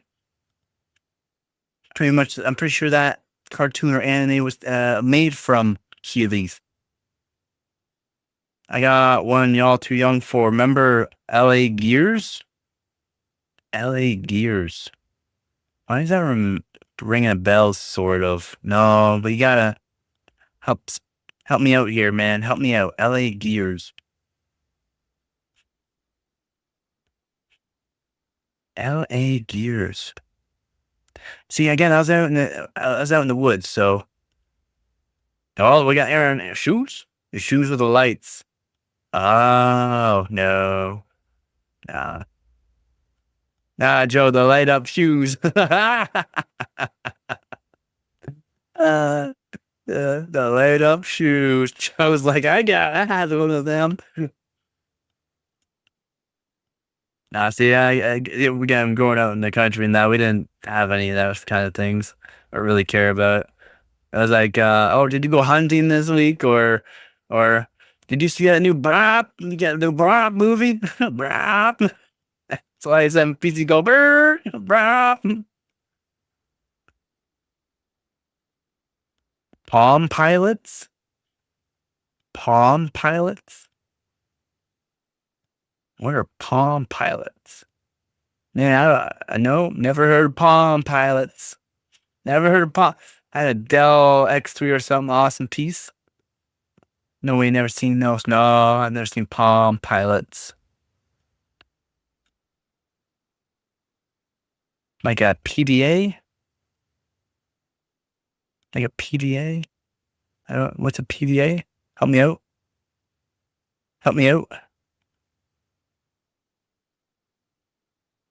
Are you a lion pizza chicken? Palm M105. Palm M105. Oh, yeah, okay. No, man, we never have one of those. I'm sorry, we never cared about having one of those. We biked over to our friend's house that was 30 kilometers away or something like that. We wouldn't even phone them or anything like that. We just show up like, yeah, they'll be there. If they're not there, just down over there. We'll just go over there. We just showed up. That's all. We just showed up at each other's places, hoping they would be there. Personal digital assistant. Yeah. Let's commit like 99, 98. Yeah, no, again, we literally went to our friend's place. We just biked, buddy. By the time I was like 5 years old, I was like 30, 40 kilometers in the woods because I followed the creek as far as I could, and I ended up at my friend's place. Oh, this creek actually goes all the way to your place. My friends go, what are you doing? Here. I'm like, oh, I followed the creek. I bought one off eBay back in like 2006. I thought it was hot. Oh man, we never had those.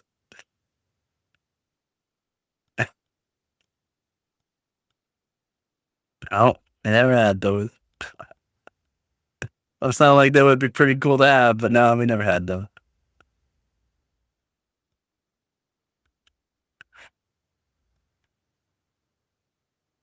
I never made a coffee. I never made a coffee, guys.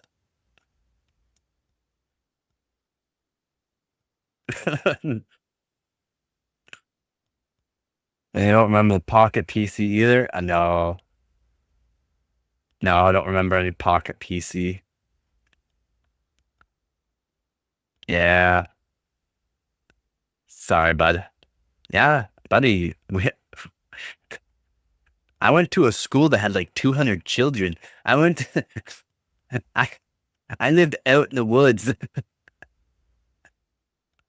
We had satellite TV, not satellite TV. We had, I guess, yeah, old satellite TV where you had to go outside and crank it to make sure you got signal some days.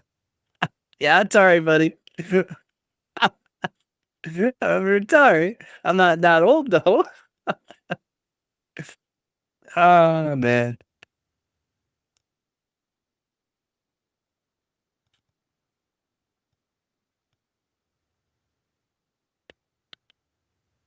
No, man. No. No. No one at our school is probably rich enough for that. Oh man. Yeah, the Atari Jaguar. Not with Primal Rage. I don't remember Primal Rage. Maybe I do. I just don't remember the name. Then they came out later on with the Atari 3000, an Atari 3000, I think it is. I don't know. The other Atari they had. Well, enough. I was the channel selector. That's changer. Yeah, man. Oh, yeah. Well, I'll go outside, crank over to make sure we can watch our Simpsons. That was like the best visually looking game on Jaguar. Oh, yeah. Recording for NES. All I need is the case PSU and Mobo to have a mini PC. Yeah, live stream going? Where is it? What channel you at? Hold on, let me see what channel you at. Under NFL Blitz.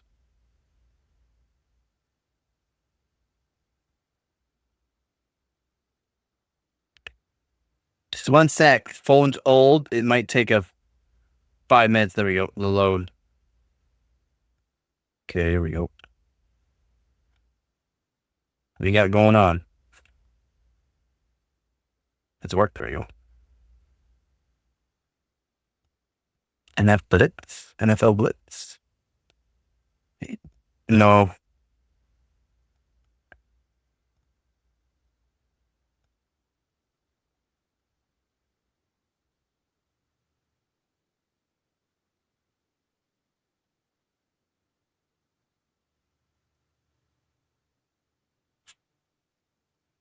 What are you doing, Professor? That's OC the Ram. Oh, you want to OC the Ram? That's sick. Let's do it. You're cool if I live stream it? Yeah, give me, man. I gotta re-download Discord though. I haven't done that yet. Not yet. Oh, well, that was brutal. I think I hear myself. Who is this? Who is in here that I can hear myself with? This is brutal. Stop it. Ah!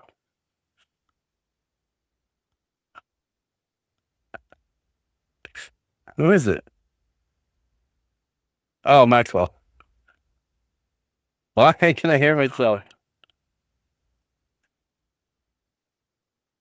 Thank you. Yeah, you gotta give me a minute here. You gotta do something. And Maxwell, I knew it was you. Let's see. Okay, guys, stop with the Discord. Corey, you're messaging too fast. Please stop. I'm trying to do something. How do I scan? How do I scan the Discord thing because it's faster? It's all good, man. I think this is the one.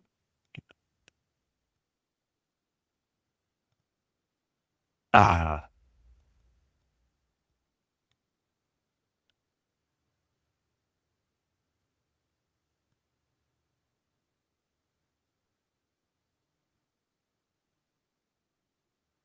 yes, got it. Oh man, I'm a genius. All right, one sec. I'll end this one and I'll go on the Discord. Go on the Discord. Go on the Discord. We're on the Discord. Bam. There we go. What is up? We're here. Can you hear me? You can't hear me. I'm muted. Unmute me. Hello. Yo. All right, we can hear everything. Now I want to go to the live. Watch the stream. Ba, ba, ba, ba, ba. Look at the Elgato. He's got an Elgato. Elgato. That's it. I do this. No. Nope. I do this. Yes. And I do full screen. Yes. All right. All right, give me 1 sec here. Almost like now music. Almost like now music. Window capture property. We do this. We take a Discord. You guys, just make sure you don't be saying anything too rough on the Discord because I'm gonna be capturing audio as well for everybody.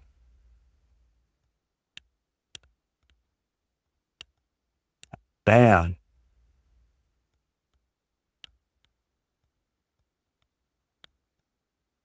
Make sure I can see. I guess that's I do. And then probably up here.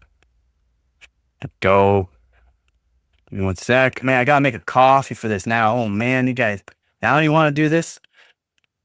Well, nice. So this is the X8. Oh man, I gotta. Oh God. Okay. Man, we got everything all set up here. My headset's so loud. I think I can hear you guys. I don't know. I'm not sure. What we got going on? This is the CL26 kit. So what do you want to try to do? No, you might as well keep the frequency. You must keep the frequency for it. Keep it as a 1-to-1. Actually, go.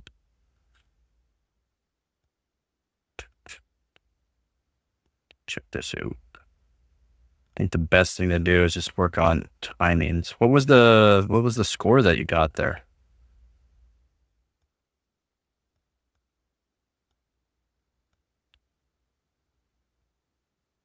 Oh guys, I'll be checking the chat here in a second.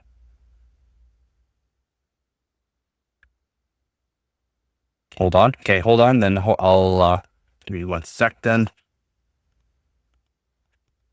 I need coffee for this.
I wanted to do this for a while, by the way. You know, been wanting to do this for a while.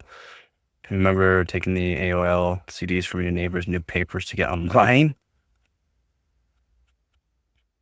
I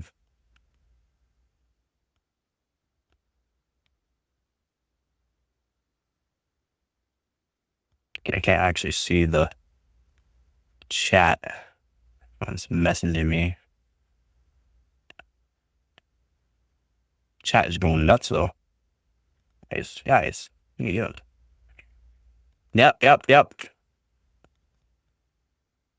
Here, I'm just making a quick coffee. So this is the 6000 CL26 kit, right?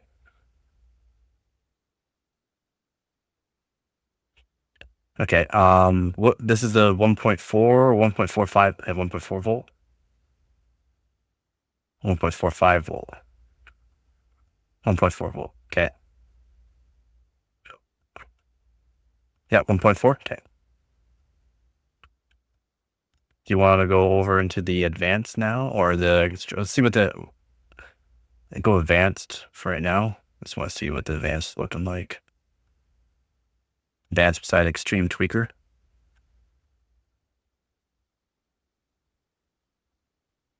Yep. No, I don't care. Extreme tweaker gets in them. I got used to the Zeus boards. Haven't played around with them in a while. Okay, Expo 2026. Okay, FCLK. What is it at right now? Where does it say?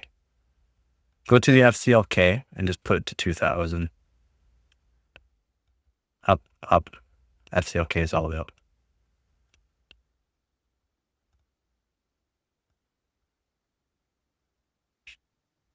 Yeah, FCLK frequency, 2000.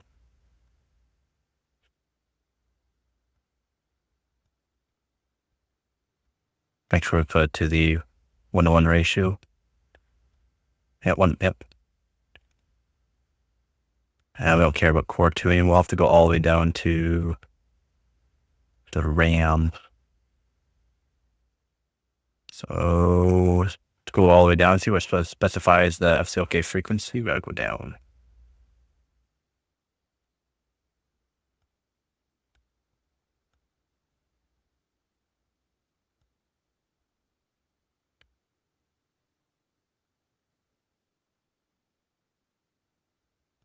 Okay, hold on. These are good timings. TRC, TWR is already at 132. TRC should go lower technically, but that could be much of a performance again. 2 1 sec. Water supply ready. Refresh interval 12,000 right now. Why isn't it 12,000? TRC1, TRC2, and TRC-PB. TRC1 is 884, TRC2 is 480, and TRC-PB is 390. I mean, they can be a lot tighter.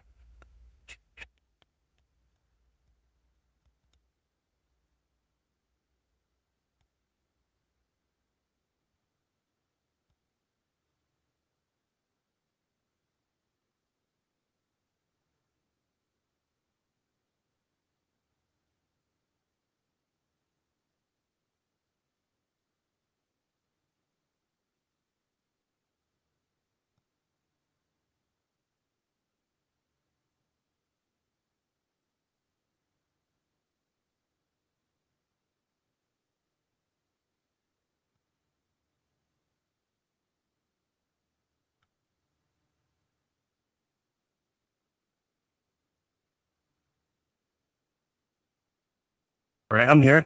1 sec. I'm spawned. And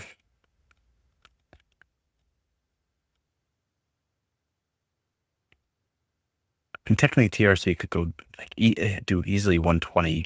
Should easily do 120. TWR is AMD. You can do probably 80 technically, but those aren't really good performance gains. Your TRC1, TRC2, and TRC-PB, those what we're going to be looking at. So TRC1 do shoot, I mean, 800 seems really high. Do 800. TRC2, we're definitely going to lower that down to 400 easily. If not, we're going to do 360. But do 400 for now. And then in TRC-PB, lower that down to 340.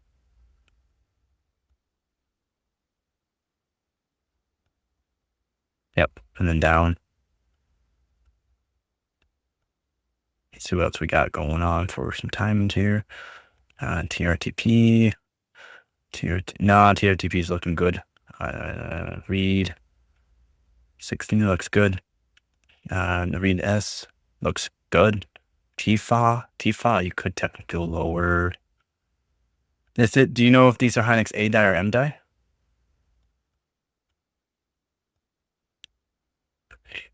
They are A? Okay. Oh shoot. You could do 28 easily on TFA, but 32 is just to make sure it's stable. So just keep it the way it is.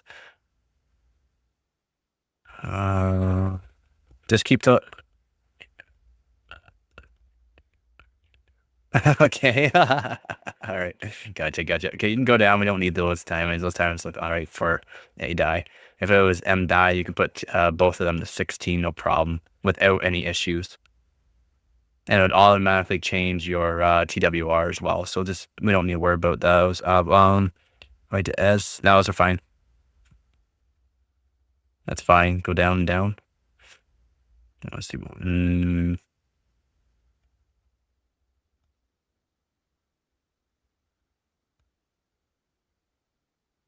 And still looks decent. Still looks decent for the timings. Keep going.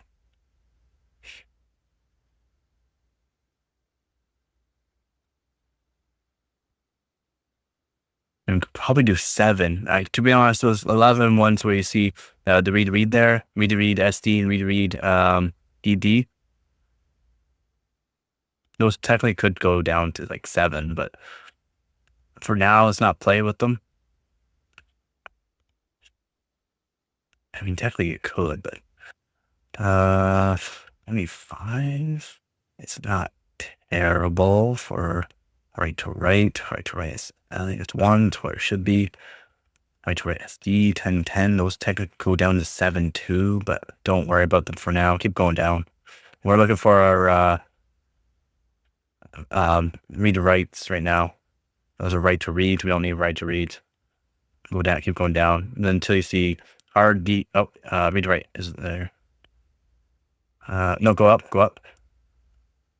I only have 1. Where's your other read to write? So the TRDWR is read to write. I'm trying to figure out. Yeah, where are your other read to writes here? I don't see them. Oh, go down. Sorry. Go down. What else we got? Yeah, so I see read, right. You got different kind of right to writes and read to reads. But it's our read to writes I was looking for. Oh, right to read right there. Right to read. 8, fine. And a read to write 21. I mean, it's fine. It might even change from what we changed before. So go down, keep going down. Down. See what we got for additional timings here. It's command mode, MR mode. Nope. Keep going down. No, just let them do them. Turnaround timings. We don't care about turnaround timings too much until we're like really worried about frequency. Since we're such a low frequency, it's not gonna help us that much. No, okay. So these timers look good. You can just make sure you do have it on disabled fast boot.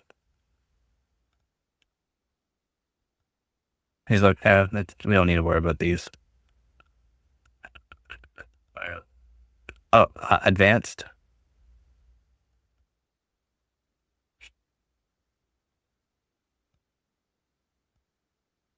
No.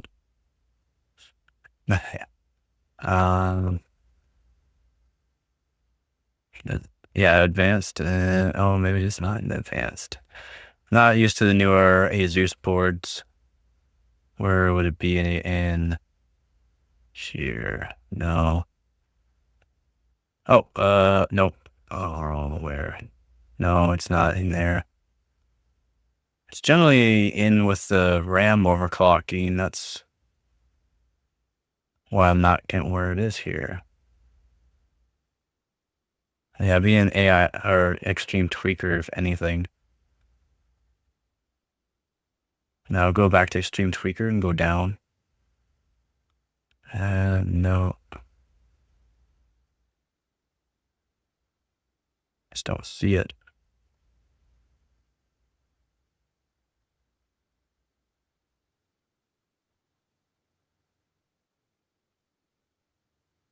I mean, your SA voltage or your SOC voltage looks really good.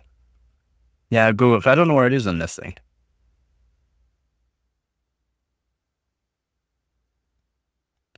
Yeah, because disabling the fast boot will just make sure that it does memory timings. Some like enable all these memory timings and make sure it does a nice good that your motherboard actually goes through. Make sure it's all good to go.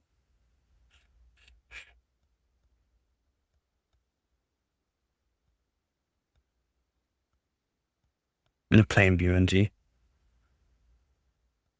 Oh, who else is joining? Setting. Why did I not see OC settings? Where is it?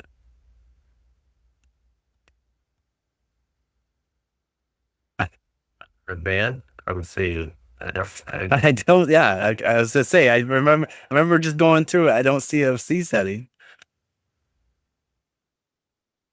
I mean, you can quit. You can exit.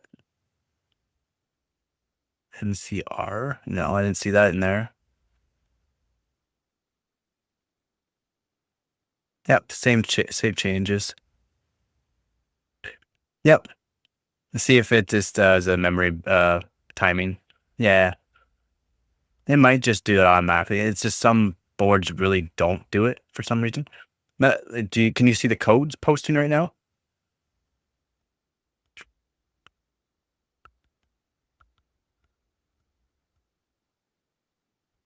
Yeah.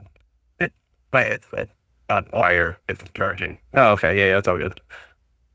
It's just, yeah, because it could take a minute or two. Anything longer than that, then it didn't apply proper. Yeah. But the timings and all that would change. FCLK should be no problem. 2000 to make sure that it's a 1-to-1 for that. Memory controller should automatically go to memory. The memory controller should automatically go to it. The proper as well, and it should be technically better. I mean, it should have automatically went to 2000 FCLK. So I'm not sure why it was like, wasn't showing that was 2000. The TRFC and TRFC PB that we changed there is performance gainers. And I don't know why they're so high. I mean, technically we can go way, way, way lower with ADI. I mean, really low with ADI. And it's night and day. It automatically set to 6200.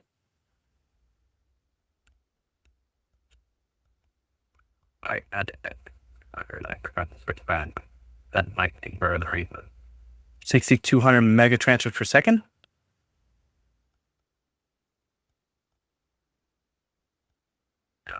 Oh, shoot.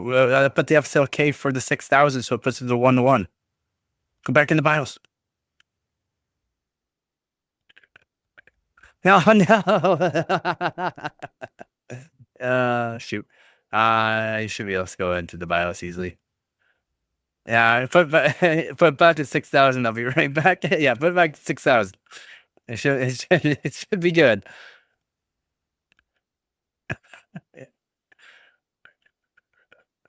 I didn't even see. I didn't even see the 6200. So I'll be right back.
I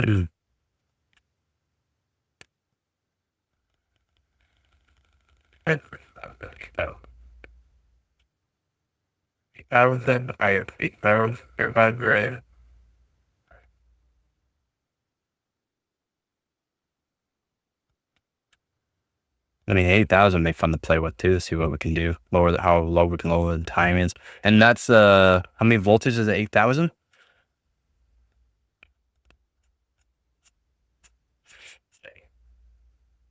$1.4? Crazy.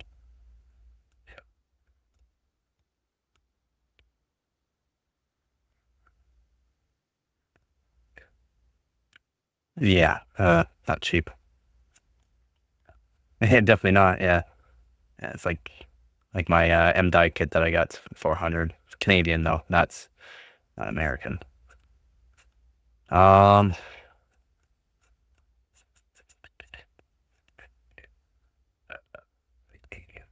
yeah, the titaniums are not cheap. They're hand binned ICs chips on them. Yeah, man, they're hand binned. That's why I like them. Each chip is singly. Yeah, I want to get the heat. Well, I would like to try the heat spreaders. I don't know. I kind of like the open air design in the center with the fan that you got me. That fan works so good. Did you switch it back to 6,000? Yeah, it should. It's because you're at 6,200. It decoupled it. It decoupled it, and it gets really bad. The timers that I put it to, it should be easy for this kit. Ooh, oh, okay, good, sweet. And it should give you performance gains, but we should be able to lower a lot more.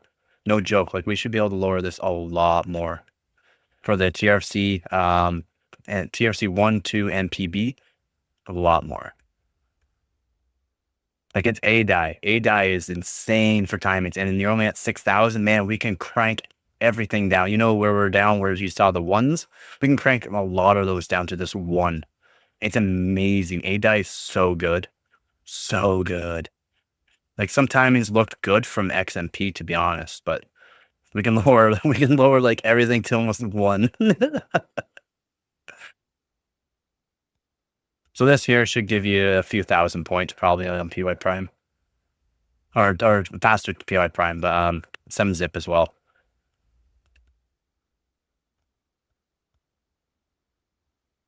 Should be around 12. 10. Yeah, not much. It has 10.6 before. What about 7-zip? We have some playing around to do then with the other timings to see what we can get them to. Again, we can get a lot of timings down to one. What were you getting on 7-zip? 234,000?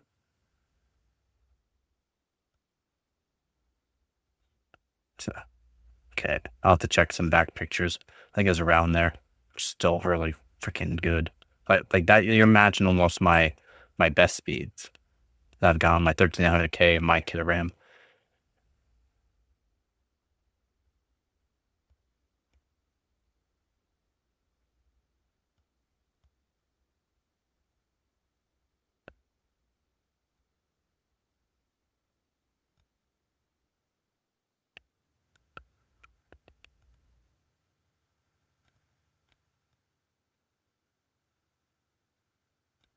I would like to see around 237 or 238. Should help. Nah. Oh, wow, 239. Almost 240. That's, wow. 6,000 mega transfers per second. This CPU is a monster, man. That's RAM and CPU test there, but that CPU is a monster. Another one good to test is PyFast. You can do SynBench. It should help a little bit on SynBench, not much. It like a couple points basically for these timings. What SynBench really likes is lower cast latency. That's about it. That's all that really matters. I never saw you Okay. I would like to see your cache write latency to see what it's at. See if you can, how low we can get that. If we can get like 6 ticks lower, or 4 ticks lower than cache latency 26. So 26 cache write latency would be nice. 44,000. Hey, if we lowered your cache write latency, it would help. That's still, what a monster. You just beat my best. You just beat my best 13,900K. What a monster. What a monster. That's that just beat my best 44,128, I think is my best that I've got so far. Pi fast. I want you to do pi fast. Pi fast. Yeah, pi fast. I mean, super pi is another one, but pi fast, let's, you can do real time. Don't matter.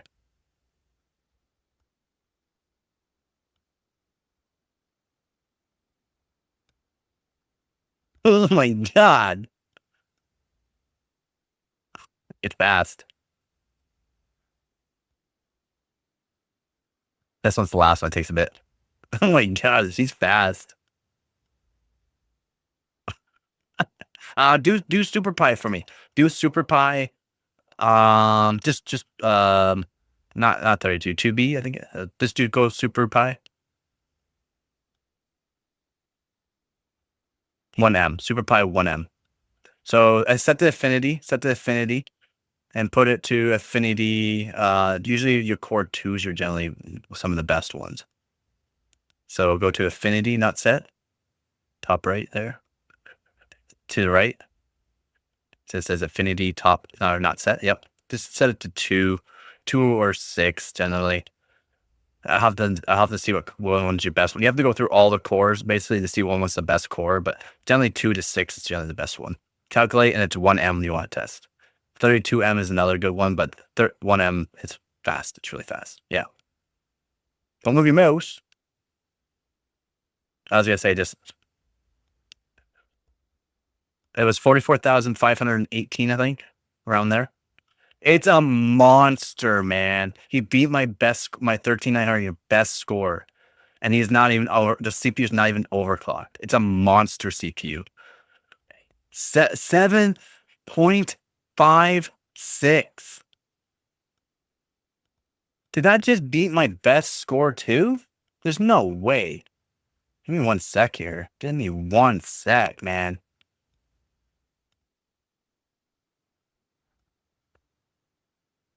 It is. It's an absolute monster. Let me log in, check. That's 7.56, right?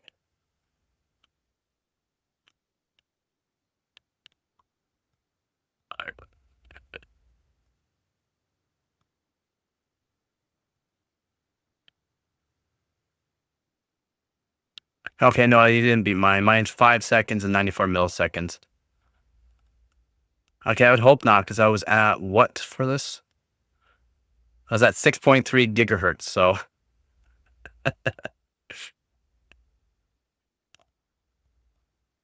Everybody's joining the voice chat. You are live, guys, so please try to watch our language, please. Everyone can hear you. Thank you for not.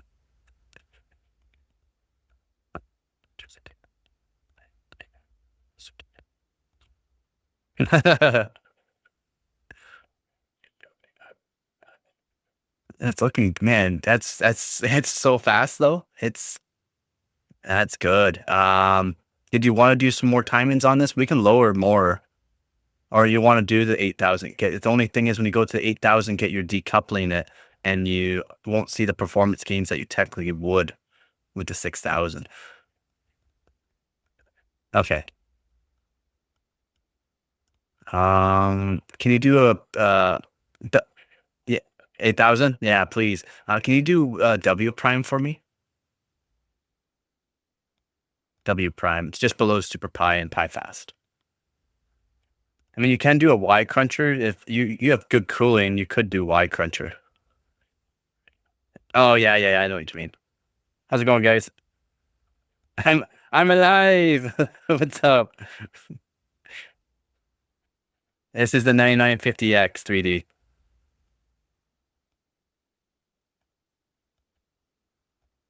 It's one you got your record? Nice. It's so good. Go just the first one. The next one's a longer test. So do the first test there, the top run. I think it's 32. Yeah. Run that one. Don't touch anything though. It's fast. Don't worry. What is it? What's it say?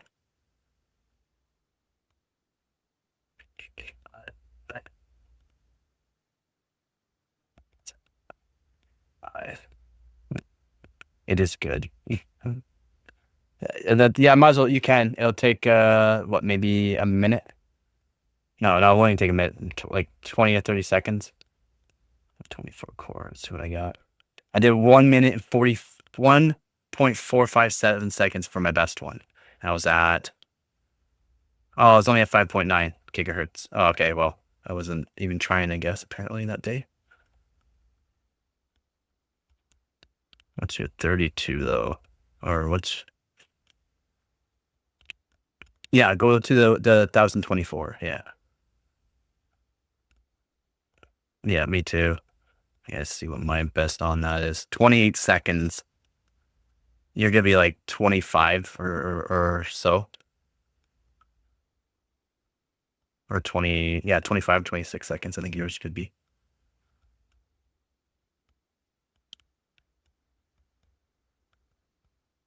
Wait, going real fast. 28? Something slowed it. Something slowed it. It could be way faster. Something slowed it for some reason. It's the stability test. They are connected to the internet and all that too, but I mean, don't matter. Yeah, let's go back to the BIOS. Let's lower some more timings. I guarantee we had Hynix. You know these are Hynix A die, right? Like you've run a Typhoon burner. Okay, perfect. Yes, and I got a build Zoe kit, exactly the kit that he said that was Hynix A die, and I got Micron. That's why you can't trust people. True.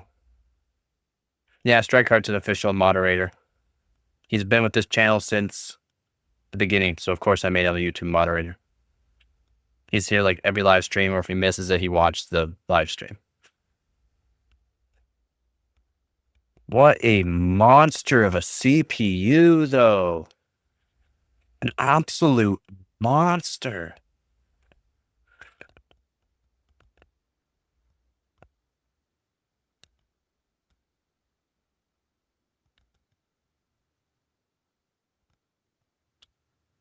Okay. So I don't know if he really cares about being a mod in the Discord. I don't even think he cares about being a mod in the YouTube. So,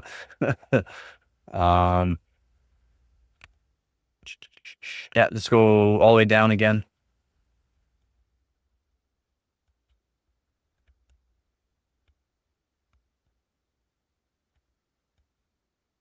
Yep. Do T-Raz.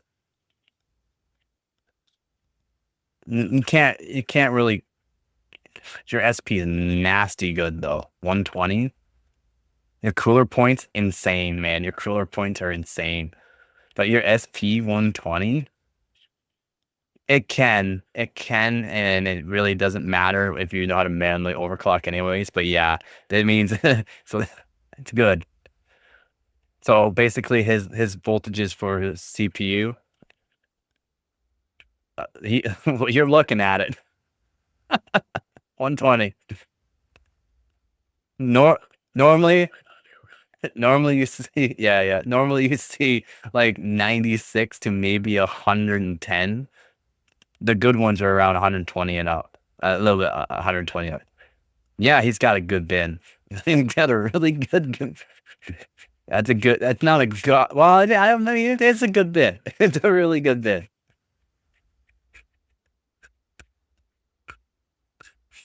I know. I just looked at it. Yeah.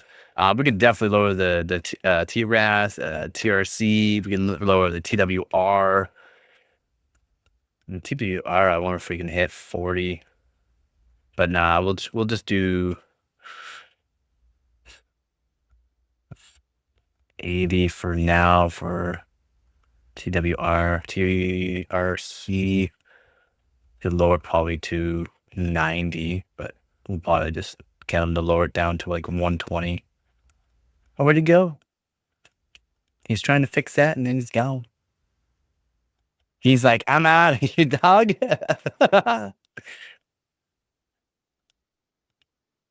I'm doing scene bench. Oh my god! I did the leak. I did the leak before anyone knew about the 9950X. I did the leak because again, I'm a hardcore overclocker and that. So I went to the hardware bot. The 9950X was outbeating liquid nitrogen run 12900Ks, which is another 16 core CPU. It was outbeating the 12900K on liquid nitrogen. The 9950X was stock. The leak on this thing is an absolute monster. Where'd you go?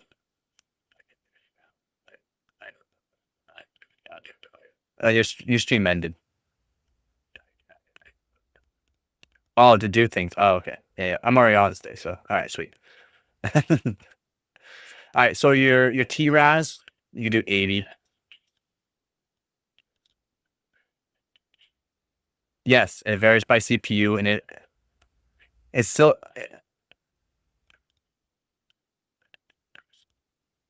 no, it matters per CPU. Like as in, yeah, it's silicon lottery type thing for voltage. It's for voltage. It takes less voltage for it to hit a certain frequency. That's what it means. It's like Gigabytes biscuits. Yeah, I gotta love their biscuits. They're so yummy. All right. TRAS, go to 80. Let's put it to 80. TRC, put that down to 112. TWR, put that also down to 80. We'll allow it to do whatever it wants for a refresh interval. You can just go 999999999, and that should put to 255,000 basically. Yep, and then just go down. Oh, 65,000. Okay, whatever it wants to do there. I guess that's what it does for AMD. Intel, it's different. TRC 1, put that down to like, nah, man, we're lower. Yeah, I mean, that's still, in my opinion, high for this kit. TRC 2.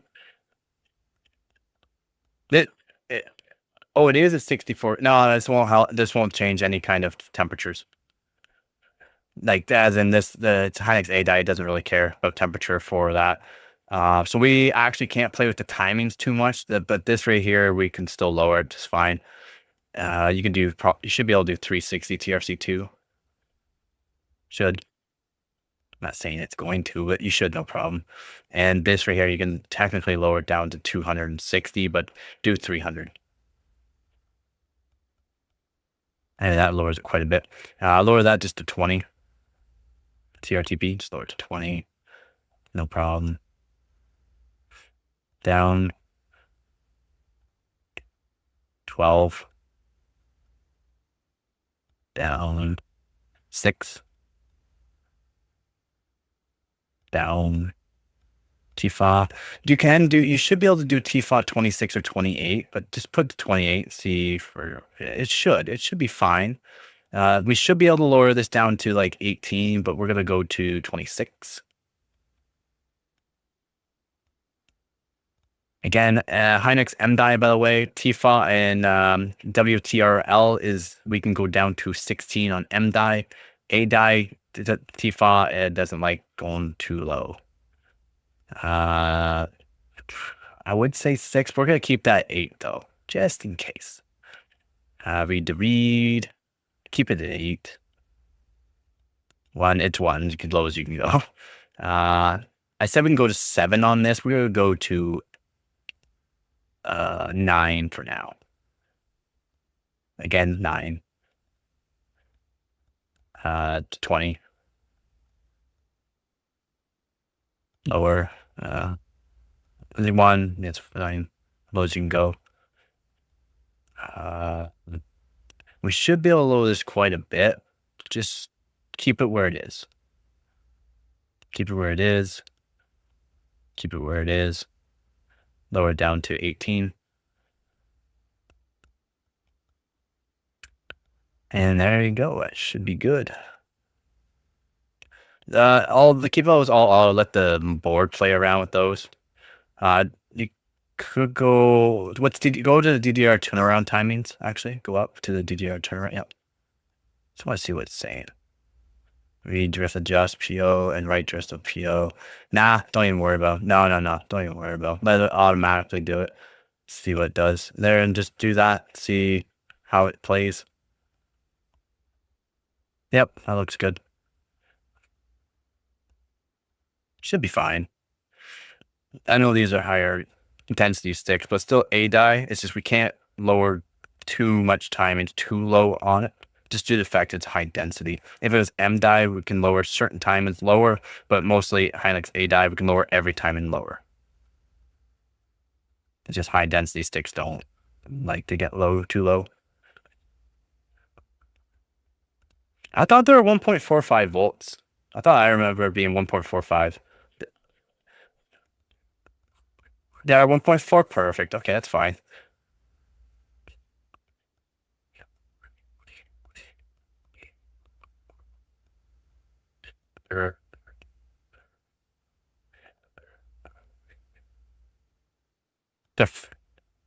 Hopefully they're M die, because then, buddy, you're gonna be rocking. Those are the 48 gigabyte kit though, yeah. Oh yeah, okay. Sweet. I really hope they're M die, because I could.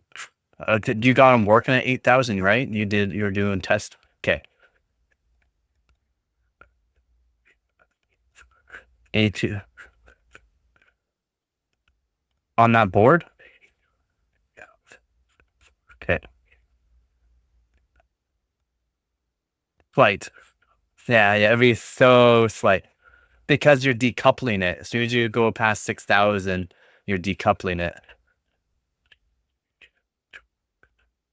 Okay. At least there's a 10%, but you just gotta make sure you get 8,200 or 8,000 with some decent timings, right? He was doing overclock. He wasn't doing XMP versus XMP, right? So there we go. Going. So it's going. We're going. So everything's looking good.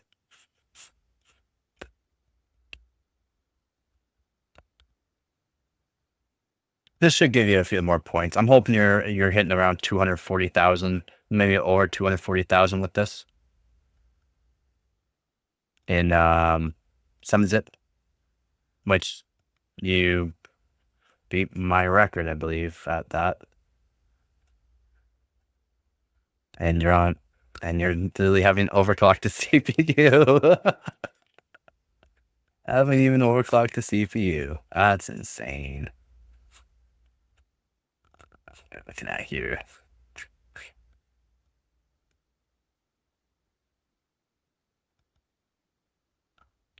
I was gonna say you're using your other mouse, bud. I was gonna say that's a big mouse. You're using the other mouse.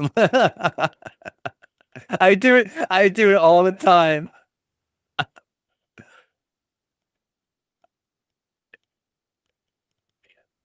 Yep. Yeah, Elgato. Oh. Oh.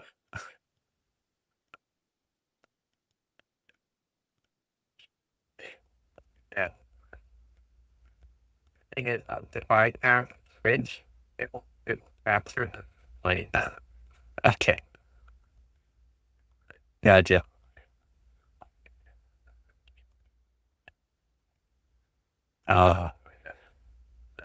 Yep.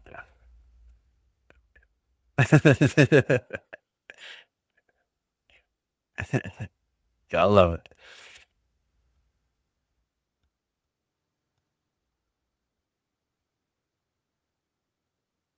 Instead of going that, just right click and test, right click and test. It's second, third one down. Oh yeah, that's right. Yeah, that's right. You got small screen. Yeah. Okay. First one. Yeah. It's just gonna reopen it. Go. You might have to close them quickly. Third one. It's fine. It's fine.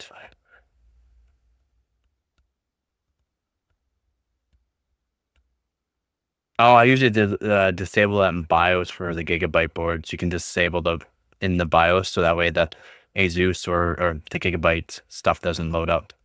That's what I like about Gigabyte too. You can disable all that stuff.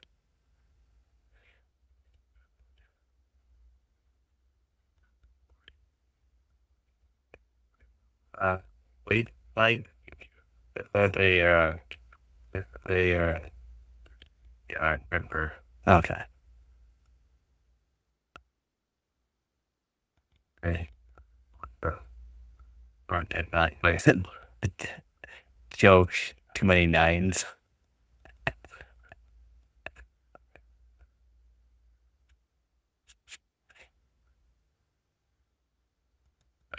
Wait, you want 7-zip? Yeah, 7-zip first. You should be 240,000 at least. Yep. And click and don't touch the mouse.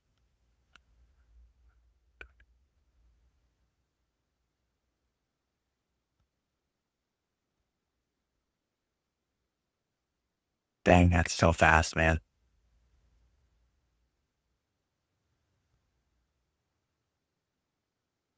When you keep compressing and decompressing like that fast, and generally you would see like compressing and then decompressing. They're like doing it right one after another.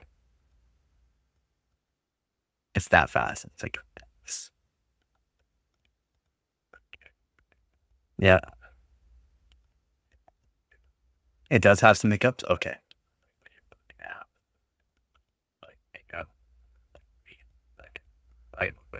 Monitor load. Oh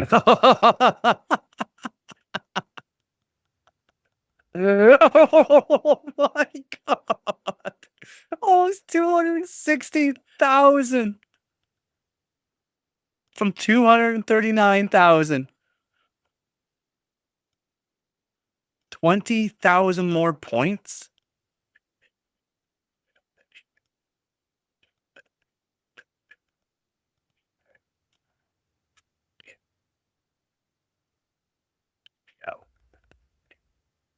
Oh, you can do more frequency. Yeah, you can do the same method. Yeah. Oh my god! But this board is really good. Like the board seems to be really good. That's 20,000 more points.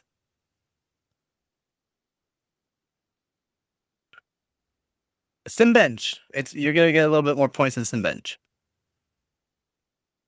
Not much. You won't see it. Oh, man, if you hit 45,000, that'd be pretty impressive, to be honest. Generally, you're only getting a little bit for overclocking RAM. I'm talking like a little bit for overclocking RAM. 20,000 more points?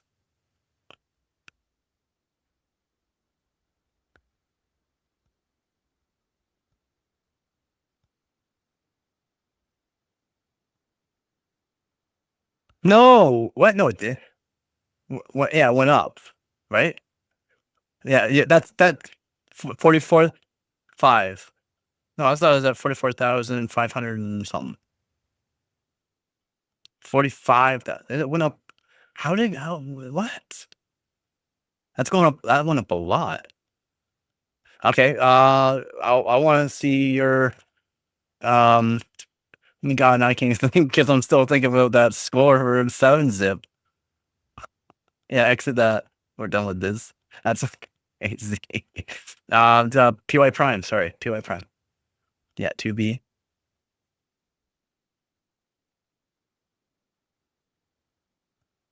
Getting there first. It needs a little bit more tweaking, to be honest.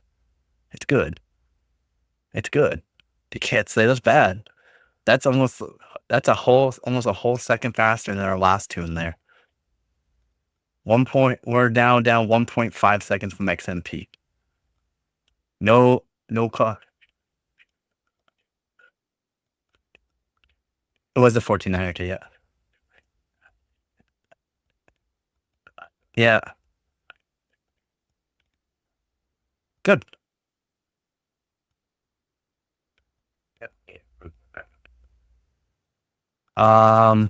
Yeah, that's good. Right there. 9.1. Exit there. Let's try. No, do pi fast. Yeah.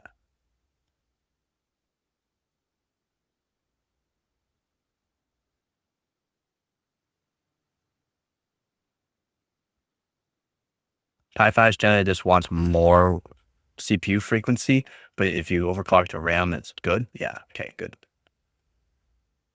It's not much different. That's generally just like we're limiting by CPU frequency on this test. So I just want to see that. Then the do super. No, you could do super first, then Y cruncher, because I don't really want to see what your Y cruncher score is. Yeah, two, yeah, to keep it the same. So we're not changing much difference. Calculate and just press enter.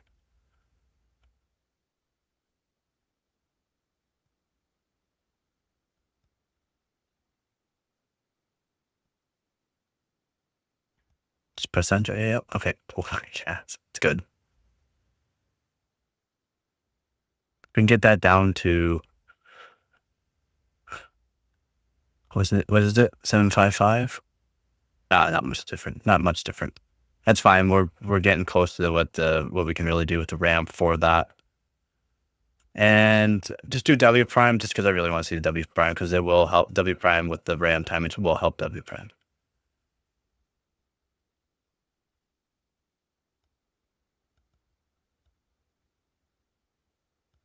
First one, 32M. What is it? I can't believe it. Yeah, okay, yeah. It's not much better. And if we get 27 seconds on this, it means we did a bit more. These tests now we're looking at, we need more RAM, or not RAM, more frequency from CPU. 27 seconds, please. Be nice to see that we did something.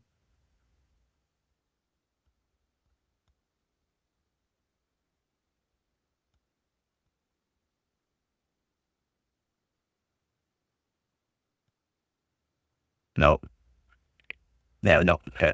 Yeah, again, some of these tests, like I said, they're also CPU frequency dependent. Y cruncher, though, you can do whatever Y cruncher normal if you want, or you can do real time, but it's up to you.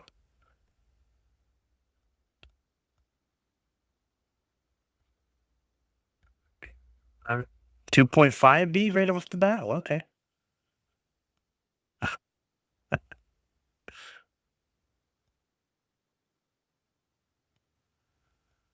And these times I've given you are should be fairly easy for this kit.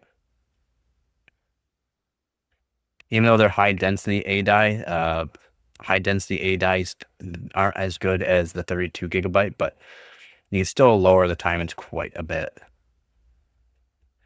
I just can't believe how high the XMP for the TRC and TRC PB was, to be honest. Because it's Hynix A die. I mean, you can crank those down on A die.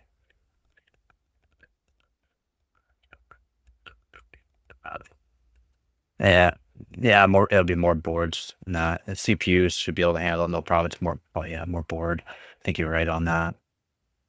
M die, you can't lower TRC and TRC PB that low. Like as A die, I mean, A die crushes M die. And a lot of other times, but TFA, no. TFA on M die, you can do 16 all day long. Any kit, basically. And then frequency on M die, you can just crank them.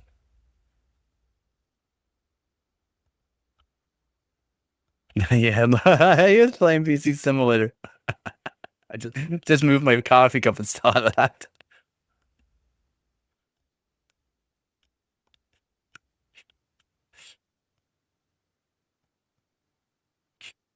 If anyone's chatting, my apologies. I'm not probably not. Okay, no one's chatting. If anyone's new here, we are overclocking Professor's 9950X3D and his not his CPU, but his RAM high density kit. And just overclocked it. Did almost 260,000 on 7-zip. Oh my god, almost 260,000 on 7-zip. What an increase, though.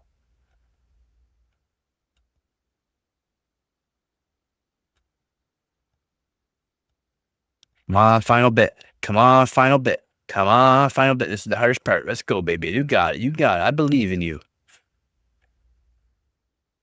That's right. Let's go. Let's go. You got it. And yes, 152 seconds. What is that? Save that. So click to the bench page. Save down to the right a bit. Yep. Now I can see that. I can actually read this. So it did 215 watts.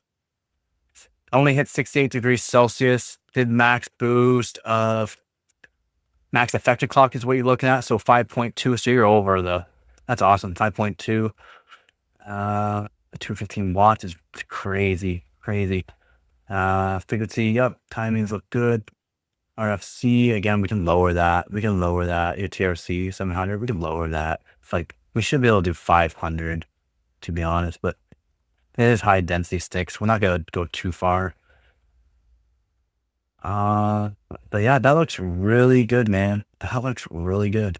So 152, I want to see what the, let's see. Don't tell me. I didn't close it, did I? No, I didn't. It's off page. Oh, I did close it. Dang it, I closed it. I go back to hardware bot. I want to see what you're placing. I want to see what you're placing. White Cleanser 2.5B. I do my 24 core, see what you did there. One. As White Cruncher, I don't believe on 16 core.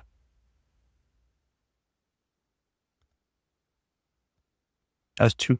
Not great. Wait, what were you on? 2.5B, yeah? 152 seconds. That seems really slow. Why?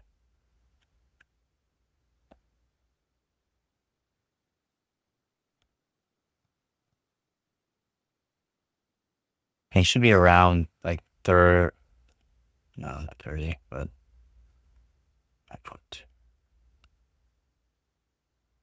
Should be around, yeah, he should be around 34 seconds, to be honest. So I'm not sure why it's so slow.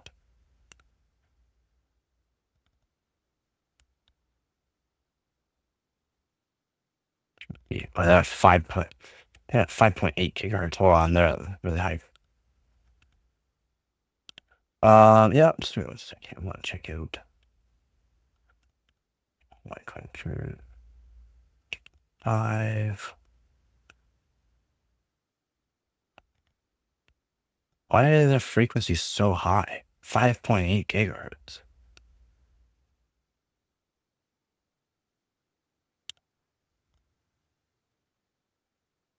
Oh, they're also using 8,000 megatransfers a second RAM. Yeah, that 5.8 gigahertz, all of them. They're doing, everything looks about the same.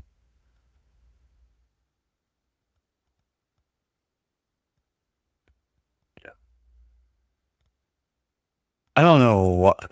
No, everything's just like the same. I'm wondering why it's so slow for yours.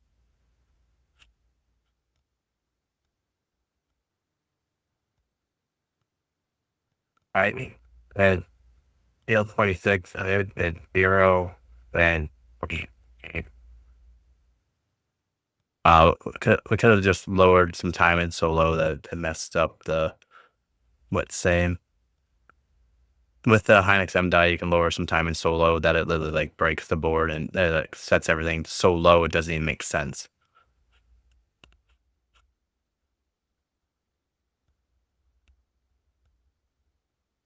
But yeah, no, you're right. This should be CL34 .0. Right? CL34.0 is what it's saying. No, sorry, it's 26. Yeah, 26.0. That's fine.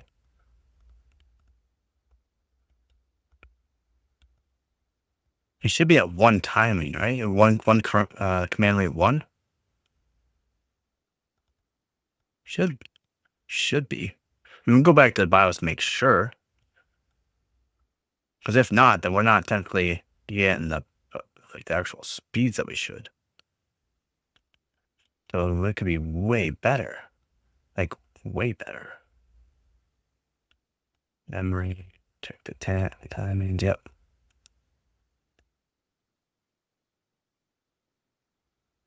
I can't read that. It's so hard for me to read it.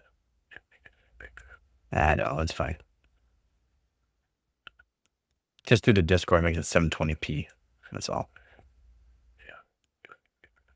Yeah. I haven't been keeping up with the Nitro. It's been costing too much for me. Yeah, $10. Yeah. I don't have YouTube Premium anymore. I think it adds up.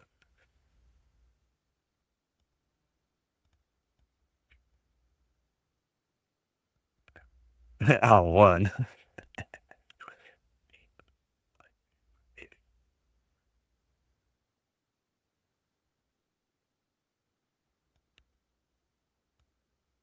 You have to say those things out loud. What? You just left.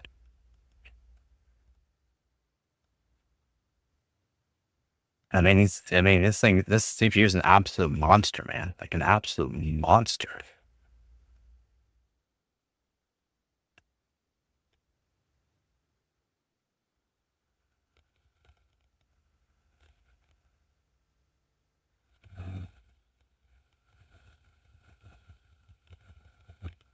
Wait, what was that?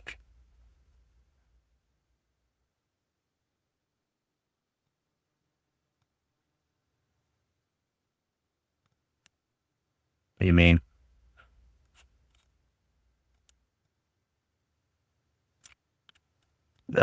Believe it doesn't it boost to like 5.1 or 5. All core 5.1 or 5.5?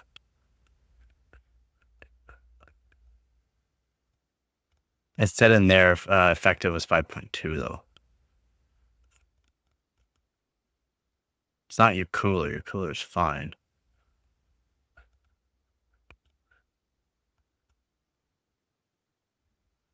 What I assume a lot of people running it out was 5.8 in the hardware bot though. That seems crazy. TRAS you could do 72 technically. TRC you could probably do. I mean 112. I would keep it 112 TRC. Yeah, and just keep 112.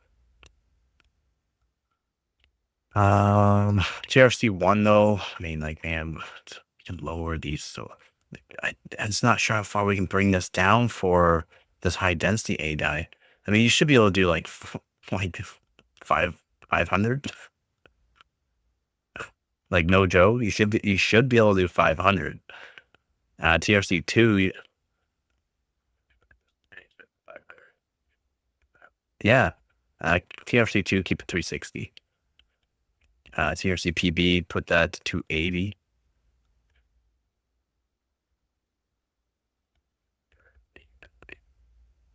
About PB SB, yeah, per bank. 280. Yeah, 280. We could probably go lower with it, but I mean, I'd rather keep it to a safe for this kit. Not like safe, like I didn't say safe, but I mean like no crashing. I want to make sure we're not crashing. You should be able to do 18. TRTP should be able to do 18. You could probably lower that to 10, no problem. Just read. I mean, just keep it 6. You should be able to do 26, to be honest. Technically, wouldn't go much lower. And you should be able to do 22. Oh, what is that? I'll go 8. Actually, no, go 6. Sorry, go 6.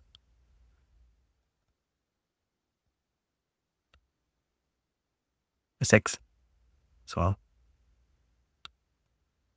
Pretty sure we lower on the 4, but 1. You can't go any lower than 1. 1. No, not 1. I mean, technically we could go 1. Go 7. Just keep it safe. And then I'll raise these ones because it's such a high density. 7 as well. Since it's high density kit. We read. All right, right.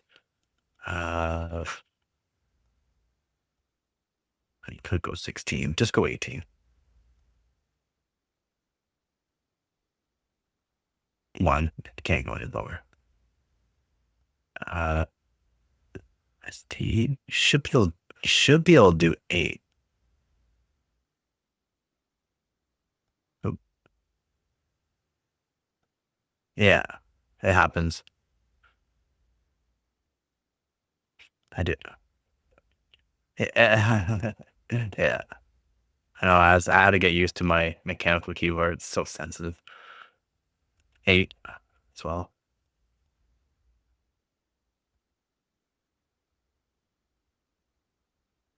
6.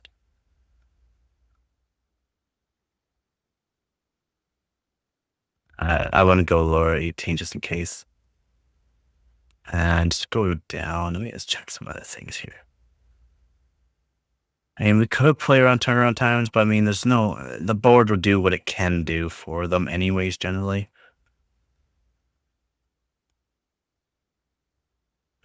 Don't need to worry about it. Yeah, looks good. Should be good. Might take a minute for it to do its timings for it. Yeah, but do what you gotta do. Do what you gotta do.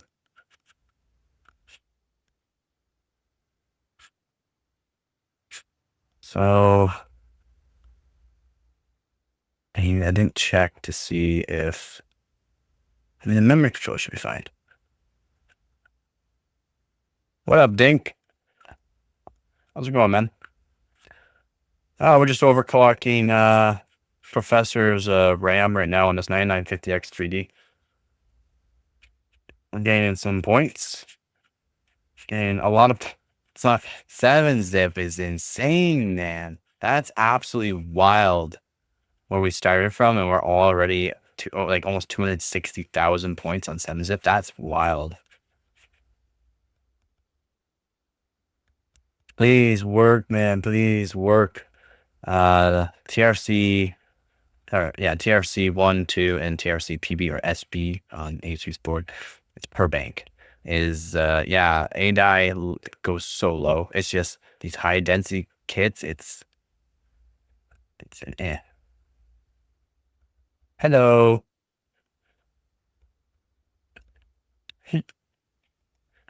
Hi. Hello.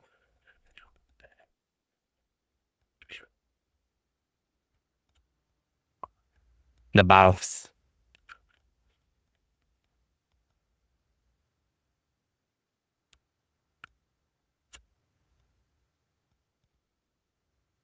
What was it saying? Did it freeze up? Is it stuck on a code? It's going. It's good. We're on. Oh my god, man. I already answered it.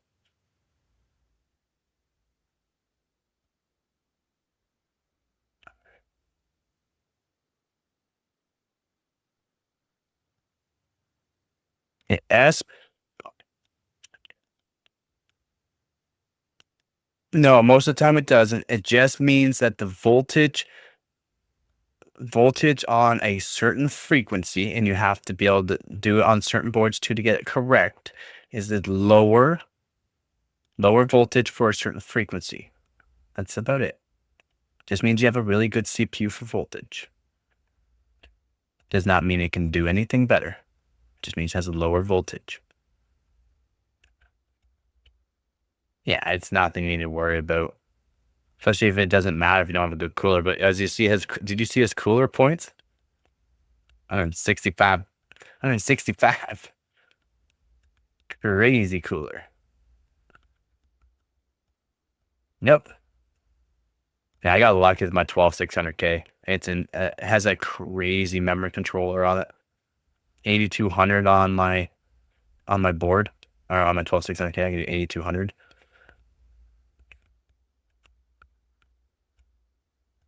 No, no. The only board I fried was from my old AMD AM3 Plus. All my other boards and all that worked just fine.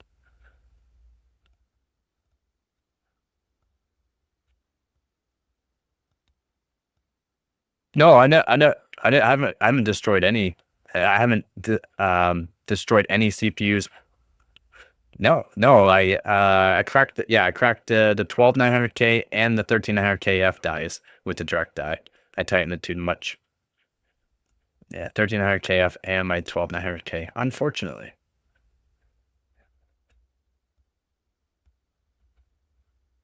Yeah, it was brutal, man. I'm so sad. Like, it was a sad day when I didn't really care about 12900K too much. It wasn't that good. Like, it really wasn't good. The 13900KF was a really good CPU, and it made me really sad.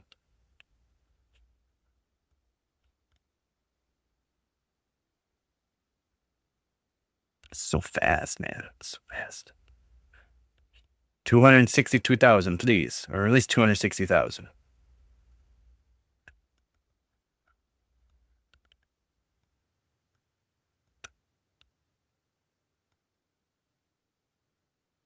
Yeah. Yeah, that's what I do too. Yeah, I use capture card to show it on stream. People ask me, how do you do that? How do you show you BIOS? How do you do this? It's a capture card. He has a really nice capture card. He has an Elgato. Oh, well, he didn't close some things though. He also didn't close some things. That's still fine. That's still really good. That's still really good. Do you have Steam and all that open still though? Oh, is it? Okay, redo the test. That's odd. Oh, you lost 4,000 points. We should have gained good points there. Especially with lowering the TRC that much. We should have gained some good points there.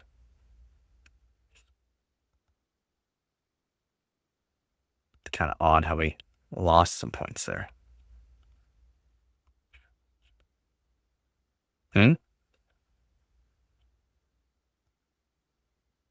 Yes. Yeah, you should, especially when you're trying to get every single point, you gotta run tests 10 times generally in a row after letting your system cool. You gotta just keep running and running and running. Especially SimBench, any SimBench, you can get just by running SimBench over 3 times, the third time generally is your best score.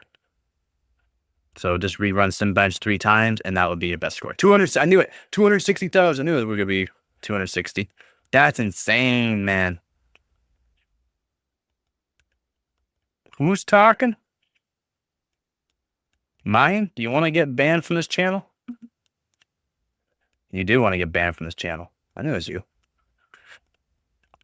Made you unmute your mic pretty quick. Okay, so that's pretty good. Aha. You want to see how quickly you can get out of this channel? That's what I thought, man. And I'm being serious. I'm being more serious. So, okay, exit out of this. Exit out of this. Yeah. Let's go. I want to see CPI prime now. Should be around 11 seconds. Or sorry, not 11 seconds. Around 8, I believe. Yeah. That should be 8, but I was hoping a lower 8 seconds. No. Run it again.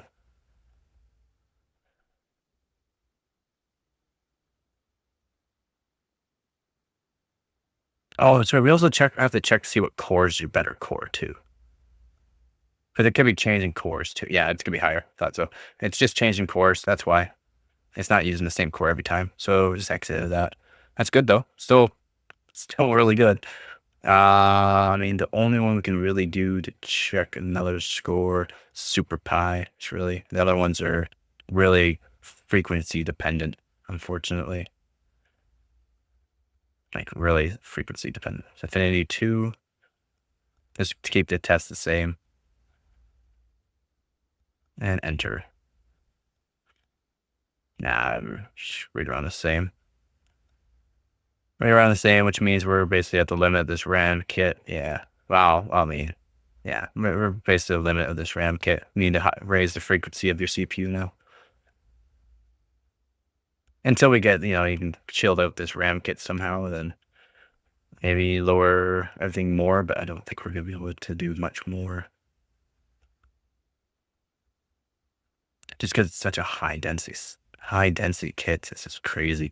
If you want to try Y cruncher again, but don't put it to real time, just put it to high. And do Pi or Y cruncher 1B. Yeah. And just put it to high. Oh wait, memory allocator. Put it to use memory mapping and then parallel framework. Task queue. Yeah. Oh no, that's C+. Task queue. Yep. Yep, that looks good. We also change the workload as well. That will help things too, but it's fine for this.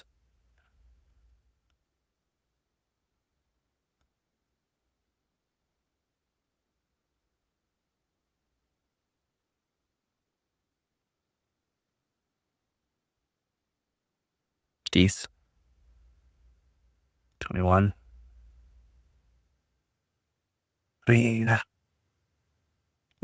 have to do some, because this test here is probably going to want higher RAM frequency. Every score that I saw, they're using 8,000 plus on their RAM for the Y cruncher test. Yeah, all of them are using 8,000 plus for the Y cruncher for getting their. I mean, do you have time to be doing that? I mean, if you want.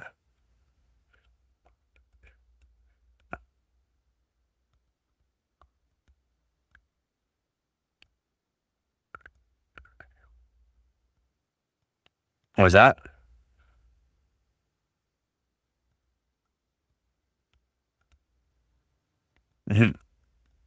Got the 8,000 kit, and yeah, we're gonna see what we can do with that. Oh yeah, and I know a lot about Onyx MDI.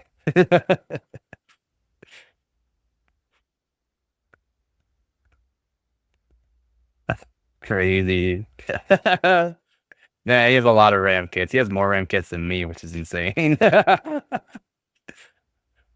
Yep. He loves to play around PC stuff. It's awesome. It's awesome finding people like that, man.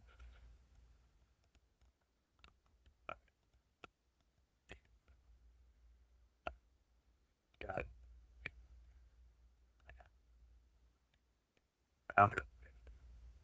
I have a that I have a oh yeah, man.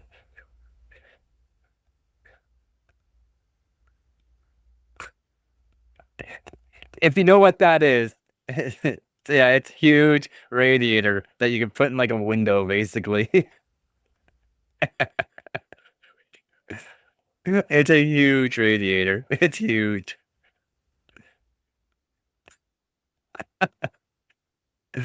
So good. Yeah. No, it's so good. Yeah. Yeah, I helped him, did some RAM overclocking with him for his 1300 KS system. I really wanted to try out this. I'll see what we could do with his 9950X3D. And as soon as he said he's got, I'm like, oh man, can we do this? He's like, yeah, we're gonna make a live stream in that. Like, yeah. so awesome.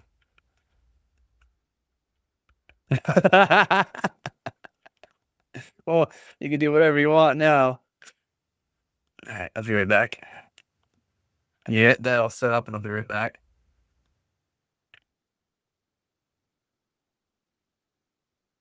Out.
Oh, I just.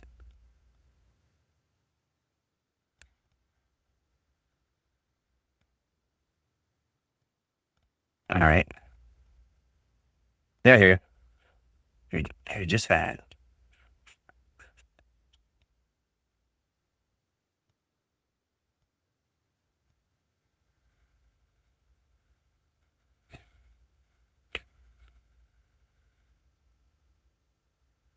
Like we should be able to do Y cruncher around 16, maybe 15 seconds. If we can get like 15 seconds out of it, you're like around my best, my best for my 1300K. And for my best timings I can get with my RAM kit, around my best times. So that'd be insane, to be honest. See, Y cruncher 1B is to what their best is a 1B. And the best right now, Liquid Legend, is 9 seconds, but it won't be 9. I won't be that fast.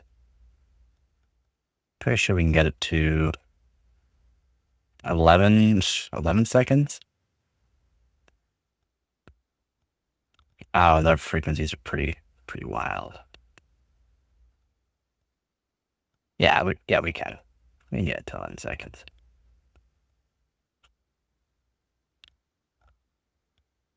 Let's see what the sim bench scores are. So you did 260. 260 puts you to 25th place with that kit. Everyone else is higher. Right. So yeah, they're only caring about more frequency than anything.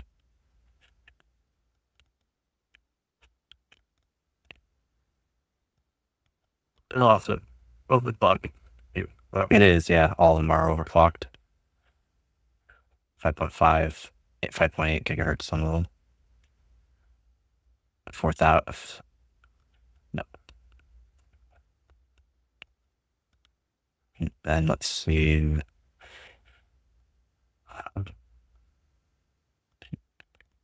Let's see what prime would be like for it.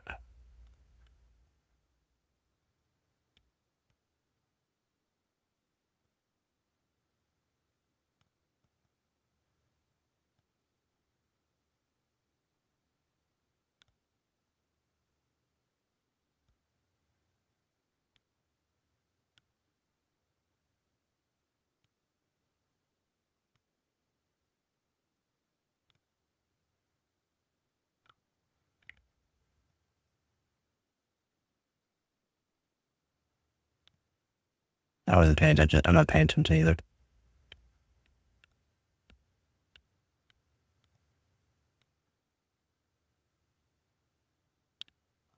Find 950. Right, it booted right up without anything. That was fun.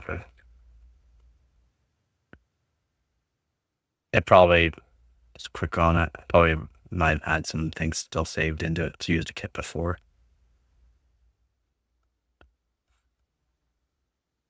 Yeah, they so much. They improved so much on these 9000 series. They really did. They need to do something with the FCLK, the Infinity Fabric. They need to do something with that, and it'd be an absolute. It'd destroy anything. Seriously, it would destroy anything. Ah, yeah. Your memory frequency at 6000. It's saying.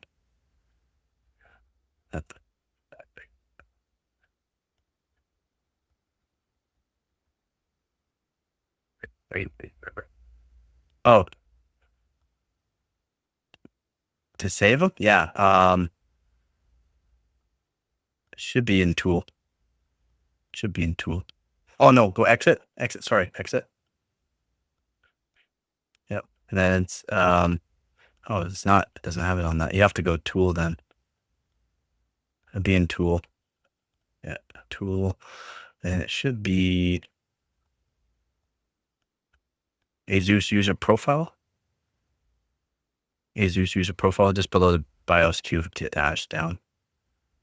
User profile, yep. And then set the profile name, name it, and say 6000 timings.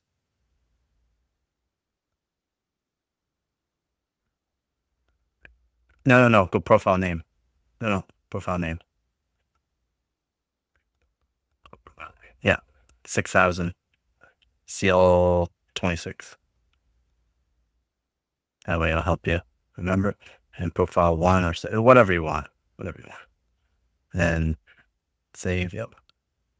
Now, there you go. You have it saved. Now you don't have to worry. Now, if you ever update your BIOS, by the way, you can't reuse that. Just saying. If you ever update your BIOS. Okay, so, okay. Sweet. Okay, good. Extreme. Yep. Because you already have the 8000 kit. Yep. Expo 1. No. I go to auto. And Oh, okay. That did it. That would change everything probably. Yeah.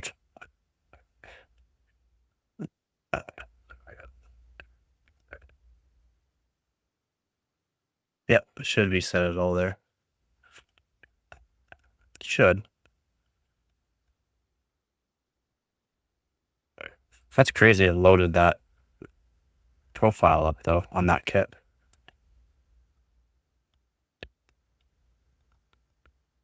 all right. You have no idea how surprised I am.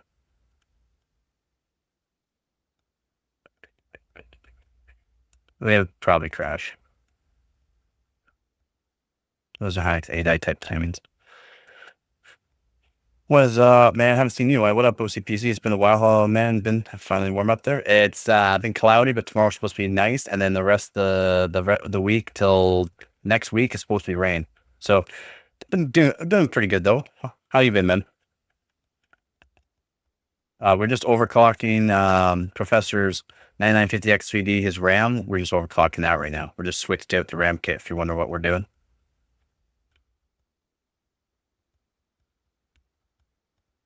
Sometimes I keep forgetting that we're live.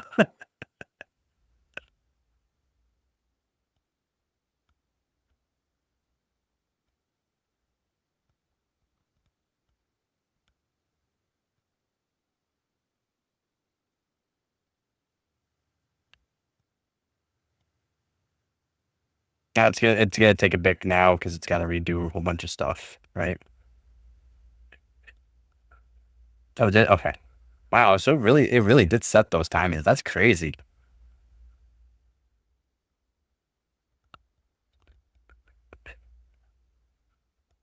Man, that Might not be you. No, apparently not. That's wild, man. That's wild. Are you sure these are Hynix M die?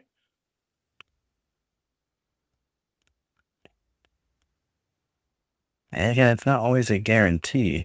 You could get Hynix A die 24 by 2. You can't complain. And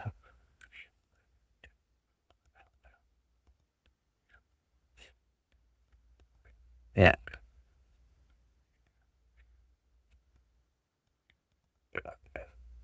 yeah, I hear you. I hear you. Yeah, man, I hear you there. Yeah, no, I mean, wouldn't matter if you complain or not. Yeah, Expo 1 does the 8,000. Yeah. What's your Expo 2? What's the Expo 2? Does it do lower, just better times? Probably. No, it's still 8,000. It's probably different timings. Just Expo 1 then.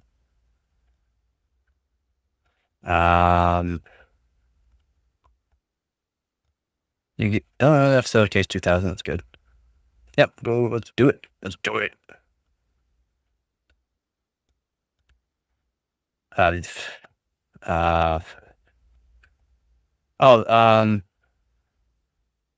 mean, you can exit, let it do its thing for the timings, and let it do its all its voltages first. That way, it makes things easier for next time. Just exit, save, and exit. Right now, it's on JDEC timings and all that. Oh no, it's not. It's literally implying these are CL40 kit. Okay, you do CL36, no problem.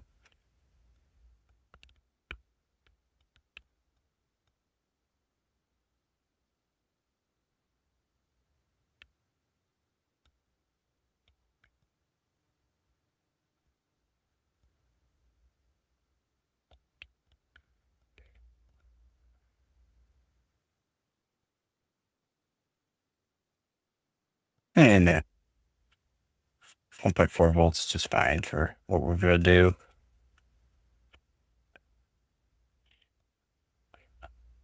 Yeah, okay, we'll see what it is.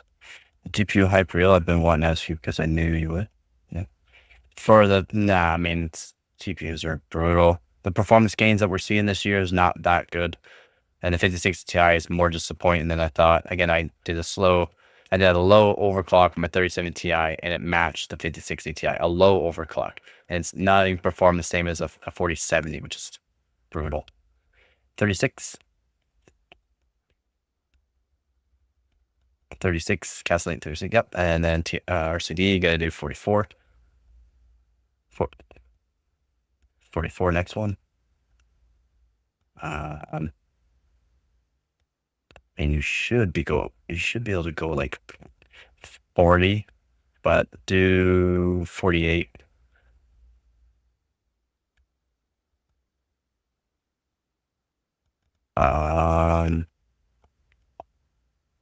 Just do 120 for now.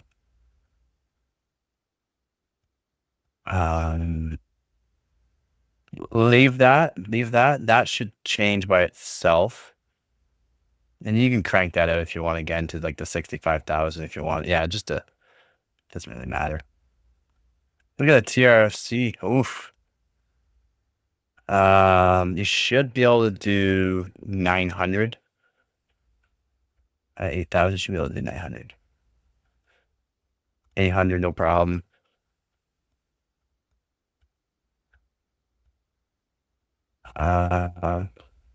Should be able to do.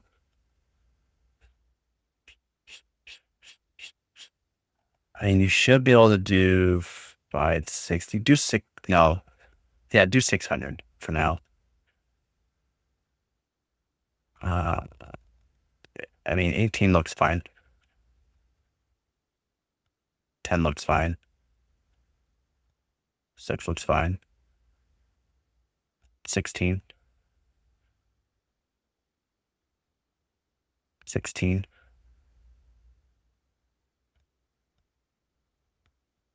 Well, it's fine. I have Hynix M die. I've got like thousands of hours overclock. It's fine. Yeah, you won't be able to do anything with that one, so just leave it and not do it. No, up to 6. 6. And up one, no, up one more past that and do 6 as well. Yep. Yeah, you should be able to do like 12. Do 14. You can't do anything. 6. 6. 6. Yeah. Well, no, that's it. Should be able to do 4. Should be able to do 14. There you go. Let's see what she does. See if she's good. I mean, that 8,000 kit is saying 1,600 on TRC. That's crazy. It should be okay with 900. We might have to put it up to 1,000 or 1,100, but it should be okay with 900. Yeah, this is 8,000 kit. So hopefully she's happy with it.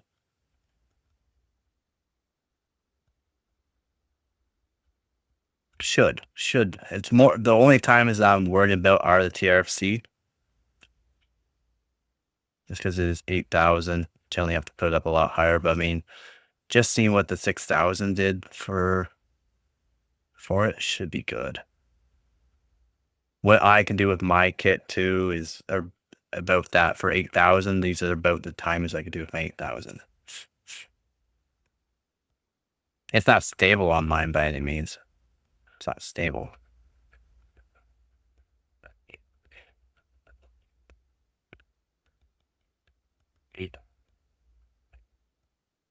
ADI 8,000. 32 gig? Dang, son. Man, you put those times down far. TRC, again, you won't be able to go to. Come on, baby. Come on, baby. Okay, yeah, F1.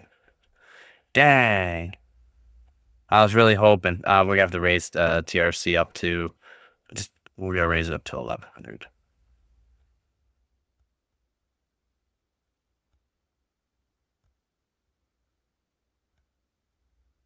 Actually, put your cast latency up because we're not changing the voltages at all. We're not going to play with the voltage. We can put it up to 1.45 volts and it'll be just fine. It's not like it's going to hurt at all. But put it up to 38. And then down 46, 46. You can leave TRAS. You can leave TRC. You can leave all that just fine. As you can see, it changed the. Actually, didn't change it. 84 still it should go lower anyways. 1,100.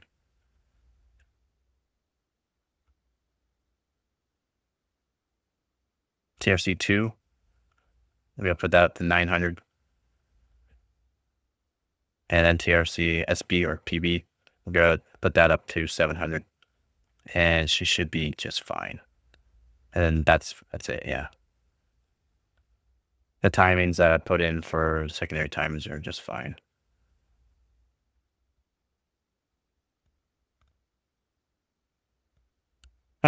Hey, what your sub count? I don't want to miss it. Hold on. What's your sub count? He says, and you guys get to see what my YouTube page looks like. So give me a sec. 1,092 now. Still got a bit. I'm the wild beanstalk.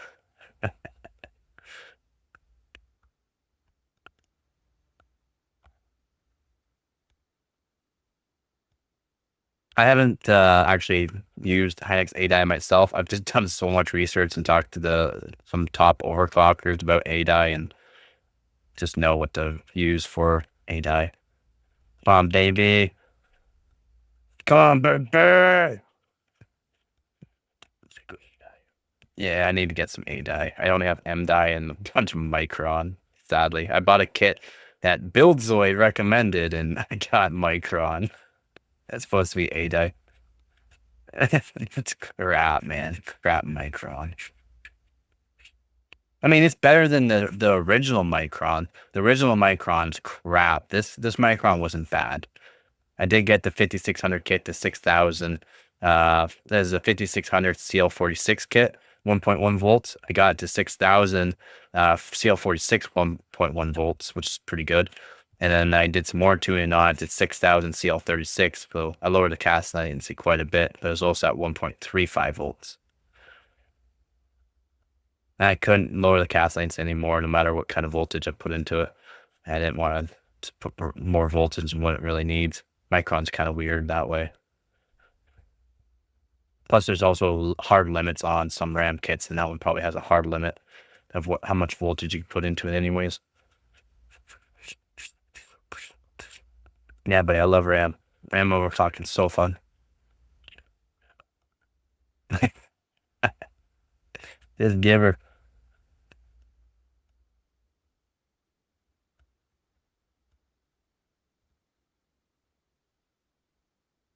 Does everything feel all right now, though? Everything feeling all right for it?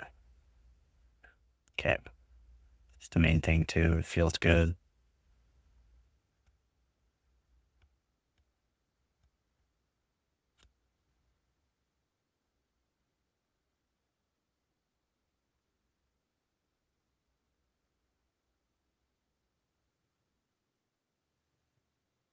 Should perform pretty good. What up, Nord? How's it going, man? If anyone's new, hit that sub, hit that like button. It does help out quite a bit. Yeah, dude, no, some zip, yeah, buddy. Yeah, you got it.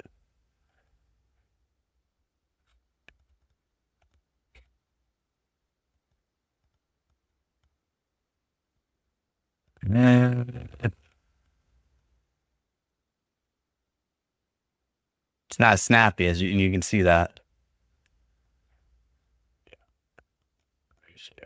It's so much snappier. It is. So maybe it's only going to perform better in Y Cruncher and maybe, nah, it's going to be, yeah, definitely better in Y Cruncher. I don't think PY Prime. Because the one-to-one timing helps it for transferring everything faster. And Y Cruncher is going to be better due to, nah, it's not.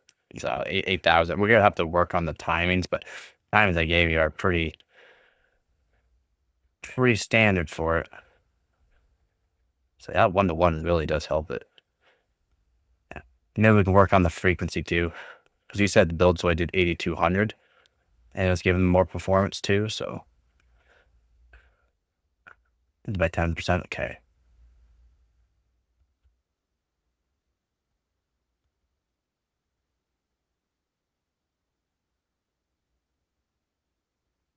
Oh yeah, it's quick. It is quick.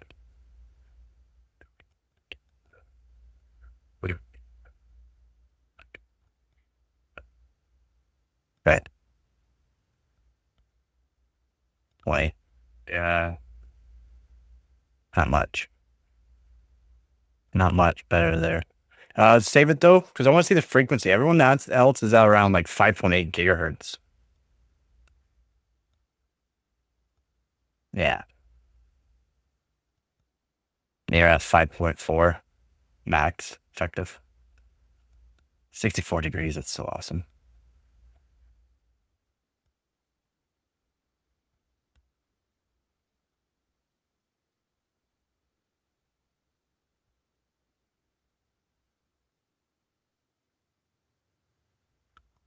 Yeah, Super Pi. And PY Prime after. PY Prime should be faster, to be honest. Nah, it's like the same. It's like the same. 7 seconds, 7.5. Yep. Yep. You can tell after the first 4 roughly what's going to be. Yeah, it's PY Prime, not Pi Fast. Not W Prime. Up 1 from Super Pi. But yeah, you can do that one if you want, but. Yeah, it's around the same. PY Prime might be a little better on PY Prime. Up. Yep. Should be a little, it might be a little better. No, 2B, yeah.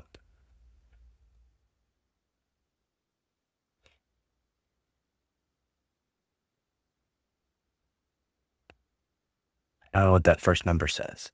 1 point what? Okay. I mean, it's better. It's just not as good as what I wanted. We have to work with the time. We have to figure out some more better timings maybe for. I'm just trying to give you timings, guaranteed timings to work. Like I said, the TRFC we could lower it maybe to 1,000, but at this point we're not going to give you any increase. Instead, other times we have to work on, and then we can even maybe raise the frequency. Super Pi? No, we did Super Pi, didn't we? Yeah, we did Super Pi. Did you set the affinity to thread 2 though? Okay. Nothing else is really. Do you have Geekbench 6 now? I think you do. 3? 3? 3's fine. Yeah, do 3. It's quick. Freaking fun. Oh, thank you for the sub, man. Sorry, man. I keep forgetting I'm live sometimes, and I'm not paying attention. So my apologies there. So we're overclocking some AMD 9950X 3D, and we're overclocking the RAM. Just playing around with the RAM on it. Cancel. I'll just do its thing. Okay, up. 64. Yeah, you got her, buddy. Run. It's fairly quick.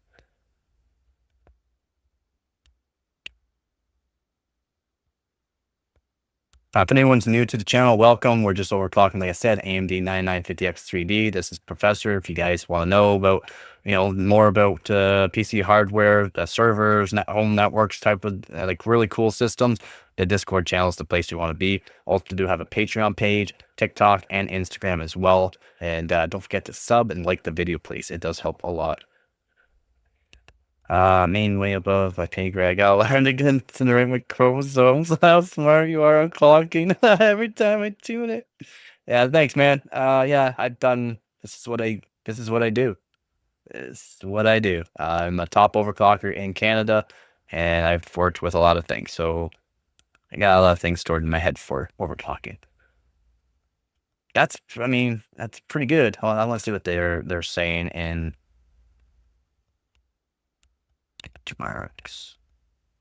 Bench 3, multi. This is a 16 core. We're not gonna be up by liquid nitrogen. We're not gonna be up by liquid nitrogen. I mean, we're up past some liquid nitrogen. We're 110,000 right now. I think that says right for multi.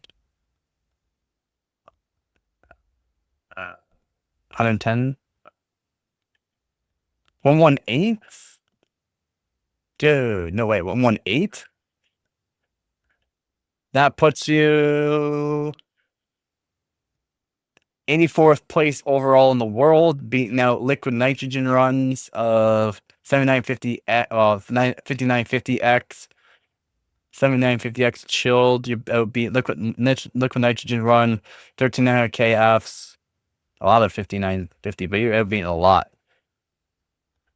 Yeah, that right there just makes you automatically 84th place in the world for that. Single score was 9,100 or something. 9,621. Jeez, pretty good too. And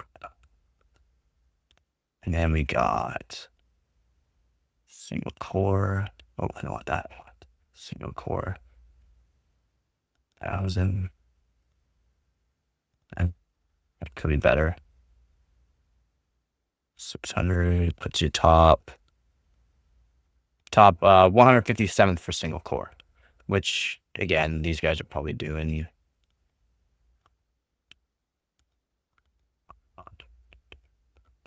Yeah, so you're beating 9900X at 5.6 gigahertz, and his RAM speed. What? There's no way that's his RAM speed. Is it really? Let's see what his RAM speed.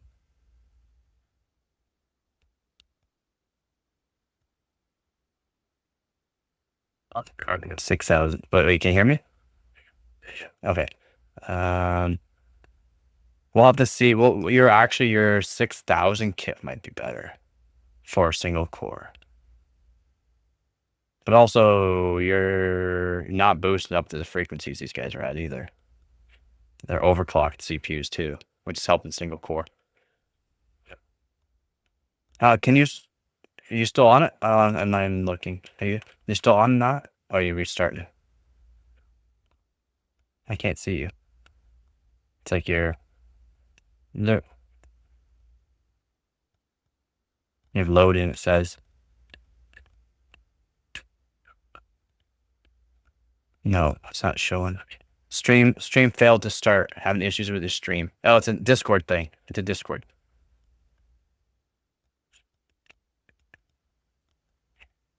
Sorry, man. Any chance you still have that PC with liquid cooled lines? It looks like Mr. Freeze was a PC. Yeah, man. Yeah, so let's see the Marvel bad boy again. I can't show it. I have a new setup. My PC's under now, but it's all still the same. It's all still the same. Yeah, man. I still have the setup. From when I was doing the competition, chilling my loop down to negative 20, 25 degrees Celsius. Yeah. It's all still set up the same way. Still, everything's still good. Like I said, I use certain things, and since you're back, man. You're back. Since I use everything, goddamn, look how fast that is, man. I want you to open up that when you're done. Open up the Geekbench 3. Okay. I want to see what your Geekbench 3 the RAM is. So open that all the way up. That's fast, man. So fast. And go scroll down until we get to the memory. Scroll all the way down. Yep. And then we see the memory. What's the memory? Can you read the memory score for me? The single and the multi? The single looks brutally fast. Yeah. Yep. Needs some work, but that's good. That's good.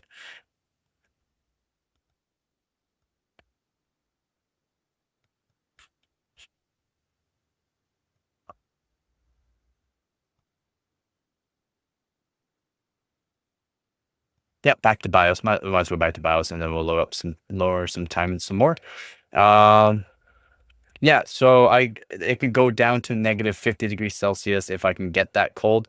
If I can get enough like donations for the channel and that, I might get some dry ice and do some dry ice because it's summertime now here. It's only like 24 degrees Celsius in my room. I can't do any of that really good overclocking. I can go down negative 50 degrees Celsius on the loop. I was going down to negative 25 degrees Celsius for water temperature. And I was using propylene glycol.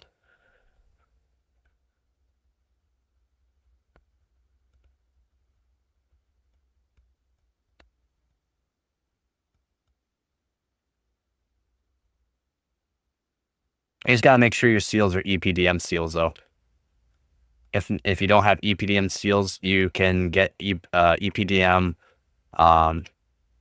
like if you want to call it seals that you make your own, and you can make your own. But as long as you search up your thing, whatever you're using in the system, and it's EPDM, no problem to do it. Yep, the pink stuff. Yep, the pink stuff. Yeah, the pink stuff.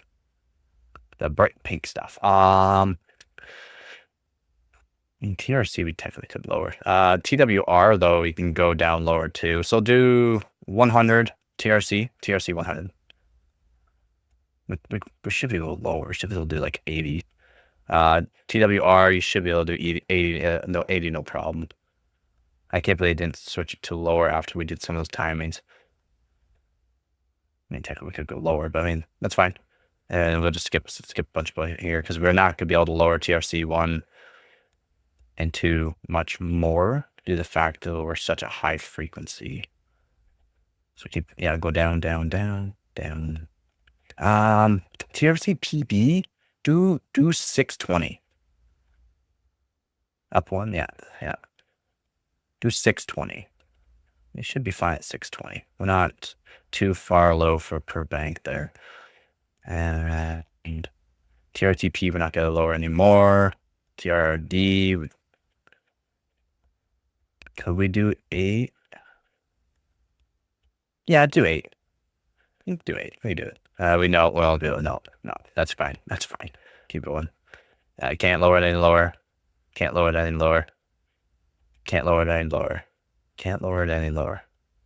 Can't do nothing with it. Can't lower it any lower. Can't lower it any lower. Can go 12.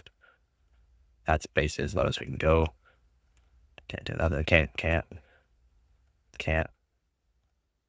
12. That's basically it. There's got to be more timings, though. There's more timings. I'm not sure where it is in this BIOS. There's more timings than that, though. That's turnaround timings. It's not.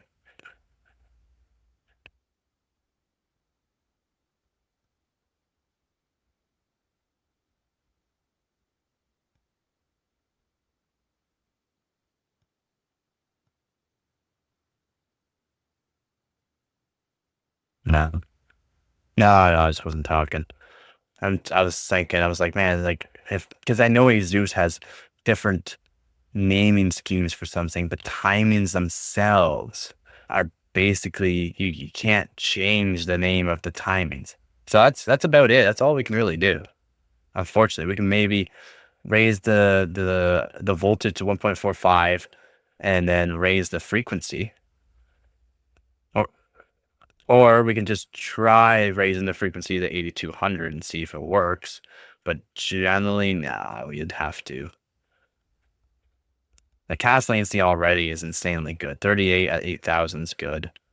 Maybe we could do 36, but cast latency again scales with actual voltage, so we'd have to raise the voltage to get lower. And technically, you can go 1.45, maybe do 34.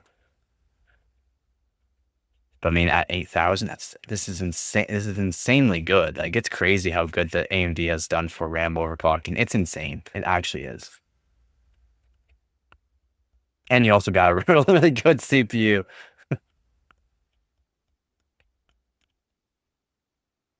So that's these times should be fine though.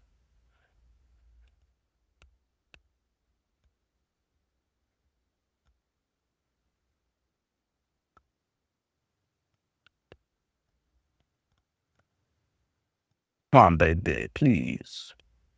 I know you like it. I know you like this. What?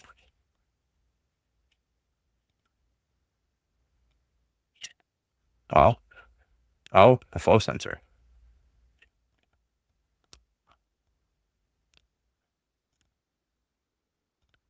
Oh wow. I don't know why in the like.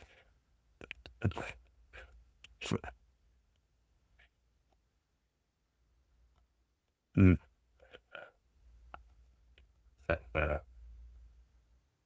oh, okay.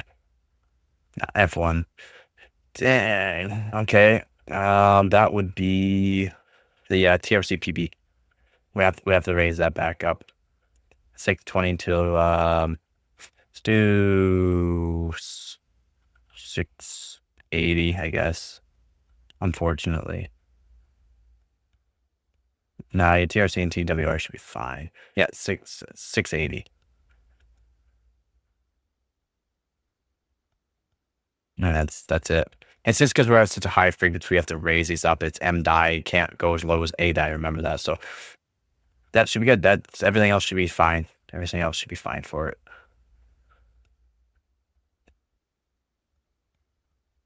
No. If you want to change like the actual cast latency to lower, then yeah, we'll have to raise it. But it's the voltage is fine for all these timings and that. It's just the cast latency scales with it. So if you want like CL32, you can do 1.46 or 1.45.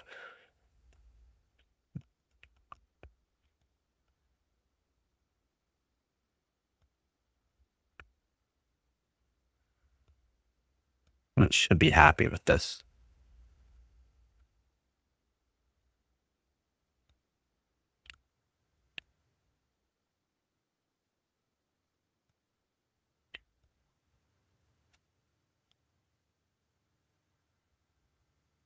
Really.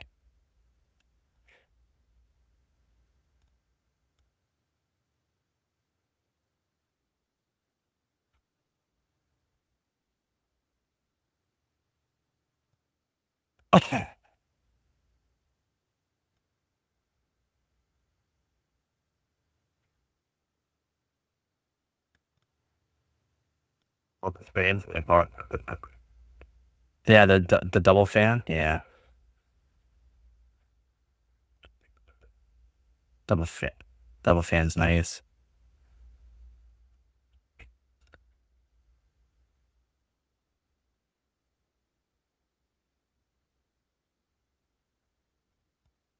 Think it failed.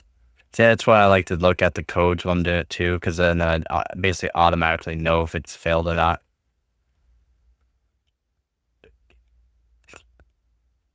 Reboots.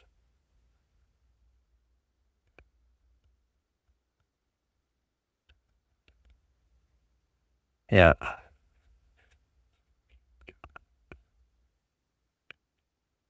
Oh yeah, it failed. Unfortunately.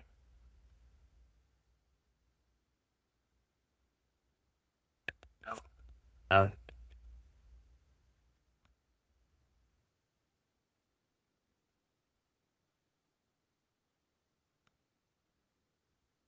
Brutal.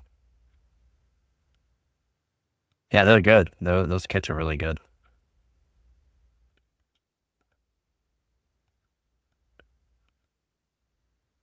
Yeah, yeah, because yeah,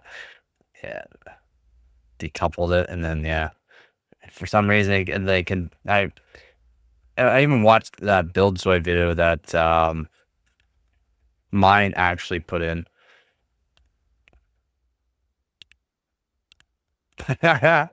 Yeah, muted. Yeah. Do you have a reset?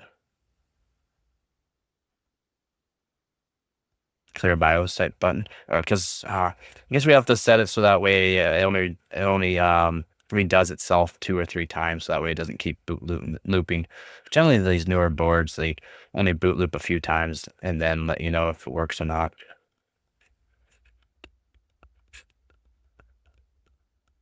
Hmm.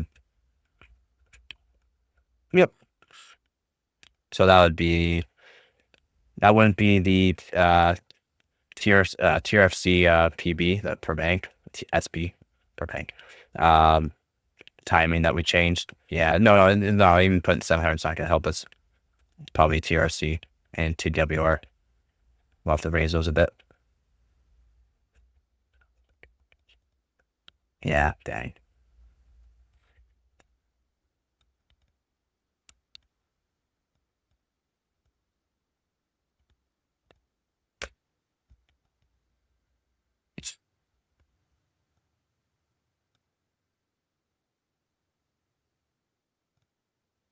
That sucks. I thought for sure we would then keep those would be fine timings for it, to be honest. It'd probably lower the TRC PB down. Has to be lower. Sleep is for the weak. Wrong.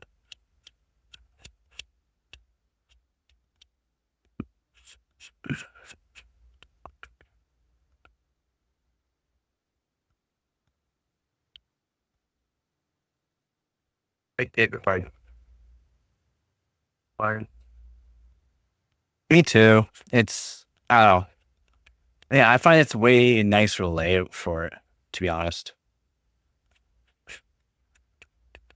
Yeah, and yeah, you can save a USB as well. Yeah, or you can even save it to your hard drive or your NVMe. That's what I do. I save mine to my NVMe, so that way I never lose it.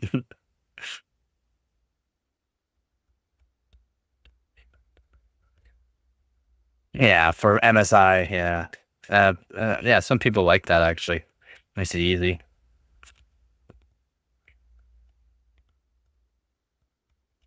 Yeah, exactly. Yeah, it's very nice. Yeah, basically, too much coffee day, won't be able to sleep. Having too much fun overclocking this RAM kit.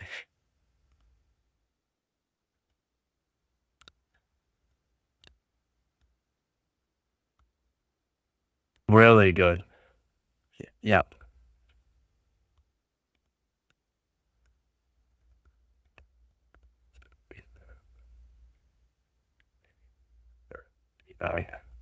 Yeah, everything. Crazy.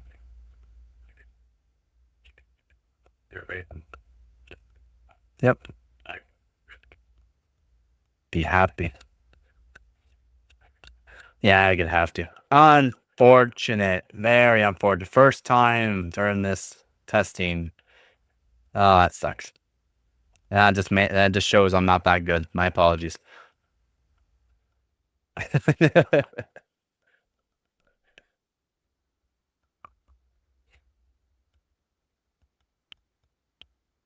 Should be in the back, but by the top.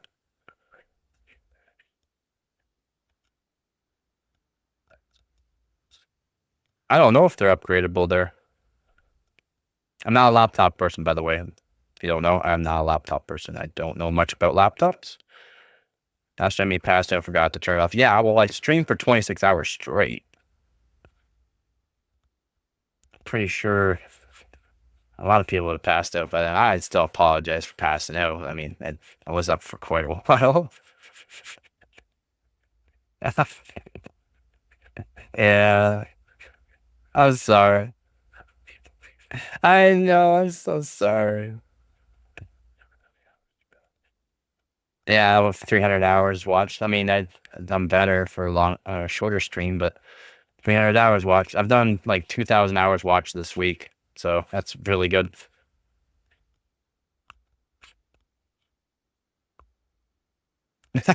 Bro, do you don't thermal paste? Uh, I found I finally been working on some DDR3 too, and finally found a kit out of my kit that it can do CL6. So I'm really happy. At almost 2,000 megahertz too. Does take 2.1 volts though. That's fine. Yeah. Uh, It's fine. The kit that I want to win, it does 2,400, and the best kit I really would want to win. I'm not gonna get first, but the kit I would like to win just from the random cool pick that they can do is 2,400 megahertz DDR3, CL6, and also 2.1 volts. That would be so good for me. Like they're a guaranteed good kit. I just don't have a guaranteed good kit. I literally have kits that cost a couple of dollars. I would like to win.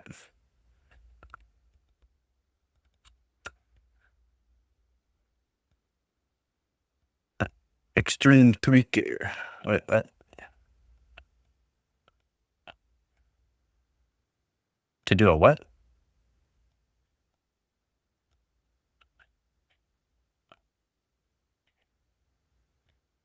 Light power. That way, because the locator get power, the at low and USB power difference. Oh, gotcha. Why is the flow rate low though? I take it easy, Ron. Yep.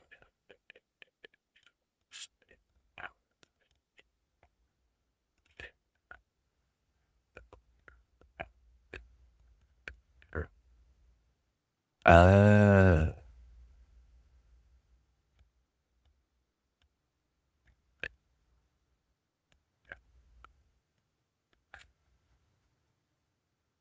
yeah, yeah.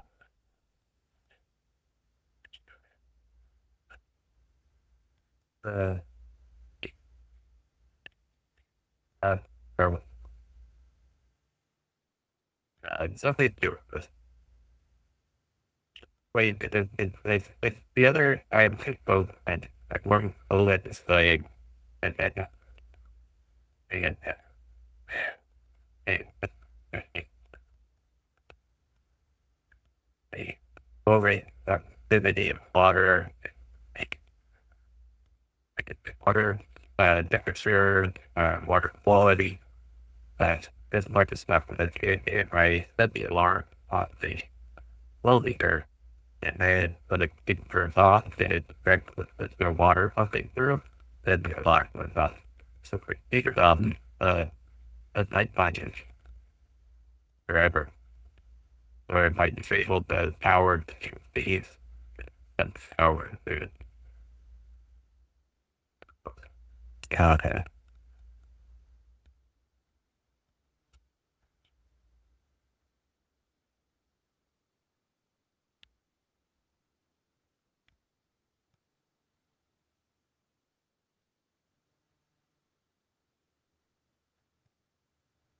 Had to change the name of the live stream.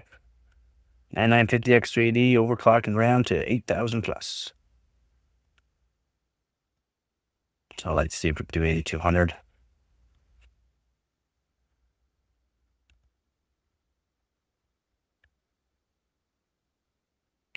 Worth like for hangout. Yep. Yeah, that's how it's gonna be. You're muted? No, not him. Not you, sorry. Yeah, left and rejoined.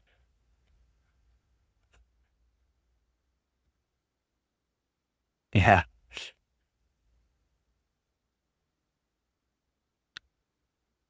Just testing things it's saying.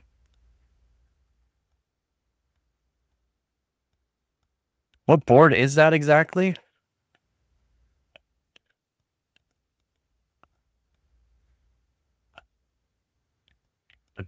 Yeah, okay, yeah.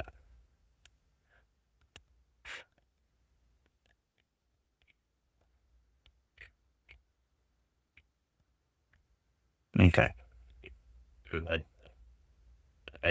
Okay.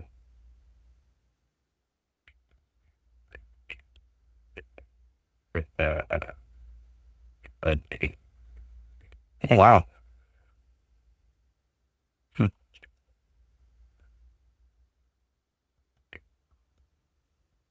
That's good. Glad they got boards for it. Helps it. So yeah, motherboards are a key part. Can you not just change the flow rate to higher flow rate or no? Oh. Okay, gotcha. Oh yeah, but it's all good, man. It is all good, man.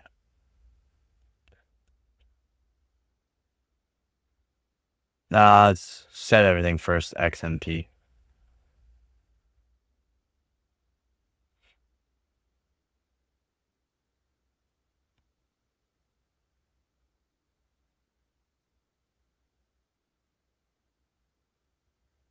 Yeah, overclocker. Example 1, yep. And it should be FCLK, put to 2000. Memory frequency, you could do 8200. No, just do 8000. We'll just do 8000. Do FCLK. No, not ECLK. Yeah, FCLK. 2000. I could probably do 2133 to be honest, but 2000 is fine. Yeah, pretty good chip. It should do 2133, no problem. Timing, 36. I mean, probably try 34, but 36, 46, 46, 48, 48, not 58, 48. Yep. Do 100 to 80. Whatever, you can do 9999 if you want. 1100. I mean, we should be able to do 1000, but 1100. 900. I'm gonna do 680.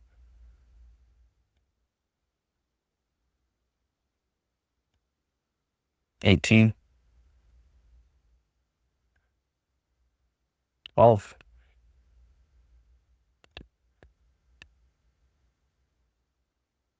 6. 16. 16. 6. 6. Can't do nothing. 6. 6. 18. Can't do nothing. 12.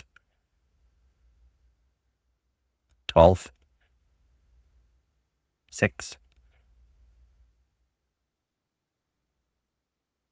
18. Should be fine. 18.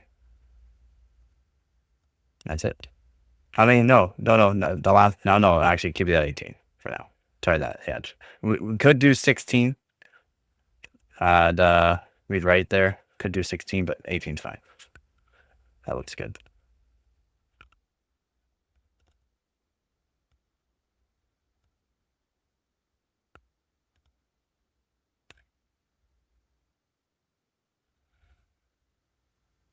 Let me unmute you. There you go.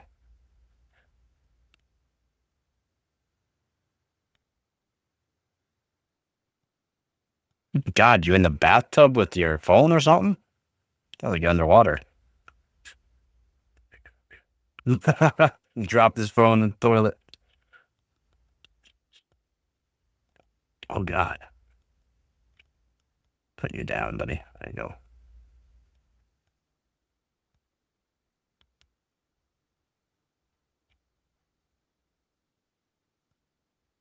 That's so loud. Still no. So no. I was gonna say no. I was gonna say, man. You can't. I was gonna say, man. You gonna say no way. I just changed the timings to close to what we had at first time. I just lowered the one, not as far as, and I'm pretty sure it was TRTP and TWR that we lowered too far. And yeah, it was. Yeah, I've been working on AMD for a while. It's just AMD with the TRP and TWR. That's kind of odd for it. So because TWR is not on Intel, right? And times that I set on my sticks on my Intel, it literally breaks some timings to where it lowers them so low. It's crazy. And it is odd when it breaks the one-to-one timing. Eh? It doesn't even seem like it's as snappy. Performs good. Performs great. But it doesn't seem as snappy. Just from my end. I don't know how about you if it feels as snappy. Does it? Okay.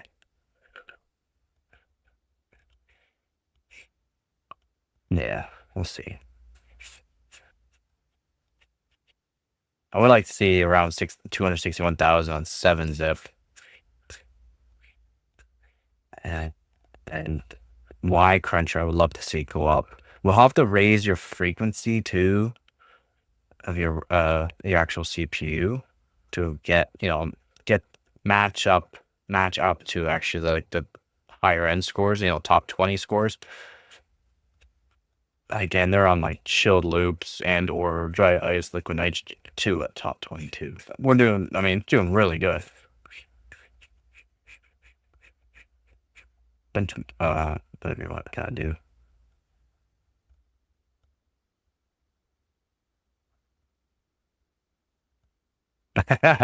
Good doing no moves.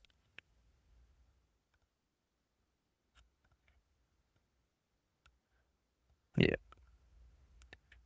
Try 7-zip right off the bat whenever it loads. Up to real time. I really want to see the performance of this beast.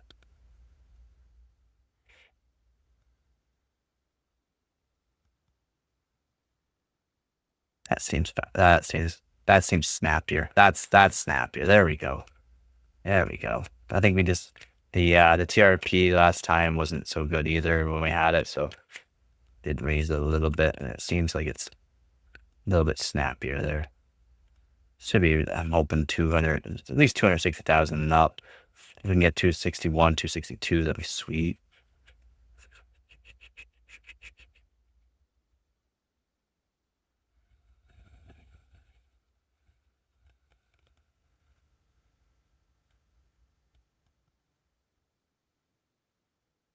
It's absolutely nah. Might might have to exit and redo it. And just put it to high instead of real time because I think the real time messed it up there. Just put it to high, not real time.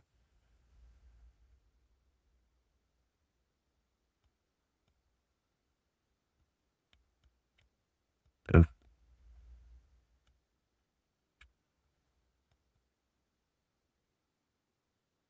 There's been forward. Not necessarily.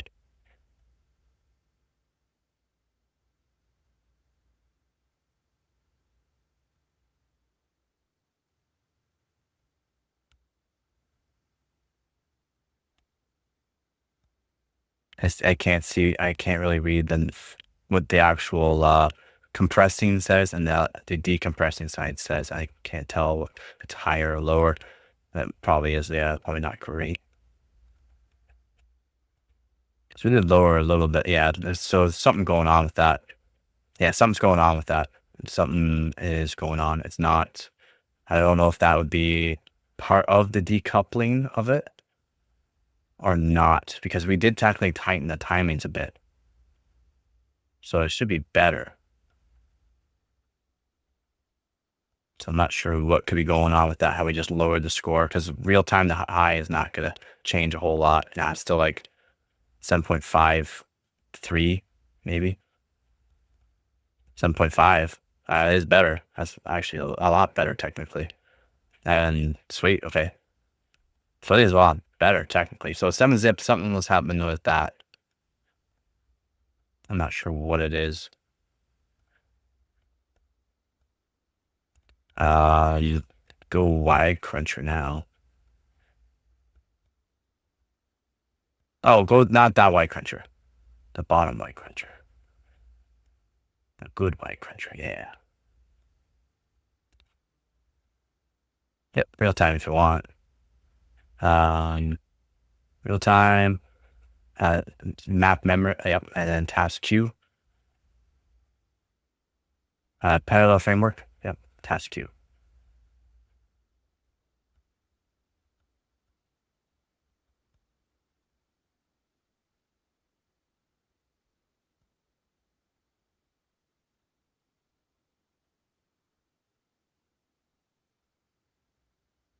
That's on Pi 1B, right? So, okay, okay. I was gonna say, nah, it's the long test. I can't read that. It seems like it's on like a Pi 5. Yeah, yeah. This is Pi 5 billion. So it's pi to the 5 billionth.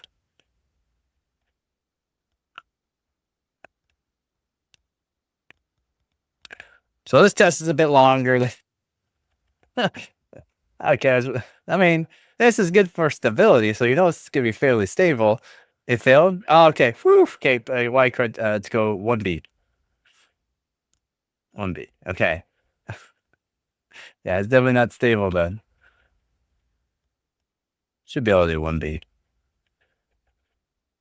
And no. Okay. Let me think. Let me think. Let me think. Now that wouldn't be TRFC. That wouldn't be TRC. Go back to the 7-zip. I want to see if it works. If not, then it is something to do with the TRP TWR. Nah, just high is fine.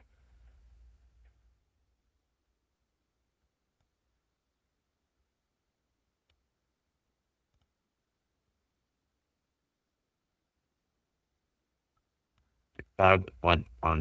It's snappy and it's good.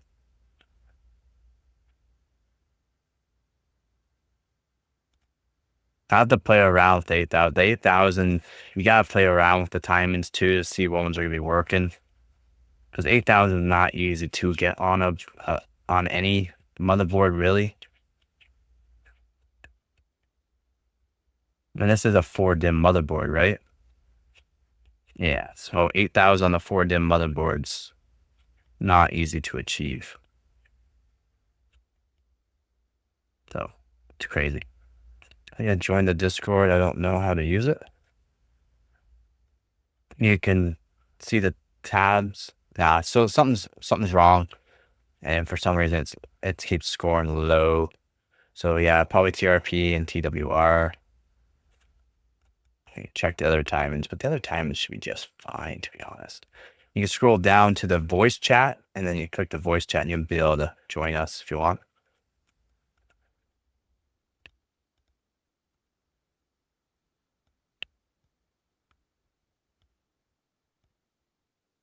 See if I can find them. General. Okay. Hello. And I'll how to bring him into the channel. So you gotta go, like you see the tab bar here. You just scroll down to us, click on the general. You should be able to join us. No. There you go. Is that you? There you go. Sweet.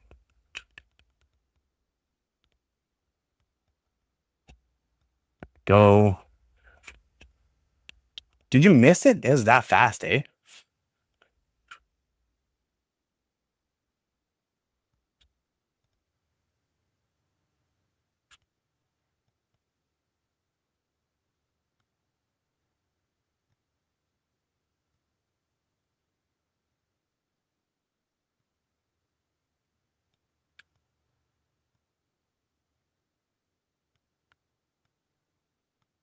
Short round.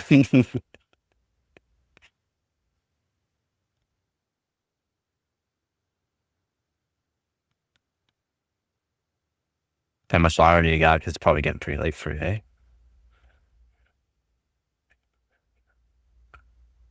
Okay, sweet.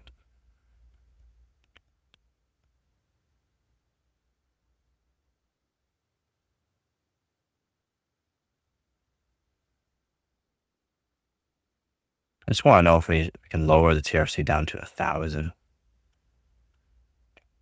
Holy moly, it's fast. As soon as you press yeah, it's fast. It's doesn't matter it was a little bit unstable for the Y cruncher. It's fast. It still wants to be fast. You want to go in the windows? Let's go. No.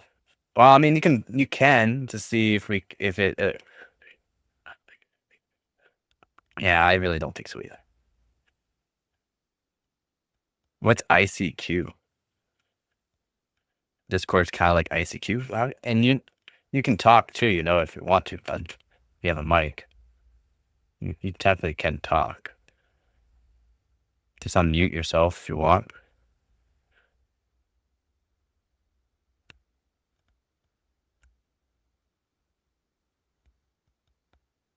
There. Nice. All right. Get squiddy.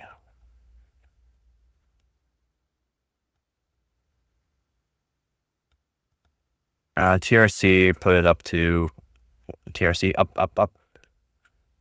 Nope, down. Oh, down.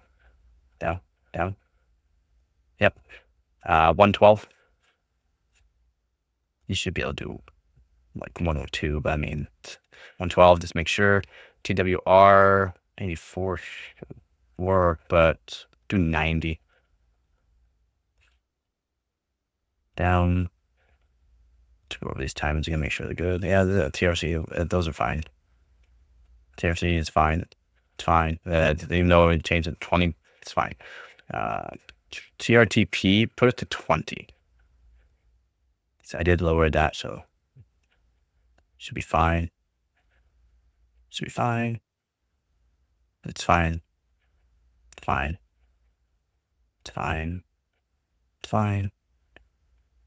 You can't do nothing. It's fine. Huh? Fine. That's fine. It's fine. 14.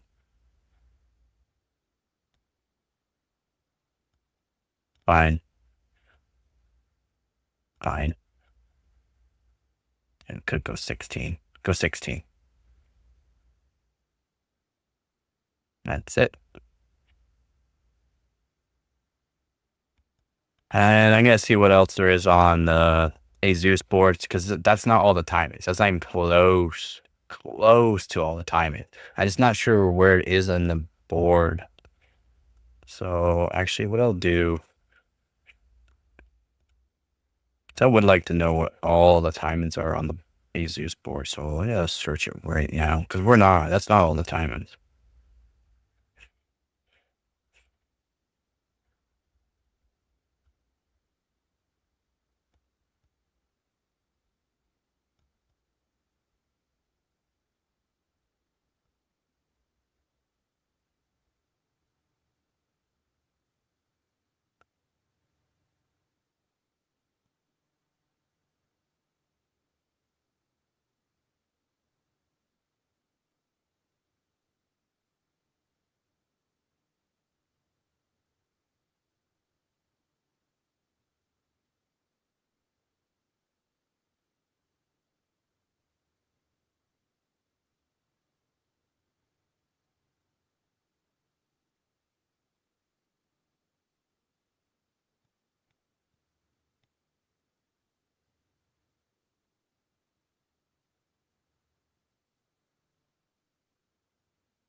Okay, F1.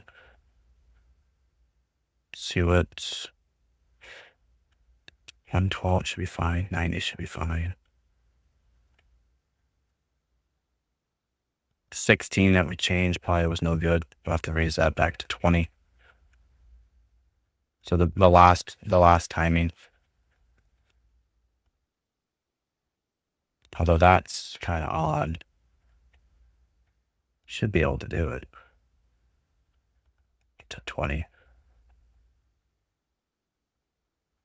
And that's it. It should work.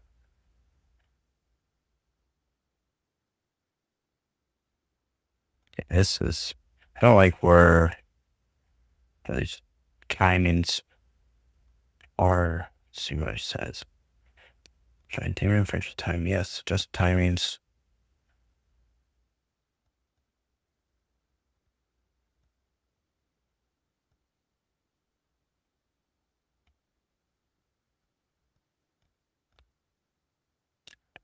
These are just so laid out weird.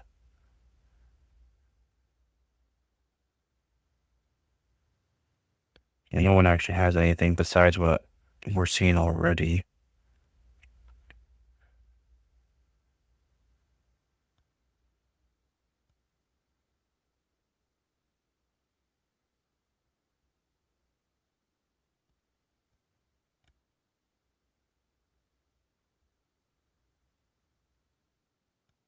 Yeah, thought so.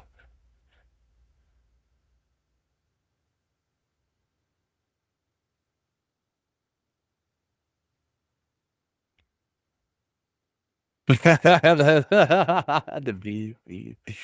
Uh, but yeah, you only hear it like once in a while, so it's for us. It's not that bad.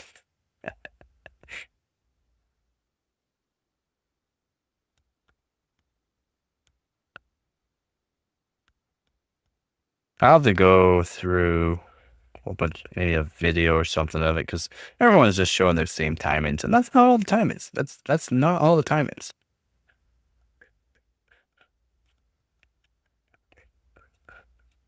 I like that. Maybe that was the reason why things weren't happy. Kind of odd though. Those timings been just fine. It is AMD, so things are a little bit different.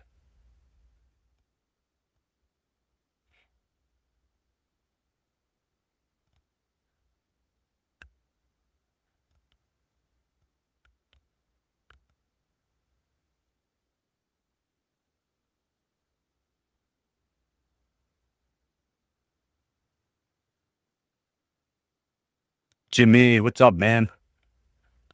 Just overclocking 9950X3D, the RAM, 8,000 megatransfer per second right now. Just did some timings. We're hoping for some decent scores.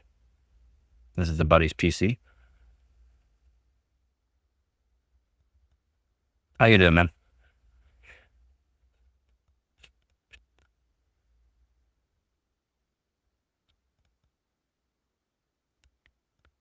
Hopefully everyone can see that.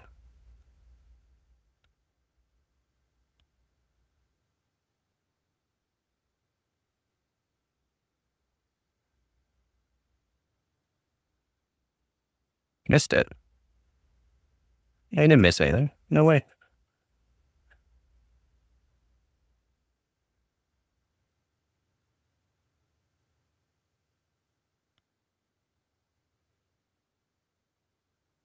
Hold on, one sec. Is my live stream not showing? You can see it? Okay.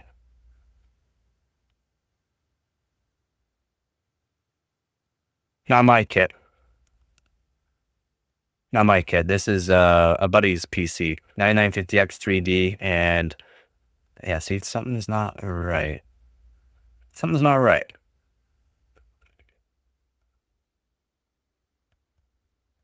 For 260,000, we tightened some timings, and now it's hitting 247,000. That's odd.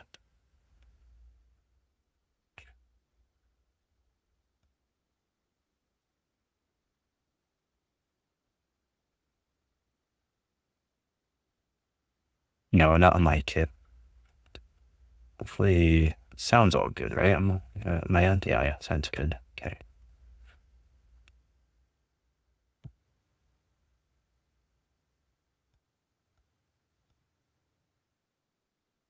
It's not, something's off. I'm not sure what's causing it to be off. The times I'm giving you are good. I was at the wrong spot in the stream. I caught up to the life point. Oh, okay. What up, man? What up? Nope, this is Buddy's PC. Buddy's PC. Nah, see, something's off. From 260,000 down to this. And we should technically be gaining speed. So I'm not sure what could be actually doing that. No, we had 260,000 with the 8,000 kit too.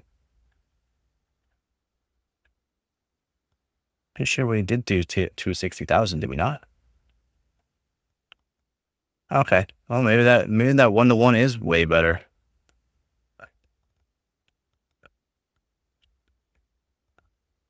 Okay, maybe that 1-to-1 is so much better for that.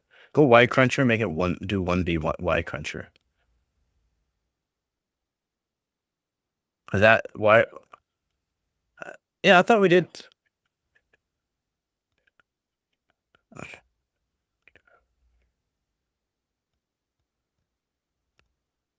Yep, it's all good. Because this should technically be faster. Voltages 1.4 volt on the 8,000. Way better timings than the XMP. Done fairly quick. Yep. 13 seconds. I mean, we are chooching. Technically,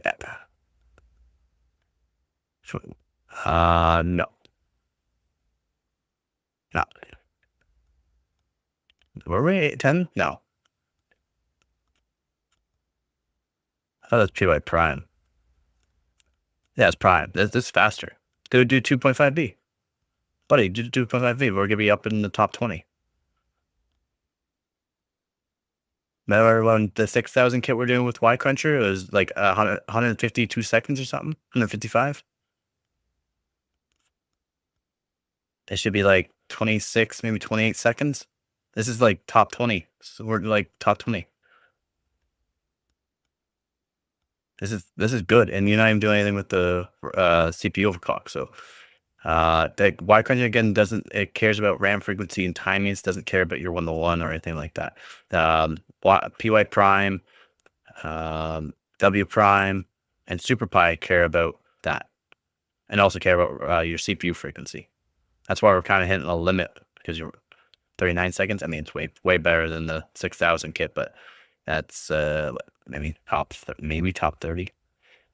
Go PY prime. I like to see the PY prime, but I'm gonna see what that puts you at for that. Oh, not PY prime. Let's see my crunch. 2.5B. 16 core.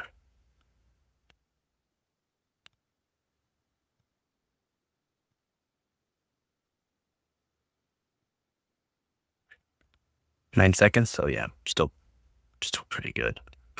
still, still pretty good. Well, can you save and let me know what frequency you're hitting?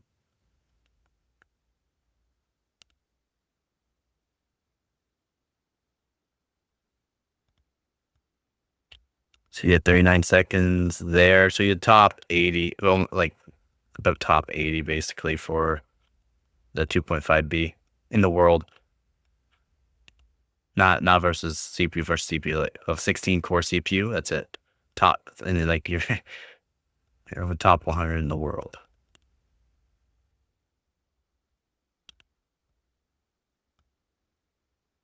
Let's see what my 24 core did here. I did 53 seconds. My best is 53 seconds with my 13900K. So just choosing. And I know the AMD with, if you could play around the timings too, holy, AMD's insane with the new CPUs for wide country. But 2.B 9 seconds is. Sorry guys, I'm not showing the screen, but I want to see 9 seconds. Not great. I mean, you're not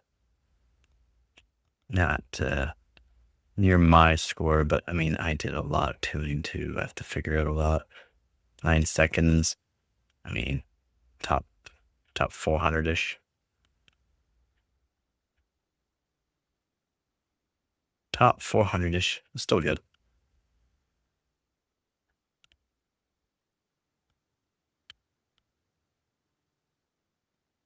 5.7. Yeah, it needed to be a little, we need to do some more tuning on that. That's still pretty good, man. I mean, still pretty good. It's stable. It's stable-ish since it's doing Y-Card to 2.5. What am I going to do on 2.5B?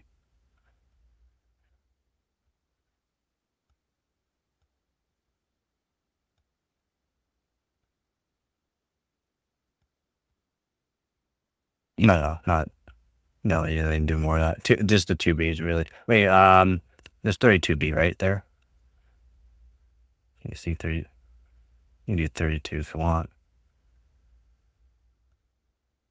Because that's also a good one to test on.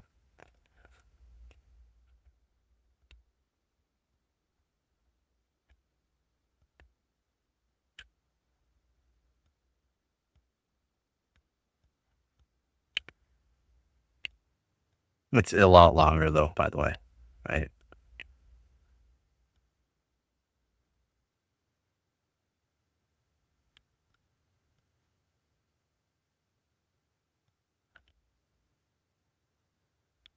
Yep.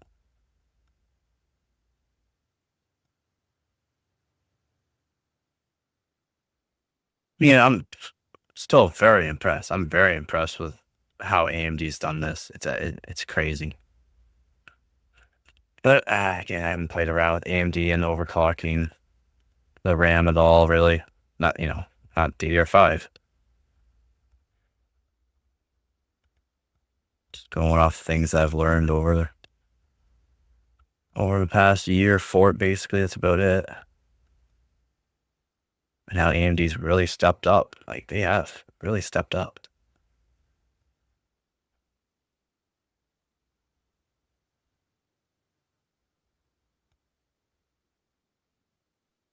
And there's a few times we can lower a little bit. So you can be all stable. I don't know.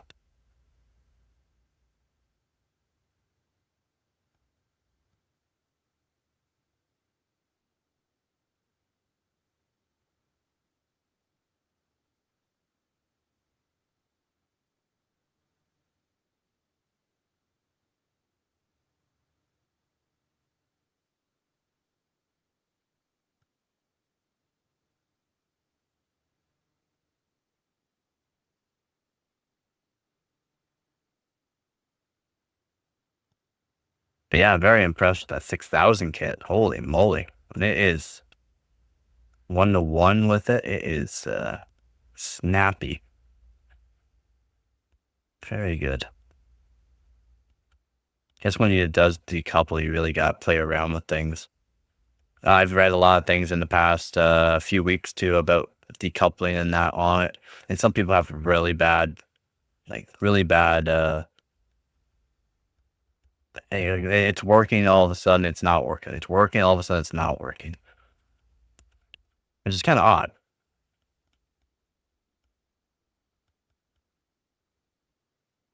64. 5. 32. Let's see. 2, 5, 6, 2, 6, 2 is 2 minutes and 2 seconds. No, wait. 3 minutes. 62. 2 47. Yeah. Oh.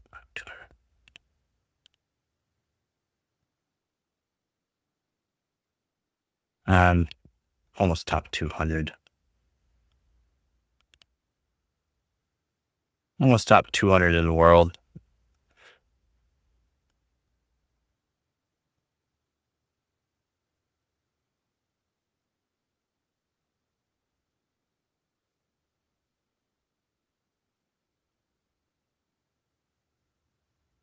And they're timing. They're also, some of them are using 6000 kit. Really, really, really tight timings. I mean, top 200 in the world? Nah, you can't complain about that.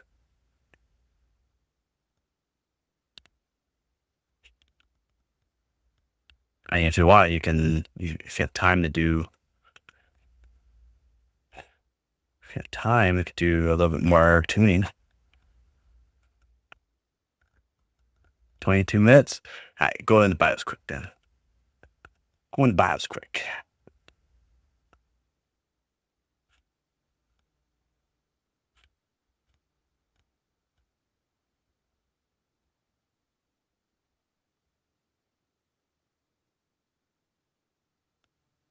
Would like to know what temperature the RAM's at too. See if it's hitting around 40 degrees Celsius.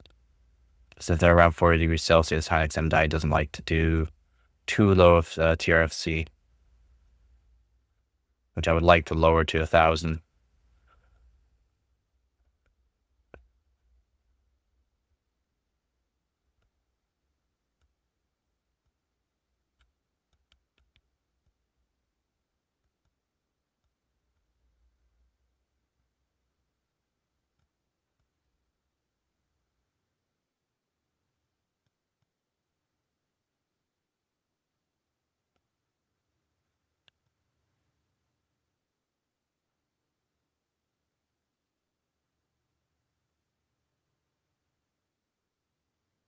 You know.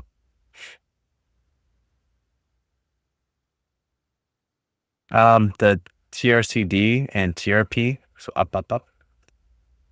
Put those, 44 and 44. Pretty sure they'll be fine with that. And then TRC, put it to 100.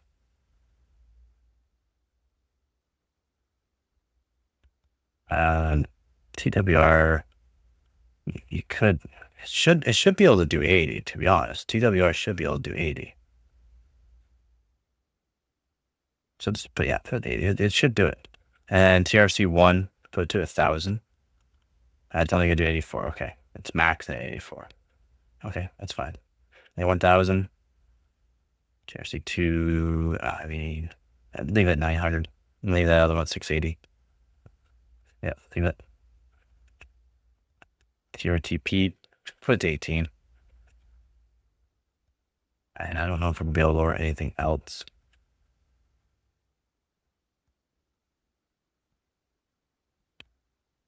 Or like max, this is like max basically.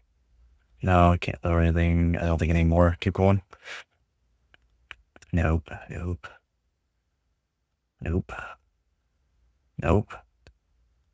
Yeah, no, we can't lower anything else, unfortunately.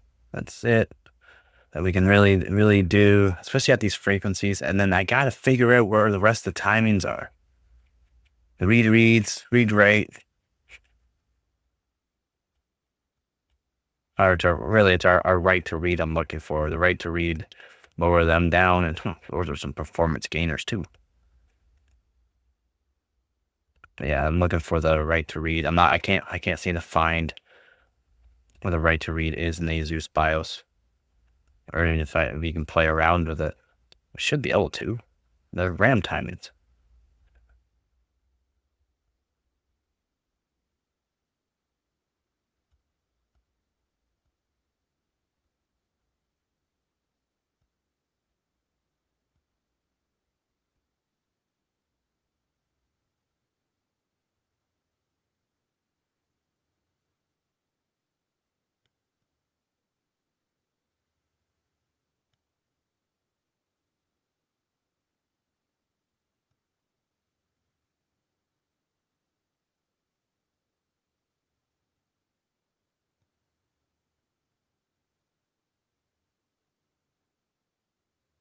Can you see the code at all? Is it looking out? Sounds good. Sounds good. Yep. Sounds good. Nope, not good. Aw, man, do we really need to raise that? No way. It's not our TRC. We have to raise TRP and TWR. That sucks. That sucks. We have to raise those.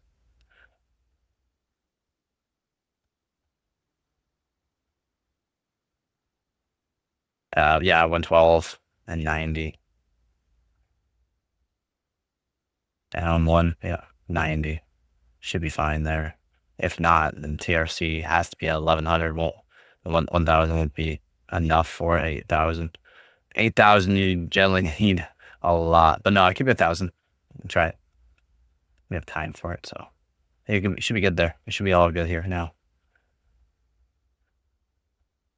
The rest of the times I gave you are fine. They're perfectly fine. I'm quite sad that you can't lower those to that low. And that's just, I mean, TWRs, it's an AMD thing. Anyway, so TRP though should. And I can literally break, like I said, I can put the timers down so low online, I can break the TRP to where it's like 48. That helps me get a lot of performance gains too. And I'm not sure where your cache write latency is. And there's so many timings. I'm literally going, where are they? Where are they? Why are they not showing? How come I cannot see them? And I would like to know. So I'll do some, whenever you're good to do it again, let me know. And I'll have some more knowledge on the Asus board for it. Because there's a lot. Yeah, because there's a lot more timings too, right? There's a lot more timings. Definitely doesn't mean this kit's bad, just I can't seem to find all the timings that we can play around with. And that the XMP's setting it as XMP, and they could be really bad. They could not be good timings. Yes. All right, hopefully. Nope. Dang. No way, man. We have to put TRFC up to 1100. That sucks. So I guess we can actually lower down the TRP. It is probably just the TRFC. Oh, no, TRCD and TRP, which is just below the cache latency. 1100. And then I guess we're going to do 1100. But the TRCD and TRP should be fine, but it could be. But do this and try it. That's quick. That's fine. Just do this. But if not, then we'll have to change the TRC and TRP.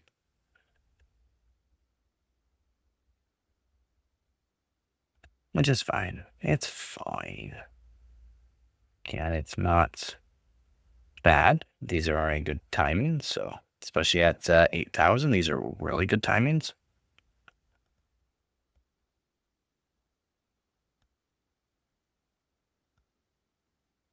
So even though these are good timings, they should be It's not performing. It's not performing.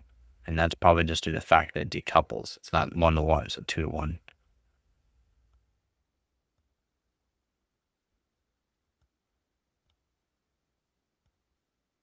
So hopefully, I'd be happy if this works.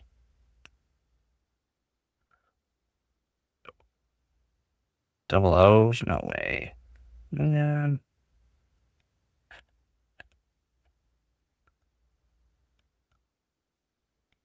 I don't like hearing that. Is it? What's it say? No. I'm sad. Okay, it's fine. It's fine. It's fine. Then I know what the issue is. We could probably lower the other timings back down, but so the primary timings there is the actual issue. That's 44 and 44 should be fine. So 46, TRCD, yeah, and TRP 46. Yep. And 46. And then lower down the TRC down to 100. So down. Yep. No, up. Yep. Yeah, 100. And that should be good. And technically could lower the TRC back down to 1,000. It's just 1,100 just because they're high density sticks, such a high frequency. I can be how low the cast latency we're at. 36 is insane, to be honest, man. 1.4 volts, 36 cast latency at 8,000. That's good.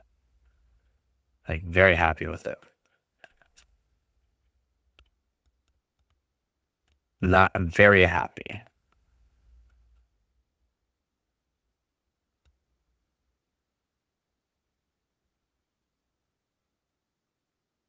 If anyone's in the chat knows where the extra timings are, because these are not all the timings on the Asus board. I'm not too used to the Asus board, especially on AMD side. If you know where the rest of the timings are for RAM, let me know, please. I can't seem to find it, and I have to look. I don't have enough time to look. So I really want to know what timings are set up by XMT. It's gonna work, yeah. Should. It's just TRCD and TR. No, wow. No way, dog. There's no way. That's fine. It's fine. Like I said, we've already lowered a lot pretty good. TRC. No, that's fine. 46, 40, we had 46, 46. It's the TRC has to be 112 or 120, but 112 worked before, so we'll keep it there. Go down. Down. Let me double check some things, but should be. It's fine. It's all good. That's good.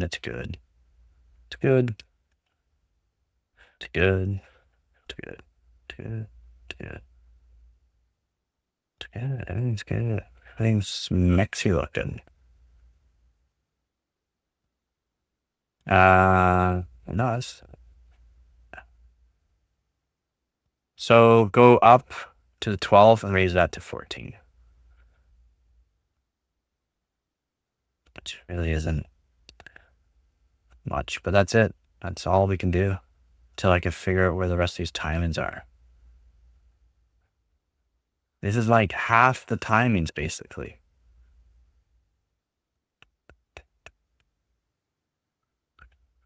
There's gotta be.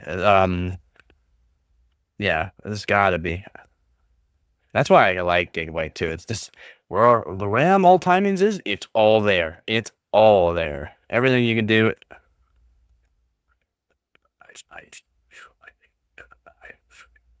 Yeah. I guess a lot of people do like the MSI because they do have the mem tweak, or not mem tweak, the presets. Gigabyte has it, but it's not as good. The presets are not very good on Gigabytes. I hear you on that. Same here.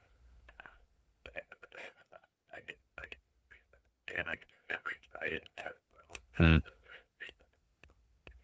Yeah, that's faster.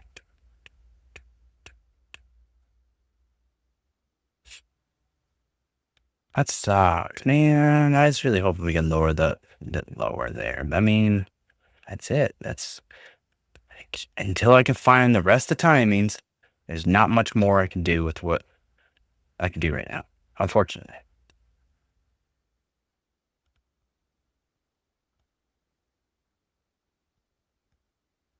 And yeah, again, I'll search a little bit tomorrow and see what I can find for where the actual subtimings might be.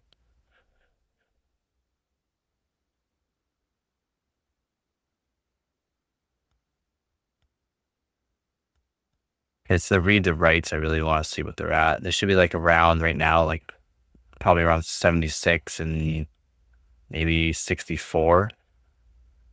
And we can lower them down a lot. Those are performance gainers too. I would like to know what the cache write latency is too.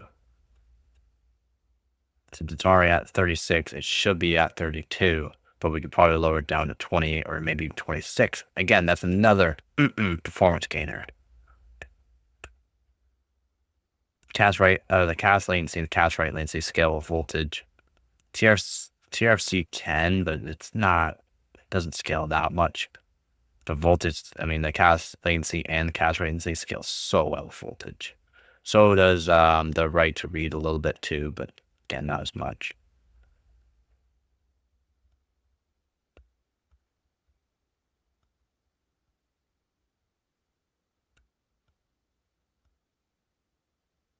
You do real time.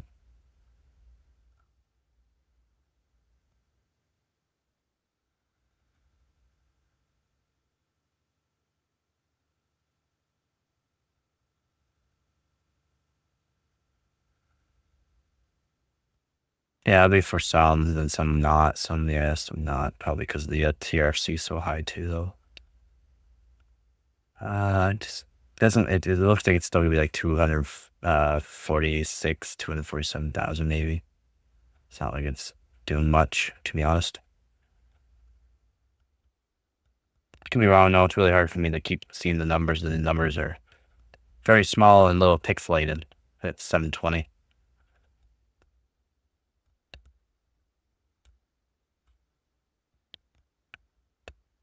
I mean, a bit better than it was before, but still not happy. I'm not happy with it by any means. It's just, I mean, you're beating my best score right now on my 1300K. You're beating mine, so I'm still very good. It's low. Yeah, we got yeah. So after this test, check it. Then the temp should be, I'm gonna say 38 maybe. Usually MDI doesn't get too hot. ADI though, yeah, she's good all the way up to like 75 degrees Celsius. MDI usually doesn't like to run low TRC at low or high temps. High temps, low and low TRC does not like. You know, yeah, we're at 1100 for TRC, which is really high. Yeah, um, it still doesn't like it.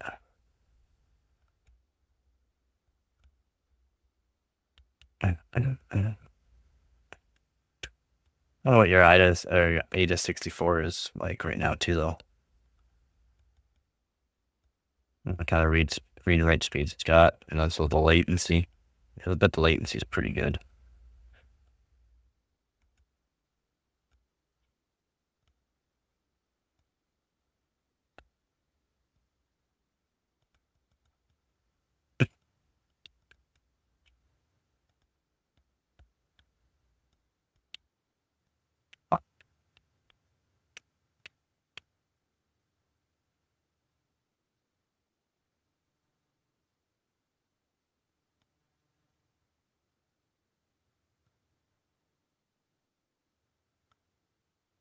So hard to see. I mean, ran that.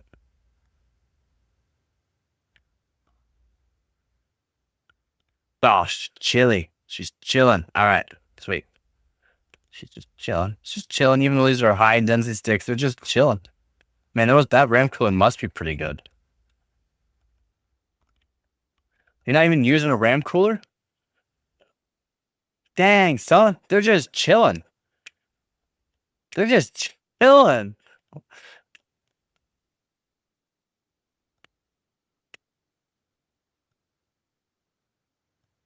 I don't care. You don't have a RAM fan on it. They're just chilling at 32 degrees Celsius. That's crazy. What temperature is in your house right now?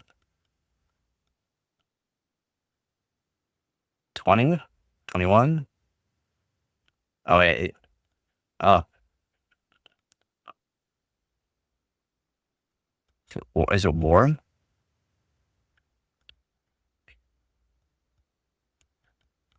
Oh, yes, sir. Oh, brutal. Okay. Yeah. Okay. Still, 32 degrees Celsius, just chilling. That's awesome.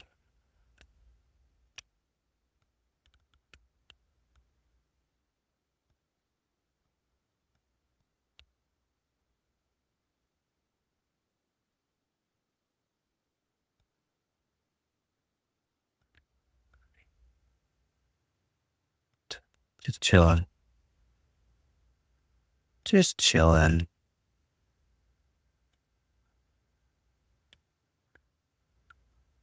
Just chilling. Yeah. That's good. That's awesome. Well, I mean, the cooler points that you're getting in the BIOS is 165. I mean, that's just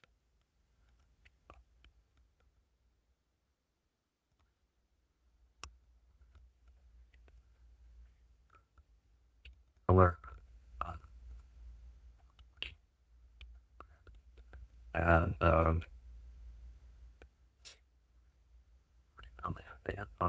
it's not in here through the bottom. Oh wow.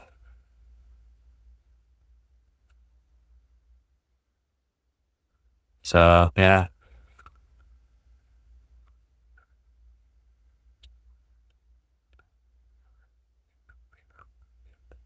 Yep. That's awesome. That's good. I mean, the system's like a beast. It's an actual beast.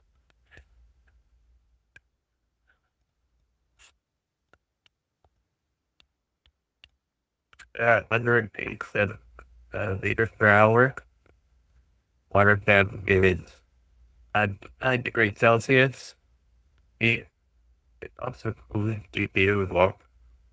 Wow. Yeah, man. That's really good. No, no, you don't, man. No, no, you're not. Yeah.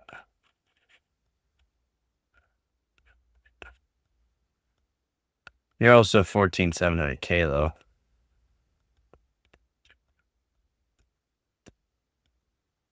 though. His temps are. One sec here.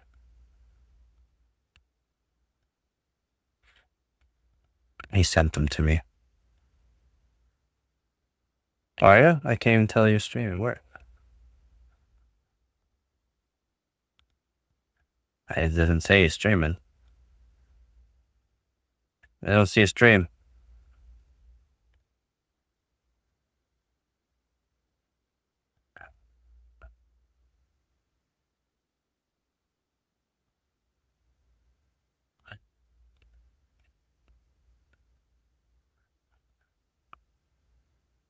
Okay. Yep.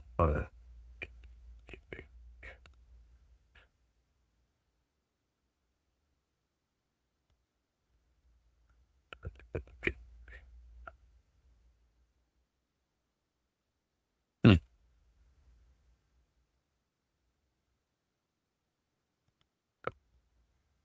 Oh, yep. One sec here.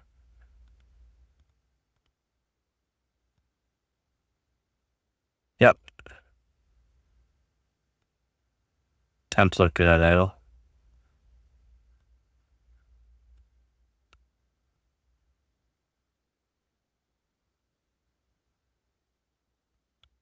And look cool.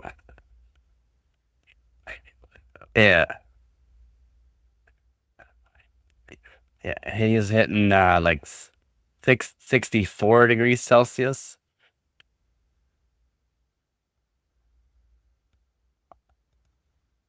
I think you hit.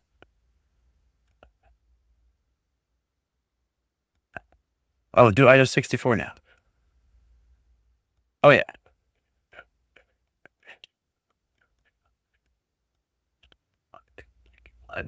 Yeah.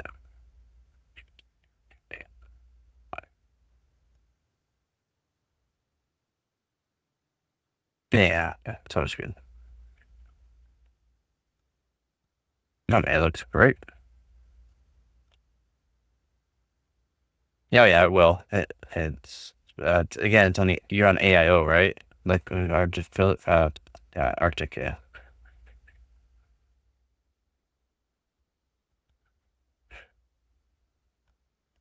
Right. Up.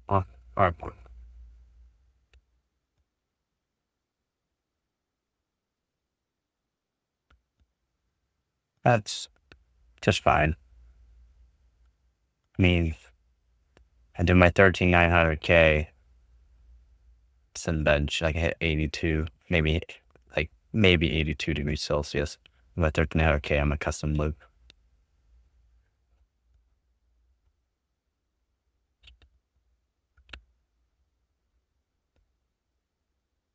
But for an AIO, it's just fine. Yeah. Yeah, man, it's just fine with AIO. I think it's still not hitting the limit.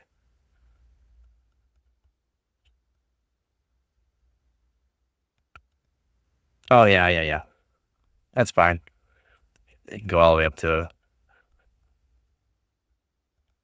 I know yeah, it depends on placement and that too, right? So not all placed in the same spot. Hey, Ida, let's go. Um, you should have a spot for go to the memory. So you see memory chip to the top left. Up. Yep. I was gonna say that looks like a big mouse. Then you gotta do that. Yeah. Want to see what the read speed is? I really want to know latency. Is this paid version or no? Okay. Wait, this is a paid version. How many megabytes per second is that? 90? I, I, I, I doubt it. I get it around. What's your latency? It's terrible. 75? Ugh. Yes. Ah, man, when it decouples, it just goes to absolute it.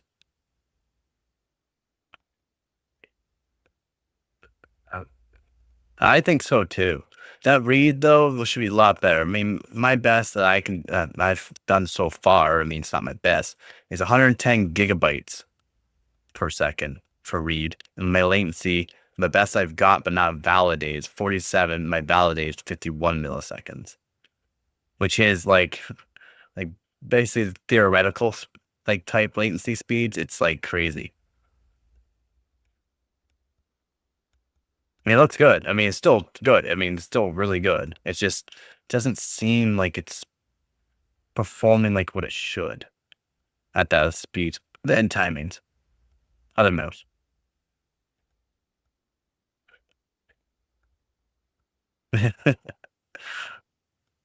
Yeah, yeah, yeah, yeah. It's like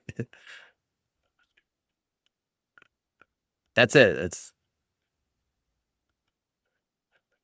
yeah.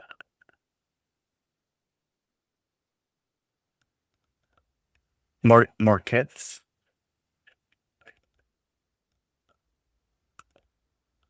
or probably the Fury. I would like to see the titaniums. Those are the 32 gig. Those are 48. Okay. Yeah, I have a little bit more knowledge on those two, right? So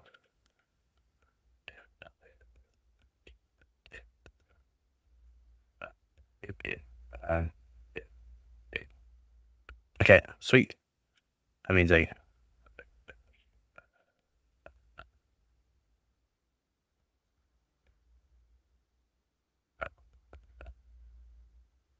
I'll say that. Okay, sweet. Man, thank you for this. This was fun. This was really fun.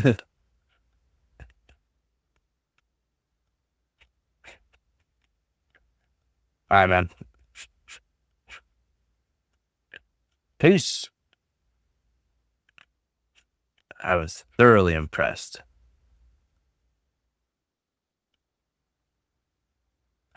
9950X 3D is a monster. And you can keep it coupled like to one-to-one timing. It's crazy good. Beat a couple of my the 7-zip. It's crushing my record. The Y cruncher was pretty good too, to be honest. Which was AMD is really good for the Y cruncher. It's really, really good. If we could do I want to do Y cruncher Pi BBP, and that's another one that would be good too. See if you can get like top 10. I think you can. All right, so you have the same CPU, the 9950X 3D. All right, I gotta end this and go back to the stream. You have the same CPU, yeah, 9950X 3D. That's my buddy's. That was my buddy's PC there. Just doing some RAM overclocking. Did the 6000 CL26 kit first. Oh my, crazy good. When you keep them 1-to-1 on that is really good. The 8000 kit, crazy good, but it's not. It doesn't seem like it's performing near because it's decoupled, but gotta play around with it more. But it seems really good. I'm really happy, really impressed, really impressed. Have you done any of these tests with it, like these benchmarks with it? See what your 9950X 3D CPU does, because it's good. Very, very happy. Can't wait for when he has more time again, so we can do some more. He doesn't do any kind of overclocking at all or anything like that generally. So whenever he has a chance, oh, it's awesome. No, I don't have the 9950 actually. It's the buddy. Buddy has it. I don't have the money right now to afford any of that. So unfortunate, but I mean, you can help somebody out and figure out some timings too, and maybe learn a bit more and get more knowledge on like the AMD platform there, because that 9950X 3D is a monster, an absolute monster of a CPU. And now that he's on a really good board too, now that they actually not perfectly fixed, now that they've done a lot more with the RAM overclocking on it and that too, like potential, the memory controller, so much better, so good, so good. So yeah, I'll be right back in a second. So impressed by it though. I'm so impressed. If it's, I mean, it basically crushed my overclocked 13900K, overclocked RAM, the 7-zip. It crushed it, man. My best like 237,000, I think it is. I think it's around 237,000. It's validated so far, but his did 260,000 on a 16 core CPU. Crazy, man. Crazy. Awesome. Awesome. Awesome. Awesome.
Great. So happy about that. That's fun.